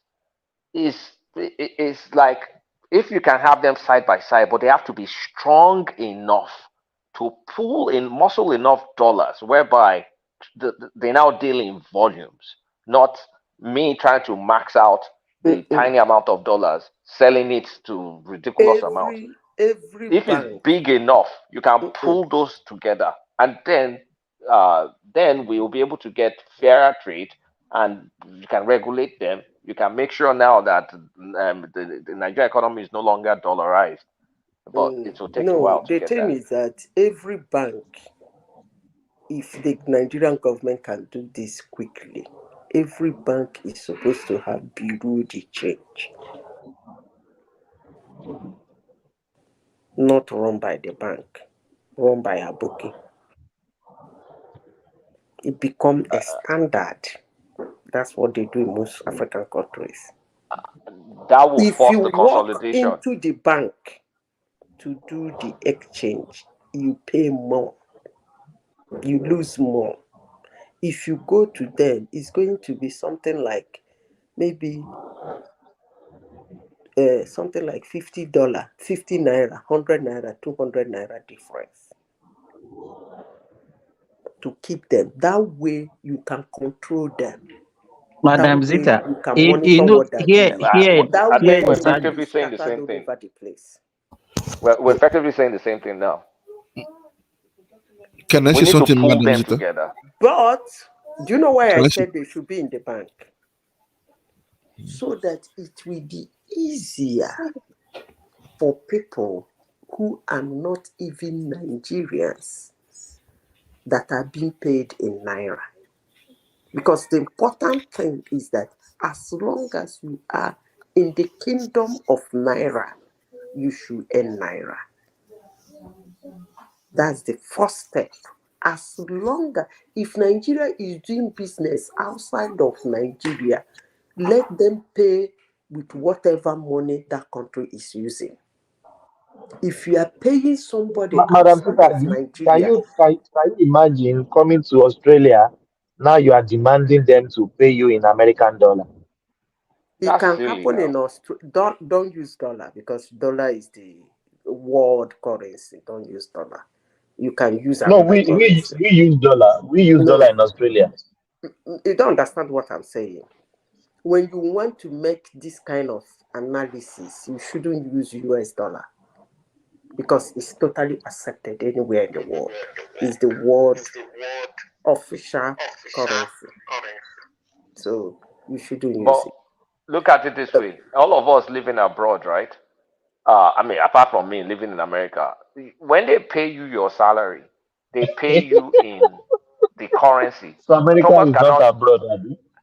No, I mean because US dollar is the reserve currency, kind of. That's why I said America. Yeah. I mean, Oh nobody's yeah, going to pay. Okay, let me put it this way: nobody's going to pay me salary here in British pounds. Why? Why? Nobody's going to pay you salary, Thomas, in Japanese yen in living in Australia because you Thank live in you. Australia. Thank you. Never. That's what I'm talking about my country, Nigeria. They should do that. Let the person, let the individual. Okay, let me put it this way. If Naira is $1,500, you are going to, and somebody is earning $2. no, let's say $1,000, which is supposed to be 1.5 million. No, let's just use a number anybody can understand. Let's assume it's 1,500. Somebody is earning $2, and you know that when he goes to change that the 1,500, It will be 3,000 naira. it will be 3,000. You can be paying the person 3,200 or 2,300 naira. Let him go and change it to $2. So it's currency. Yeah, just to be equivalent. Yeah. Let it, a little above the equivalent. Let him go and change it to whatever currency he wants. If you do that within 6 months, students in Nigeria can pay naira as school fees to be converted in that country that schooling to the Please, someone currency of that don't country. tell me we pay school fees in Nigerian dollars. Please don't tell me They that do. Yes, We they pay in do. dollars. Look at this one. You don't know what is We pay in happening in that dollars. country. There are some They school pay in in dollars. Lekki. No, pay in dollar to local institution or abroad. Yes. In Nigeria. Are you serious? In Yes. Nigeria, Nigerian Some school. schools, More yes. than 4 years now. More than 4 years that Ha the first time I had it, I was shocked. ha. Why is that allowed? Kolata, let me shock you. My immediate sister I told you is in New York. They want their kids to learn the culture in Nigeria. They enroll them in one of the biggest school in Lagos. I will not mention name, so that I will not giving them advertisement. They are paying in dollars. They are paying in dollars in Lagos. They are paying in dollars, US dollars. Yes. Then why are we complaining about if we're doing something as ridiculous as that? Why are we complaining about? Are you serious? I can't even believe it. School fees. Yes, they are pay. He pay my sister and his husband pay in US dollars. In US dollars, not in naira. Yes, they just Man, enrolled them 6 months ago. It's still recent, 2, 3, 4 months ago, before they went back to New York. Thomas, your sister decided on her own to pay in dollar. It's not as if they don't collect naira. I don't know about that, but that's what they told me. No, I They'll don't be think paying. there is no school in Nigeria that they say strictly you have to pay in dollar. They used to demand it They now. can give you that option. They can give you that option. They can give you that option that you can pay in dollar, but not necessarily that if you bring naira, they will not collect from you. No, that's what they ask us for now. Many schools in Lagos, I'm aware of it, and Abuja too. They ask, and many people are still paying. Instead of them to reject it, they're still paying. So that's just it. That's the negative part of the side I don't like concerning my country.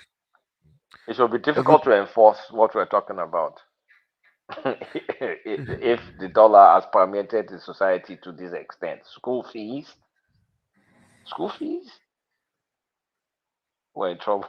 We're in trouble. No, Mr. Coletta, we still have hope, and we still have hope. Everything takes time. You know, it is when I will start talking, about the government. If I want to talk against the government, if I see that they did not deliver in the next 3 years, they have 36 months for me, 36 months with me, because of when you start planting, you plant some structures down, then with time, it start growing before you start seeing the fruits.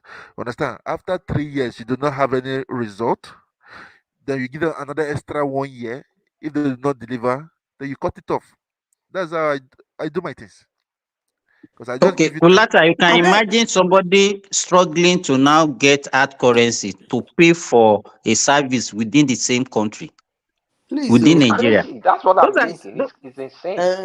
Who this one Yaya Bello is quiet. What's going on? Which bridge did he cut now? What's that? So you're talking about Kogi election now? Oh, election. But it's like Imo election have overshadowed the other election today. Which other election? Okay, there's Bayelsa and there's Kogi and Imo. I'm not hearing Yaya's voice. What's going on? Does anybody really care about? Because what's in Dino Melaye and I think there's another guy, SDP guy. So it's a three-way race. Why do they do three-way race? Like, I mean, well, it's not like Dino is any good. Will win? Dino, nah. With the three-way race, of course, he can't win. In a two-way race, maybe he has a better shot. But I mean, he's also a clown, so I don't even know. He's a clown now. So I think Imo is the most interesting race out of all the races. Why is it the most interesting? Because of the new kid in the block now, Labour Party, and the fact that most. Well, I won't say Imo NLC also contributed to the popularity of Imo election. To the drama, yes. So who is the LP guy in Imo? What's his name? That guy that has what's his name again? He's an older guy. I know he lost one of his limbs. It's one of his hands. What's his name again? I forget his name. As long as LP is associated with it, there's drama guaranteed. Are you sure they're not having problem? Who is the actual candidate? They have problems now because yes, exactly. Apapa is saying is not the candidate. So I mean, I don't know. It depends on what happens in Supreme Court if they let Apapa be Labour. No, I think the judgment was delivered yesterday. It was? Okay. I've not been reading the And news I think anyway. it's in favor of the other, not the Papa faction, sir. Abure. Okay. But Imo is always an interesting state. As far as Southeast states concerned, it's a swing state. Imo is interesting to me. I personally think Imo has the most enlightening. His name is Atan Achonu. Oh, Achonu. I think maybe because Imo is one of the most educated like states in the country, they have a very enlightened population. So they kind of like surprise me at times because a lot of times they buck the trend. So I don't know what's going to happen tomorrow. Honestly, I don't know. No, they As don't. far as Imo is concerned. The Imo State don't. There's because the people that actually determine, unless unless the other area, what's it called, Mbitolu and all those areas, unless they will come out to vote. But from the presidential election, even as much as Zombe and all those places we are cancelled, the large numbers they come from my area. So they are actually the determinant of people, somebody who becomes the governor, and the who's on number is from that senatorial district. So he's And likely then, to win. Yeah, but if he doesn't win, he will get it back. That's one thing I can assure you people. Come tomorrow to announce the result. It's not Hope Uzodimma, he will get it. Because there is a lot of so many reasons why he will get it back. If he can get the other one that he came third, definitely he will get it. But that guy is rugged. Fourth. Is it fourth or fifth? He came fourth. He's fourth. Can I say something, please? Hello. Go ahead. Okay. Thank you, Mr. Kulata. I just wanted to talk briefly about this forest. Why most of these foreign companies demand that we pay them in foreign currency. We know if they collect naira, how are they going to repatriate their funds back in dollar? Knowing the fact that we have this dollar scarcity issue in Nigeria. So, as much as possible, any money they can get from their business customers from Nigeria, if they can get it in dollar, the better for them. And if you want to remember again that Nigeria as a country is still owing so many of these foreign companies so much forest. I think part of the issue is the reason why the Emirates airline was suspended. Can I That's they explain that suspended thing that. you said? No, 1 second. You will explain. Let me just give the background. So, I think Emirates airline is one of the most indebted in terms of forest. So, if we pay all our money in naira, how are they going to get their money back in dollar? Because they are not going to use naira to sort their business operational expenses in naira. They are still going to use dollar. So where would they get their money in dollar, knowing that our financial situations in Nigeria, especially as regards to dollar? So we can't compare most of these developed countries, Australia, Canada, UK. They are in charge of US. They are in charge of that currency. So, but Nigeria is not in control. I think part of the reason why they have to charge and it's not even only airlines, even schools. I'm aware there are so many schools in Lagos that they charge in dollars. Even real estate, some real estate in Lagos, Banana Island and Co. You pay them in dollars. So that is the reality. I just said I should put that across now. That's Thank not you the very much. reality. No. I mean that is what obtains now. That's You might disagree with that's what not I'm saying, true. but that is Cannot be what is the not true. reason. What is not true? Is it that That's they not don't the collect reason. in dollar? No, that's not the reason. I'm not telling you about the reason. What is not true? Is it that they don't collect in dollar? Because when you jump into a No. You conversation, you said just the jump in. reason is What is that not they true? cannot transfer the fund to their country. Where are they going Yes, to no. get the dollar to transfer the Yes. country to their dollar? First of all, let me Yes, correct no. one thing you said. Yes, now I said it now. Let me correct one thing you said first. You said Okay. Nigeria is not as developed as Australia. It's not about develop. It's about our forest issue It's that I'm what you talking about. said. Not I the want to correct the first. Can you talk listen? in relation to the forest issue. Can you Nigeria has a listen? forest problem presently. We need Can you develop. listen? You are talking about development in relation to the forest issue. Is that not what you said? Yeah. Mm-hmm. You said Nigeria is not as developed as Australia and other places in the world like. But I am very sure that Nigeria is more developed than Tanzania. I keep that. Now let me go back.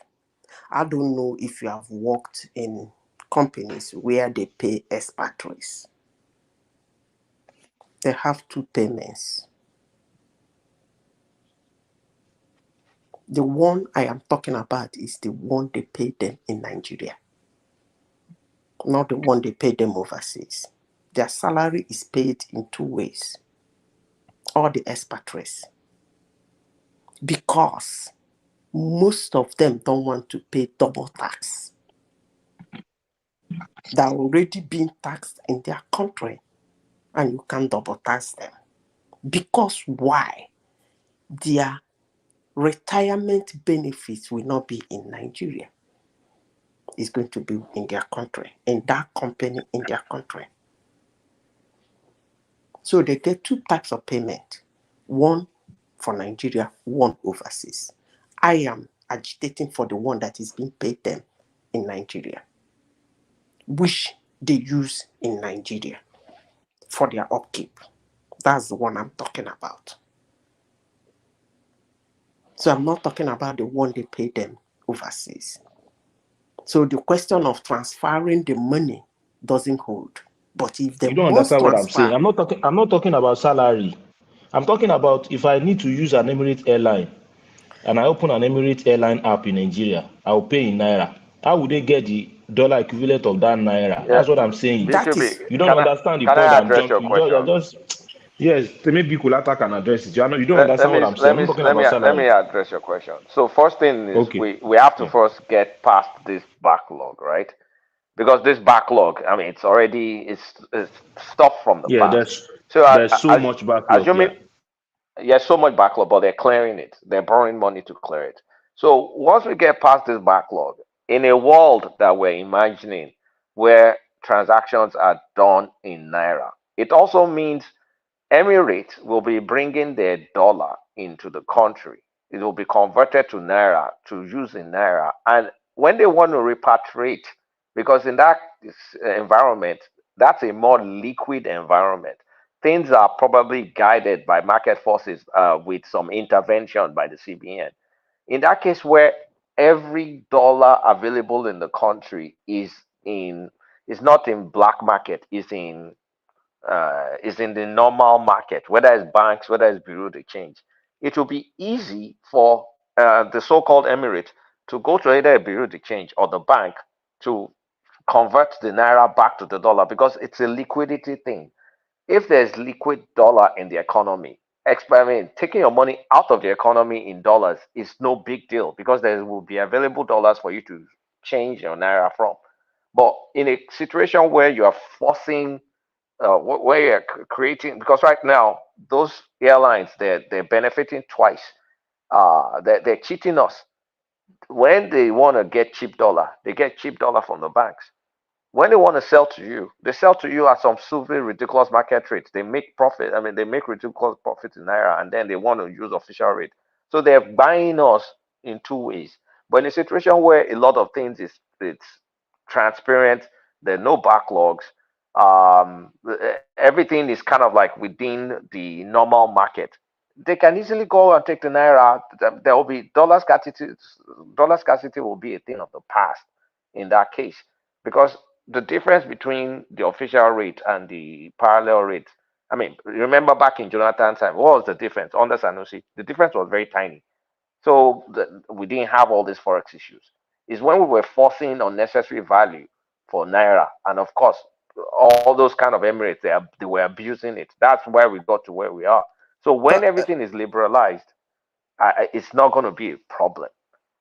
Kulata, the problem we have is most times when we are discussing some certain issues, when we lay the foundation for growth, like what they call a starter, people bring up other issues to mumble it and make it look impossible.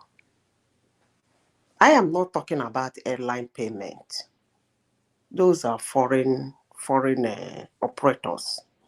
I'm not talking about airline payment. I'm talking about salary and people who are doing what I call JV in Nigeria. Those are the people I'm talking about. That's the foundation I am laying.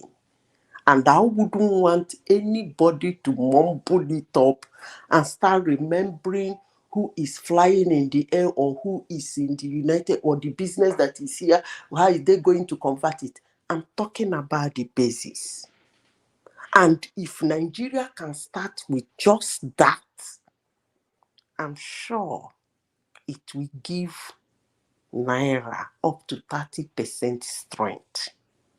I don't want anybody to start making it look impossible.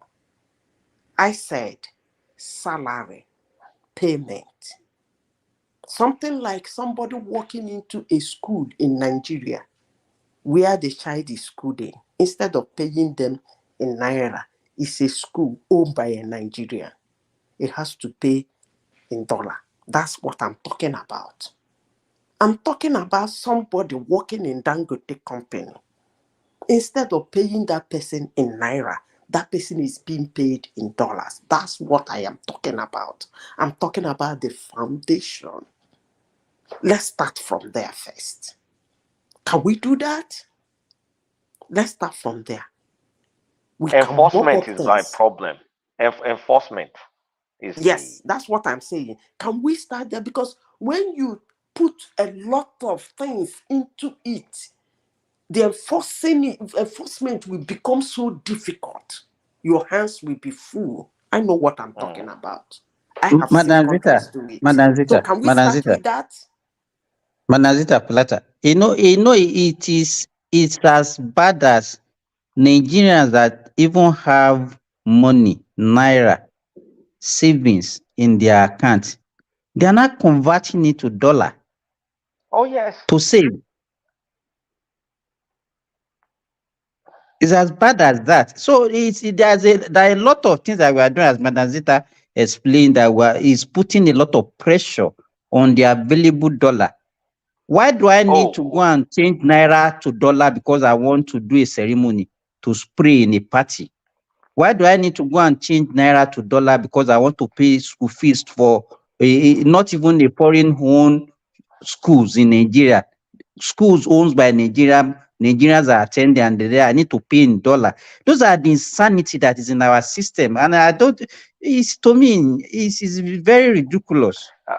And we're That missing is the it. biggest area. One big area we're missing because of this our bad behavior. It leaves a lot of room open to speculators. And those speculators are driving all those wild fluctuations, like dropping anyhow. That's those are the work forces of market speculators because So it's ripe nobody to should make come to money. tell me if you want to pay, airline. You want to pay your child school fees in the US. You want to pay. That is not what I'm talking about.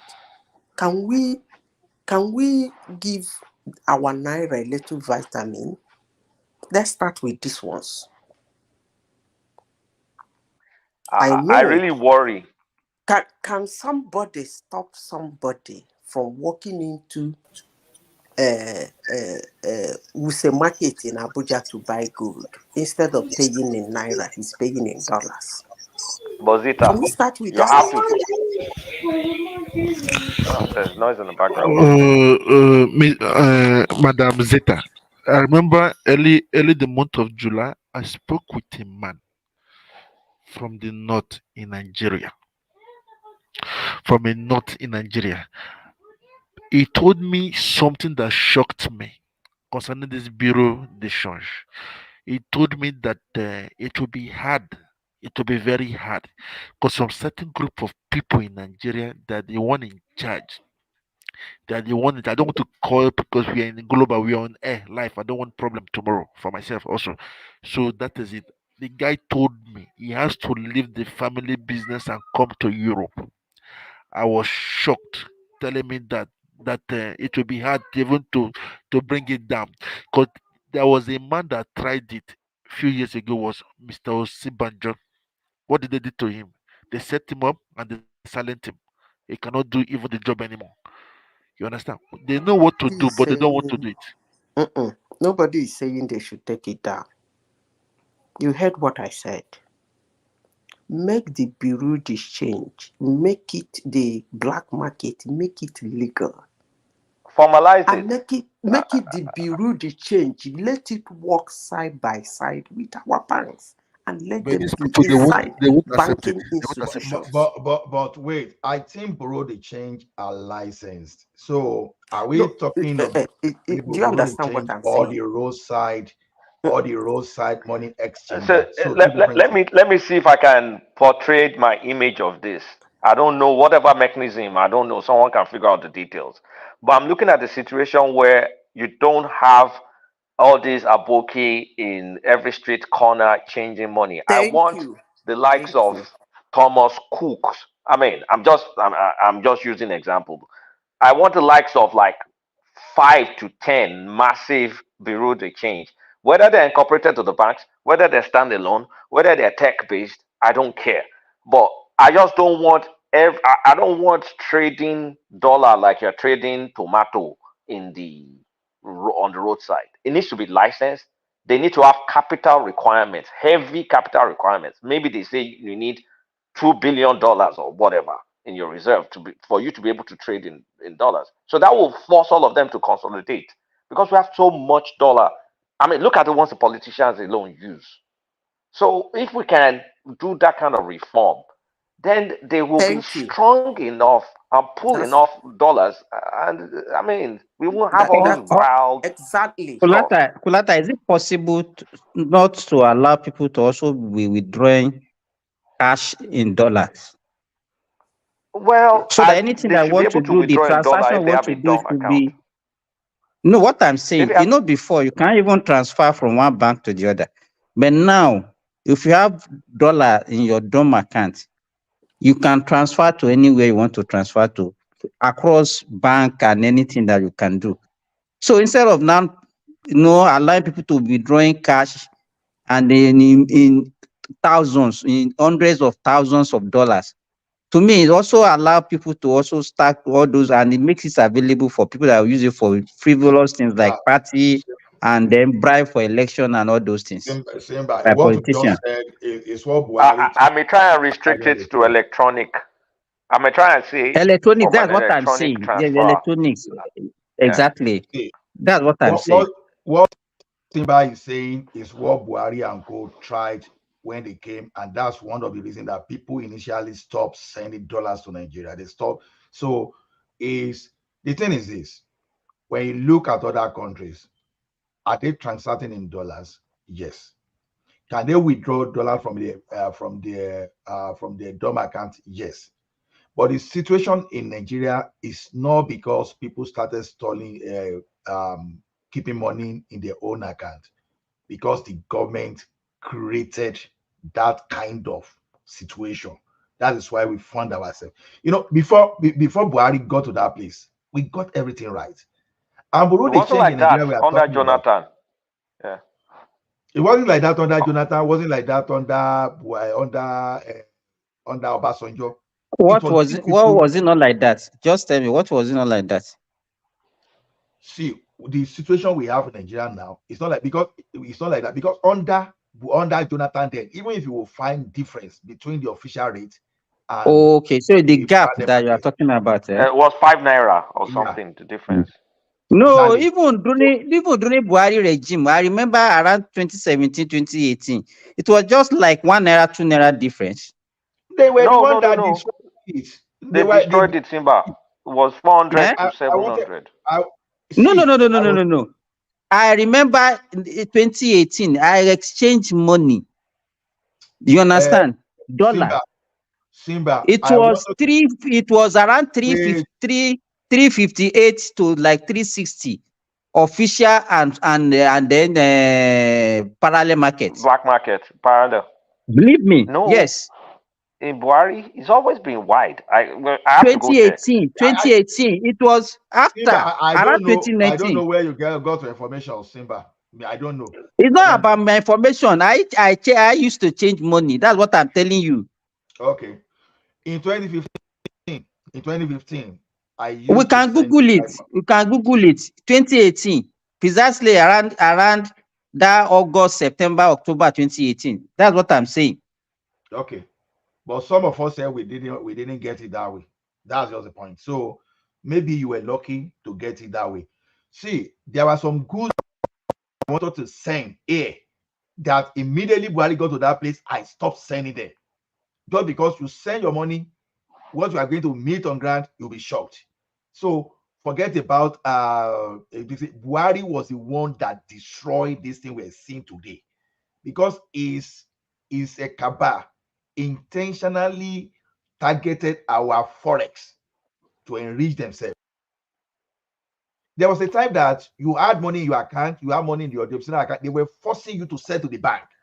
What did people do? They refused sending money. And what happened? Scarcity of dollars. So that's why you can say, oh, people, there's some kind of policy you want to introduce, and people that you are targeting, they understand how dollar works. And people you are targeting, probably they are the one in America, they are the one in United Kingdom that are sending dollars home.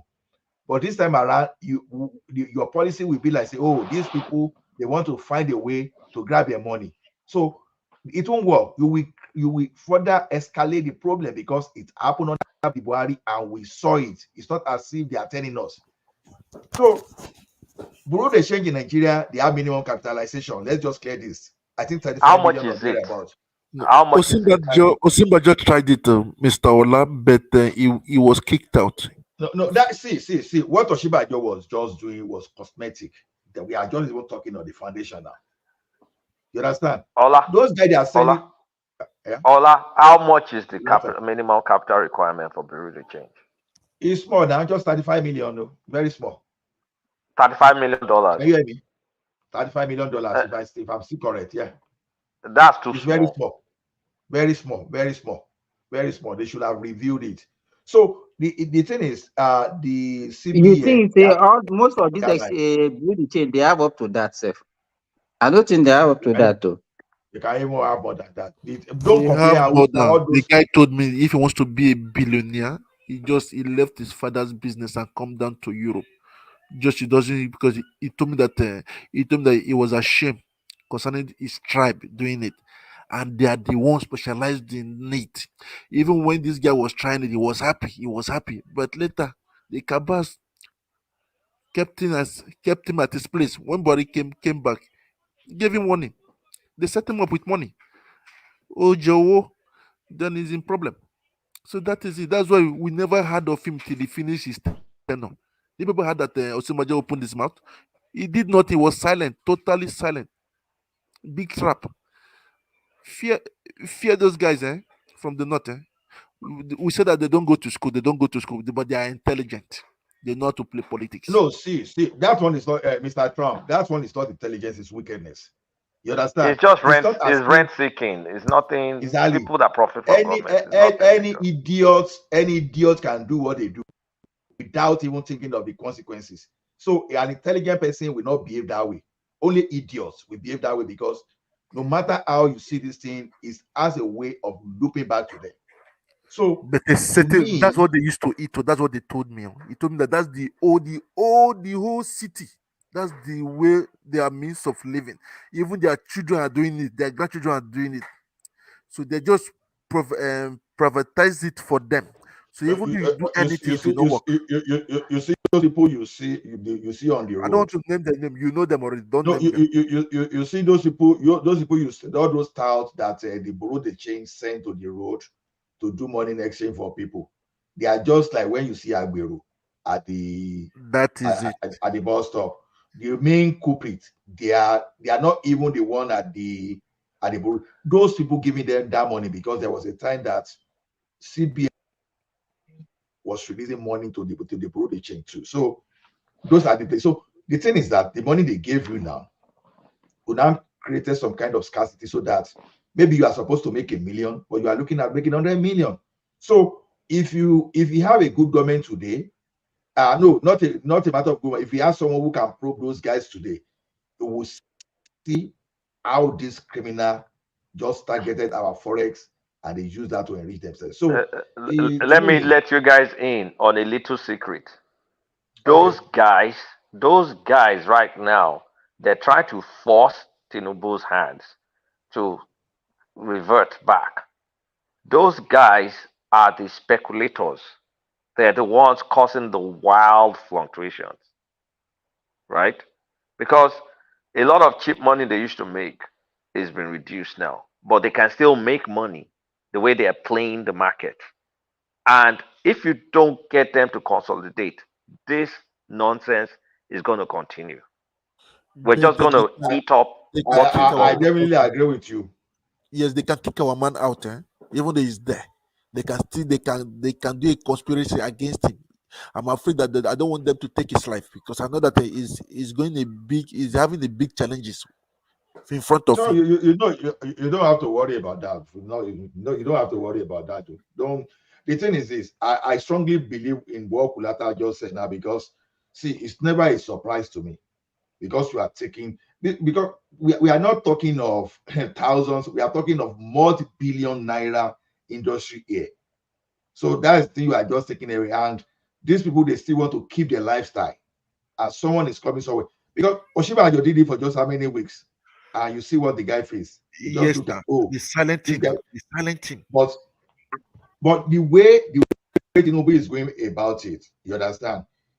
Because these guys, what they did as all those foreign investors that were in Nigeria, they didn't let them have access to the right dollars to repatriate their money. What do you think will happen when you do that? Foreign investors will run away from you. But if Tinubu is able to clear the backlog and restore that confidence, it's likely that more dollars will flow out in the long term. But Ola, he Maybe needs not to this year. do. We shouldn't stop there. We need to restructure the whole bureau de change matter. Otherwise, we'll be back to where we started from. I don't want No, anything to happen to him. I believe it will be restructured. You know, Yes. this is how you know a serious person. You know, when the guy first of all get to that place, I've never seen a president. Maybe I missed the information. The first thing he did when he got to that place for him to audit CBN and audit some of the government agency. So it's telling you that he wants to have the basis for even introduce his reform. Now, if Tinubu at the end of the day will not reform, will not do anything about this, honestly, that would be the biggest disappointment because if there's anybody who I think should know better, even than Obasanjo, then it should be Tinubu. But if he fails to do the right thing, then I'd be shocked, to be honest with you. So I agree, he need to reform that bureau de change because if you don't do that, those are the people that will keep frustrating your efforts. You know, it's not going to be on like Mr. Emefiele that when everything was going bad, all he could blame was who is this online this guy that used to just advertise the foreign exchange. He's saying he was the one causing problem. When you know that within yourself you are the one creating problem, but you go accuse someone online that maybe just a normal person like you and myself that just created the website for people to know the value of things. So to me, I strongly believe in that recommendation that Kulata is giving. To be honest, that's the way to go because they will frustrate. Thomas, who is with you there? You can see the person that is with you. Any other topic for the day? Like now we were talking something about China earlier. I was telling them that why did Elon Musk did not invested in China because he doesn't want them to duplicate his product. He know what he's doing. You understand? He can go to China, but he's going to the neighboring country, and we know why China wants to take Taiwan because of the world largest microchips construction in the world. Anybody that constructs Taiwan controls the world. You understand? That's why they are trying to remove everything in their hand. Anybody that controls what? Controls Taiwan, controls the microchips of the world. Everything now is they put chips, even in cars, they put chips. Even in products, they put chips. There's an identification, but you guys don't know. I was surprised when they were explaining to me too. Oh, that's why they are fighting for it. They are fighting for it. But we shall see. We shall see where the world is going to. We know it's not that easy, but we are all moving on. That's it. We are all moving on, and I'm just afraid of. I don't want anything evil to happen to Mr. Tinubu, President Tinubu. That's my prayer for him. You understand? I don't want anything better because I know that now he's not going towards the cabal section, and as not doing what they say, they will take him out. I'm sorry to say, that's the Nigerian system. If you're an So obstacle, they take you out. let me tell you, I don't know why Elon Musk is not going to China. Maybe, probably, he's thinking of robotic. If you are thinking of robotic, yeah, you To don't. duplicate his vehicle. Do you know that nobody does over But 1,000 why are you kilometers saying with Elon his Musk is battery? not going to China? Elon Musk is in China. Tesla is No, in he China. doesn't want to do it. Nobody doesn't want to tell this his trade secret. Why his battery is the best in the world. Mr. Trump, forget about that. They can always, in fact, they will duplicate it. They want to duplicate. You don't need to. But You don't China need has a to. lot of EV vehicles now. There's Neo, I'm there's telling you. what's it called? Even It's not Neo. up to Neo it's has not up to all 600 these kilometer. It's not to swappable 600 batteries. kilometers.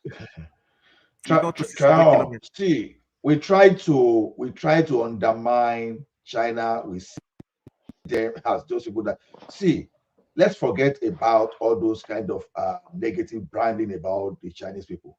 Today, let me tell you something. Like before I came to Canada, my payment system, banking, those are the places where I work. Do you know that most of all these automated teller machine and some of those banking server, all those servers that you use, they were actually manufactured in China. So all those microchips you see, everything they did it. So the thing is there's nothing like secret. The thing you want to hold your channel, whoever hold the channel are the one that will control the market. So it doesn't matter where you produce all those things. Your channel is what you want to hold. You can hold your technology, you can have the best technology in the world. If you don't have the channel, you are just wasting your time. So to me, I don't know now, although Kulata said okay, they are in China, so I don't know why I cannot go there. To me, the China already, okay, look at it this way. I think America is still trying to get over 5G, and already the Chinese we are talking about, they are already so advanced in 6G. The research is so advanced. So it's not as if these guys they are that Even in the technologically nuclear reactor backward. They are also, not. they advanced also Okay? in nuclear reactor also. Then in a stage 4. Why the war today? Even France is in stage 2. You understand? But one thing is that they used. I like the way China behave. Yeah, they use this Green Deal. Green Deal. They want to slow all the Western economy to put them forward. So now Africans are asking for the same thing, but they refused. That they should do what? Slow everybody so Africans will come and catch up with them. But they don't want to. If they can do sorry, if they can do that for Asia, why can't they do that for Africa? That's what I'm complaining about today. I believe that if somebody can just that's why I hope that Nigeria will be stable. Nigeria can champion Africa for that because of if they can do it for the Asians, why can't they do it for Africa? So that's it. Because now they're doing it in the Middle East, but Africa. Eh, uh, uh, uh, I just want the mom. That's why I don't want Nigeria to separate, to divide, because of it's going to help the economy of Africa. We are not giant for nothing. It's not because we have those lion hearts. Others no. I don't know what is the problem. The moment, even though you are giant, you are strong. The moment you get to that seat of the presidency, a lion becomes a cat, doesn't talk anymore. I don't understand. Is it too much problems? I don't understand. Everybody just keep quiet, finish his tenure and go. Why? Can people tell me? Can someone just tell me what's the problem there in that seat? Even though you want to do everything, you go there, you start seeing problems. Can somebody just well, You see, the more you guys are talking, the more I'm just now looking at. I'm sorry, kind of like putting different topics together, but the more I keep thinking, like I really don't blame Tinubu now. Thinking about it for loading a lot of his important portfolios with his Lagos people, or let's just, I mean, in a crude way, let's just put it, Yoruba people. Because the sabotage, or no, I won't call it the sabotage, the rent seekers in the country are so powerful that if you don't align yourself with trusted people, you will not be able to rescue the country from the rent seekers. Because there's so much they will allow you to do. Because look at it this way, I've been making free money. I have mansions in Abuja. You can see my kids riding all sorts of Ferrari in Abuja. I make that money by not lifting a finger. Government to government, it doesn't stop my business. So you now come in and you're not telling me you're going to stop that free flow of money and I will not fight back. It's a tough proposition. And for you to be able to fight back, you need people you trust. Because when you look at Buhari's government, right, those cabals used Aregbeshola against Tinubu. They tried to use Fashola against Tinubu. They used Washimbajo against Tinubu. They used Amechi. They used everything within their arsenal. They used Emefiele. They used everybody and their dog to keep the status quo. So why do we think there's not going to be a fight for the status quo? A serious fight, because they fight dirty. If you're going to stop my source of income, they can use insecurity to kill his government. I'm just trying to have an expansive view about this battle. That's true. That's true. No, I agree with you, because I share different view totally today, because anywhere in the world, you don't just go and select a random person because they will undermine you. That is the exact word I used the other time. You talk to your closest people, those people that can understand your dream, that can share with you.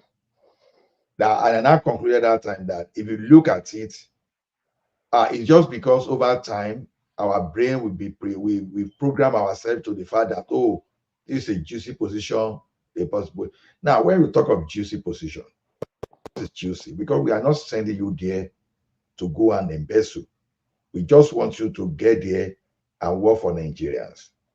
So the idea of juicy position should not come. But a person like me, when I said, okay, I won't say I'm not guilty of that, because even though I didn't blame Jonathan, maybe because he's from the South, but I didn't feel it's a wrong impact like that of Buhari. Because if Buhari has put every one of us to shame by using all those nepotistic this thing to move the country forward, we won't be discussing this today. But you see a situation where people were causing insecurity, but by the time you take someone, maybe a southerner, away from there, you pull those people that the clansmen are causing security there. So somehow people will be looking at the way you are doing that. Oh, you are trying to do some kind of cleansing, and you are now empowering those people that will do that. But if that is the case, if now, because as you speak now, nobody really scrutinized what OBJ did during his own. If you see OBJ, truly, he may not be picking someone from a Yoruba land for everything, because of course we know that Tafa messed up. We know that Joseph Sanusi was the one that was the CBN governor initially too. But when it changed, you will still see that all those people still brought to that place, they're still Southerner. You understand? When you see the CBN from Igbo land, of course, yes, a person like me from the south, I may be more comfortable with Igbo people, because for sure it won't go and do what Buhari is doing with his people. When you see Okonjo-Iweala, you see so to me, when you look at the configuration, in reality, when you want to look at it legally, Tinubu has not done anything illegal. It's shared those things. But the problem is that, oh, juicy. No, when you look at this thing, to be honest, every position should be juicy. Let's be honest. But I may have problem. No, I'm not even looking at it from that standpoint. I'm looking at it from trying to safety. Like, you need people someone that will not trust. undermine you. Trust, exactly. And I saw people talking that, oh, we use trust. Okay, it's like people define trust this thing, that you trust person. It's trust. It's all about trust. People say competence. The competence is part of trust. You trust someone that, okay, if I ask this guy to do this, he will do it. It's part of competence criteria. So to me, will I do differently from Tinubu? Not likely, because I won't deceive you. Assuming I find myself in power today, two things I will do. My schoolmate I'm used to. Maybe I could this forum. Oh, I'm used to some people. I pick them. But you recommend someone that I don't know. The only way I can trust the person is that, okay, if the person finds themselves in a situation like Okonjo Weala, you find yourself in a situation like that of Soludo, that, okay, Okonjo Weala was known internationally. This woman was like almost knew nothing about what is happening in Nigeria other than his professionalism. Maybe those people like that. But I should not go and pick one politician somewhere that even I put in my cabinet, you'll be looking the way of pushing me in a way when it comes to 2027, just like Atiku was trying to do to Obasanjo. So to me, trust is one of the key things that you need for you to put person in power. So why should I put someone that cannot trust? Oh, because you are competent. You can be competent if I do not trust you. A person like me now, for example, I will never have had SLS, Sanusi Lamido, in my government. You understand? Because that guy really undermined Jonathan himself. So to me, whosoever you cannot trust, don't put them in power. Does it look like nepotism? Maybe it looks like that. Let's be factual. But if you want to look at it legally, can you prove it? Can you really win by that? It's not likely, because when you look at this portfolio, it's well distributed. The other thing you want to talk, whether personal assistance, okay, maybe another thing. You know, this country that we are, it's even worse for example, that you see that people, I don't know whether it's like that in America. Nepotism is the way to employ, is the way they employ in Canada. So anybody that want to prove me wrong, let the person come out. Nepotism is so strong in Canada that you will see a mother will employ the daughter in the same company. You will see people employ their friends. That they call it networking. How come that those people that networking? So it's just because the way Buhari managed it, he took it to another level. The next thing people can do is, oh, this guy is nepotistic. If the nepotism worked very well to move the country forward, Ola, it's like you don't understand what Polata is saying. He's not talking about employment. He's talking about the things that can affect economy. People that are just reaping, and then they are just making money from nothing. They don't work. They are just reaping the country. I understand what Kulata is saying. You want to move the economy forward, and you say in the name of, say, you don't want people to see you as nepotistic, you now go bring people and random people that they are there for their interest. You understand? But Tinubu already knows those people that can do the work he wants, that can work for him, so that he can achieve his goal. That's what we're saying. Exactly.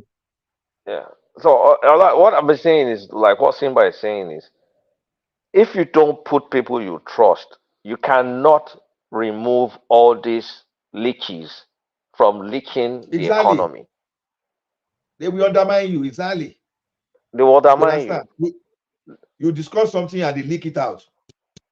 Because they leak it out, and they will be working against you. So that's why you have to put someone you trust there.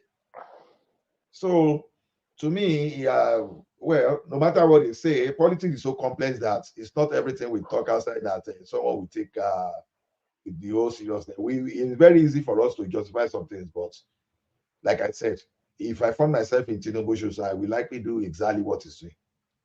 No doubt about that. So Thomas, bring topic. Oh. Me, I mean those topics because I went to visit Patrick. So, and I just come from his place. When you guys were talking topic, I was sleeping. I slept. You know, I'm normally not awake at this time. I've been sleeping since 6 p.m. So what time is it in America now? Where you reside? 2 a.m. On a good day, I'll be on gear 6 of my sleep by now. Okay. I did 12:30 here, 12:30 in Canada here. 12:30. So if you are in 2M, that's a to 3 now. That's like It's 10:30 in the morning here. Mine is you are 8:30 in in the another morning. you are in another world. You know the first day. So to me, I just pray because if Tinubu can't put the country right, I'm afraid what can become of Nigeria in 2007 or this thing. So I won't lie to you. I'm very afraid. If Tinubu cannot do it, is it somebody that cannot even control his followers that will be able to do it? Because Nigeria to put that country back, it's not about economic policy. You must be bold and you must be ready to step on toes. Who did you refer to now? What did you refer to? You know now, why do you want me to say everything? Obi, no. Obi is no. Obi is see, it's time. It's not as if you may want to do that agidi. Your agidi will not work because you are not in your state. There's a difference between when you are in your state and you do agidi. There's no agidi you want to do. These people, they will allow you to do your agidi, but they won't follow you now. Okay, you send soldier to the bush. The soldier that will be telling some of the soldier will be telling those people you want to go and deal with them that okay, please, just this. You understand? So the thing is, what Obi was saying was easier said than done. All those things, they were easier said than done. And all this I will do. And unfortunately, if we see all those parts in a number, if you see the thing, we can see that the thing is lasting there. We can talk. But we cannot see this thing. All these things, they were merely and mostly fabrications. That's the annoying thing. That is how people fabricated to support Buhari until the reality. Because the thing is this. Yoruba will say, you make 200 ridges and you now planted the yam. When you reap and you now say, oh, you planted 200. When you read the 100 truths, then you will read the 100 lies. That's exactly how people rebranded Buhari. Buhari was this, Buhari was that. And some of us were on the opposite. We are the other side. Say, this is a lie. This is a lie because when his boss opened mouth and said, oh, Buhari is not competent when it comes to economic matter. People say, Obasanjo, you shut up. If you go and do this, they use it. Sometimes you don't use sentiment. You don't use sentiment just because you don't like someone. It's totally different, but you have to look at the attribute of that person. Okay, Buhari is there. Now, all of a sudden, Tinubu that can do something, oh, and they shake, let they shake. All this, everything he did in Lagos that we can see, that everybody, even a small kid can see what he did. Even if you cannot see what he did because they say, you understand? If you cannot meet your authentic story, at least the narrative the narrative you meet all those stuff. If you cannot find what Tinubu did, you can see the society, how he manages successors. He has that program. Where Obasanjo failed Nigeria. Obasanjo didn't get good successors. If not, Buhari would not have come upon us. If not, Nigerians should now be saying, okay, when are we going to even overtake Dubai by United Arab Emirates? Obasanjo was selfish. He doesn't see any other thing apart from himself. That is his problem. Obasanjo is his own messiah. That's his problem. Exactly. So so he really managed that space wrong. Even though I can say that Atiku really contributed to it because someone that would not even let his boss finish his first time that wanted to. You even try to sponsor the Senate to even impeach your boss so that you can take over. At this man, the only person Ola, give me one sec. Yeah. Ola, please give me one sec. Are you still available? Maybe I should leave you guys discussing. I'm very busy here. The thing so you I can shut do it is down. Wait for 6 minutes and throw also the background if you want. You feel that way. You got me? Yes. Maybe shut down. Yeah. Maybe shut down in 5 minutes. Yeah, that's all right. Yeah. So yeah, let's hear from Samuel just to round it up. There's a new procedure. Do we have Samuel? Samuel Dora Opele. Hello. Hello. How are you? Talk to us. Can you hear me? We can hear you. Yeah, we can hear you. Yeah. Okay. Sorry. It's a pleasure joining you for the first time. I've always been a fan of this show. I always listen. In fact, this is my favorite show in the whole world. Thank you, sir. Thank you for that good accolade. No, I'm honest. I'm not joking. Well balanced, very articulate people on the panel. One man, one of the most. I don't know how to describe him. He has this peculiar gift with language. The way he uses language is very unique and peculiar. Understand? So it's hard to listen to one man and not too deep program over and over again. I'm a very shy He has this graduate voice. Graduate voice. His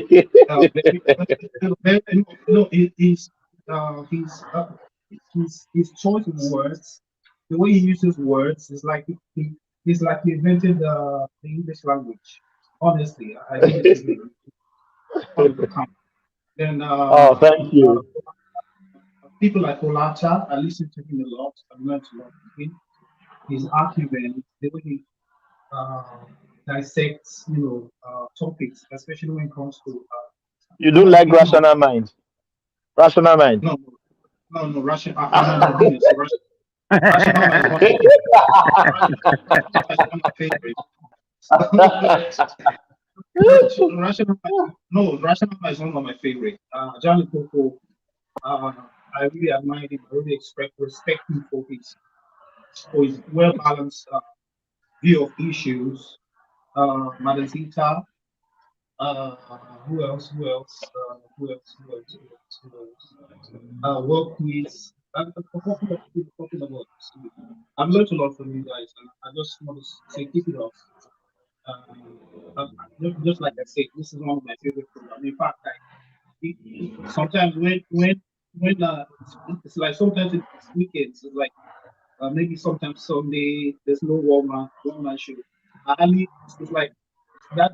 It's like it's like going a day without food for me, because you understand. It's like when it's like when you're hooked to something, it's like you want to get a piece of it every now and then. So it's like that for me. Thank you very much. Yeah, thank you so much. Yeah, thank you. I wish you visit us later when we can have a robust discussion. Yeah, thank you everyone. Yeah, thank you so much for coming. I think we just come to give us some accolade, which is not bad. Yeah. We can take that. We can take that.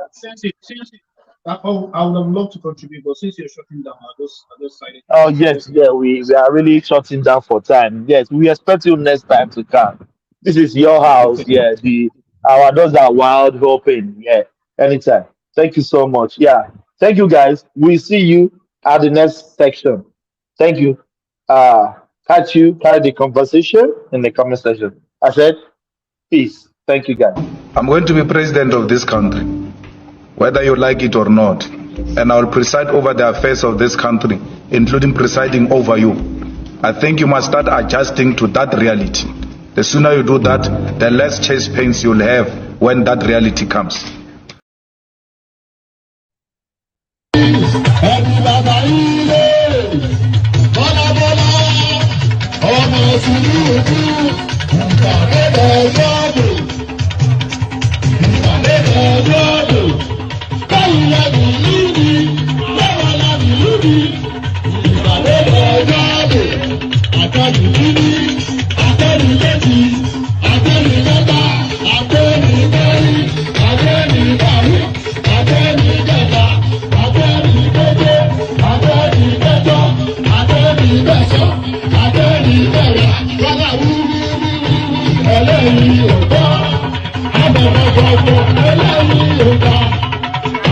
Sílẹ̀,